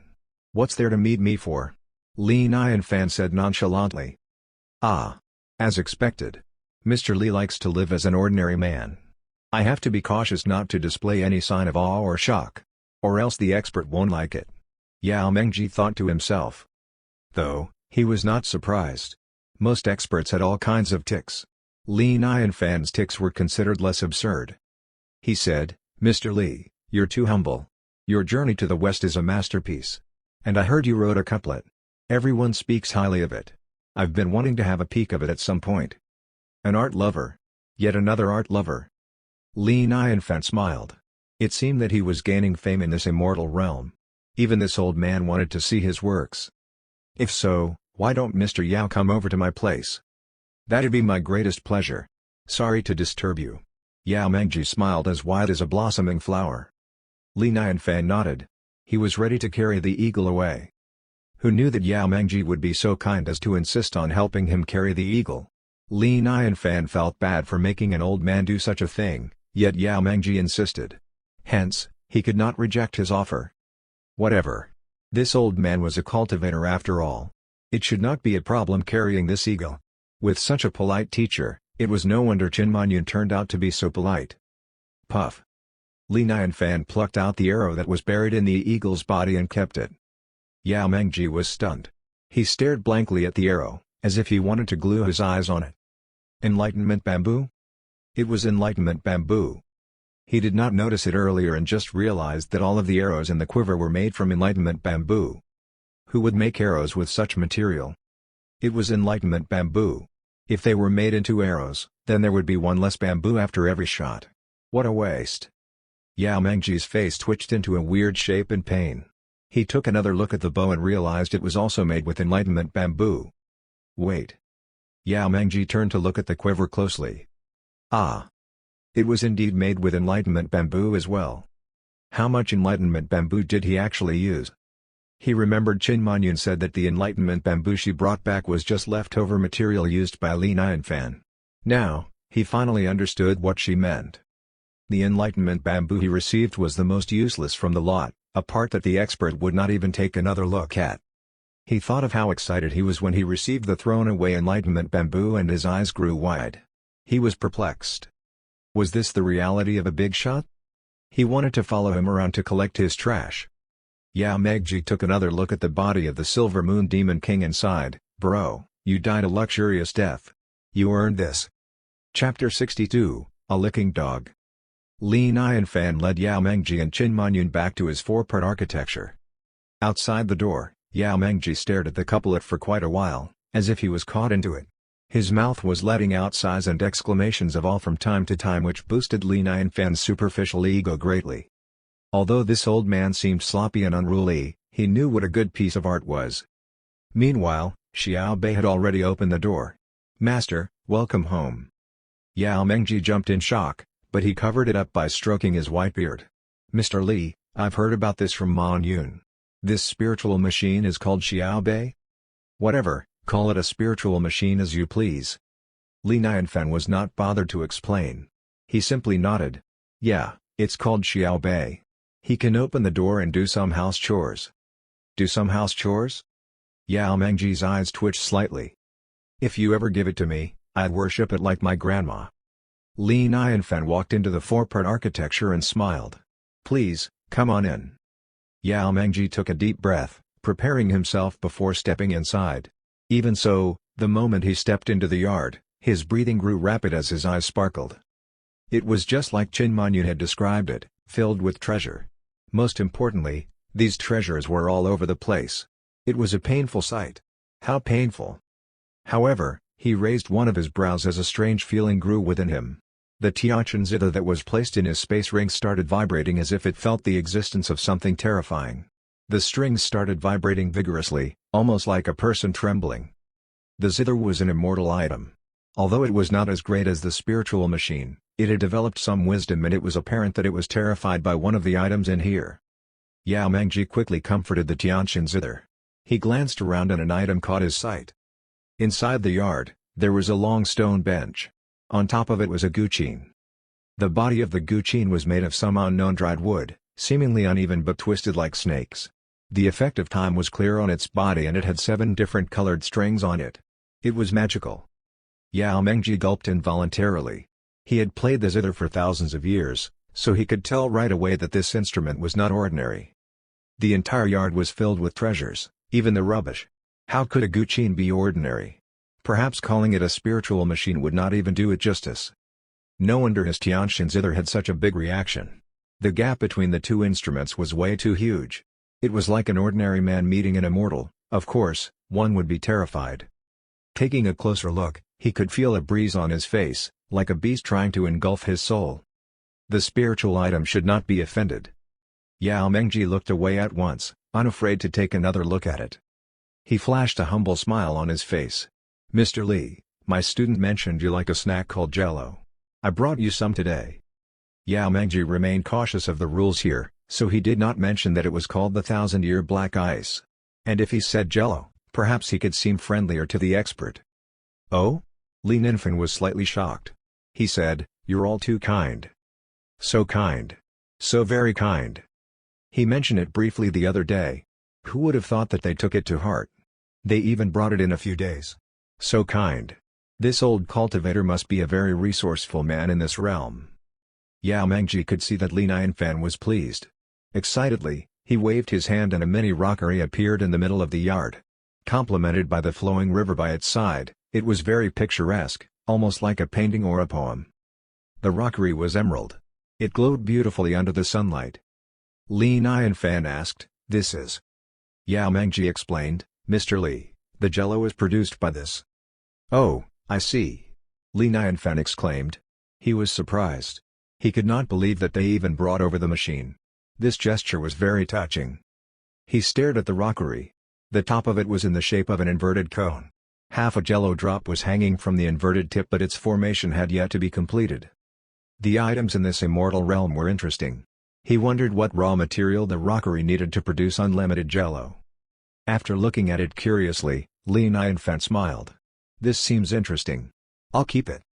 He had tasted the jello the other day and realized the taste was not bad. He did not notice any reaction in his body either, so he assumed this jelly was nothing special to the cultivators. After all, he was only an ordinary man. If it was a treasure, his body would surely react to it. On the other hand, he had no way of cultivating, so the cultivators would not be that stupid to bring him treasures, right? He would not be able to use them anyway. On that note, Li Ninfen did not reject the gift and accepted it. Yao Mengji meant well anyway. Yao Mengji and Qin Manyun gave each other the "I knew it" look. This exquisite treasure was merely a small toy in the eyes of the expert. If it was not because he liked to eat jello, perhaps he would not have accepted it. Yao Mengji exclaimed happily, "I'm so glad Mr. Li likes it." Li Ninfen nodded. He asked curiously, "But why isn't the jello dropping? I'd like to taste it." Yao Mengji hastily explained, "I'm sure you haven't heard of it, but it takes 10 years. However, before he could finish his sentence, the rockery started shaking a little as 10 or so jello drops started dripping off its tip. Yao Mengji and Qin Manyun stared at it blankly. Their lips parted as their heads buzzed loudly. What just happened? 1,000-year black ice, you've changed. You were never like this. Li Ninfen's eyes sparkled as he laughed. Interesting. Yet another voice-controlled device. Not bad, not bad. He thought of the bulb and the lighter. Both of them were voice-controlled devices, too. Very convenient. He continued instructing the rockery, "Make me 10 more." Drip. Drip. Drip. 10 more drops of jello dripped out without hesitation. Yao Mengji felt as if his head had just been hammered. His eyes reddened as if he had been insulted. He had the urge to break down in tears. "How dare you, 1,000-year black ice! I worshipped you for over 1,000 years, and you stingily made me a small drop of black ice once every 10 years. Look at you now. You've just met the expert and now you're his dog. Where did your dignity go?" Li Ninfen looked at Yao Mengji. "Oh right, what were you saying earlier?" Yao Mengji smiled awkwardly. "No, nothing. I was just trying to tell you that this toy is voice-controlled. Chapter 63, The Past is in the Past. Yao Mengji wanted to slap himself in the face. Who did he think Li Ninfen was? He was like a god. Of course, the 1,000-year black ice would listen to him. While it was bossing Yao Mengji around at home, it had to be as humble as it could be in front of the expert. Being able to work for Li Ninfen was its biggest pleasure. How could it only let out a drop every 10 years? It was not a fool. Qin Manyun was shocked and did not know what to do. She wanted to stand on the sidelines and remain invisible. Li Ninfen smiled. "Thank you. But I can't take your gift for free. Tell me, what do you want?" Qin Manyun was a friend of Luo Shiyu, and this old man probably knew the Holy Emperor and Beivu Can since they lived in the same circle. He must have heard word about something that he wanted. Thus, he came all the way here to be friends with him. Coming with such enthusiasm, he must have something that he wanted. These men of culture were all after writings or paintings, or perhaps chess or tea. Although Li Ninfen did not know anything about cultivating, he was a man of culture. After all, he was trained by the system for 5 whole years.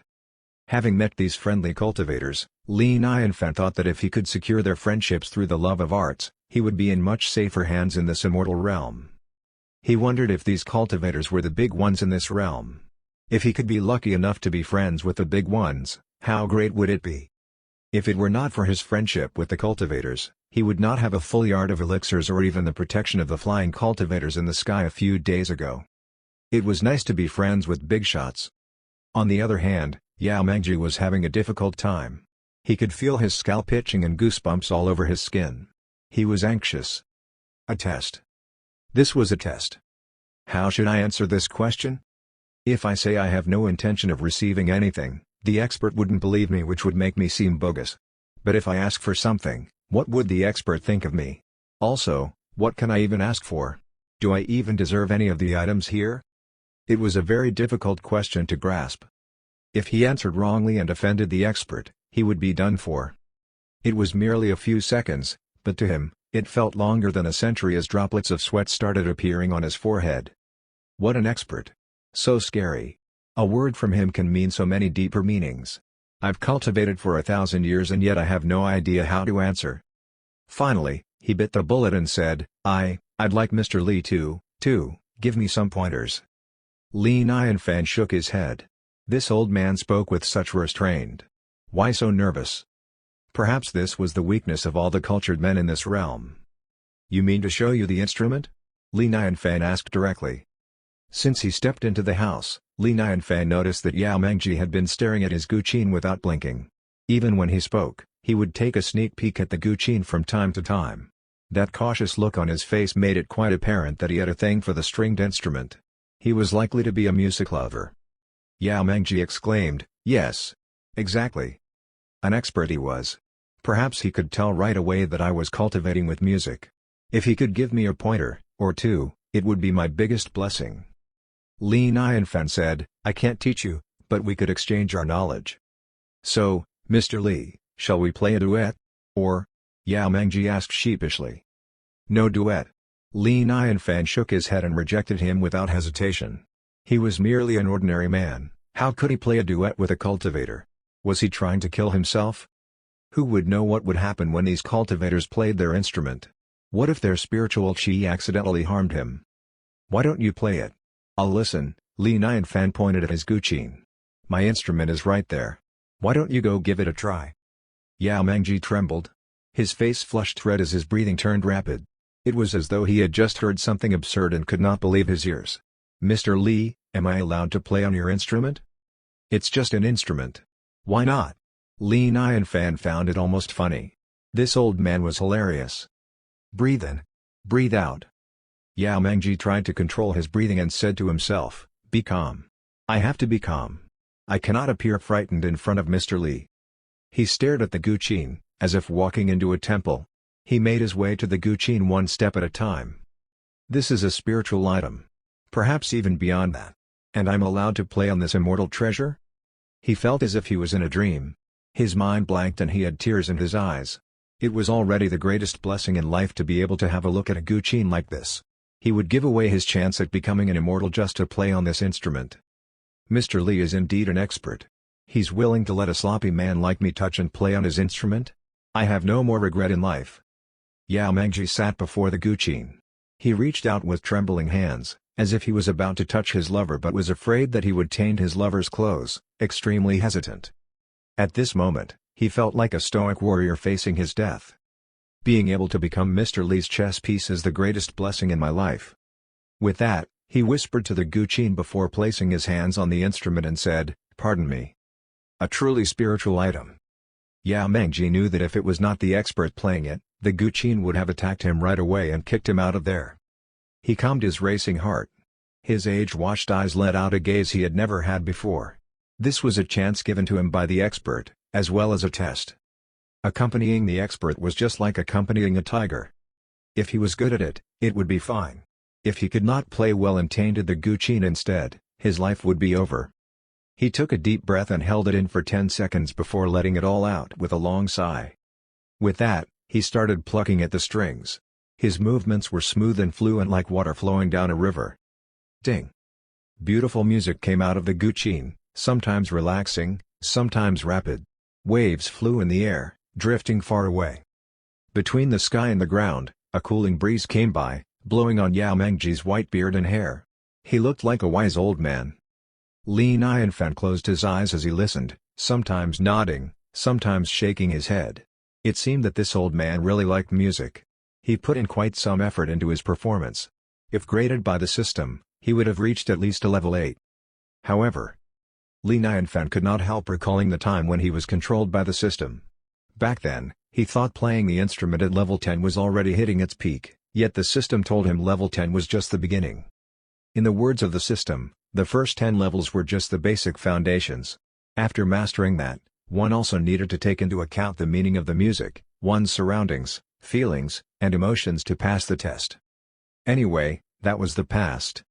He did not know how he managed to survive those days. Chapter 64, Having a Blast. Chirp chirp chirp. Birds were circling in the sky above the four-part architecture. As time passed, more and more birds gathered, forming circle after circle. It looked like layers of a whirlpool, very majestic. Li Nianfan looked up nostalgically, watching the birds as he thought of his days in the past. He had not seen this for quite some time now, which he realized to have greatly missed. He remembered that when his skill was within the 10 levels, this would always happen whenever he played the instrument. Back then, he was proud of himself. He always imagined what it would look like when he reached the so-called peak as referred to by the system. However, after he had a breakthrough to level 10, this sight was gone. Li Nianfan felt cheated by the system. As for Qin Manyun, she was just looking up at the sky. Her eyes were relaxed and filled with admiration. When would she ever reach the level of her teacher? As the last note was played, the air became as calm as before. Yao Mengji's eyes were filled with a hint of excitement. He actually played a piece with this spiritual instrument. He would be able to brag about it for the rest of his life. He was very thankful to Li Nianfan for giving him such an opportunity. He stood up and looked at Li Nianfan, hoping for his affirmation as well as some pointers. Li Nianfan wanted to be like the system and give him some constructive criticism, but looking at his aged face and white hair, he could not do it. This man's already so old. I'd have to save him from embarrassment. Li Nianfan smiled.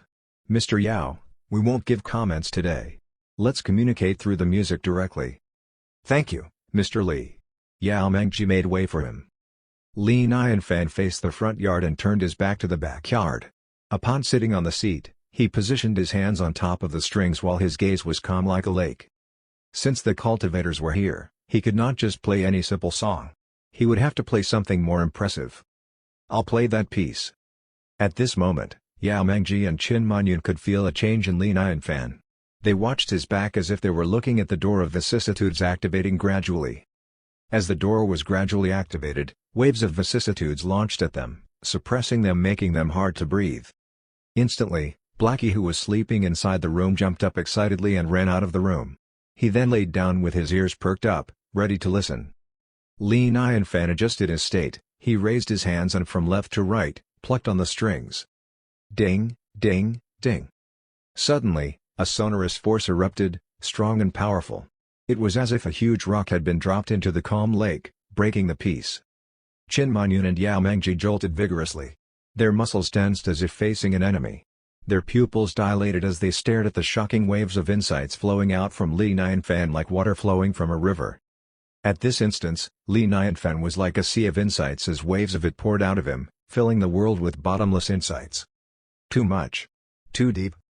They did not know if it was in their minds, but they could feel as if Li Nianfan had stood up from nature, turning into the center of beings and existing like a saint who was painting the world with insights. Independent of the other beings. The music was already at its climax from the beginning, growing more eager and desperate as the music continued. There was not a trace of slowing down. Daji stayed transfixed in her spot, engulfed by the overwhelming insights as if she was just transported into another realm. A scroll unfolded before them. It was a painting of a war scene. Two opposing armies were fighting one another. There were golden drums, swords, and crossbows. Then, the sound of horses. At first, they were excited, which was followed by fear and lastly, grief. Camps, blows, commanders, line up, marching, cover, small battles, big battles. The music kept on changing, its tempo, rising and falling. The emotions deepened as the scene continued to unfold. Determination, unwillingness, despair, death, wailing, sorrow, countless emotions condensed into one, eventually turning into a monstrous insight.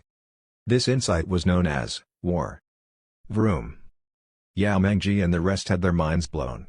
They felt as if they were tadpoles in the ocean, unable to grasp the vastness of the insight flowing at them. Yao Mengji was filled with bitterness. So, the reason Li Nianfan refused to comment was because his playing was too bad. So bad that Li Nianfan did not even want to speak of it. In this instant, he finally understood the feeling of being a frog at the bottom of the well. Before this, he knew his skills were not the best, but he still thought it was presentable at least. After this, he realized how much of a joke he was. Perhaps he was not even at the entry level. No wonder the expert refused to play a duet with him. He did not want to hurt him. With his level of skill, a note from the expert could easily kill him due to its immense insight. He was helplessly weak. Li Nianfan was trying to protect him. At this moment, Qin Manyun jolted vigorously. Her face turned pale. "Teacher, this. Yao Mengji looked up to the sky with dilated pupils and gulped, unable to speak a word. In the backyard, a gold silhouette shot up to the sky. Its long body was like a golden thread connecting the sky and the ground. It exuded an air of majestic authority that suppressed everyone else, making others unable to move. "It's a dragon?" Daji always felt that there was something in the backyard, that there was a hidden secret she did not know of. Finally, she was able to get a glimpse of the big secret. Swiftly after, trees were shooting up rapidly from the backyard, turning into the massive and gigantic dryads touching the sky. Furthermore, they were swaying along to the rhythm of the music as if dancing in joy.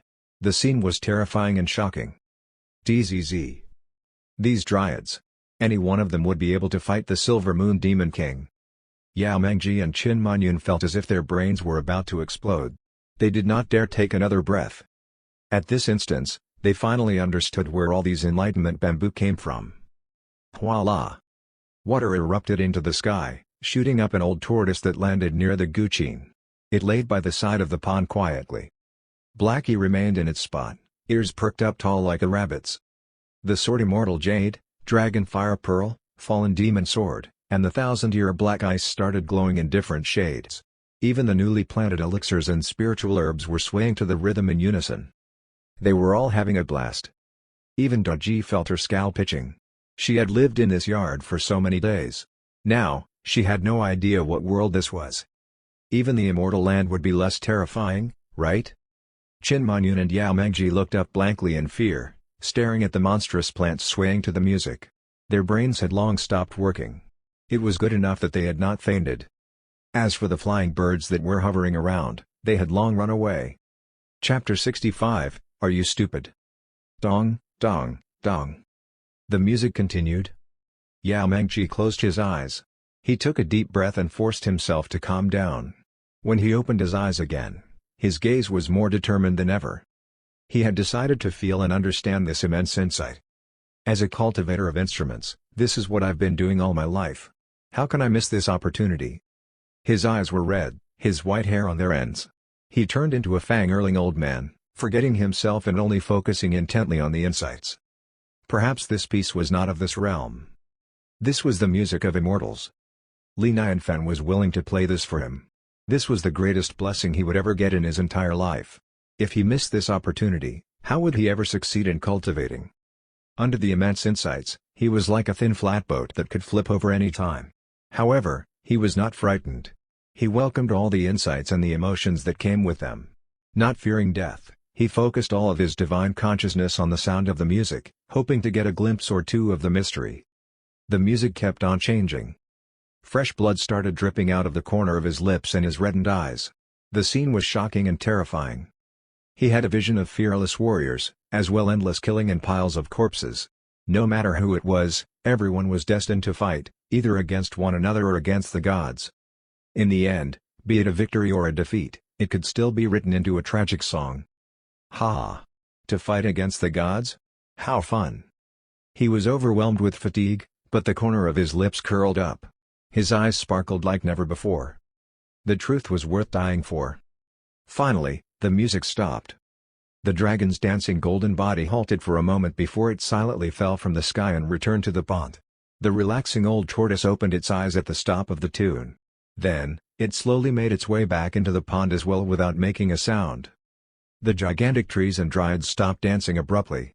They shrank and returned to their ordinary forms while Blackie's listening ears dropped. He even yawned. The sword Immortal Jade, Dragon Fire Pearl, Fallen Demon Sword, and the 1000-year Black Ice stopped glowing. It was as if everything was just a dream. Chin Manyun's jaws dropped. All the items knew that the expert liked to experience life as an ordinary person. Therefore, they concealed themselves as ordinary things to stay by his side and absorb some insights. How shameless. However, she was really jealous of them. No wonder these trees could turn into dryads. If one could listen to the expert's music every day and get blessed by the insights, it would be hard not to become an immortal. Yao Mengji already came out of his previous state. He wiped off the blood on his face instantly, pretending as if nothing happened. Of course, Li Nianfan had no idea what was happening behind his back. He looked up at the sky with a calm face. He could not help letting out a sigh. As expected, there was not even a single bird in the sky. This was too embarrassing. This did not do his skills any justice. He stood up and smiled at Yao Mengji. "Mr. Yao, what do you think?" As Yao Mengji was about to speak, air came up from his throat and his mouth was filled with fresh blood. He shivered a little, though his face remained the same. He gulped and swallowed the blood in his mouth. Hastily, he spoke as if nothing happened. "Mr. Li's indeed impressive. Your playing is perfect. I've no right to give you any comments. The tone of the sound and music made me feel so deeply. I've learned a lot." He sighed to himself. Had he spurted out a mouthful of blood, it would be like exposing his identity to his face. This would have spoiled all of his fun and interest. If the expert was offended, his life would be over. So close. With his every action and word being able to exert immense insights, he still chose to take on the persona of an ordinary man. To keep up his act, Yao Mengji even had to swallow back his blood. He exclaimed to himself, "Sigh, life's hard." "Thank you, Mr. Yao," Li Nianfan said as his ego was boosted. Yao Mengji asked, "May I ask, what's the name of this piece?" Li Nianfan said, "The name's Ambush." "Ambush?"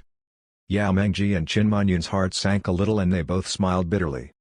What they had just experienced was exactly an ambush. Inside the yard, other than the treasures lying around, every corner had at least a hidden Bigshot. One could not afford to provoke any of them. An expert was indeed an expert. Even the title of the piece had implicit meanings.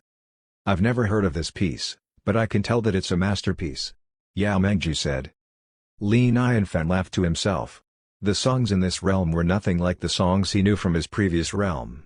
If they found out about those songs, they would instantly become his biggest fans. Li Nianfan sighed. "I'd give you the sheet music since you like it. Unfortunately, I don't have the sheet music here and I can only give it to you the next time you visit." Beat. Beat. Beat. Yao Mengji's breathing became rapid as his whole face flushed red. Qin Manyun had a similar reaction, too. She almost cried out with excitement. "Keep calm. Keep calm. Don't alarm him," they chanted in their hearts as they tried to regain their composures and slow down their racing hearts. This was an immortal song. To those who cultivate with instruments, a good piece or song would come with the biggest chance one could ever get. They would not even trade it for an immortal machine. They originally thought that they were very lucky to be able to listen to his performance. Who would have thought that the expert was willing to give them the sheet music as well? What a surprise! Yao Mengji said hastily, "Thank you so much, Mr. Li." Li Nianfan smiled. "As long as you like it. Remember to get it for me next time." They gave him a jello maker. Of course, he should give them something in return. This seemed like a good gift. Yao Mengji did not want to disturb Li Nianfan any further. So, he stood up and said, "Sorry for disturbing you today. Goodbye for now." "Goodbye. Take care." After walking out of the four-part architecture, Yao Mengji let out a long sigh. He seemed listless. Qin Manyun asked in doubt, "Teacher, what is it? Are you not happy that the expert agreed to give us the music?" "Manyun, your understanding is still too shallow," Yao Mengji said with a hint of regret in his eyes. He shook his head. "You'll never be able to understand what the expert implies with his words." Qin Manyun was confused. "Please, explain it to me." "The expert said that he was going to give us the music today. But why didn't he?" "That's because we haven't completed the mission he gave us," Yao Mengji said bitterly. "We went to kill the Silver Moon Demon King. Yet, we let it run away, and even needed the Lord Dog to help us out. Of course, this would upset the expert." Sigh. "I'm such a bad chess piece. If I knew better, I would have killed that Silver Moon Demon King even if it meant I'd have to diminish all my years of cultivation. Qin Manyun asked, still confused, but didn't the expert ask us to get it from him the next time we come? Are you stupid? Are you not embarrassed to get it from the expert without having done anything? Yao Mengji said angrily. What the expert meant was that it will all depend on our performance next time. Oh, I see. I understand now, Qin Manyun realized, and she sighed to herself. It seemed that she still had a long way to go. After listening to the expert's basics of wisdom, I've learned a lot. I'll have to meditate for some time. Yao Mengji reminded her with a serious tone, since the expert likes to live as an ordinary man, there are many things that he wouldn't want to do himself. Therefore, you'll have to complete any task he gives you. Take into account all the implicit meanings of his words. Remember that. Chapter 66, 10 years. Thousands of miles away, on the west side of the Ganlong Immortal Dynasty, near its border was where the Lingyun Immortal Pavilion was located. Hidden by the green bushes, the main hall was made of green tiles and blue bricks. Various smaller side halls surrounded the main hall. Inside, the halls were filled with people as well as the sound of preaching. Be it the main hall or the side halls, they were all cloaked in a faint layer of mist. The mist condensed in between them, just like the clouds in the sky. Vroom. Suddenly, the main hall went into an uproar. It was followed by a huge force coming out of it, forming a huge whirlpool, like a shark swallowing the spiritual chi around. The mist and the surroundings were all affected as they dispersed into the air. Is the court master coming out of the retreat? These are signs of a breakthrough. Hurry up. Let's all focus on the spiritual chi and assist the court master to break through. Inside the Lingyun Immortal Pavilion, the disciples were filled with joy, as all of them rode on clouds to gather in the main hall from all directions. 3 elderly cultivators came along as well. Their bodies floated in the air and landed gracefully on the roof of the main hall. With their serious face on, they made a gesture. Listen up, all disciples. Focus our mana and condense them all here to help the court master break through. Vroom. As he finished speaking, the surroundings of the main hall lit up. The water on the ground formed a unique pattern. The disciples did not hesitate. They all raised their hands and focused on gathering their mana. The waves of mana flew in from all directions, and finally gathered at the top of the main hall. The spiritual chi in the surroundings turned wild as well. Meanwhile, under the cloudless and clear sky, a gigantic silhouette appeared in the air above the main hall. This figure was dressed in a black robe. His face was like a child's and his eyes were sparkling and glowing with life. The 3 elderly people on the roof said in unison, "Greetings to the court master." Lin Qingyun rose into the sky and landed on the roof. She cried out with surprise, "Dad?" Smiles of joy appeared on the faces of the disciples. The court master had retreated for 10 years. Now, he was finally out. After his breakthrough, he would be in the distraction realm. With that, the reputation of the Lingyun Immortal Pavilion would rank up as well, becoming one of the highest-ranking sects. With that, the benefits would increase as well. Of course, everyone was happy. The elderly man in a black robe looked at the faces of the crowd and he let out a smile. His gaze then fell on his daughter and he ordered, "Qingyun, when I'm at the crucial moment of the breakthrough, you may go to the treasure vault and bring me the 9 ginseng. Whether I succeed or not would depend on this." The smile on Lin Qingyun's face stiffened. She looked at her father and remained silent. "Humph?" The elderly man was shocked. "My good daughter, why are you still here? Why don't you go and get it?" Lin Qingyun bit her tongue and said, "Dad, I've given the 9 ginseng to someone." "What?" The elderly man was shocked. He asked hurriedly, "It's okay if the 9 ginseng is gone. Go get the neon grass. Hurry. I don't have much time." The elderly man thought himself lucky to have collected all these spiritual herbs. To use them during his breakthrough, he had spent a lot of effort collecting all the 16 types of the finest spiritual herbs. He would be able to break through easily. However, a moment later, he had a strange hunch as he saw that his daughter remained transfixed in the same spot. As expected, he heard Lin Qingyun stutter softly, "Dad, I gave it away as well." "What about the chalcedony?" The elderly man's voice started to tremble. "I gave it away." "Dragon heart?" "I also gave that away."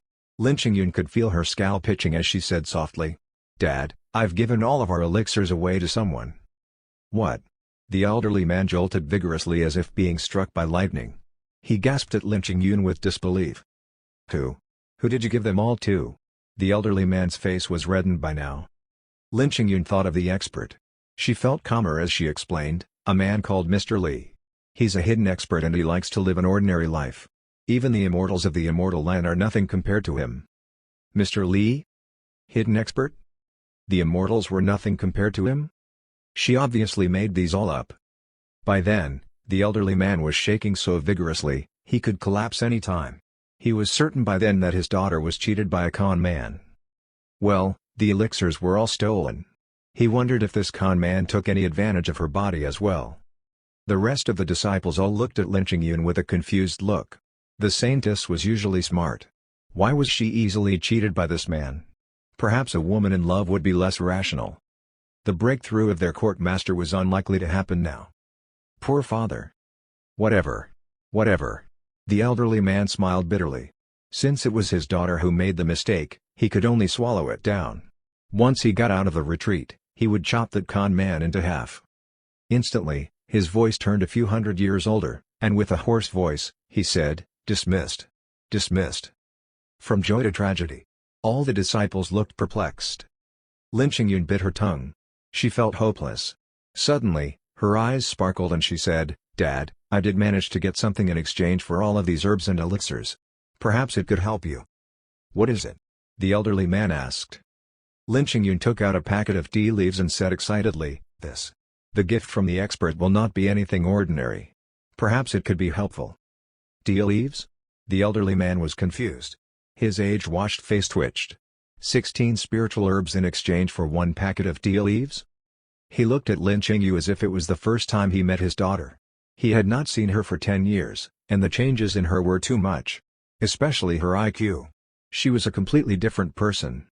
Lin Qingyun looked at her father anxiously with anticipation. She insisted, "Dad, trust me." The elderly man saw the look of anticipation in her daughter and could not reject her. He nodded, "All right, then. Whatever." He would try it just for his daughter since she was still young and did not do it on purpose. Lin Qingyun was delighted. She ran away to make the tea for her father. On the top floor of the main hall, the elderly man sat cross-legged on a futon placed in the center of the empty room. He raised the cup and looked at the tea.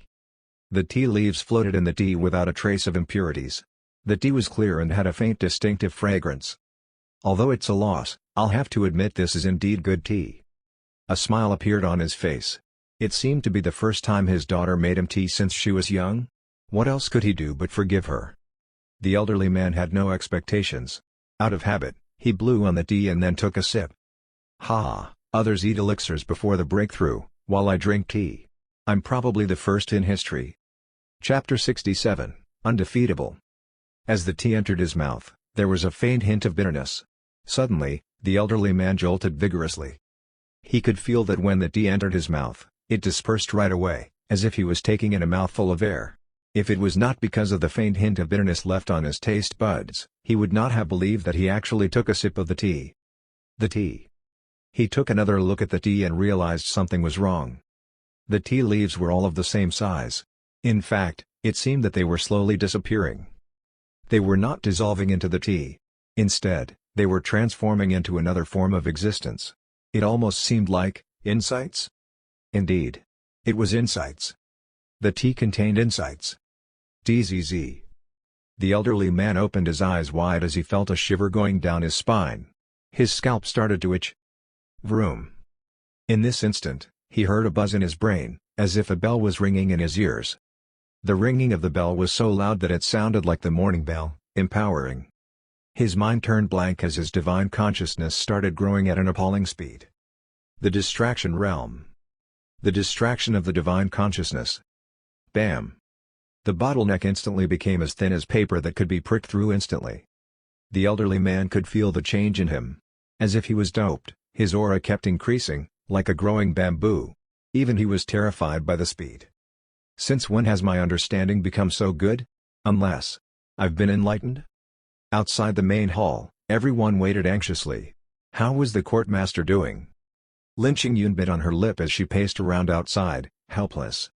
She did not know what she was thinking. Her mind was a mess. Regret?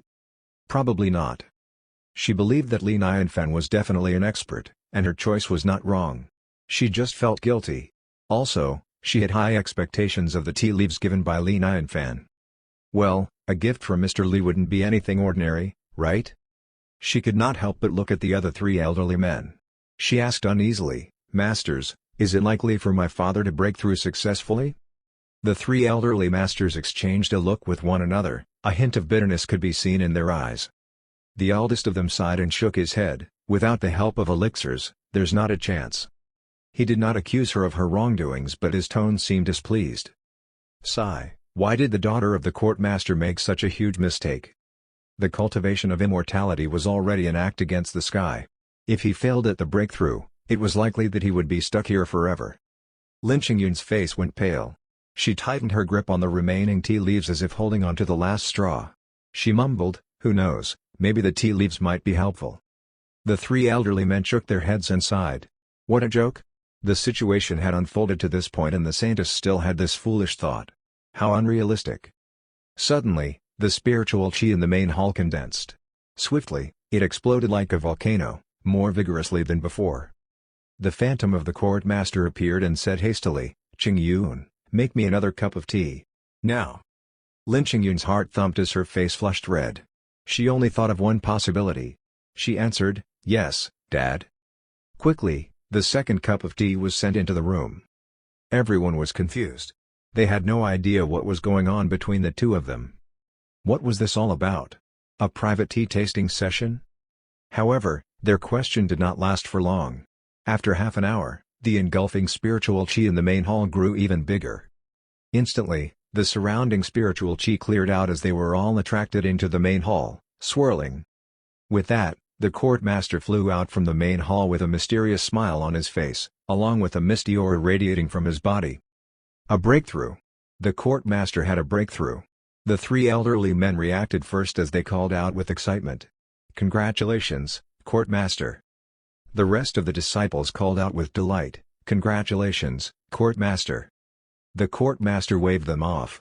He then flew to Lin Qingyun and asked in an almost trembling voice, "Qingyun, do you still have the tea leaves? Show me. Show them to me." Lin Qingyun took out the packet and said in a low voice, "Dad, that's all we've got left." "That's quite a lot. That's quite a lot." The court master stared at the packet of tea leaves as if looking at the rarest elixir. "They're so precious. Even a pinch would be priceless. You have so much here. It'll be enough for my Lingyun Immortal Pavilion to be undefeatable for the next 10,000 years." The other three elderly men were in shock. Their faces were filled with question marks after hearing the court master's bold claim. What he said was too bold. Too bold. Undefeatable for the next 10,000 years? What concept was that? Even though the court master had a breakthrough to the distraction realm, his lifespan would only be 3,000 years. 10,000 years would mean, the tea leaves were equivalent to 3 distraction realm cultivators? This was too shocking. The eldest man looked at the tea leaves for a while before he finally asked, "Court master, what tea leaves are these?" The court master took a deep breath and answered with a serious look, "The tea leaves contain insights. One can be enlightened from tasting the tea." DZZ. The three elderly men gasped. They almost fainted because of that. Their gazes grew more intense as they looked at the tea leaves. All of the cultivators understood what insights represented. It represented the ranking of the cultivation. "Court master, this is true?" The second elderly man asked with a trembling voice. However, once he asked the question, he instantly felt like slapping himself hard. What was there to ask? Was the court master not a clear example? The eldest man's breathing turned rapid as he cried out with a hoarse voice, "Treasure! A real treasure! Am I dreaming? A treasure like this exists in the world?" The third elderly man was still unable to believe it. The court master looked at Lin Qingyun anxiously, his voice trembling. "Qingyun, you said you got these tea leaves from an expert?" "Yeah." Lin Qingyun nodded. "Good. Impressive." The court master felt his heart pumping his blood rapidly, shooting it into his brain. His heart was thumping so loudly as if it was about to jump out. "Expert. A true expert," he exclaimed with a serious face. "Qingyun, you didn't offend him, did you?" Lin Qingyun rolled her eyes. "Dad, do I look like someone who would offend an expert?" "True, if you did offend him, the Lingyun Immortal Pavilion wouldn't be here now." The court master let out a sigh. He continued, "A chance. A big chance. You're my good daughter indeed. If you have this chance again, You'll have to tell me right away." Just as Lin Qingyun was about to speak, the courtmaster made a gesture to cut her short. He turned to the three elderly men. "This situation is too serious. It's best if fewer people know about it. Please, excuse my rudeness, but I'd like the three of you to leave us." The three of them were listening intently, but they broke off with an awkward laugh after hearing the courtmaster's words. They understood the severity of this, so they had no complaints. "We should. Actually, I was just about to leave." "Yes, do we look like those who like to eavesdrop? Let's go, let's go." Chapter 68, Ready for the Table. Seeing the three of them leave, Lin Mufeng's face remained solemn. He raised his hand to place multiple barriers in the room. He only spoke after that. "Qingyun, you may speak now."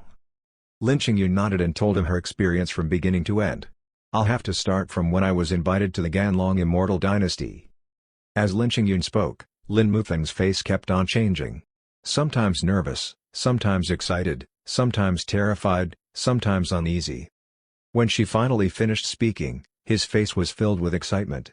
He called out with a grin, "Great! Brilliant! Great! Qingyun, you did the right thing. However, you made a small mistake." What have I done wrong?" Lin Qingyun questioned.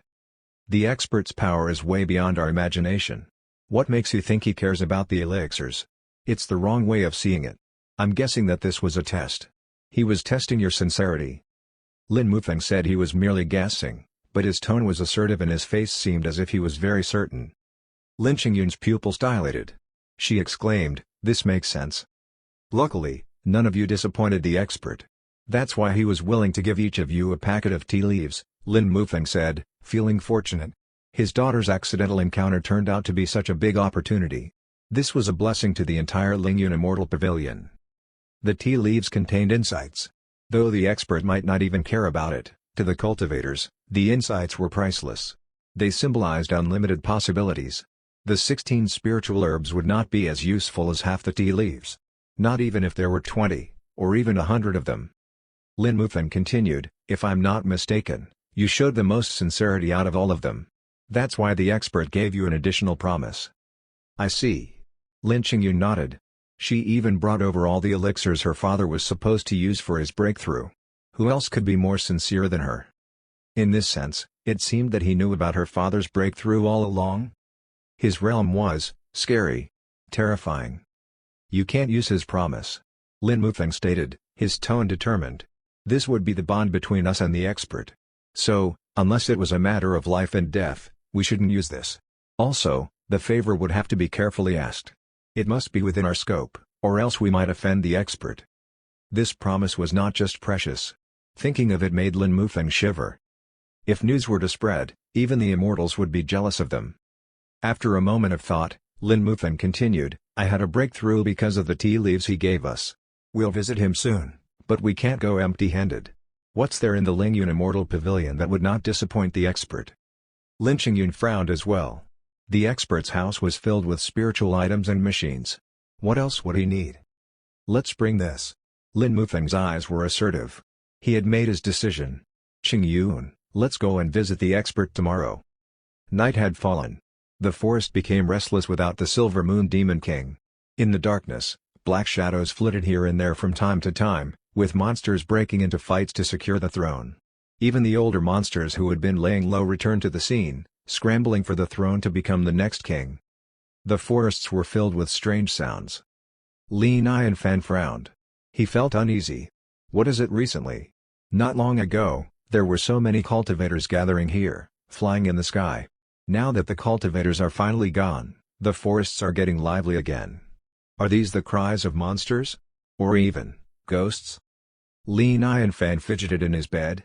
He even started to question his decision of living in the forest. How would his ordinary four-part building be able to withstand the wilderness? Daji was standing in the inner court. She frowned when she heard the cries coming from all four corners. Her eyes flickered. These monsters had the nerve to disturb her master's sleep. They were asking for death. She gently pushed open the door and walked out.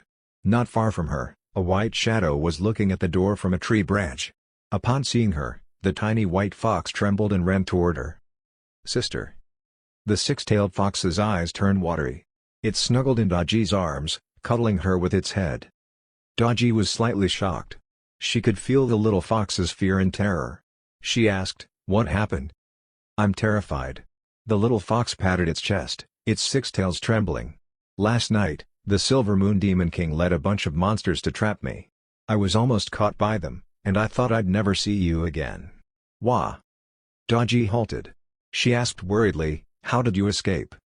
The little fox wailed for a little longer before continuing. "An old man and a young lady said they were going to take the life of the Silver Moon Demon King and they started fighting. I ran away during the fight." "An old man and a young lady?"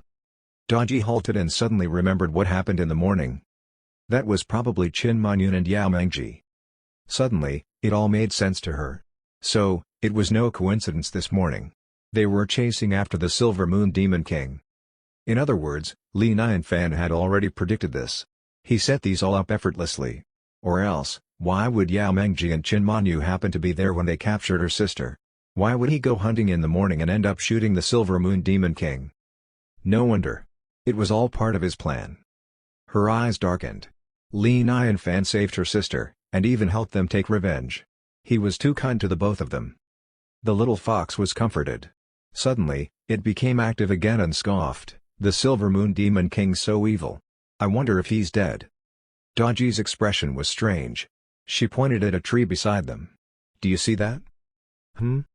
The 6-tailed fox halted slightly as it turned its tiny head to look closely. Instantly, its fur stood up in terror. It jumped onto Dodgy and cried out in fear, "Silver Moon Demon King? Sister! Run!" Dodgy was speechless. "Look closer." The little fox stretched out its tiny head anxiously. Suddenly, its tiny mouth parted, its eyes wide open. "It's the feathers of the eagle?" Its face was filled with disbelief. The little fox could not believe its eyes. "Sister, that's the feathers of the Silver Moon Demon King?" "Exactly." Dodgy nodded. "It's completely dead. Its feathers have all been plucked out and the body has been processed by Mr. Li. It's cleaned now and should be ready for the table tomorrow." Chapter 69, Looking Familiar? Ready for the table? The 6-tailed fox's little head was confused, its little eyes blinking. The Silver Moon Demon King was still so arrogant and fierce yesterday, but tomorrow, he was to become a dish? And after a while, he would turn into feces. DZZ. This world was too dangerous. The 6-tailed fox trembled with fear. "Eh?" Dodgy looked at the 6-tailed fox's buttocks. She exclaimed with a surprising look, "You're growing your 7th tail soon. I knew the apple would be beneficial to you."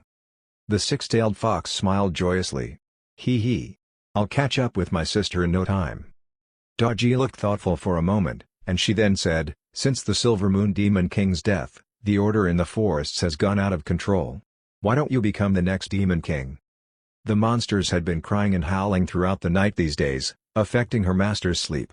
This problem had to be solved. Also, if her sister could become the Demon King, it would be beneficial for her master. It would allow him to have the best experience of living an ordinary life. A win-win solution. Dodgy's eyes sparkled. However, the smile on the 6-tailed fox started to vanish.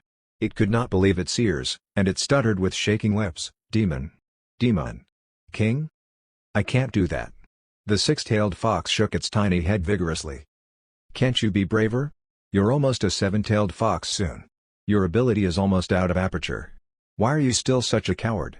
Dodgy ruffled the 6-tailed fox's tiny head. She could only blame herself for overprotecting her sister in the past. So much so that it now had no experience fighting. The 6-tailed fox looked at Dodgy with its doe-eyed, pitiful look. "I don't want to." "No," Dodgy said with a serious face. "Do you really think you could have escaped last night? It was all because you were lucky. Master sent the two of them to save you. Master not only saved you, but he also gave you a chance. If you can't help him solve his problems, what's your purpose?" "But I can't fight them." The 6-tailed fox's ears shut up. "Why don't you become the Demon King?" "I need to stay here to serve my master." Dodgy shook her head, and after a moment of thought, she said, "Don't worry. Listen to me. I'll help you find a way." She had to make this happen to serve her master better. "Oh, right. I've saved you some supper. A bowl of porridge, a dish, and an apple." Dodgy took out the food and placed them in front of the 6-tailed fox. Its ears shot up with excitement. Without hesitation, it started munching away. This was not its first time tasting food from the expert, so it did not look down on the food. Instead, it was very excited.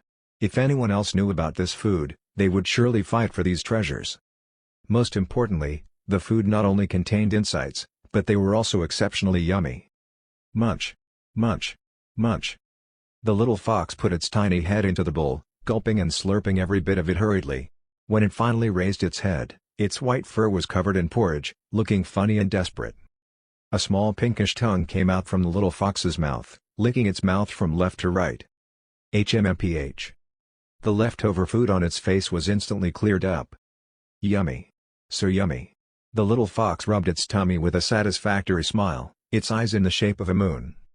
Dodgy picked it up with one hand. Don't just eat. Go home and cultivate. Work hard to improve on your ability. Oh. As the first ray of light touched on the forest the next day, an elderly man and a young lady arrived at the bottom of the mountain. They then started climbing up the mountain with a hint of uneasiness. Lin Qingyun looked at the surroundings and said, I haven't been here for a few days and there are already so many changes here. She still remembered that countless cultivators were hanging around the area due to the nine-tailed fox incident, filling the sky with passing flashes and lights. Even though they were now gone, there seemed to be more monsters here in the forest. And everything was out of control. She saw a monster pig fighting a monster tiger earlier, with other small monsters watching in a circle. How could all these happen under the watch of the expert? What happened? The monsters are fighting one another, and it seems that they're all fighting for the throne, Lin Mufeng said with a frown. But isn't there a Silver Moon Demon King here? How could this happen? Lin Qingyun speculated without much thought. Perhaps the Silver Moon Demon King's dead? How could this be? Lin Mufeng shook his head smiling. The Silver Moon Demon King has been ruling the monsters for 4,000 years and is equivalent to a late-period combination realm cultivator. With its ever-growing power, how could it die? It's impossible to be killed. Combination realm. Lin Qingyun cried out in shock. Although she had heard about the Silver Moon Demon King, she had no idea that it was so powerful. Her father just had a breakthrough to the distraction realm, yet this Silver Moon Demon King was at the combination realm. And at its late period as well. If no Bigshot came out in this tribulation period, then this Silver Moon Demon King would be invincible. This has nothing to do with us anyway. Right now, the most important thing we should do to visit the expert, Lin Mufeng said with a serious tone. Tell me what I should be cautious of again. According to what I know, there's only one thing to be cautious of, which is to treat him as an ordinary man. Also, you have to treat the treasures in his house as ordinary items. He also doesn't like it when others show him with too much respect. The other time when Luo Shiyu called him Senior Li, he seemed offended. Lin Mufeng went into deep thought. He then smiled. I understand. This expert's likely to have returned to basics. He's way beyond an immortal. Perhaps he's even got hold of the truth. To him, being an immortal or an ordinary man makes no difference.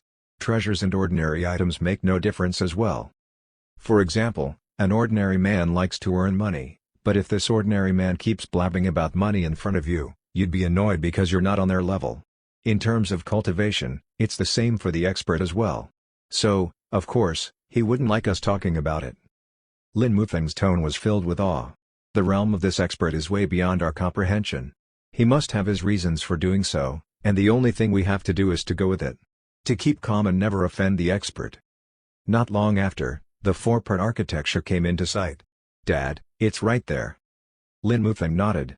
He exclaimed, it's hidden but not really, it seems ordinary but not really. It's indeed where an expert resides. Lin Qingyun walked up gradually and called out, may I know if Mr. Li's home? Soon, a click sound was heard as the main door was pushed open. Dodgy looked out from the inside. When she saw it was Lin Qingyun, she said, oh, it's you. Lin Qingyun knew Dodgy as well, and she greeted, greetings to Miss Dodgy. This was the transformed nine-tailed fox who was able to accompany the expert. Either of her identities was not to be offended. Lin Mufeng knew about Dodgy's identity. He said, I'm the father of Qingyun, my name is Lin Mufeng. Greetings to Miss Dodgy. Dodgy smiled. Hello, thank you for your elixirs. Please, come in. Thank you. Lin Qingyun and Lin Mufeng entered the house with pious and uneasy feelings. The yard had changed a lot compared to the last time Lin Qingyun was here. Inside the yard, a black dog was lying in the corner, napping with its eyes closed. An emerald rockery was placed by the river, sparkling and glowing. Surrounding the yard were all kinds of bonsai, blooming with exotic flowers and plants. Xiao Bei was watering the plants with a watering can in its hand. What a leisurely and poetic scene. However, why did the bonsai seem rather familiar? Chapter 70, Preaching Pearl. Lin Mufeng and Lin Qingyun rubbed their eyes in unison and glared at those bonsai again. Ah! Were they not the 16 spiritual herbs they gave him? He planted them? They felt a tsunami engulfing their brains as their minds went blank, losing the ability to think. They did think of many possibilities, but the only possibility they did not think of was that the expert would plant these spiritual herbs. And from the growth of these herbs, there seemed to be more of them than there was before? Lin Mufeng looked at these familiar yet unfamiliar spiritual herbs with complicated feelings. Bigshot. A true Bigshot. He actually used these spiritual herbs as his bonsai. If anyone else saw this, they would have gone crazy. Phew. Lin Mufeng took in a deep breath before he could calm himself down. He forced himself to look away from these spiritual herbs, diverting his attention. This rockery seemed nice. It seemed to be carved out of translucent jade, looking like a beautiful piece resonating individuality. It was indeed a rare ornament. Eh? Why was there a water droplet in the middle of the rockery? Lin Mufeng halted, and then his face instantly changed colors. He gasped. DZZ. 1,000-year black ice? This rockery was the 1,000-year black ice? What, how? He could feel his liver and kidneys trembling from inside. This was the 1,000-year black ice. The most precious treasure of the Lingxian palace. They gave this to the expert, and the expert used it as a backdrop? If so, it's my greatest pleasure to have the spiritual herbs used as his bonsai. As for the Xiao Bei who was watering the plants, it must be the immortal item that my daughter talked about. Instantly, Lin Mufeng felt unusually inferior, feeling rather sad. This yard is too high-end. I really don't deserve to be here. I don't have the rights to. Please, take a seat. Daji's voice pulled Lin Mufeng and Lin Qingyun back to reality. Lin Mufeng recomposed himself and said awkwardly, "Sorry to be rude. May I ask if Mr. Li is home?" Daji nodded. "He's in the backyard. Please, take a seat first." With that, the both of them sat down cautiously, their bodies shrinking tentatively. Daji did not seem to care. She continued to stare at the stone table in front of her. A chessboard was placed on the stone table with a chess game set up. So, Mr. Daji was a chess lover. Lin Mufeng looked at the chessboard curiously. This is. His pupils dilated as if his soul had just been sucked out of his body. He jolted vigorously. He could see that in the chess game, the white and black pieces were entangled with one another, which gradually came alive. In an instant, they had turned into black qi and white qi, killing one another inside Lin Mufeng's mind. This was obviously an endgame. The black pieces had an upper hand and the white pieces could only flee. It would not be as bad if this was just an ordinary game. However, the black and white pieces each represented an opposing Dao, incompatible with one another. The ideas were utterly incompatible. Lin Mufeng's eyes reddened. He was caught up with the chess game. It was as if his Dao was attacked, yet he was unable to fight back. He tried his best to get out of it, but any move was a dead end. Could it be that his Dao had always been wrong? His face flashed white and his eyes were bloodshot. Meanwhile, Daji held the white piece in her hand and placed the piece on a square. Vroom. It was as if a stone was dropped into a peaceful lake and layers of ripples rippled away. Lin Mufeng's mind was instantly cleared up, as if woken up from a deep sleep. The initially weakening white qi became stronger after having found its one chance to survive. His eyes blinked sharply, having recovered from his previous state. Although it only took a while, his back was filled with sweat. Lin Mufeng looked at Daji. He stood up hurriedly. "Thank you, Miss Daji, for your teaching. I won't forget this." This chess game allowed him a deeper understanding of his Dao. It was greater than an opportunity. "This is a game set up by Master. You just happen to be here," Daji said nonchalantly. She then looked directly at Lin Mufeng and said with a serious tone, "If you can help Master, you'll have the chance to do so. If not, your soul will disperse." Lin Mufeng said, "You must be kidding, Miss Daji. Even if I have 10 lives, I wouldn't dare to offend Mr. Li." "So be it." Daji nodded. Then, she continued, "All right, then.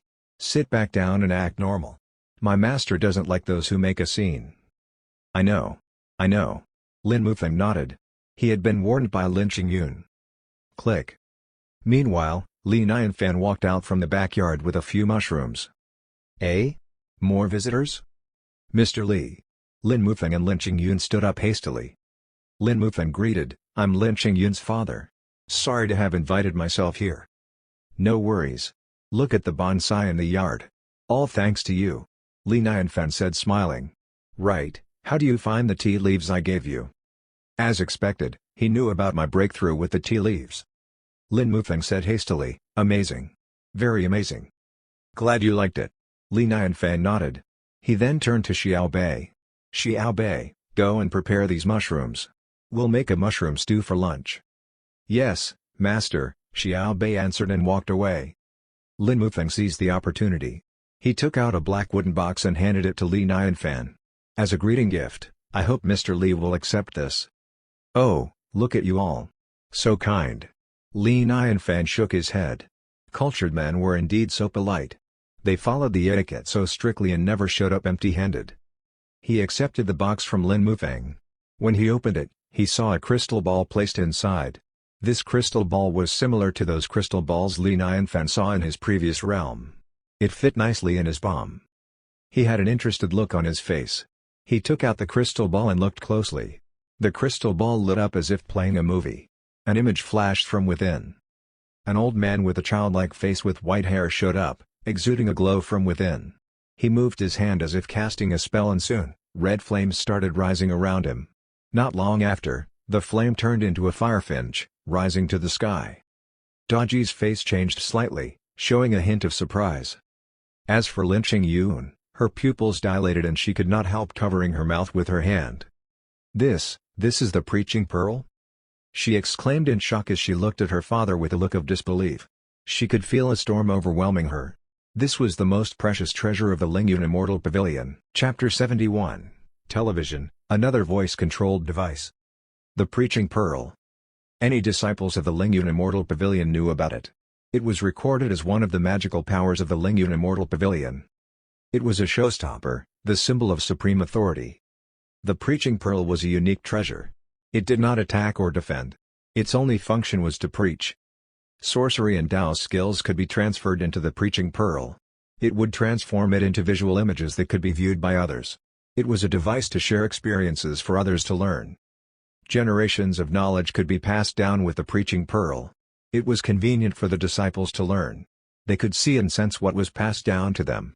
They could not directly learn from it, but it was still very effective. The recorded content was the essence of the Lingyun Immortal Pavilion ancestors.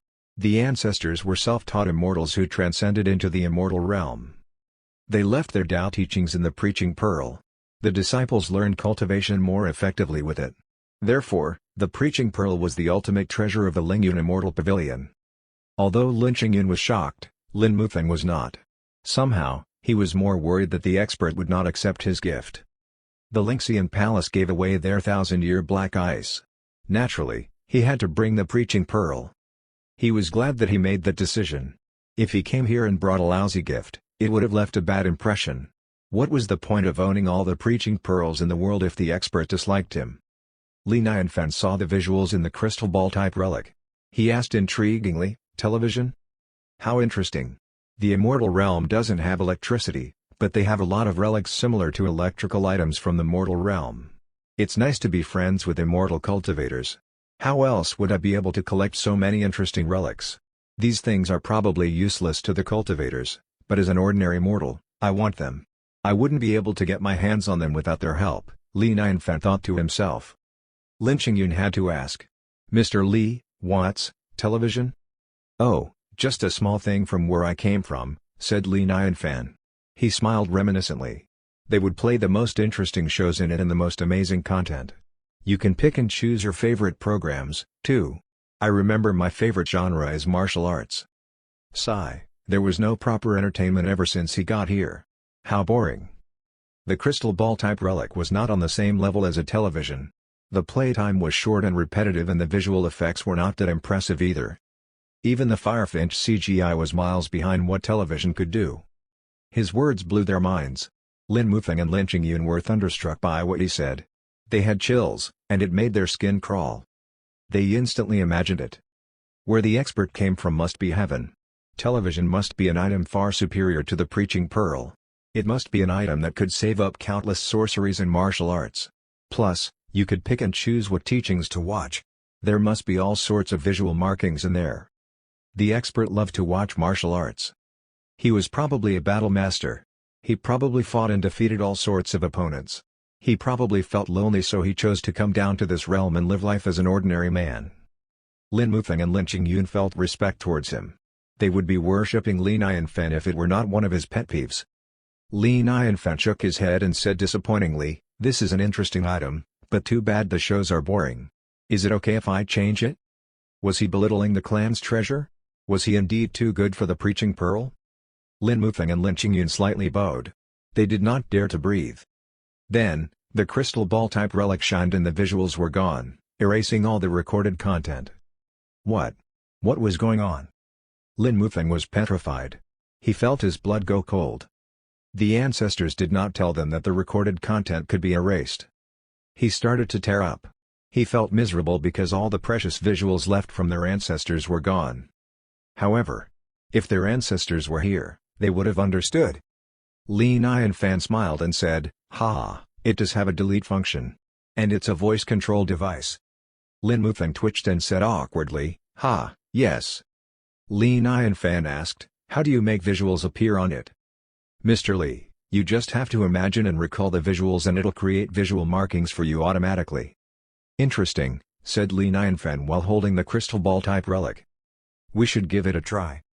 He closed his eyes slowly and thought about visuals in his mind. The crystal ball-type relic shined and a thick layer of white clouds appeared in it. Lin Mufeng and Lin Qingyun stared attentively at the preaching pearl. They were curious about what Li Nianfen would think of. Dong. They did not know whether they imagined it, but they heard a bell toll. Suddenly, golden lights covered the white clouds. There were white clouds everywhere, hovering over the entire sky. Lin Mufeng and Lin Qingyun saw a humongous gold Buddha appear. The Buddha was made of gold, saluting with a namaste gesture. The Buddha looked kind and merciful. The humongous Buddha went through the clouds, which were like silk belts on the Buddha. Vroom. Lin Mufeng and Lin Qingyun breathed heavily. They felt enormous pressure from that. How powerful and scary. The entire realm seemed to be in the hands of the Buddha. Endless insights were transformed into musical hums, humming in the presence of the Buddha. They went blank like ants looking upon their ultimate maker. They felt overwhelmed by their own insignificance. How was that possible? How could a powerful being like that exist? Was it at the same level as the expert? It was not over yet. They saw the Buddha's palms unfold. There was an unruly monkey at the center of the palm. The monkey was wearing full gold armor and was holding a long stick. The monkey looked arrogant. The monkey was like an ant in comparison to the Buddha. It was tiny. Lin Mufeng and Lin Qingyun were extremely anxious upon the sight of the monkey. Their skin crawled and their limbs were trembling. This. Lin Qingyun was shaking and had goosebumps all over. This scene was all too familiar. She dreamt about this countless times, but she did not expect it to be this majestic. Who would have known that she would be able to witness it? Chapter 72, Ew, how embarrassing. Journey to the West. Gautama Buddha. Five-Finger Mountain. Lin Qingyun thought of these words and was extremely excited. No wonder it was so powerful. It was these two big shots. Journey to the West was a story she heard from the beginning to the end, recited by Li Nianfen. She was respectful towards the Journey to the West universe. The two Bigshot characters were her favorite, so she was excited like a fangirl meeting her idol. Awesome, the expert imagined the scene. That must mean he experienced Journey to the West. It was probably heaven from a faraway era. Also, he could replicate the insights of Gautama Buddha. Does that mean he was at a higher level than the Buddha? Horrifying. Suddenly, the Gautama Buddha pressed his palms against the ground. Everything was affected by the powerful force. Wukong was underneath the palm. He was a strong and powerful being, but he could not escape the five Buddha fingers. Lin Mufeng was standing still like a statue. He stared at the preaching pearl and felt in. However, he looked excited. He learned from the preaching pearl, so he knew what this meant. The expert must be a being more powerful beyond his comprehension. He was simply recalling this scene, but it was already more amazing than the knowledge of his ancestors. Suddenly, he did not feel sorry for the loss of generational knowledge. What they were looking at was a pure treasure. He realized he had the greatest pleasure of being involved. Luck. He felt lucky. Li Nianfan must be pleased with the so-called television, that was why he blessed him with this opportunity. Awesome. Even if you did not understand anything, this was an experience of a lifetime. Boom. Gold light was shining from the Buddha's palm. Then, it transformed into the Five-Finger Mountain. Wukong was eventually trapped underneath it. The end. Li Nianfan opened his eyes and checked the visuals on the preaching pearl. He instantly smiled. Good item. He would no longer be bored with this item. Although it was television shows from his imagination, it was still better than having no television at all. Li Nianfan did not try to be courteous. He said, "I'll accept this television. Thank you so much." "You're welcome, Mr. Li. It was just a little token from us," Lin Mufeng said smilingly. He was thrilled because this seemed like a good start.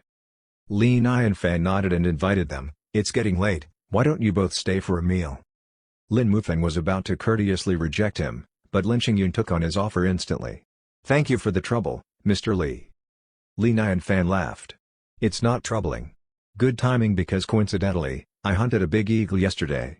We're serving mushroom eagle soup today, so you're in luck for a treat."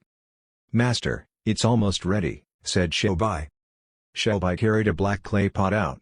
All the ingredients were in the pot, and the mushrooms and side dishes were ready, too. Li Nianfan smiled. "Perfect timing. Please, wait while I go check on the food." Lin Qingyun whispered at Lin Mufeng, "Father, you almost missed out on something good." "What do you mean?" Lin Mufeng was confused. He frowned and said, "You're being rude for instantly accepting his offer like that. Where are your manners?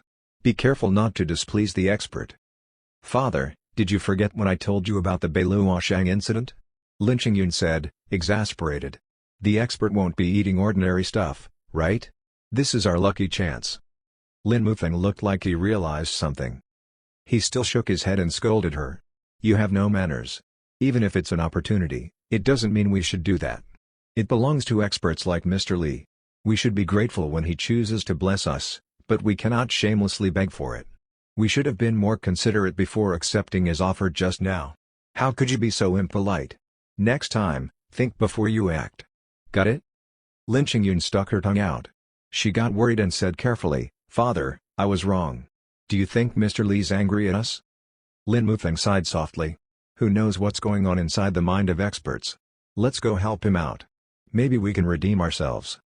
They carefully walked towards Li Nianfan and courteously asked, "Mr. Li, is there anything we can help you with?" Li Nianfan looked at the pyre, then shook his head while smiling. "You're my guests. Just sit and wait." "We can't do that. We can't shamelessly eat a free meal."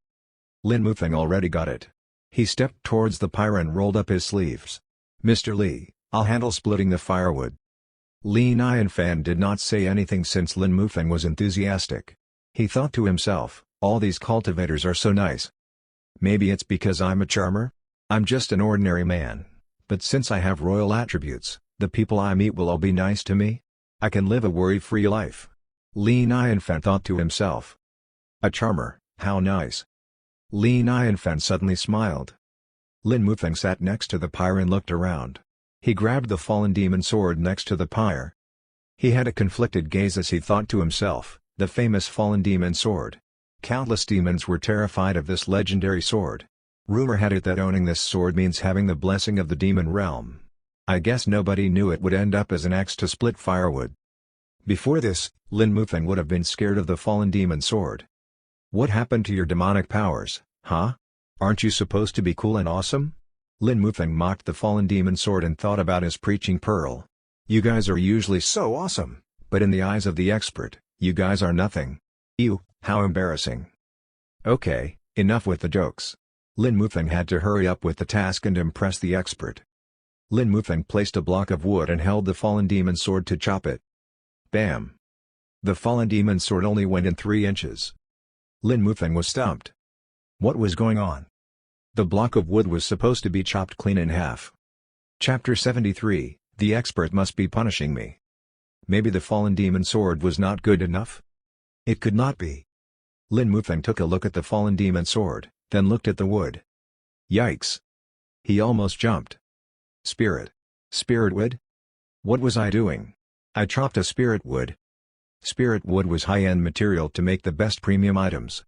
It was hard to get. No wonder the fallen demon's sword was used as an axe. Also, was the expert using spirit wood as firewood? Was this the outrageous world of a Bigshot? He could not help but steal glances at the fire. Lin Qingyun was helping the expert start the fire. She was carrying out her task dutifully and putting wood into the fire from time to time. She was blowing on the fire, too. That flame. The flames of the dragon fire peel. How horrifying and shocking. It sent a shiver down his spine. He had a spontaneous idea. I no longer want to be the sect master of the Lingyun Immortal Pavilion. I want to be a woodsman here. Unfortunately, the expert probably would not want me. Sigh, how miserable. He took a deep breath and cleared his mind. He looked at the block of wood again. He wanted to try his best at being the woodsman of the day. He held the fallen demon sword up high and focused. He transferred his powers into the fallen demon sword. Then, he swung the sword. Crack. The wood was chopped in half. At the same time, a huge vibration reverberated through the sword. He hummed in pain and his hand was shaky. Li Mufeng thought to himself, so, it's true. Spirit wood does indeed have reverse attack properties. He did not delay his task. He took another block of wood and picked up the fallen demon's sword again. Crack. He split the wood again. He felt the same reverse vibration from the sword and his hand went numb. Even cultivators could be hurt from splitting firewood. Lin Mufeng focused and counted his blessings. I get it. The expert must be punishing me. My daughter was impolite and it offended him. This is to teach me a lesson. He figured it out but did not feel uneasy. Instead, he sighed in relief. It was a good thing that the expert punished them this way. At least they could redeem themselves. He was determined to properly split the firewood and impress the expert. He did not dare to rest. So, he picked up the sword and continued. Crack. Crack. More and more spirit wood was chopped as Lin Mufeng started to sweat. He was hurting himself but he felt better, thinking the expert might forgive them if he was genuine and hard-working. After a while, his hands started to tremble as he slowly used up all his energy. It was more exhausting than fighting a big battle. Apart from physical exhaustion, his heart was trembling, too. The wood he was splitting was spirit wood. He never thought he would be axing spirit wood like this, not even in his wildest dreams. It was almost unreal. Who dares to show off in front of me next time? I'm a man who split spirit wood. Li Nianfan was not far away. Unintentionally, he saw Lin Mufeng and his pale, sweaty demeanor. He was slightly taken aback. What was going on? It was just splitting firewood. Was that necessary? Maybe the old man fought someone before and had injuries? Li Nianfan hurriedly said, Brother Lin, that's enough, come on over here and stop splitting. Okay, sure. Lin Mufeng was overjoyed. It seemed like the expert was not angry anymore. The hand that held the fallen demon's sword was bloody red and slightly injured. He was internally injured, too, harming his insights. He kept a straight face and pretended nothing was wrong. Suddenly, he smelled a rich and tasty scent coming from the clay pot when he walked over to the dining table. Gulp. Lin Mufeng could not help but gulp at the delicious scent. He was salivating. Nice. The food must be good if it smelled this nice. This was the first time he felt a desire for food as a cultivator. He gazed at the clay pot. The clay pot had a lid on it with a small hole. Steam seeped out of the hole as it simmered. The flame was burning underneath the clay pot. The spirit wood was charred from burning. Lin Mufeng had never witnessed anything this luxurious. The corner of his mouth twitched. Lin Qingyun squatted at the side and blinked at the clay pot with her pretty eyes. She could not stop salivating and would gulp from time to time. Daji always had delicious food, but she stared at the clay pot hungrily, too. After a short while, the steam coming from inside the clay pot increased, and the lid of the clay pot was starting to make flip-flop noises. Almost done. Li Nianfan smiled and uncovered the lid. Suddenly, a heap of white steam rushed out from the clay pot. They could not see the food. Then, they smelled the intoxicating delicious scent. The smell was heavenly, inviting their palates to have a taste. They were suddenly feeling hungry. Slurp. Daji, Lin Qingyun, and Lin Mufeng simultaneously swallowed their drool as they stared at the clay pot. The steam went away, revealing a golden liquid. They looked closely and realized it was a layer of oil on top of a milky white soup. The clay pot was hot and kept the soup boiling and gurgling. They also saw eagle meat in it. Lin Qingyun was salivating uncontrollably.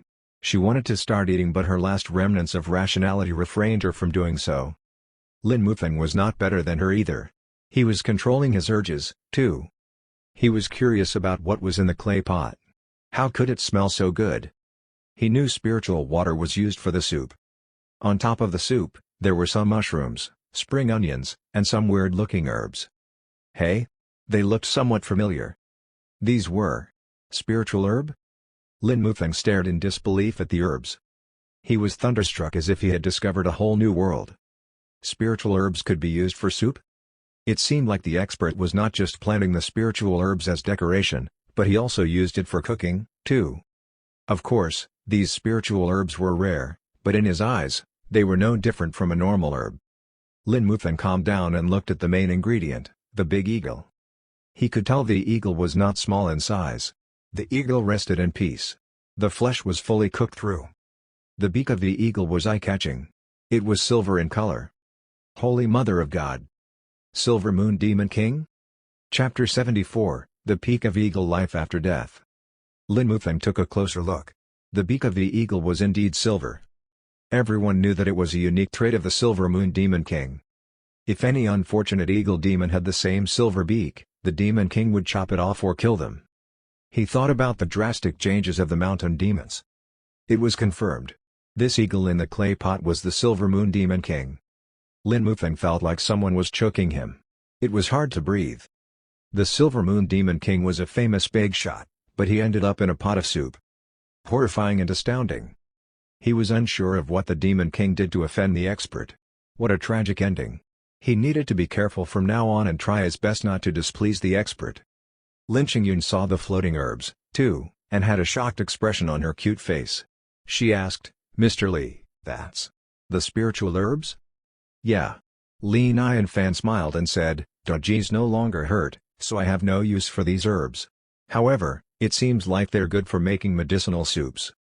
Truthfully, he thought that the spiritual herbs given by the Holy Emperor and Lin Qingyun were normal medicinal herbs. They did not give him the premium healing herbs since Daji and himself were ordinary. Since the spiritual herbs were pretty normal, their medical properties would be mild. That was how he got the idea of making medicinal soup. The herbs were nicely grown and he did not need much of it. It was exactly like chives. He could throw in a heap of herbs into his cooking anytime, it was perfect. Lin Qingyun was stunned. No use for spiritual herbs? She laughed wryly and sighed. Of course, why would spiritual herbs be of any use for an expert like him? It was a mere decoration to him. Her father was right. The expert was totally testing their sincerity last time. Lin Qingyun and Lin Mufeng breathed in at the same time and tried to calm their racing hearts. Bark. Blackie came out of the room and ran to Li Nianfan, snuggling against his legs. "Blackie, stop it. You'll have yours." Li Nianfan held Blackie down and frowned. "I feel like something's missing." He thought about it and had an idea. He went over to the rockery. "Buddy, give me 5 drops of jello." Drip drop. 5 drops of jello dripped out fast. Li Nianfan took the 5 drops of jello and put them into the clay pot without hesitation. He smiled and thought to himself, "That's more like it. My taste in delicious food is flawless." Li Nianfan came to the immortal realm alone and he was an ordinary man. Therefore, good food became his biggest joy. He would do anything to cook his food to perfection. Lin Qingyun and Lin Mufeng on the other hand were gobsmacked by his actions. Their minds stopped working and their mouths were O-shaped. Li Nianfan looked at them and felt proud of himself. "Ha, they've been enslaved by my fantastic food." Immortals still had desires. One of the biggest desires in life that everyone was born with was the desire to eat. Immortals might practice inertia, but clearly, they could not resist the temptation of good food. His tasty cooking tempted immortals, too. Li Nianfan was pleased with himself. Mortals were the envy of the gods above. "Let's dig in."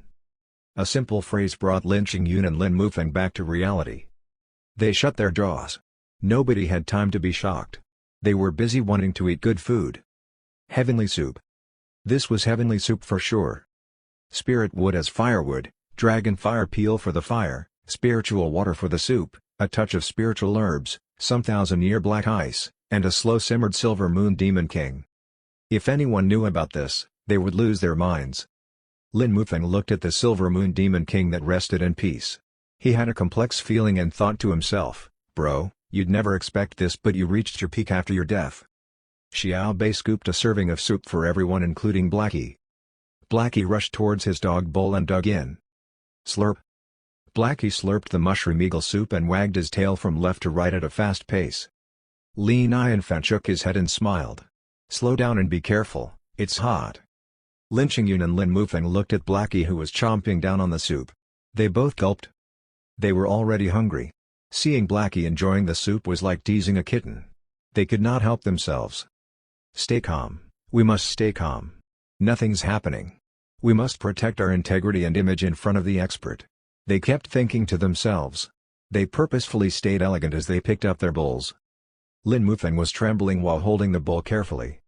The bowl was a small, delicate Chinese ceramic bowl. The bottom of the bowl was as white as jade. The green lines on the bowl were like smoke and water, a wonderful layered design. Beautiful. He blew on the soup gently. The golden oil was blown away, revealing the milky white soup. It smelled delicious and intoxicating. He could not bear it any longer. He took a sip and was blown away. The soup moved in between his teeth and lips and the taste was indescribable. His mouth was filled with a lasting aroma. The soup went down his throat. He felt cozy and warm once he swallowed the soup. He could not forget about the lasting aroma. It was a special concoction, an aroma of spiritual herbs and eagle meat. He enjoyed it very much. Delicious. It was so delicious. Not only was the soup luxurious, but it was also super tasty. Lin Mufeng was so moved, he wanted to cry. Sniff, sniff. Never in my life did I think I'd have the honor to taste rare food like this. I can die happy with no regrets. Mr. Li's my noble savior. He's so kind to me. At a moment like this, he felt lucky.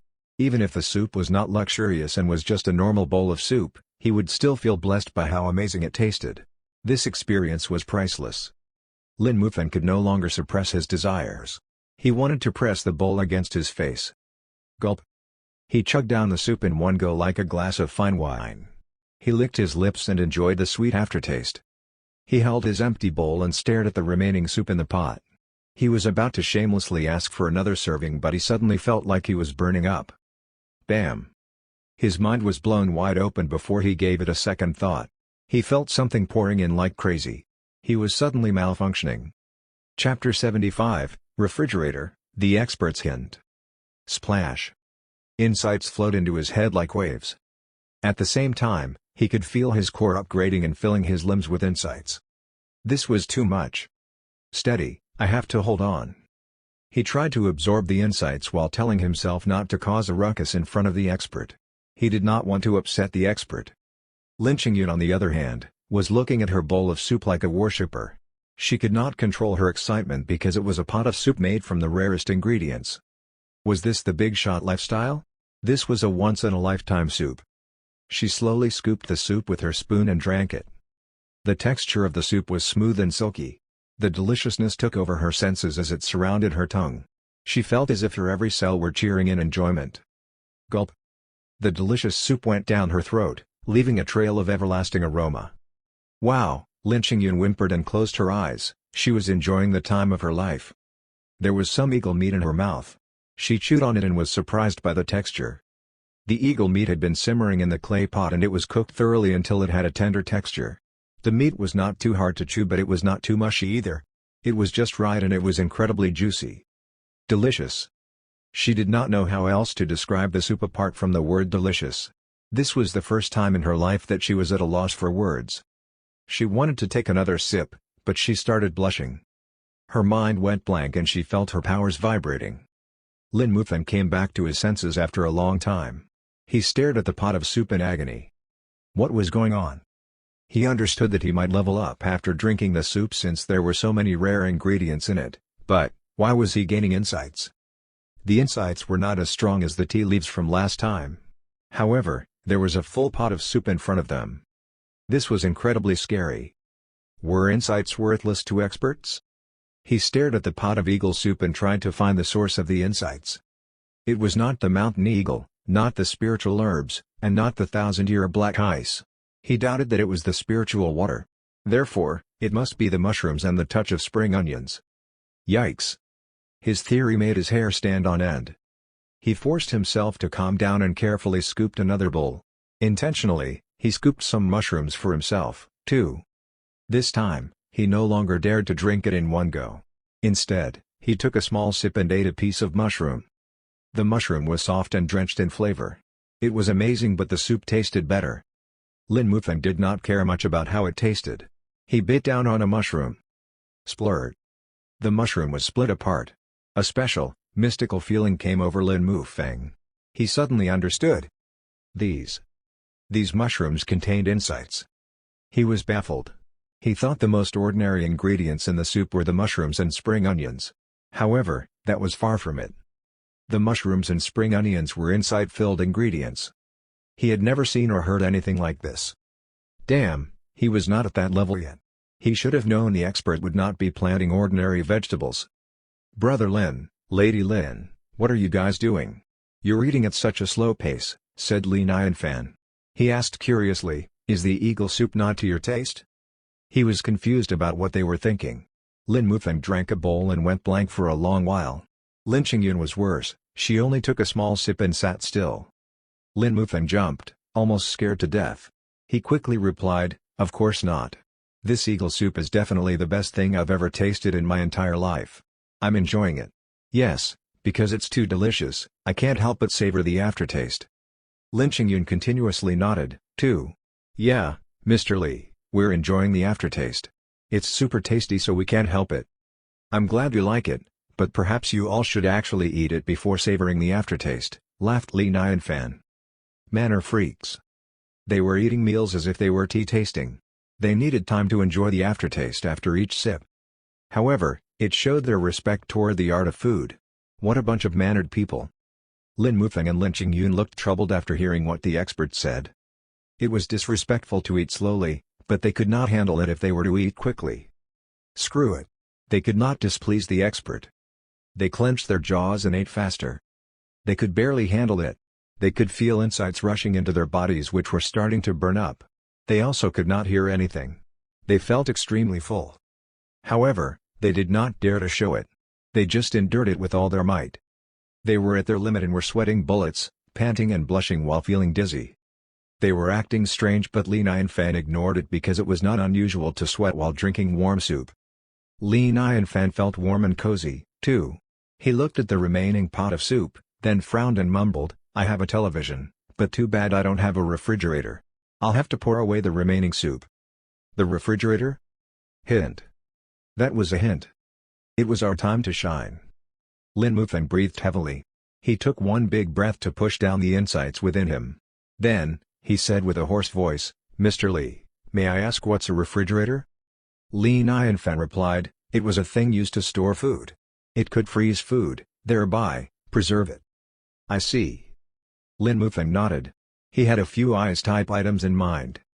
However, he shook his head and removed those items as options. The items he was thinking of were probably of too poor quality for the expert. He could not present him with trash items. The expert would never give obvious hints. It was not that simple. He had to put some thought into it. Refrigerator, refrigerator. He remembered the word and prioritized it. He did not dare to delay a mission assigned by the expert. Chapter 76, A Penetrating Danger. Li Nianfan reminisced about the refrigerator. He gazed far away into a distance and felt nostalgic. Actually, he did not want to preserve his food. He disliked vegetables that were frozen. He just wanted a refrigerator so he could have some cold drinks. Cold drinks and cold watermelon were the bomb. He finished his meal. It would be great if he could have a can of icy soda. Lin Mufeng saw how Li Nianfan looked. He noted that the refrigerator was important to the expert. He had to carry out his assigned task for sure. Then, he was perplexed. He saw Li Nianfan pick up the clay pot and walk to the backyard. He was going to throw the soup away. Lin Mufeng's eyes widened in shock. It was torturous for him to watch Li Nianfan pour away the heavenly soup. Li Nianfan was about to walk to the backyard, so he had to act quickly. He spontaneously said, "Mr. Li, please, wait." Huh? Li Nianfan looked at Lin Mufeng. Lin Mufeng went stiff. Terrified, he said, "Mr. Li, are you going to throw away the soup?" Li Nianfan nodded. "Yeah, I can't preserve it anyway." "That. It would be a waste to throw away a soup so delicious. I was wondering if I can take it away?" Lin Mufeng felt his throat going dry. It took all his might to say that, but he did not dare to look at Li Nianfan. He tried to look normal, but in reality, he almost pissed himself. "You want soup takeaway?" Li Nianfan suddenly had a great impression of Lin Mufeng. Well-mannered people. They did not want to waste food. At the same time, he was feeling proud. Even cultivators wanted to take away his food. He thought to himself, "It's obvious they've been enslaved by my awesome cooking." "Yeah," Lin Mufeng nodded before he quickly added on, "It's fine if it isn't okay." "Of course, it's okay. Don't worry about it." Li Nianfan chuckled. Meanwhile, countless roots had grown out from the ground somewhere and were waving like crazy. Lin Mufeng shivered suddenly. He felt a penetrating danger, like they were being stared at by powerful forces. He looked around confusedly. He felt uneasy. What was going on? He should not have enemies because he was always careful and low-key. Maybe it was just his imagination? He ignored it and focused on Li Nianfan. Li Nianfan took out a rectangular translucent container. Then, he poured the remaining soup into the box. Splash! Li Nianfan closed the lid and handed it over to Lin Mufeng. He smiled and said, "Don't fret, this is a takeaway container. It was made for takeaways." He did not expect to use the takeaway container. He had a bunch of containers in the system space. Li Nianfan felt like it was the most useless item he had. "Then, I'll take it." "Thank you so much, Mr. Li," said Lin Mufeng courteously. He took the container with both hands and said, "Mr. Li, we've disturbed you for long enough. We should go now." Lin Qingyun also stood up to bow at him. "Mr. Li, thank you for today." Li Nianfan waved and said, "No problem, see you later." They walked out of the four-part architecture. Lin Mufeng looked serious when he asked, "Qingyun, have you figured out what's a refrigerator?" "Father, how would I know if you don't?" Lin Qingyun shook her head and groaned. After a while, she said, "But I'm sure it's not an ordinary item. It must be a treasure." "I thought so, too. It's probably something more valuable than the preaching pearl," Lin Mufeng said in a serious tone. "The expert didn't say it, but he gave us an obvious hint. We have to do our best to find a refrigerator. We need to repay him for his blessings today, and we can't let him down." They did not realize it, but his right arm glowed with a black light. Then, it silently disappeared. Meanwhile, in a dark corner a million miles away, a dark shadow moved and opened his eyes. Whoosh! Waves of evil aura surrounded him. He looked agitated. "The scent of the fallen demon sword," he said in a hoarse voice. He glared at the sky. Ever since the sword demon disappeared into thin air, the fallen demon sword went missing, too. It finally appeared again. "Follow the scent. Send the others to retrieve it." Lin Mufeng shivered during his discussion with Lin Qingyun. He felt the same sense of danger again and frowned. What was going on? Was he being targeted? Or was something bad about to happen? He worriedly held onto the eagle soup and said, "Qingyun, we're carrying such a precious box of eagle soup. We should hurry home just in case." Lin Qingyun agreed. They rushed back to the Lingyun Immortal Pavilion in a flash. Li Nianfan let Xiao Bei clean up the mess while he played chess with Daji in the four-part architecture. "Huh?" Li Nianfan looked at the chessboard. He smiled. "You cracked my chess strategy?" "Yeah, I coincidentally detected the strategy," said Daji with a nod. Daji looked at Li Nianfan with her pretty eyes, almost as if she was waiting for a compliment. "Ha, nice. You've improved. You're quite clever, but this is just a beginner's strategy." Li Nianfan laughed and poked her button nose. He added, "I should fulfill my promises. I said I'd reward you with a gift if you cracked my strategy." He walked to the door and retrieved a smooth jade. He gave it to Daji and said, "I mostly have guy things here. Only this jade would suit you." This jade was given to him by Luo Shiyu. The jade was top-notch, plus it was worked on by Li Nianfan. It was a perfect jade and it would have been extremely pricey in the past realm. It was also a feminine object. He had been planning on giving it to Daji for a while now. "Thank you." Daji accepted the jade happily. She caressed it lovingly and said, "You're so nice to me. If you need anything in the future, just tell me." Li Nianfen was taken aback.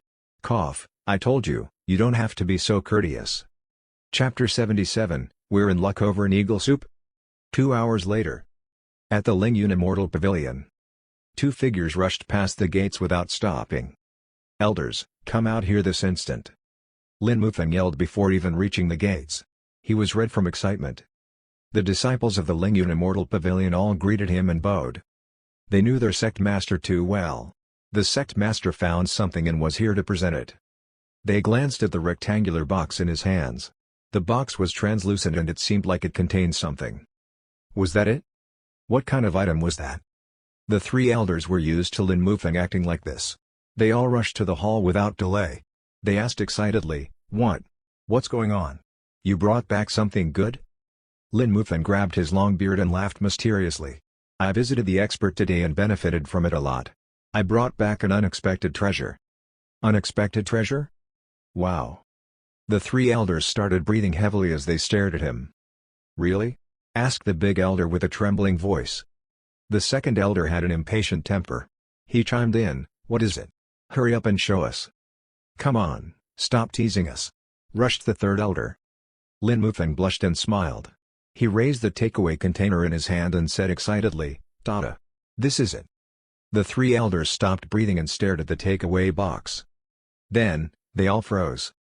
They expected a shiny treasure, but got a seemingly ordinary box with soup in it?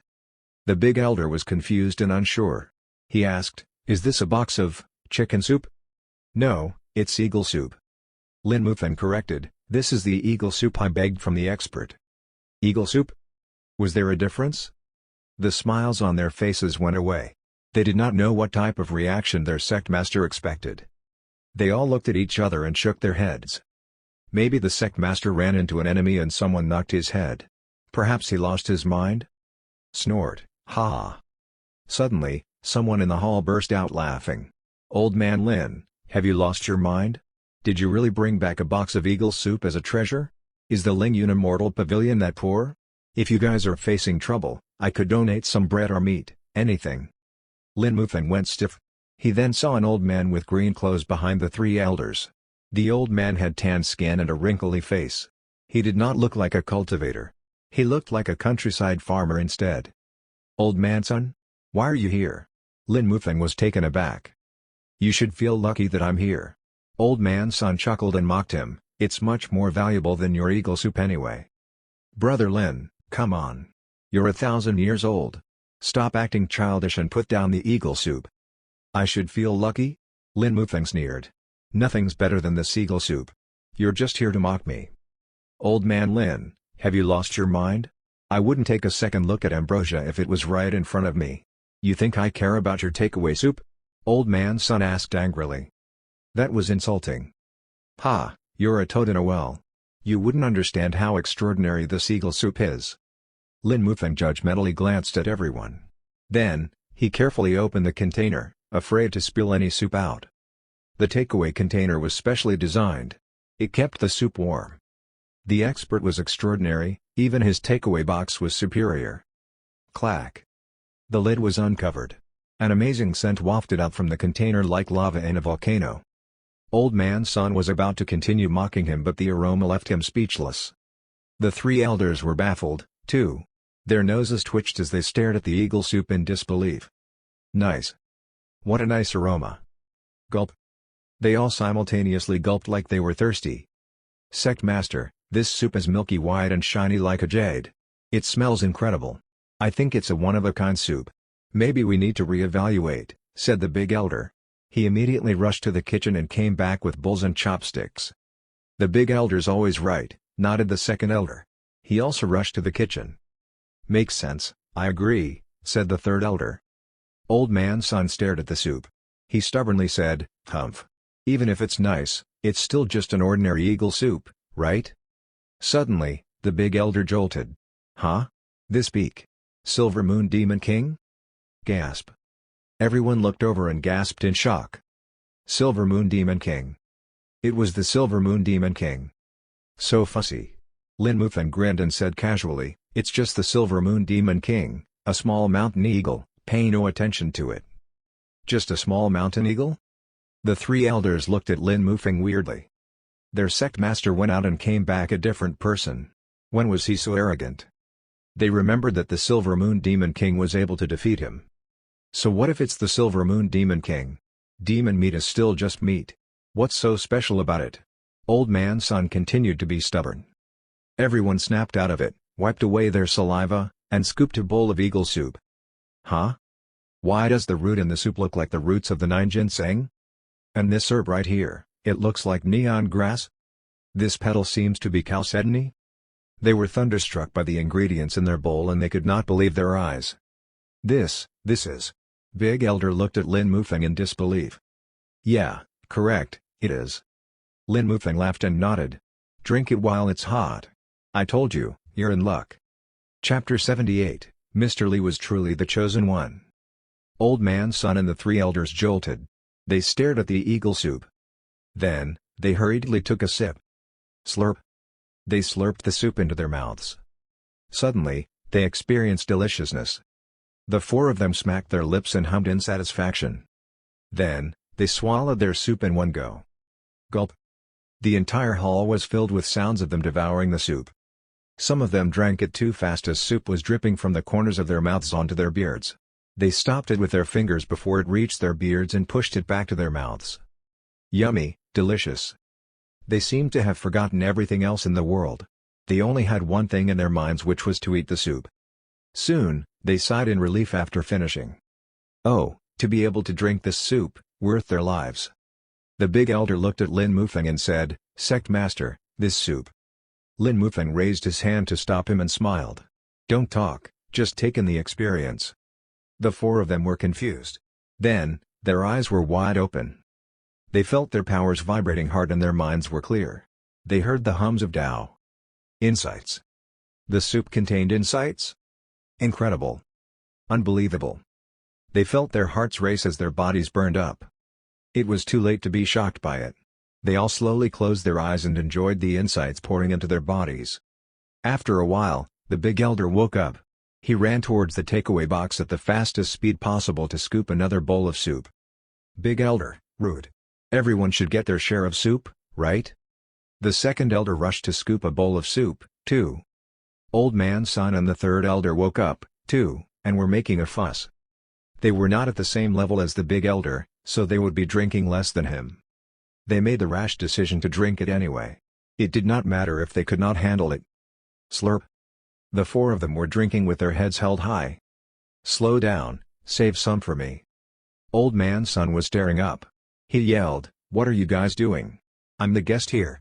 How dare you fight with me? Put down the soup." The second elder said while drinking, "Yeah, you're the guest. So, beat it. You're not welcome here." "True. Put down the eagle soup now. It's not for you." The third elder agreed. Old Man Sun was pissed. "Don't blame me for taking it by force." The box of soup was quickly finished by the four old men. They almost fought for the last few mouthfuls of soup. "Oh, nice. I haven't felt this good in a while now." The four of them smiled in contentment. They would not trade this for anything. The big elder raised his eyebrow at the takeaway container. "This box is extraordinary." The rest of them looked at the box bafflingly. The second elder took a deep breath and said, "It kept the soup warm, and also saved the insights. You can't find a container like this anywhere else." "Sect Master, the expert gave you this box too?" asked the third elder. Lin Mufeng only realized at this moment that the takeaway container was special. He laughed exasperatingly, "Yeah, the expert simply gave it to me, he seems to hate it." Hate it? Of course, this was the expert they were talking about.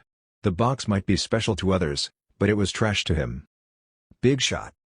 Legendary Bigshot. Who knew their sect master would bring back so many treasures on his first visit? They were initially a bit sad that their sect master wanted to give away their preaching pearl, but their sect master was smart to do so. His efforts resulted in kind treatment from the expert. They felt stupid in comparison to their sect master. "Old Man Lin, where did you get this luxurious eagle soup?" Old Man Sun looked at Lin Mufeng and asked. "What expert are you guys talking about?" Lin Mufeng smiled and shook his head. "Can't tell you, He would not expose the expert's information without his consent. Old Man Sun understood, so he did not probe further. He sighed in envy. "You're so lucky to know an expert like that. What I came here to share with you means nothing now." Lin Mufeng was curious. "Why are you here exactly? What is it?" "A secret border opened at the Izumo Mountains. I came here to invite you to explore our luck there. Maybe we'll find something valuable," said Old Man Sun. He did not try to be mysterious and he was straightforward about it. Plus, he already drank their eagle soup shamelessly. "Izumo Mountains? Secret border?" Lin Mufeng smiled and said, "Thanks for thinking of me. That was nice of you." Most people would keep this a secret because secret borders were rare and hard to detect. Only a few nearby cultivators would be able to sense a secret border if they were lucky. Secret borders had limited treasure, too. Nobody knew why secret borders existed or why they would open. The popular theory was that secret borders were retreats or homes of ancient bigshots. Old Man Sun said, "You know an expert now, so a secret border is probably trash to you. Thank you for the eagle soup. I appreciate it. Goodbye." A secret border was a gold mine, but it usually contained traps and tests. You had to fight with others for the treasure, too. It was extremely dangerous and inappropriate for someone like Lin Mufeng to test the waters. "Izumo Mountains, Izumo Mountains." He kept mumbling as if he got something. Old Man Sun was about to leave when he quickly stopped him. "Old Man Sun, where are the Izumo Mountains?" Old Man Sun pointed in the northwest direction. "It's just right over there." "Why? Are you interested?" Lin Mufeng had an epiphany. "Got it. I got it." Northwest was the direction the expert was gazing at when he mentioned the refrigerator. That was the clue he gave. Ha! God bless Old Man Sun. It seems like the expert already knew this would happen. The secret border opening is probably related to him, too. Mr. Lee wants me to look for the refrigerator in the secret border. Mr. Lee is truly the chosen one. I need to complete this assigned task. Chapter 79, The Beloved Mr. Lee. Lin Mufeng said without hesitation, "Old Man Sun, I'm going with you to the secret border." "You're going to the secret border?" Old Man Sun was slightly taken aback. "You don't understand. It's an assignment from the expert." Lin Mufeng looked serious and continued, "The secret border opening might be because of the expert. He mentioned an item that is most likely at the secret border. I have to retrieve it and present it to the expert." "For real?" Old Man Sun frowned and said with disbelief, "The expert knows what's inside?" Lin Mufeng smiled and said, "I promise you, this expert's level is unmatched. How would a mere secret border be beyond his abilities? He just doesn't want to retrieve the item himself." He would never promise something so far-fetched, but after visiting Li Nianfan, he knew it was possible. He was seeing the world in a whole new light. "Unmatched level?" Old Man Sun stared at him shockingly and asked, Are you sure you aren't joking?" "Ha, think about it. Do you think someone ordinary would drink that eagle soup? Do you have any idea how it was made?" Lin Mufeng smiled and said, "Let's depart. I'll tell you on the way." "Sect Master, please, wait." The big elder called out to Lin Mufeng. "Huh?"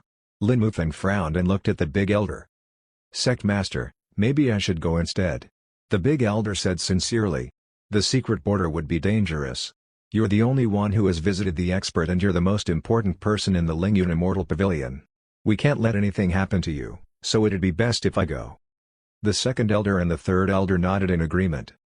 Lin Mufeng shook his head and said, "You're wrong. The expert's hint was for me. Therefore, I need to be the one to complete it. Plus, it would only be sincere if I put myself in danger to retrieve the item. There's no negotiation in this, I have to retrieve the item on my own." The three elders sighed. "In that case, Sect Master, please be careful. Stay safe." Lin Mufeng told Old Man Sun everything on their way to the secret border. Old Man Sun's expression kept changing. He even stopped breathing at one point. Finally, he gasped at the end of the story. Yikes! The tea incident, the fallen demon's sword as an axe to split wood, the spirit wood as firewood, the 1,000-year black ice as seasoning, the mushrooms and spring onions with insights. Horrifying, how horrifying.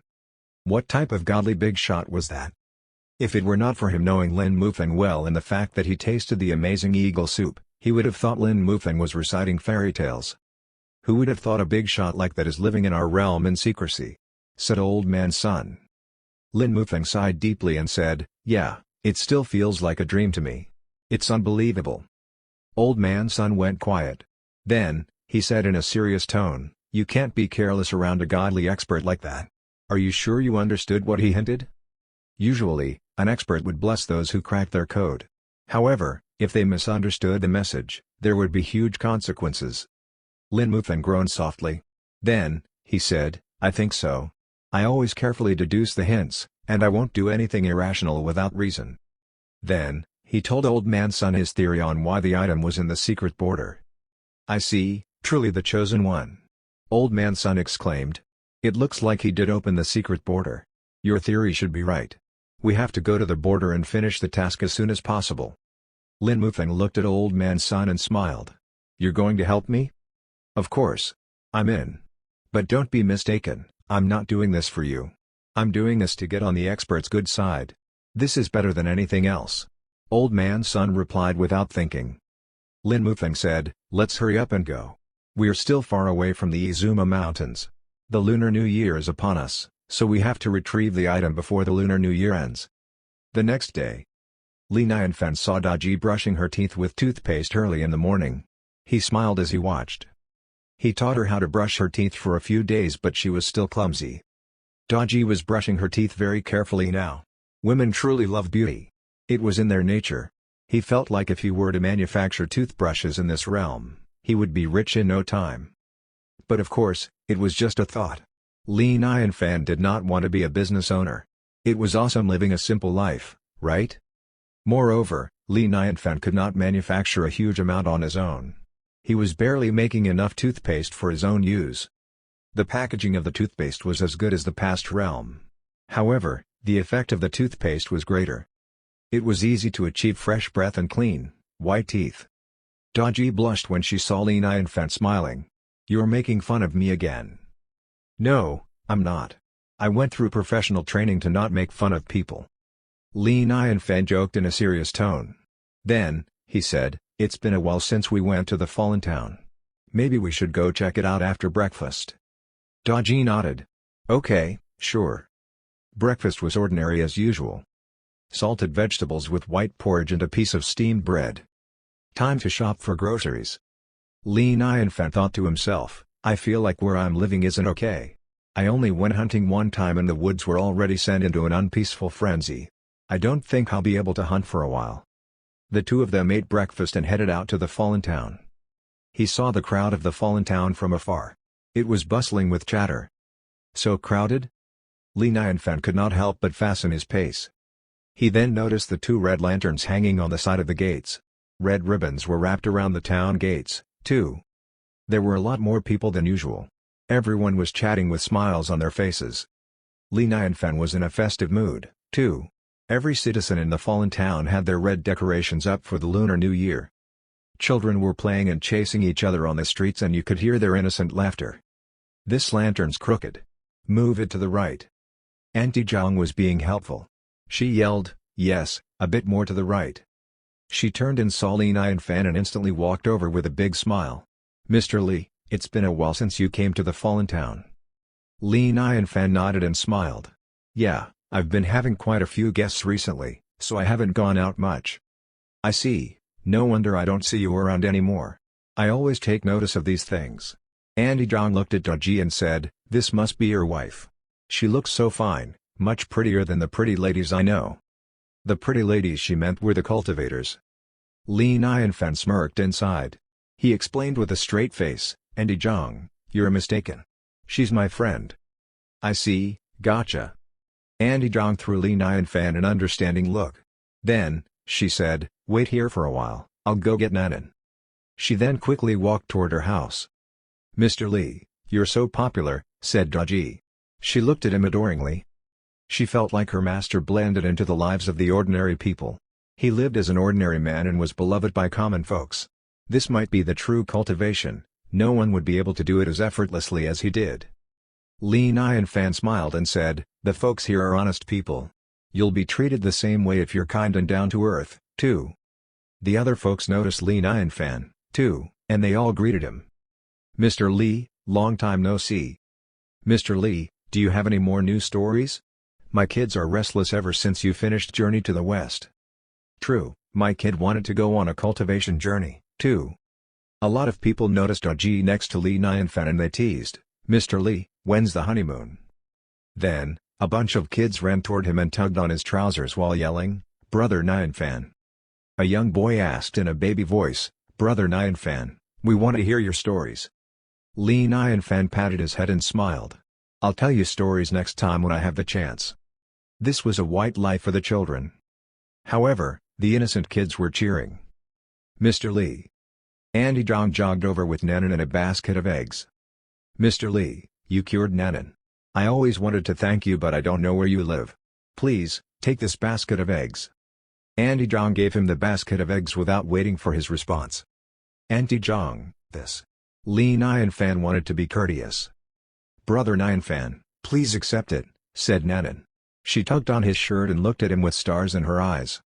Li Nianfan smiled. "All right, I'll take it." He held the basket and asked, "Auntie Zhang, why is it so crowded in the fallen town?" Auntie Zhang replied, "Mr. Li, it's almost the Lunar New Year. Everyone's getting ready for the festive holiday." "Lunar New Year?" Li Nianfan was baffled. This year's Lunar New Year is so early? Li Nianfan was here for 5 years. He was not unfamiliar with Lunar New Year. Lunar New Year was more or less the same in his past realm. It was the biggest annual festive season. Even cultivators would participate in celebrating. However, the celebration period was different in the past realm. Lunar New Year was held before autumn, meant for praying to the gods to bless them with good harvests during the coming autumn season.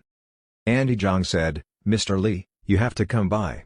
This year's Lunar New Year is going to be big.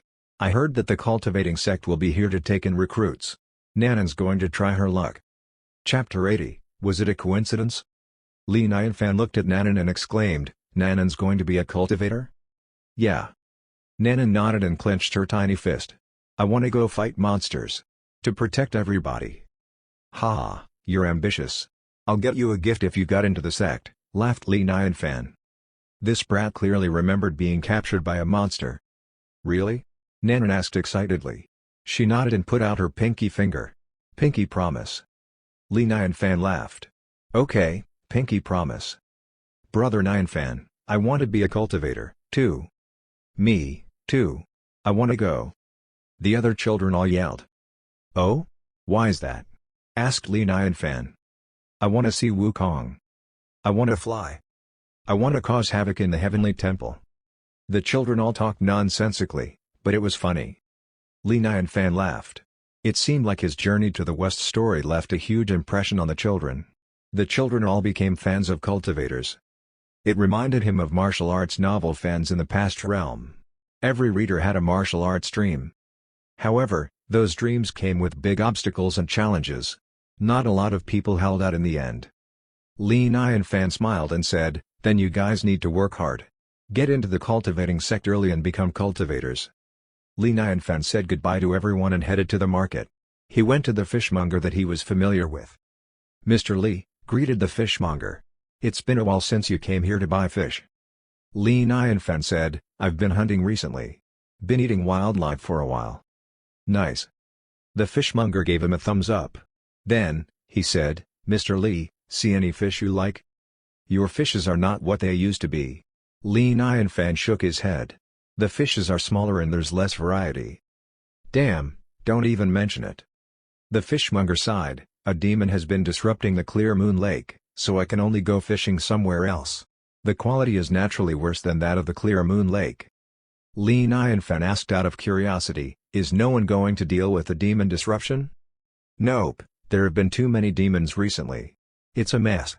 Troubled times lay ahead." The fishmonger sighed. He looked like he was worried for the world. Li Nianfan thought about the disruption in the mountains, too. "When can we regain peace again? The situation recently sure is uneasy," sighed Li Nianfan. The only downside to living in the immortal realm was the constant presence of demons and monsters. It was not easy being an ordinary man. Daji took notice and thought to herself, "Seems like I'll have to rush my sister. Master wouldn't worry so much if peace is restored." Li Nianfan let the fishmonger pick a few big fishes. He planned to prep them into meals for the next few days. He decided to stay indoors before the Lunar New Year. There were a lot of demons and monsters on the loose. They should stay inside until the coast was clear. Better safe than sorry. The Izuma Mountains were huge. There were a lot of cliffs and wild grass everywhere but not a lot of trees. That was why not a lot of people hung around the Izuma Mountains. Usually, only mountain demons could be seen here. However, the Izuma Mountain was rather crowded today. People were flying toward the Izuma Mountains. They were clearly after the same thing. They all landed on the same spot. The cliff hole was weird. The ground was shaped like an ocean wave, connected to multiple cliff edges. The mountain rocks inside were uneven and pointy. It looked like the mouth of a huge monster that was going to devour something. There was a spot inside the cliff hole that stood out. A stone wall was exposed. It was shiny, smooth, and glimmering. Anyone could tell there was something special there. An ordinary man would not be able to cross over, but it was a piece of cake for cultivators. They jumped in and levitated. Then, they observed the stone wall. Old Man Sun and Lin Mufeng joined in, too. "This must be a door," guessed Old Man Sun. "You're right. It must be the entrance to the secret border." Lin Mufeng nodded and scouted the area. Although the news of the secret border was not made public, there were still around 10 cultivators here. They seemed strong. An old cultivator with white hair spoke up. "Everybody, it's not easy being on the cultivation journey. We should let luck decide our experience in the secret border and we should keep it civil. What do you all think?" "I agree." "Agree." Everyone agreed to that statement. Old Man Sun told Lin Mufeng, "He's the Qingyang Elder, a masterful predictor. He's quite famous around here. He was the one who discovered the secret border in the first place." Lin Mufeng nodded. "If that's true, this trip would be more convenient." The Qingyang Elder nodded at everyone. Then, he performed hand seals with both of his hands. He pointed at the stone wall. Boom! The stone wall was shining in neon lights. Then, it started vibrating. Everyone stared in surprise. The light was brighter but it did not open. Instead, a bizarre pattern appeared on the stone wall. It had lines that were crisscrossed with stars and dots on it. It looked like a chess game. Everyone stared at it with a questioning look. Lin Mufeng was reacting normally at first. However, he lost it when he saw the pattern. He stared at the chess game hysterically and felt a shiver crawling up his spine. This. The chess game in the expert's yard? He almost lost control as he felt his skin crawl. But how could this be? He stared at the chess pattern in disbelief. So, the chess game he saw was not a coincidence. The expert showed it to him on purpose. Scary. Incredible. So, the expert planned this all along. He felt relieved. He was glad that he decoded the hints and followed Old Man Sun to this secret border. Otherwise, he would have disappointed the expert. He did not want to fail this opportunity of a lifetime. A cultivator chuckled and looked at the Qingyang Elder. He sarcastically said, "Qingyang Elder, no wonder you told everyone about this place. You wanted us to help you crack the code of this chess puzzle, right?" "Truth be told, that was indeed the case," answered Qingyang Elder casually. He nodded and admitted, "I tried to decipher the puzzle to no avail. This chess game is set up by someone far superior in Chinese chess. It's an astounding puzzle." Since he was being honest about it, nobody had anything to say. They put themselves in his shoes, then asked themselves what they would have done in this situation, too. Everyone studied the chess puzzle. Even the Qingyang Elder thought it was unfathomable. Lin Mufeng snapped out of his shock. He stood at the side calmly and was being observant. The Qingyang Elder did not seem as trustworthy as he looked. The cultivators here were inferior to him. Was it coincidental? Doubt it. Chapter 81, Chess Fanatic. The cultivator who was speaking earlier smiled. "Interesting, let me have a try." He jumped in the air and landed in front of the stone wall. He picked a spot on the board and pushed against it. Vroom. A chess piece appeared in its spot. No one knew how many years had passed between him and the game, but the game had somehow already started years ago. It merely took the cultivator 3 moves for his once confident face to turn into one of unease and cluelessness. His eyes were bloodshot and the chi in him started to run out. Arg. He spat out a mouthful of fresh blood and staggered 5 steps backward. His eyes turned dull, a sign of his insights being attacked. Interrogation of insights? Everyone's faces changed as they all turned to look at the Qingyang Elder. One of them asked in an unfriendly tone, "Qingyang Elder, you didn't tell us this is the interrogation of insights." The Qingyang Elder said with a frown, Since this is a secret border, of course, it won't be easy to enter. Did you need me to explain this concept, too? Everyone else did not speak. They did not show much on their faces, but they were fuming in anger. Anything could happen inside the secret border. Only the one who gained the final opportunity could become the ultimate winner and keep his power. Only the last man could win. There was a saying among the cultivators, a dead friend is better than a dead self.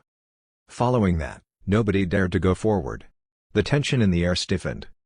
Suddenly, a hoarse voice rang in the air with a cold, mocking tone, "Chess fanatic, if you're still unwilling to come forward, I'm afraid nobody will ever be able to enter this secret border."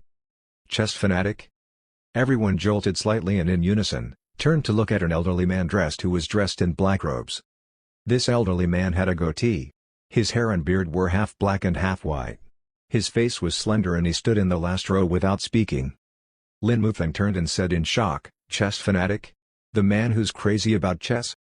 I can't believe Qingyang Elder even invited him over." Old Man Sun said in shock. The chess fanatic was well known for how he treated chess as his life. It was as if he used his life to play chess. According to the rumors, he was a gifted man. At the age of 40, he had reached the Yuanying realm. However, ever since then, he somehow became crazily addicted to chess. Not only did he stop cultivating, but his cultivation also regressed so much to the point of becoming a joke among his peers. Even his sect had to kick him out. Back then, everyone was talking about this because there were just too few rumors in this immortal realm. So, when a weird and funny rumor of him started to spread, he became well known and everyone soon knew about him. Now that 400 years had passed, the chess fanatic title was gradually washed out of everyone's memories. Little did they expect to hear about him today, let alone to finally meet him. Out of curiosity, Lin Mufeng used his divine consciousness to check his stats and he let out a surprised gasp. Huh? The early period of out of aperture? So, he used the chess Dao to reach the distraction realm? It's possible. Since every genius takes a different path. Old Man Sun nodded. If it's really him, perhaps the secret border can be opened soon. The chess fanatic did not speak. He stared at the chessboard without blinking, as his body slowly made its way to the front of the stone wall. Other than chess, there was nothing else in the world that could excite him. Under everyone's gaze, he raised his hand and pressed it on a spot on the chessboard. Vroom. The glow on the stone wall became brighter than usual as if it was excited to have met an opponent after all these years of waiting. Nice. Old Man Sun's eyes sparkled. It appears that someone might be able to help get us in after all. It's wrong. Lin Mufeng shook his head and sighed. There's only one way to play this. One wrong move would end up causing more mistakes and eventually cost you the game. Old Man Sun looked at Lin Mufeng with a strange look. Lin Mufeng, I know you. Don't pretend like you know anything about chess. Of course, I don't. But I have the experts' support behind my back. Lin Mufeng said calmly. I've seen this chess pattern at the expert's house and I had the privilege to learn the moves that could end this. Old Man Sun's pupils dilated as he stared at him in disbelief. Are you kidding me? No, I'm serious. Lin Mufeng nodded, then shook his head with a bitter smile. According to what I know, this is an entry-level game used for beginners at the expert's house. Entry level? Old Man Sun's hair stood on their ends. He was utterly shocked. If this was merely an entry-level game, then how would an advanced level game look like? How shocking would it be? Swiftly after, he thought of a possibility as fear appeared on his face. He asked in a trembling voice, wait. Do you think it was a coincidence that you saw this game at the expert's place? Did the expert show it to you on purpose? Lin Mufeng's face was filled with solemn respect. Very likely. Perhaps the expert knew that none of us could get into the secret border, so he intentionally gave me some pointers. Omniscience. He was truly omniscient. Old Man Sun could feel his heart throbbing and his scalp itching, as if a pair of eyes were watching him in the air with invisible hands moving him. Lin Mufeng and Old Man Sun exchanged a look and they could each see a deep sense of awe and terror in one another's eyes. They seemed to have something to say but they swallowed their words, too afraid to say them out loud. Using the world as his chess game and the people as his chess pieces. This was the realm of the expert. The more things they knew about the expert, the more they realized how his realm was way beyond their imaginations. Limitless. Impossible to imagine. Impossible to speculate. Lin Mufeng could not help looking at the chess fanatic and said with a complicated look, there are so many paths with the same destination. Nobody knows which path is correct and which path is wrong. The chess path. Although I don't know which path is correct, I know for sure that following the expert won't be wrong. Old man Sun looked at Lin Mufeng with eyes full of admiration. If you don't want to become the chess piece of the expert, let me. You? Lin Mufeng glared at old man Sun and snorted. Not a chance. Meanwhile, the face of the chess fanatic had turned strange. His face was pale like paper with pea-sized droplets of sweat rolling down uncontrollably. Finally, his body jolted vigorously as he, too, spat out a mouthful of blood. I made a wrong move. When did I make the mistake? He narrowed his eyes, looking confused and lost. He stared at the chess game as if he was about to collapse from the interrogation. Sigh, let me do it. Lin Mufeng went forward to help the chess fanatic up. He raised his hand and pressed on a spot. Instantly, a chess piece appeared on the spot and a sudden change happened on the chessboard. The chess game came alive. It seemed that this move had already determined the outcome of the game. The stone wall did not continue the game, and instead, the chess game disappeared entirely. Soon after, the stone wall gradually lifted. Vroom. Chapter 82, where men and women work together. It's open. It's open, everyone cried out in delight while they all looked at Lin Mufeng with an impressed look. The chess fanatic jolted. His dull eyes instantly sparkled as the game kept unfolding in his mind. He mumbled to himself, I see. I see. I understand now. I understand now. Lin Mufeng looked at the stone wall and said to him, why don't you come in with us? No need. I already got what I needed. I'll wait outside. The chess fanatic waved as he staggered to a nearby corner and sat cross-legged. His mind was still replaying the game from earlier. Thank you for your help. The other cultivators thanked Lin Mufeng and turned into light. Then, they headed into the secret border. Lin Mufeng and Old Man Sun exchanged a look and said, let's go in. That's all the expert can help us with. If we still fail to complete the mission, we don't deserve to see him again. 5 days passed by quickly. The sky was darkening while Li Nianfan brought Daji out to the town like usual. Today was the Lunar New Year and nighttime was the busiest time of all. Standing on the mountain, Li Nianfan looked down to see that the fallen immortal town had lit up, glowing like a bright red sea. He could feel the festivity from afar. Let's go. Li Nianfan brought Daji down to town with him. Ring. Ring. Ring. As they arrived at the foot of the mountain, they could hear the sound of drums coming from the fallen immortal town. Once they entered the town, they could see houses lit up with decorations. The stalls by the side of the road had different kinds of lights and flowers as decorations, making the city glow. There were also toys for the kids, as well as sweets and snacks. There were plenty of choices that would catch anyone's eyes. The kids surrounded the stalls as they pointed at their desired toys, looking up at their parents with their tiny sparkling eyes and hoping that their parents would buy them the toys. The adults stood behind their children, smiling helplessly. Eventually, they bought the new toys for their children to make them happy. 6 circus performers were performing in the middle of the street as well as groups performing the lion dance and dragon dance to entertain the audience. Cheers and applause filled the air. Li Nianfan smiled at Daji. What do you think? Feeling festive? He remembered being captivated by the festive celebration of Lunar New Year the first time he came here. This was way more festive than the celebration back home in his previous realm. Yeah, it's hard to believe that ordinary men can live so freely, too. Daji looked at them curiously, her eyes sparkling with excitement. This was her first time mingling with the ordinary men. The entire festive celebration really impressed her. Li Nianfan shook his head and said, you're wrong to have said that. So what if they're ordinary? Though we only have a mere 100 years to live, it teaches us to cherish the beauty of life and to live to one's fullest potential with joy and happiness. Your life depends on the way you choose to live it, not based on your identity. He wanted to correct Daji's thinking. In this immortal realm, every ordinary man envied the high above cultivators. However, the ordinary man had their way of living, too. No one should envy how others lived. A look of awe appeared in Daji's eyes. She looked at Li Nianfan with her beautiful eyes as she said after taking a deep breath, Daji will remember Mr. Li's teaching. She felt a wave in her heart. Li Nianfan's words were like a bomb ringing in her head.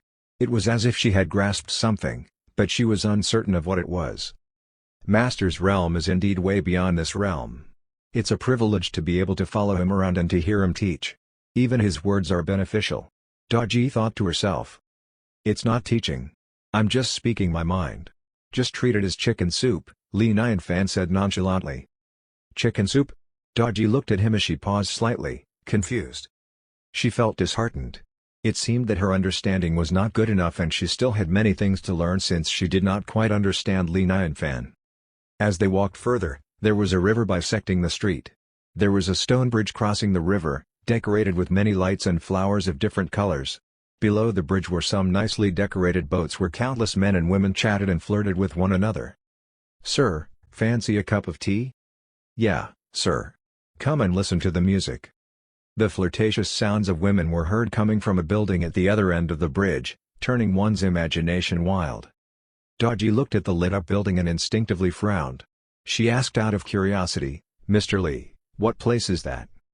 Li Nianfan's lips twitched slightly and said, It's a place where men and women work together." On the top of the building. An elderly man in a black cloak narrowed his eyes as he observed the passerby walking below him. His dry and slender fingers were wrapped around a bottle of wine as he tasted it. Behind him was a big red bed. On the bed, a naked woman was staring at him wide-eyed, resembling the terror on the face of an animal just before its impending death. Suddenly, the elderly man's eyes narrowed further as a woman in white clothes caught his eye. His eyes sparkled with desire as he licked his lips and said, "Who would have thought there'd be such a beauty in this ordinary town?" Behind him, a follower saw Daji as well. He called out in shock, "Master, I'll bring her here right away." The elderly man said with a cold smirk, "Of course, a beautiful woman like her can't be left with that ordinary man." However, his brows furrowed in the next instance. He called out, wearing a suspicious look, "Wait." The follower was shocked. He said, "This ordinary man knows the Holy Emperor?" The elderly man said with a low voice, "Follow them. Keep an eye on them." The Holy Emperor was enjoying the festive lights with Zhang Shu and Luo Shiyu. When he saw Li Nianfan, he walked up to him in delight, "Mr. Li, Mr. Ji, you're here for the light festival." Li Nianfan nodded and smiled. "Yeah, what a coincidence to see you here." "Ha! Yeah. What a coincidence." The Holy Emperor laughed with excitement. He then suggested, "Mr. Li, I know a place where we can watch the lights from above.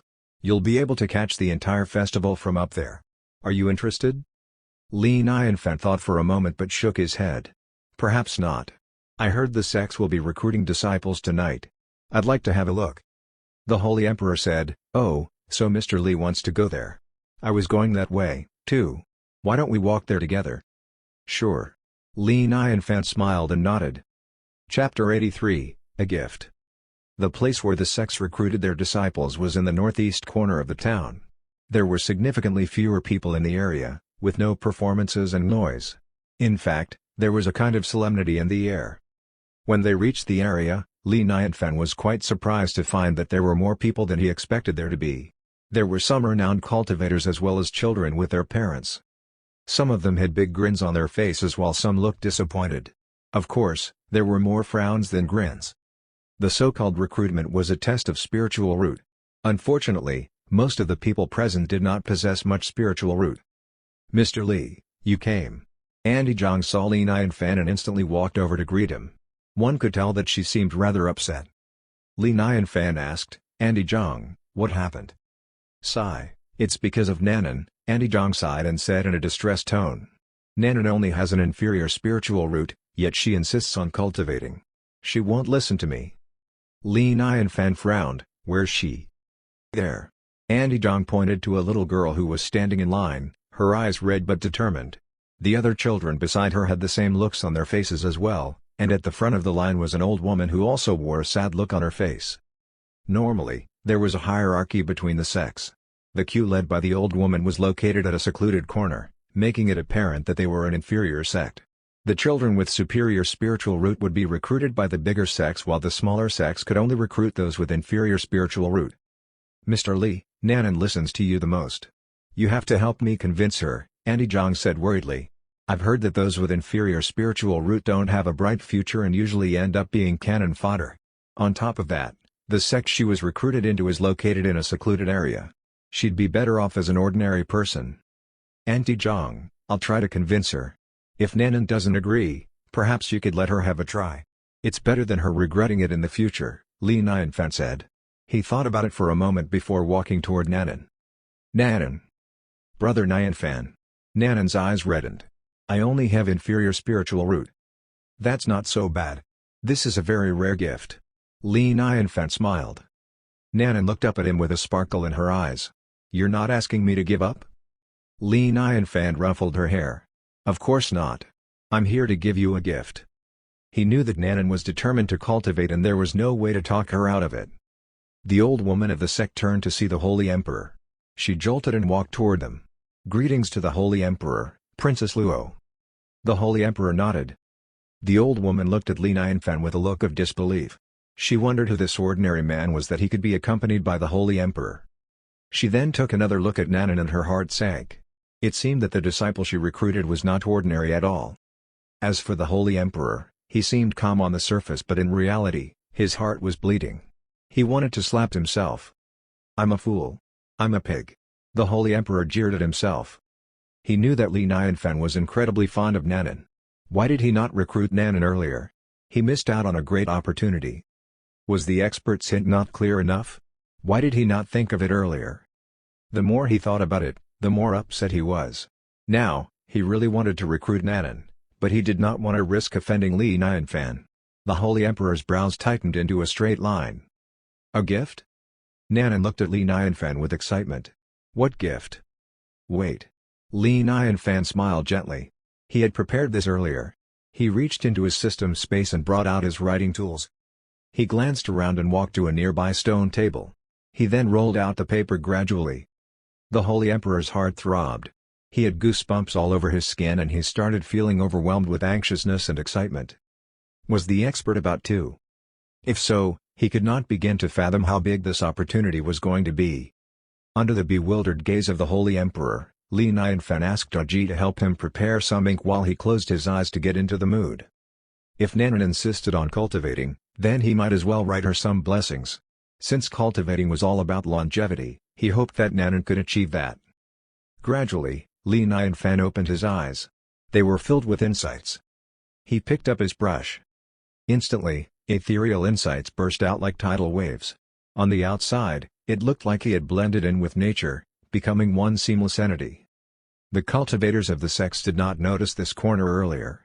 Suddenly, they felt their hearts sinking. The spiritual chi in their bodies halted for a second as a shapeless pressure weighed down on them, making them breathless. They all turned to Li Nyanfan with terror and fear in their eyes. Was he really an ordinary man? Insights circulation. It's the insights circulation. The slender elderly man who was watching from the hidden corner stared at the scene with his dilated pupils. He almost let out a scream. No wonder the Holy Emperor would follow behind this ordinary man. He was not an ordinary man at all. He was a hidden expert. The elderly man stared at the paper with a deadly gaze. He changed his mind. He's starting. He's starting. The Holy Emperor stared at Li Nyanfan, wide-eyed and holding his breath. He did not dare to move as he did not want to distract Li Nyanfan. Li Nyanfan's brush landed on the paper. The movement of his brush was like a dragon, writing the words all in one go. I am not ordinary. I leadeth an immortal life. Once the two short sentences were written, a strong wind blew, causing everyone's clothes to blow in the wind. The wind seemed strong but also gentle, giving the people an indescribable comfort. The ordinary man thought it was just the wind, but every cultivator present felt a huge swarm of insights. The insights came in the form of a wave that almost engulfed the entire land. The swarm of insights was merely a fraction of the insights coming from the words. The cultivators felt their hearts throbbing. They did not dare to breathe nor speak. Where did this big shot come from? Nobody dared to ask nor to speak. They all trembled in silence. The Holy Emperor stood the closest to Li Nyanfan. Upon reading the words, he instantly heard ringing in his ears. It was as if he could see through a thin mist and into where the immortals lived. There were immortal buildings within a city ringing with immortal music in the air. He was caught up with this view and unable to come back out. Li Nyanfan rolled up the paper and smiled. Nanan, this is for you. Thank you, Brother Nyanfan. Nanan accepted the gift happily. She was not yet able to appreciate its deeper meaning. All she could feel was that Brother Nyanfan's writing was very beautiful, so beautiful they could fly off the paper. He gave this, to an ordinary girl? The cultivators were perplexed. Their brains were unable to process it. They did not know what this was all about. The old woman's mind went blank. She was unable to make sense of it at all. She felt like a puppet, transfixed in her spot. A precious treasure. That was beyond precious. And he gave it to a disciple she had just recruited? She felt as if she had just been knocked over by a delicious biscuit that had fallen from heaven. It felt like a dream. As long as you like it. Remember to work hard, Li Nianfan said. Nanan nodded vigorously as she promised, yes. I will. All right, it's getting late. I should head home soon, Li Nianfan said. Nanan said suddenly, Brother Nianfan, wait for me. When I grow up, I'll gather all of the best things in the world and give them to you. Ha ha ha. All right, I'll wait for you, then. Chapter 84, Ignorant Idiot. The Holy Emperor walked Li Nianfan to the entrance of the fallen town. Li Nianfan said, Holy Emperor, you're a cultivator yourself, too. If possible, please help me take care of Nanan. No problem, Mr. Li. I will for sure. The Holy Emperor instantly nodded. Thank you. See you soon. After making sure that Li Nianfan could no longer see him, the Holy Emperor raised his hand and started slapping himself. One on the left cheek, another on the right cheek, then another one on the left. Slap. Slap. Slap. 3 slaps rang in the air, clear and crisp. Idiot. I'm an idiot. The Holy Emperor cried out through his gritted teeth. He wanted to cry. He knew about Nanan, and he also knew how much the expert liked her. How could he let such a big opportunity slip past him? What a miss. What a huge loss. That was his autograph. And it was about his identity, which contained the truth about longevity. That was a priceless treasure. A shockingly huge opportunity. Besides that, though Nanan only had inferior spiritual root, she had the expert on her back. She would clearly become a big shot one day. How could I miss out on such an opportunity? My brain is so useless. Do I even need my brain? Luo Shiyu tried to comfort him. Dad, let it go. The expert must have his reasons. Now that we know, it's not too late to assist him. The Holy Emperor sighed. Well, that's all we can do for now. Suddenly, his face changed colors. The momentum in his body soared as he transformed into light and flew to the northeast side of the town. Who are you? How dare you invade my Ganlong immortal dynasty? The Holy Emperor growled as he chased after them. He was extremely furious. He traveled as fast as he had ever traveled before. He was anxious since he had just promised Li Nianfan to take good care of Nanan. Yet, at that moment, Nanan was about to be captured by this man. He might as well take his life. No way. He could not afford to let Nanan get hurt. He told himself that no matter what it took, he had to save Nanan. Even if he had to use up all of his spiritual chi. The black shadow traveled very fast, too. He turned into a black mist with Nanan and vanished into the darkness. Holy Emperor, you're not even related to this girl. Why chase after her? The black shadow flashed a cold smile as his evil voice rang in the air. Demon Man. The Holy Emperor called out his name through his gritted teeth. Let go of Nanan now and I'll let you go. If not, I'll chase after you and kill you. He was furious. This demon man was such an idiot. He had no idea how foolish he was being. Although this girl was not related to him, she was a very important person to him. Ha ha. You're chasing after me because of the expert, eh? The demon man scoffed. You want to use this to impress the expert? You know nothing. You have no idea who you've offended. The Holy Emperor jeered. It's not too late now to stop this. You might still stand a chance to live. You can't imagine what kind of existence the expert lives in. Ha ha. So scary. The demon man could not help laughing out loud. Of course, I know he's not an ordinary man judging by the words he wrote. But an existence beyond imagination? Ha ha. I can certainly imagine him being an old Mahayala realm monster who had a successful cross-tribulation. He managed to transform into a human but is still unable to become an immortal. What a toad in the well. A toad in the well. The Holy Emperor's face flushed red. Being ignorant was so scary. It could cost someone one's life. Ignorant idiot. A Mahayala realm cultivator's words were not comparable to even a strand of the expert's hair. The both of them were out of aperture cultivators. The speed they traveled it was like a meteor flashing through the sky. Soon, they went into a forest. The demon man slowed his pace as he landed on a huge stone. He tossed Nanan to a tree by the side and turned around. He looked at the Holy Emperor and said, amused, you don't give up easily, do you? So annoying like a fly. The Holy Emperor frowned as an ominous premonition rose in his heart. Either way, he said, Demon Man. This girl isn't someone you can touch. I'll be frank, this expert is way beyond an immortal. It's highly likely that he's already gained wisdom. Gained wisdom? Ha ha ha.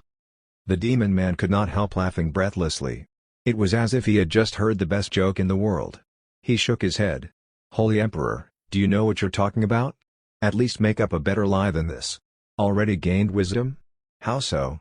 Do his thoughts come true and is his word the law? Even the immortals can't do that. Why would an existence like this even come to our realm? You're helpless. Helpless. The Holy Emperor shook his head. He reached out with his hands as a red flame lit up the night sky like a long chain of fire that was about to engulf the Demon Man. The Demon Man merely scoffed. He reached out his right hand and a black flag appeared. This flag seemed broken and it had some holes on it. Once it was fully unrolled, a disgusting smell was unleashed along with the howling sounds of monsters. The stench radiated from the flag in waves, forming a protective barrier around the Demon Man. The fire chain circled the black smoke like a python before increasing its speed and finally catching it. Dzz. The fire chain and the black smoke collided, eliciting a sharp sound. Both forces halted. Sacrifice blood flag. The Holy Emperor's face darkened. Demon Man. Why would you harm the innocent? How dare you use that move? Damn it. Hee hee. I heard that the Ganlong Immortal Dynasty's dragon fire is the nemesis of all evil. It's no big deal. The Demon Man laughed as his black smoke filled the sky. The black smoke twisted into a long and slender snake, swimming toward the Holy Emperor. Damn it. The Holy Emperor growled as he raised his left hand. A flaming red bowl appeared in his palm. The bowl rotated slowly, casting a bright ray of light on the black smoke. Instantly, the bright light shot out of the bowl and dispersed the smoky snake. Burning flames started pouring out of the bowl, merging with the fire chain to form a gigantic flaming dragon. The gigantic dragon was much bigger than the fire chain. It started surrounding the black smoke. The dragon's head was high up in the sky. Looking down at the black smoke, it let out a gust of dragon fire. Roar. Burning red flames engulfed the black smoke as the ground around them turned into a sea of fire. Tzzz. The black smoke sizzled as it rolled in its darkness as if it was evaporating. Dad? Luo Xiaoyu and Vongshu finally made it. When they arrived at the scene, they let out a sigh in relief. It appeared that they were winning. Xiaoyu, go and save Nanan, the Holy Emperor said. Luo Xiaoyu nodded and went straight to Nanan. However, just as her hand was about to touch Nanan, a string of black smoke penetrated through the flames. It turned into a black chain, capturing Luo Xiaoyu. Mew ha ha ha. The Demon Man's devilish laugh came from inside the flame, sounding as if he had successfully captured his prey. The Holy Emperor jolted. He asked in disbelief, how could this be? Holy Emperor, did you really think I'd come unprepared? The Demon Man jeered coldly, sending the Holy Emperor deeper into despair. He looked around and realized that his surroundings were darker than usual. It was not the night sky, it was pure darkness. He looked up and saw that even the moon was no longer visible. Formation? The Holy Emperor cried out through his gritted teeth. He did not know when it happened, but he found that they were engulfed in thick, black smoke. They were completely surrounded. Click, click, click. Footsteps were heard coming from within the forest. 3 cultivators dressed in black robes then walked out. They looked at the Holy Emperor with ill intent. Ha ha ha. Oh, Holy Emperor. How foolish of you to risk your life for a girl you don't even know. How foolish. The Demon Man laughed. Now, not only have you been captured, even your wife and daughter have been captured by me. The Holy Emperor's face sank. Without speaking, his hands moved rapidly to destroy the formation. Hum. The bow in his hand vibrated vigorously, letting out a loud hum. Vroom. A gigantic flame exploded like a volcano, soaring into the sky before landing right in the black smoke. Dzz. The black smoke started to disperse. The flame was burning bright and hot, ready to crack open the surrounding darkness. Humph. The Demon Man scoffed. He swung the sacrifice blood flag with his hand. Instantly, the dispersing smoke started to condense, floating toward the Holy Emperor. Without a sound, the black smoke transformed into 10 or so black chains, trapping the Holy Emperor and Zhongshu. The Holy Emperor could not help asking, Demon Man, to reconsider. Are you sure about becoming an enemy of the expert? Ha ha ha. I already decided from the moment I attacked. The Demon Man laughed.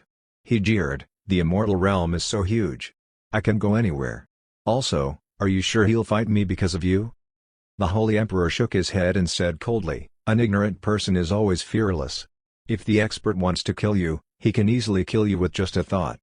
"What a joke? I'm standing right here. If he's as powerful as you say he is, why hasn't he come to save you?" the demon man said victoriously. He tightened his grip on the flag and swung it again. Roar! A loud roar erupted from within the black smoke as it rushed toward the Holy Emperor and Zhang Shu. Vroom! Both of them were shocked by the black smoke, losing their ability to fight. "Dad?" Luo Xiaoyu cried out with terror on her face. She was engulfed by the black smoke, too. "Ha ha ha! Don't be afraid, my beautiful girl.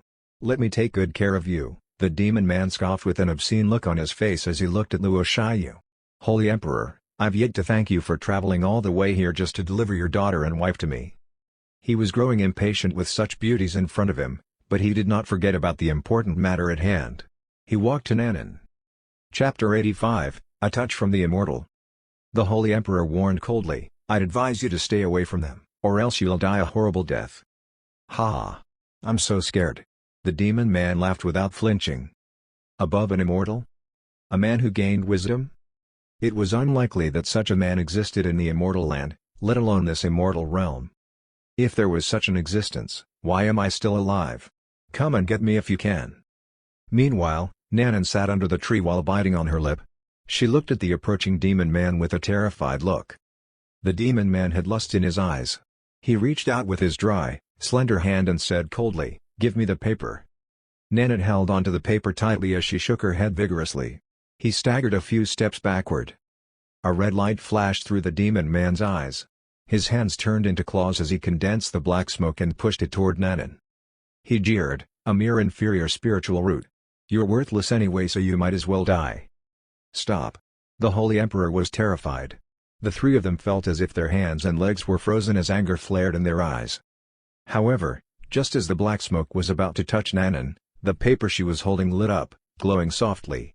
Mist started to form around it as if an immortal had just descended from above. Time stood still.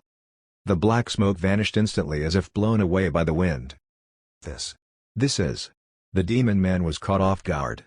He stared at the paper and staggered a few steps backward. He was starting to feel uneasy. The paper flew out from Nanan's hand and slowly unfolded itself mid-air. Instantly, thick mist burst forth from the paper and soared into the sky as if it was about to penetrate the clouds. When the paper was fully unfolded, pure white light shot down from the sky, lighting up the entire forest. Flash! The demon man's formation instantly crumbled and dispersed. In the forest, the souls of almost all the monsters trembled. They all bowed respectfully in the direction of the light. The demon man's face went pale like paper. His teeth started chattering as he stuttered, Immortal?" He staggered backward, overwhelmed with terror.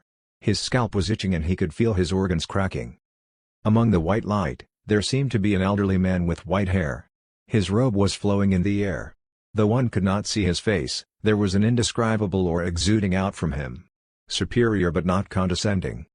This felt like a meeting between a two-dimensional animal and a three-dimensional animal.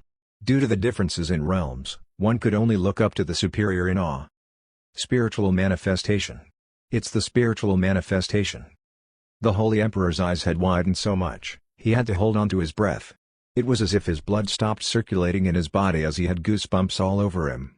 He stared at the light blankly as his brain lost its function. This was the spiritual manifestation. The realm that only existed in legends. A thought could come true, a word could be the law, a stroke could turn spring into summer, and a painting could set the date. The insights contained in his words were able to manifest an immortal? Terrifying. So terrifying. How could it be? How could it be? The demon man was terrified. His face twitched with disbelief. How could there be such an existence in the world? This is fake. This is fake. He spat out a mouthful of blood before turning into light to escape. Meanwhile, he was still feeling uneasy. He wanted to get rid of everything he had, which included burning his spiritual chi to escape as quickly as possible. He was completely terrified. He did not even dare to look back. The immortal stood in the same spot as if looking into a distant land. He let out a low sigh. Then, he slowly unfolded his palm. The demon man who had already escaped earlier suddenly appeared in sight, flying back to where the immortal was standing. He tried speeding up to escape, but somehow, a stronger force was stopping him. He ended up flying straight into the palm of the immortal. "No, let me go. Let me go." The demon man's face was filled with fear and despair. He begged the immortal, "Expert, I'm wrong. I'm willing to serve you. Please, forgive me." However, it was a futile attempt. The immortal's hand landed gently on his head. There was no shocking sound, nor a loud explosion of spiritual chi. A gust of wind came by and his body simply transformed into dust, which was then dispersed by the wind. All that was left was a Yuan Yin core, floating mid-air. The Holy Emperor and Luo Shiyu stared with their mouths wide open. They could only feel a chill in their hearts as they did not dare to take another breath. The three disciples of the demon man were even more terrified. They fell on their knees as their minds went blank. They felt as if their scalps could explode at any given time. The immortal waved and the Yuan Yin core appeared on Nanan's head. He then gently caressed her head. A touch from an immortal entailed longevity. The Yuan Yin core went into Nanan's body with a soft glow. Nanan watched everything unfold with curiosity. Gradually, she felt her eyelids getting heavier as her body was engulfed by a soft white light. Eventually, she fell asleep. Swiftly after, the white light dispersed and the paper gently folded back up. It then fell and landed beside Nanan. The mist also vanished while the darkness returned, almost as if it was all just a dream. Luo Shiyu gulped. She looked at the Holy Emperor. Dad. Don't speak." The Holy Emperor cut her off. He warned, "Just remain calm."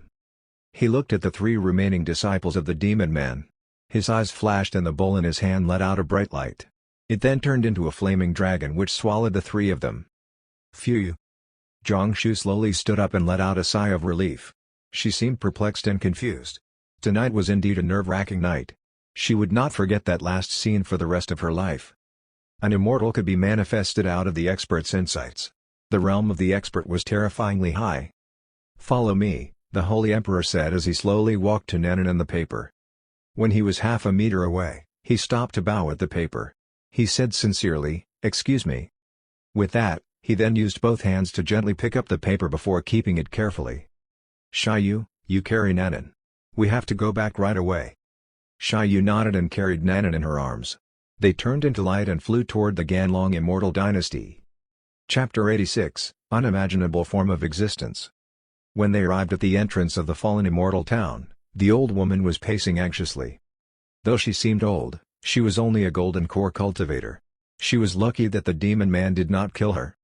When she saw the Holy Emperor coming back with Nanan, she hurriedly went forward and said humbly, "Greetings to the Holy Emperor." "Greetings to you." The Holy Emperor helped her up. He did not want to be the Holy Emperor in front of her. He only wanted to get acquainted with her since she had recruited such a great disciple. He looked at this old woman with a complex look filled with admiration. This old woman was so lucky to have pleased the expert. She took on the greatest opportunity ever. Perhaps she did not even know what kind of man Li Nianfan was. The words on this piece of paper were priceless. It was probably the most precious item in the entire Ganlong Immortal Dynasty. The paper contained insights that could manifest an immortal. It also contained wisdom and longevity. If this news were to get out, everyone would have gone crazy. As for Nanan, she was also a treasure. Although she had inferior spiritual root, she was caressed by an immortal. The demon man was an out-of-aperture cultivator whose Yuan Yin core had gone into Nanan's body. This meant that her potential would be limitless. And since the expert liked Nanan so much, he would be able to help her and give her an abundance of opportunities. Envious. So envious. The more he thought about it, the redder his eyes became. His heart started aching again as he silently wished he could recruit her instead. But now it was too late to do so. Also, he could not risk disobeying the expert. He could only try to be kind to this old lady. "May I know which sect you're from?" the Holy Emperor asked with a rather awkward face. He was embarrassed for not knowing which sect she was from. But since it mattered to Nanan, he had to find out. The old woman did not take it personally. She replied, "I'm from the Golden Lotus sect." The Holy Emperor frowned. This sect was too small. He had never even heard of it. Jiangshu, who was by his side, asked, "The Golden Lotus sect that's located in the northern part of the Ganglong Immortal Dynasty?" "Exactly." The old woman nodded. Jiangshu hesitated for a moment. I remember that the sect master of the Golden Lotus sect is called Wu Hanyan. Yes, she. The old woman sighed. She seemed rather upset. 3 months ago, she was cultivating outdoors when she was stung by a poisonous bee. She doesn't have much time left to live. That's great news. The Holy Emperor cried out with delight. He quickly concealed his statement with 2 dry coughs. What I was saying, that's too bad. However, don't worry. It's just a poisonous bee. The Ganlong Immortal Dynasty happens to have the antidote for such incidents. I'll get you one right away. He was truly excited. He was still figuring out how to please her. This was his chance. The old woman smiled with delight. She said in disbelief, "Are you really willing to help me?" Of course, she knew the Ganlong Immortal Dynasty had the antidote. But over the past 3 months, she had begged for help from the other bigger sects only to be rejected by all of them. The Golden Lotus sect was a small sect, so nobody was willing to help them. Follow me. The Holy Emperor went straight to his treasure vault and took out a pile of elixirs. The pile in front of the old woman seemed almost like a hill. This. The old woman was caught off guard. Her breathing grew rapid. She had lived for 300 years, but she never would have dreamed of seeing so many elixirs. Being able to get her hands on any of them would make her very happy. The Holy Emperor separated them into groups. Your sect is built on poorer land, so there's probably a lack of elixirs there. These are for Nanan during chi refining, and these are for her foundation building. These are for her core condensation. If you ever run out, please, don't hesitate to get more from me. Don't be stingy with Nanan. My disciple. The old woman looked at Nanan and all she could feel was her scalp itching. Who was she to receive such special treatment from the Holy Emperor? The Holy Emperor looked at the old woman with a serious look. You have no idea what kind of disciple you've just recruited. But I'll tell you this. Nanan will become the biggest opportunity the Golden Lotus sect has ever gained. So, if you take good care of her, the Golden Lotus sect might even surpass my Ganlong Immortal Dynasty. If you don't, I don't even have to tell you what will happen. Surpass the Ganlong Immortal Dynasty? The Golden Lotus sect was only established less than 1,000 years ago. They did not even dare to think about it. The old woman's heart sank as her face flushed red and her scalp itched in excitement. She asked with a trembling voice, "May I ask? Is it because of that man?" The Holy Emperor smiled. "Ha! All you have to know is that his existence is way beyond your imagination." DZZ. The old woman felt her heart throb. She reached out with trembling hands to accept Nanan from Luo Shiyu. She did not dare to hold her too tight, afraid of possibly hurting her. Trembling, she said, "I'll take good care of Nanan." She was about to bring this important guest home. She swore she would not let any harm near this little girl even if she had to risk her life. Good. The Holy Emperor nodded. This old woman was not a fool. She should know what to do. Li Nianfan and Daji arrived at the foot of the mountain. They were walking toward the four-part architecture. It was late by then, and the sky had darkened. The entire forest was engulfed by complete darkness as they made their way home without being able to see the path ahead. From time to time, weird howls were heard coming from the dark forest, making the darkness scarier than it already was. Damn it! Why did I come home so late when I knew there'd be demons lurking around here at night? Please, don't let me see one. Li Nianfan thought to himself. He was panicking on the inside, but since Daji was with him, he had to conceal his fear and act like a man. Luckily, Daji seemed alright. She made Li Nianfan feel better as she was not like other women who would have been terrified by now. The way home seemed unusually longer than usual.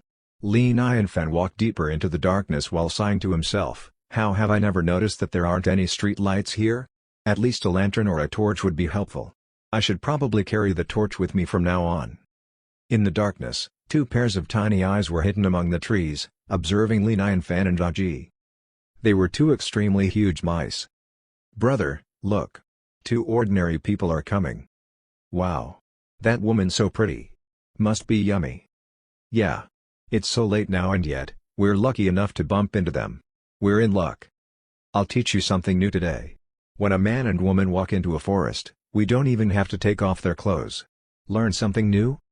Yes, I did. My brother's so smart." However, when they were just about to take action, they saw that the beautiful woman turned slightly to glance at the both of them. With just one glance, their minds went blank and their bodies stiffened.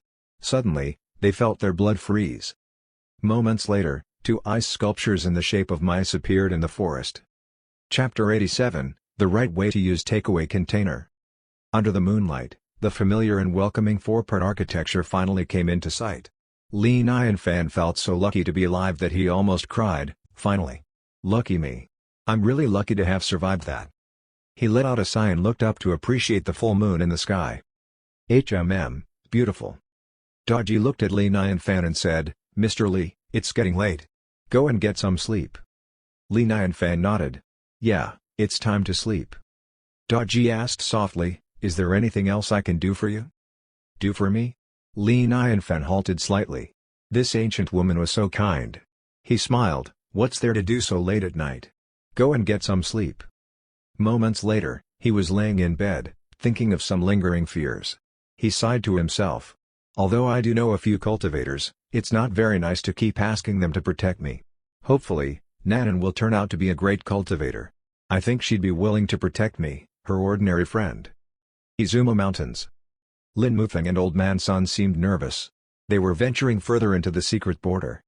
When they first entered, everyone had their own intentions, trying to outsmart one another.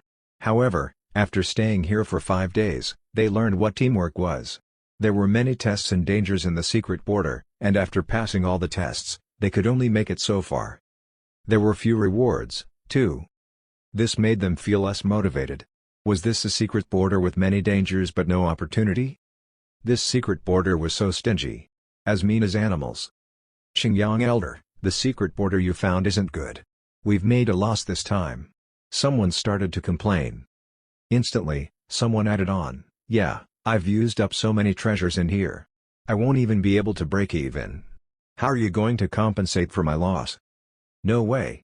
The Xingyang Elder shook his head furiously. There was an inside interrogation at the entrance, followed by so many tests. This secret border must be something special. No way there's nothing in here. Unless the person who set this secret border up was just feeling bored. Lin Mufeng and Old Man Sun exchanged a look. They shared the same thought. There was no doubt that there would be treasures in here. The fewer treasures they gained so far, the more they would get later on. After all, they came here based on the hints given by the expert. Judging by the current situation, it meant that the refrigerator the expert mentioned was definitely something special. The group continued walking on, feeling more doubtful than ever. Yet, they took each step cautiously. Finally, the narrow path widened, leading to a clearing with a glowing light at the front. Anticipation appeared on their faces as they moved faster. The closer they got, the lower the temperature dropped. At the end of the path, a rush of cool air washed over them, causing them to shiver. When they arrived at the end of the path, everyone was shocked. They were all overwhelmed with joy and ecstasy. In front of their eyes was a grand hall.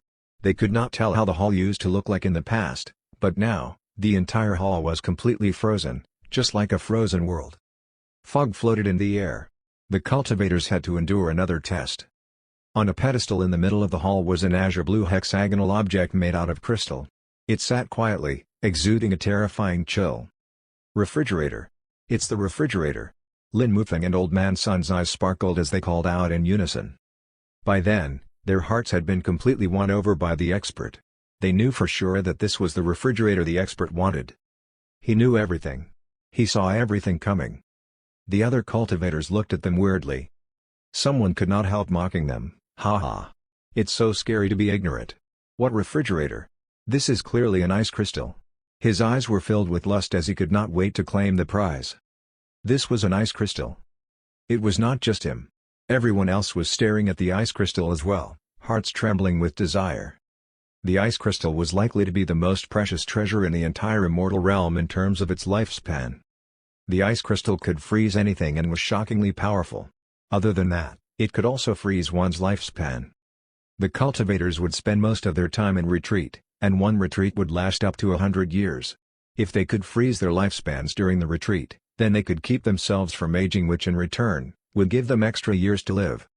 Also, if they were dying from diseases or if they were heavily wounded, they could use this ice crystal to freeze themselves so that they could be healed in the future. The power of the ice crystal would turn anyone crazy. Especially now that the bridge to immortality had broken, there was no hope in becoming an immortal. The situation made this item more precious than ever. What was the whole point of cultivating? All for longevity, was it not? This ice crystal could fake longevity. When everyone else was still caught up with the surprise, a shadow dashed toward the item. By the time everyone realized what he was doing, he was already standing by the ice crystal, reaching for it. It was the Qingyang Elder. Stop. The rest of them were startled and instantly used their spiritual chi to turn into light, flying toward the Qingyang Elder.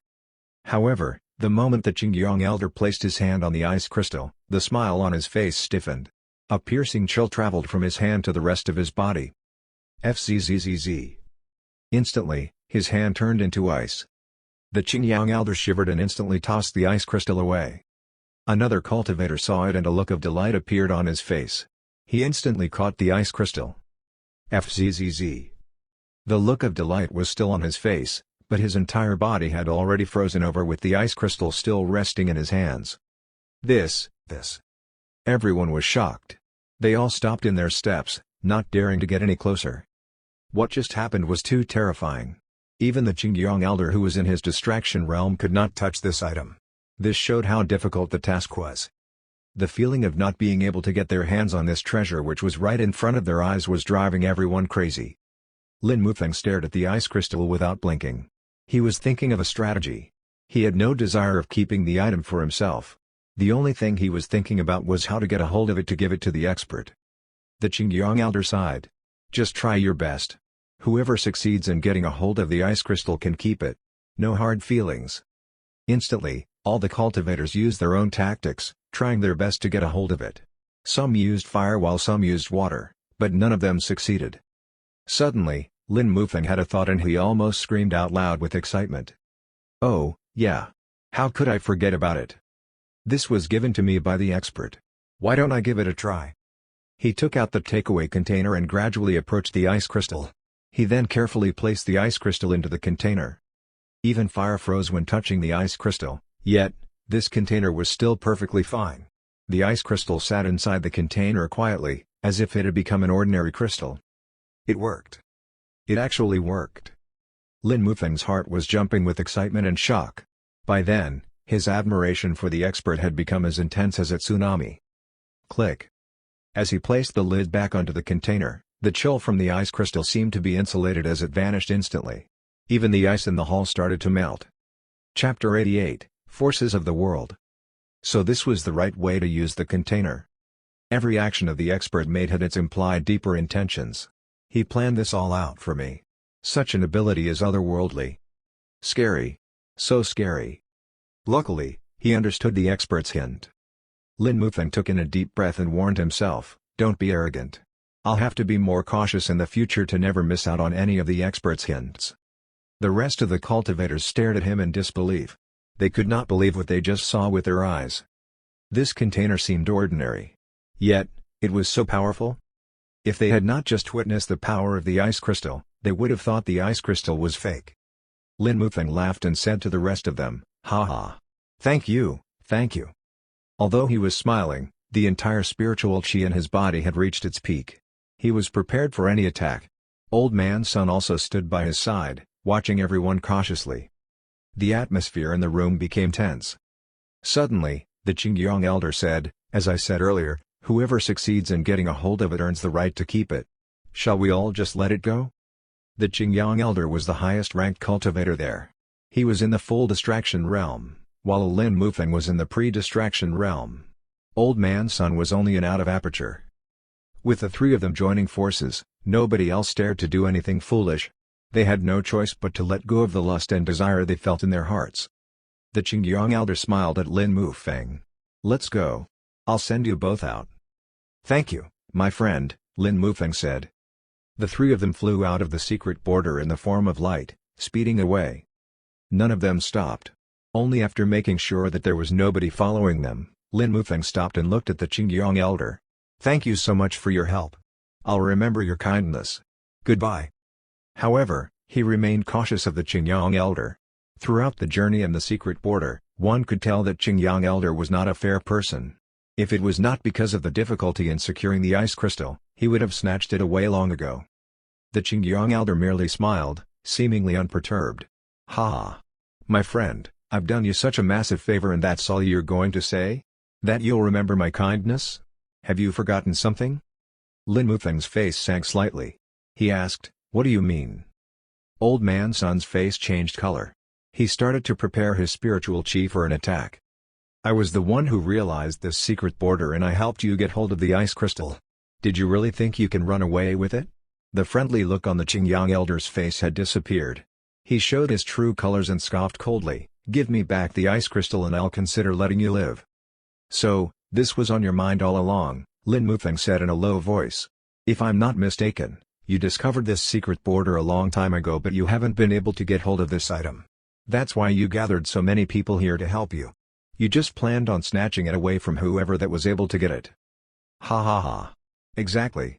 But it's a little too late for you to realize that." The Qingyang elder's eyes sparkled as he raised his hands abruptly. Instantly, a pool of cyan waves filled the air, silently and swiftly. Suddenly, it transformed into something extremely sharp, traveling toward Lin Mufeng. Lin Mufeng seemed to have expected this. He unfolded his palm and a green shield appeared, expanding and blocking the sharp object. Looking closely, it was in fact a long dagger, looking like a snake spitting out light. "Qingyang elder. So, you faked your friendliness all along." Old Man Sun scoffed. Without hesitation, he took out his black dragon-head staff and cast a stream of black smoke directly at the Qingyang elder. The Qingyang elder's eyes sparkled. A bright light started to glow from within his cyan robe. A flash of light emerged like a peacock unfolding its feathers, forming a protective shield all over him and blocking the black smoke. Instantly, the bright light circulated in the air. Meanwhile, a figure rushed toward them from afar. It was the chess fanatic. "Don't worry, my friend. I'm here to help you." He raised his hands as black and white chi came forth from his fingertips. Just like the black and white chess pieces, they lashed toward the Qingyang elder. The three of them halted. There was not much change around them, but they could feel something mysterious was lingering in the atmosphere, as if the area had turned into a chessboard. The Qingyang elder did not seem to care at first, but in the next moment, he started having some difficulties in breathing. His world became messy and it became much harder for him to move. He had no choice but to take a few steps backward, shocked. The control of the forces of the world? Not just the Qingyang elder, but Lin Mufeng and Old Man Sun also looked at the chess fanatic in shock. Although they were all inside the chessboard, Lin Mufeng and Old Man Sun were on the offense side, going against the Qingyang elder. They somehow felt closer to the world and felt more at ease moving around. This was the forces of the world. In simpler terms, it was the controlling of fate. The chess Tao was able to transform the world into a chessboard. Lin Mufeng was extremely shocked. This proved his earlier speculation. The chess fanatic could only cause minimal impact, while the expert seemed like he was able to control, and perhaps even change, the forces of the world. Over the past hundreds of years, the chess fanatic had never shown his power to the world. Who would have thought that once he did, his chess Tao would be so powerful? Interesting. Who would have thought you'd choose a different path from the rest of the cultivators? The Qingyang elder narrowed his eyes at the three of them, still unperturbed. He was a full distraction, the highest-ranking cultivator among the rest of them. He raised his hand and 5 different colored flags appeared in the air, instantly wrapping around the three of them, casting an enchantment. He looked at Lin Mufeng, confident that he was winning. "I'll give you one last chance. Hand me the ice crystal." Lin Mufeng looked at the Qingyang elder and sighed. "My friend, don't be so stubborn. It's not too late for you to stop. The ice crystal isn't something we can get hold of either." Qingyang elder halted. "Huh? Do you really think I would have been able to solve the chess game at the stone wall?" Lin Mufeng shook his head and said with a solemn tone full of admiration, "An expert appointed me to this quest. The expert not only showed me the chess game, but he also showed me how to solve it. I only realized that the test at the entrance was the same as the game he showed me when I arrived." Chapter 89, A Palm Fallen from the Sky. "Expert?" The Qingyang elder scoffed. "Do you think I'll believe such a childish excuse? You've witnessed the chess fanatic's chess move. Even though he was unable to solve the game, do you think I'd be able to solve it with my current level?" Lin Mufeng continued with a solemn tone. "And the container? It was given to me by the expert as well. Don't you think the whole journey was too easy for me?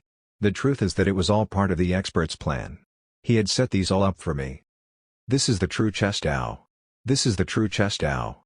The chess fanatic mumbled repetitively as he trembled. His face flushed red and his eyes started to glow. Lin Mufeng sighed. "The expert knows everything, and he uses the world as his chess game. I'm merely a chess piece in his hand, but I'm more than willing to be one. The Qingyang elder seemed perplexed, but he eventually scoffed. Ha ha. What a joke? The bridge to immortality had been broken thousands of years ago. Why would such a man exist in our immortal realm? You're about to die and yet you still attempt to fool me with such a stupid logic. If he really knows everything, does he know that I'm about to kill you and snatch the ice crystal away? Lin Mufeng sighed with a look of pity on his face. Of course, the expert would have seen this coming. I was trying to help you, but you insist on being stubborn. It seems that I'll lose a fellow friend today.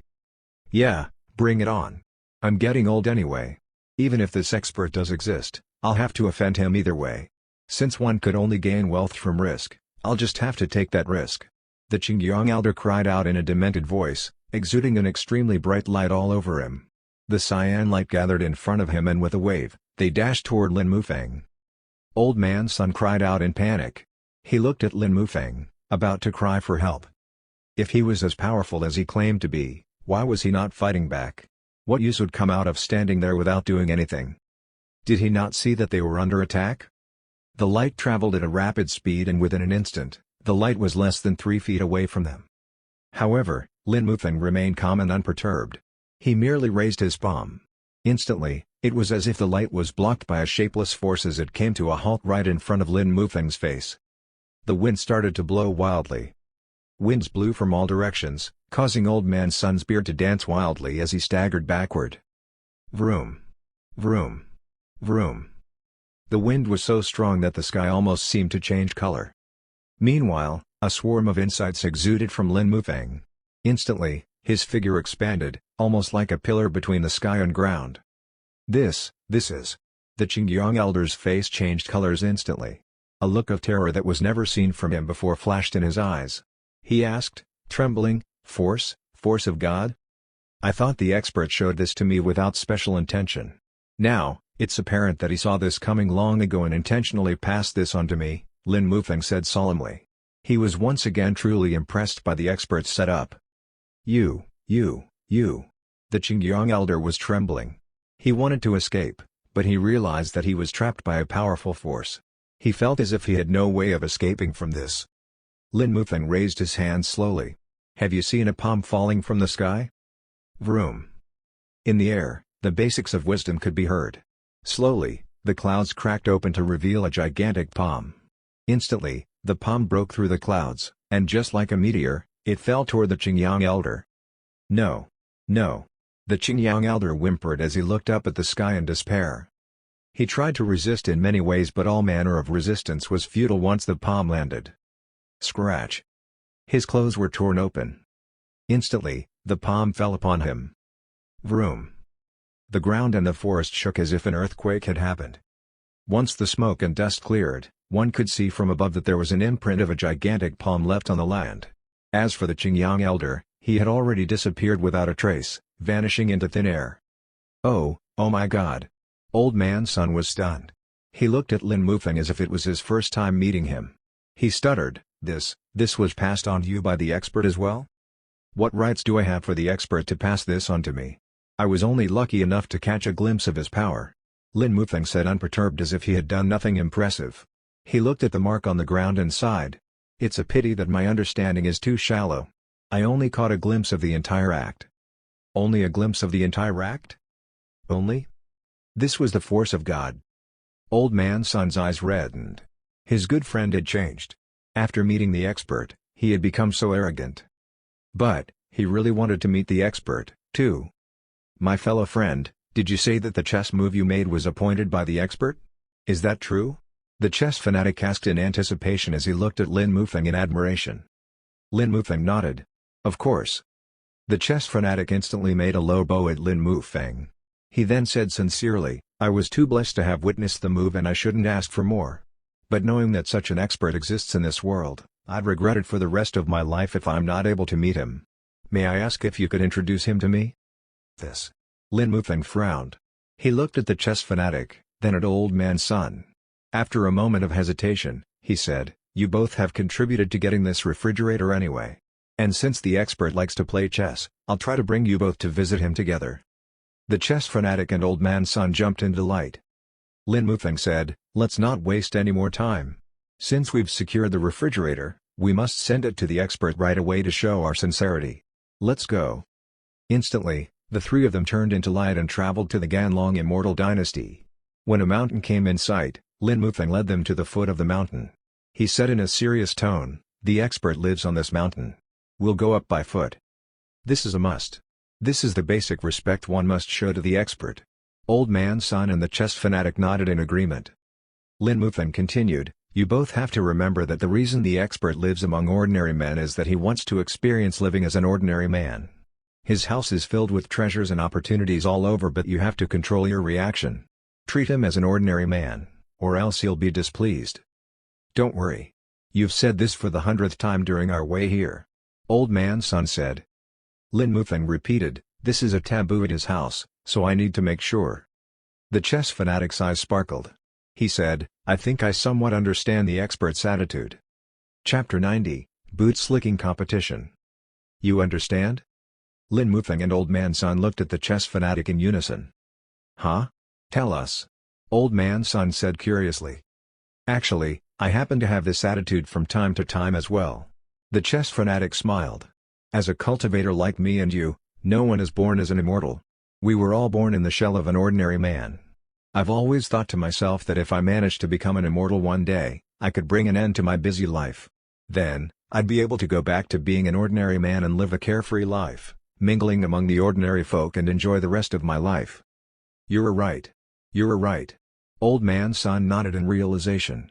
If so, when one returns to his basics and chooses to live as an ordinary man, he'd feel disturbed and upset if someone else exposes his identity. It would be the same as meeting the wealthiest man. If he said he was merely an ordinary man who had no interest in money, would it be wise to call him out? No. It would not. One would have no other choice but to go along with the act. Lin Mufeng said with a low voice, "All right. Stop talking now. It's right up front." Old Man Sun and the chess fanatic shivered. Their breathing became shallow as they could feel their limbs getting cold. It was as if they were students who were about to enter the exam hall, uneasy and nervous. "Relax. The expert's friendly," Lin Mufeng comforted.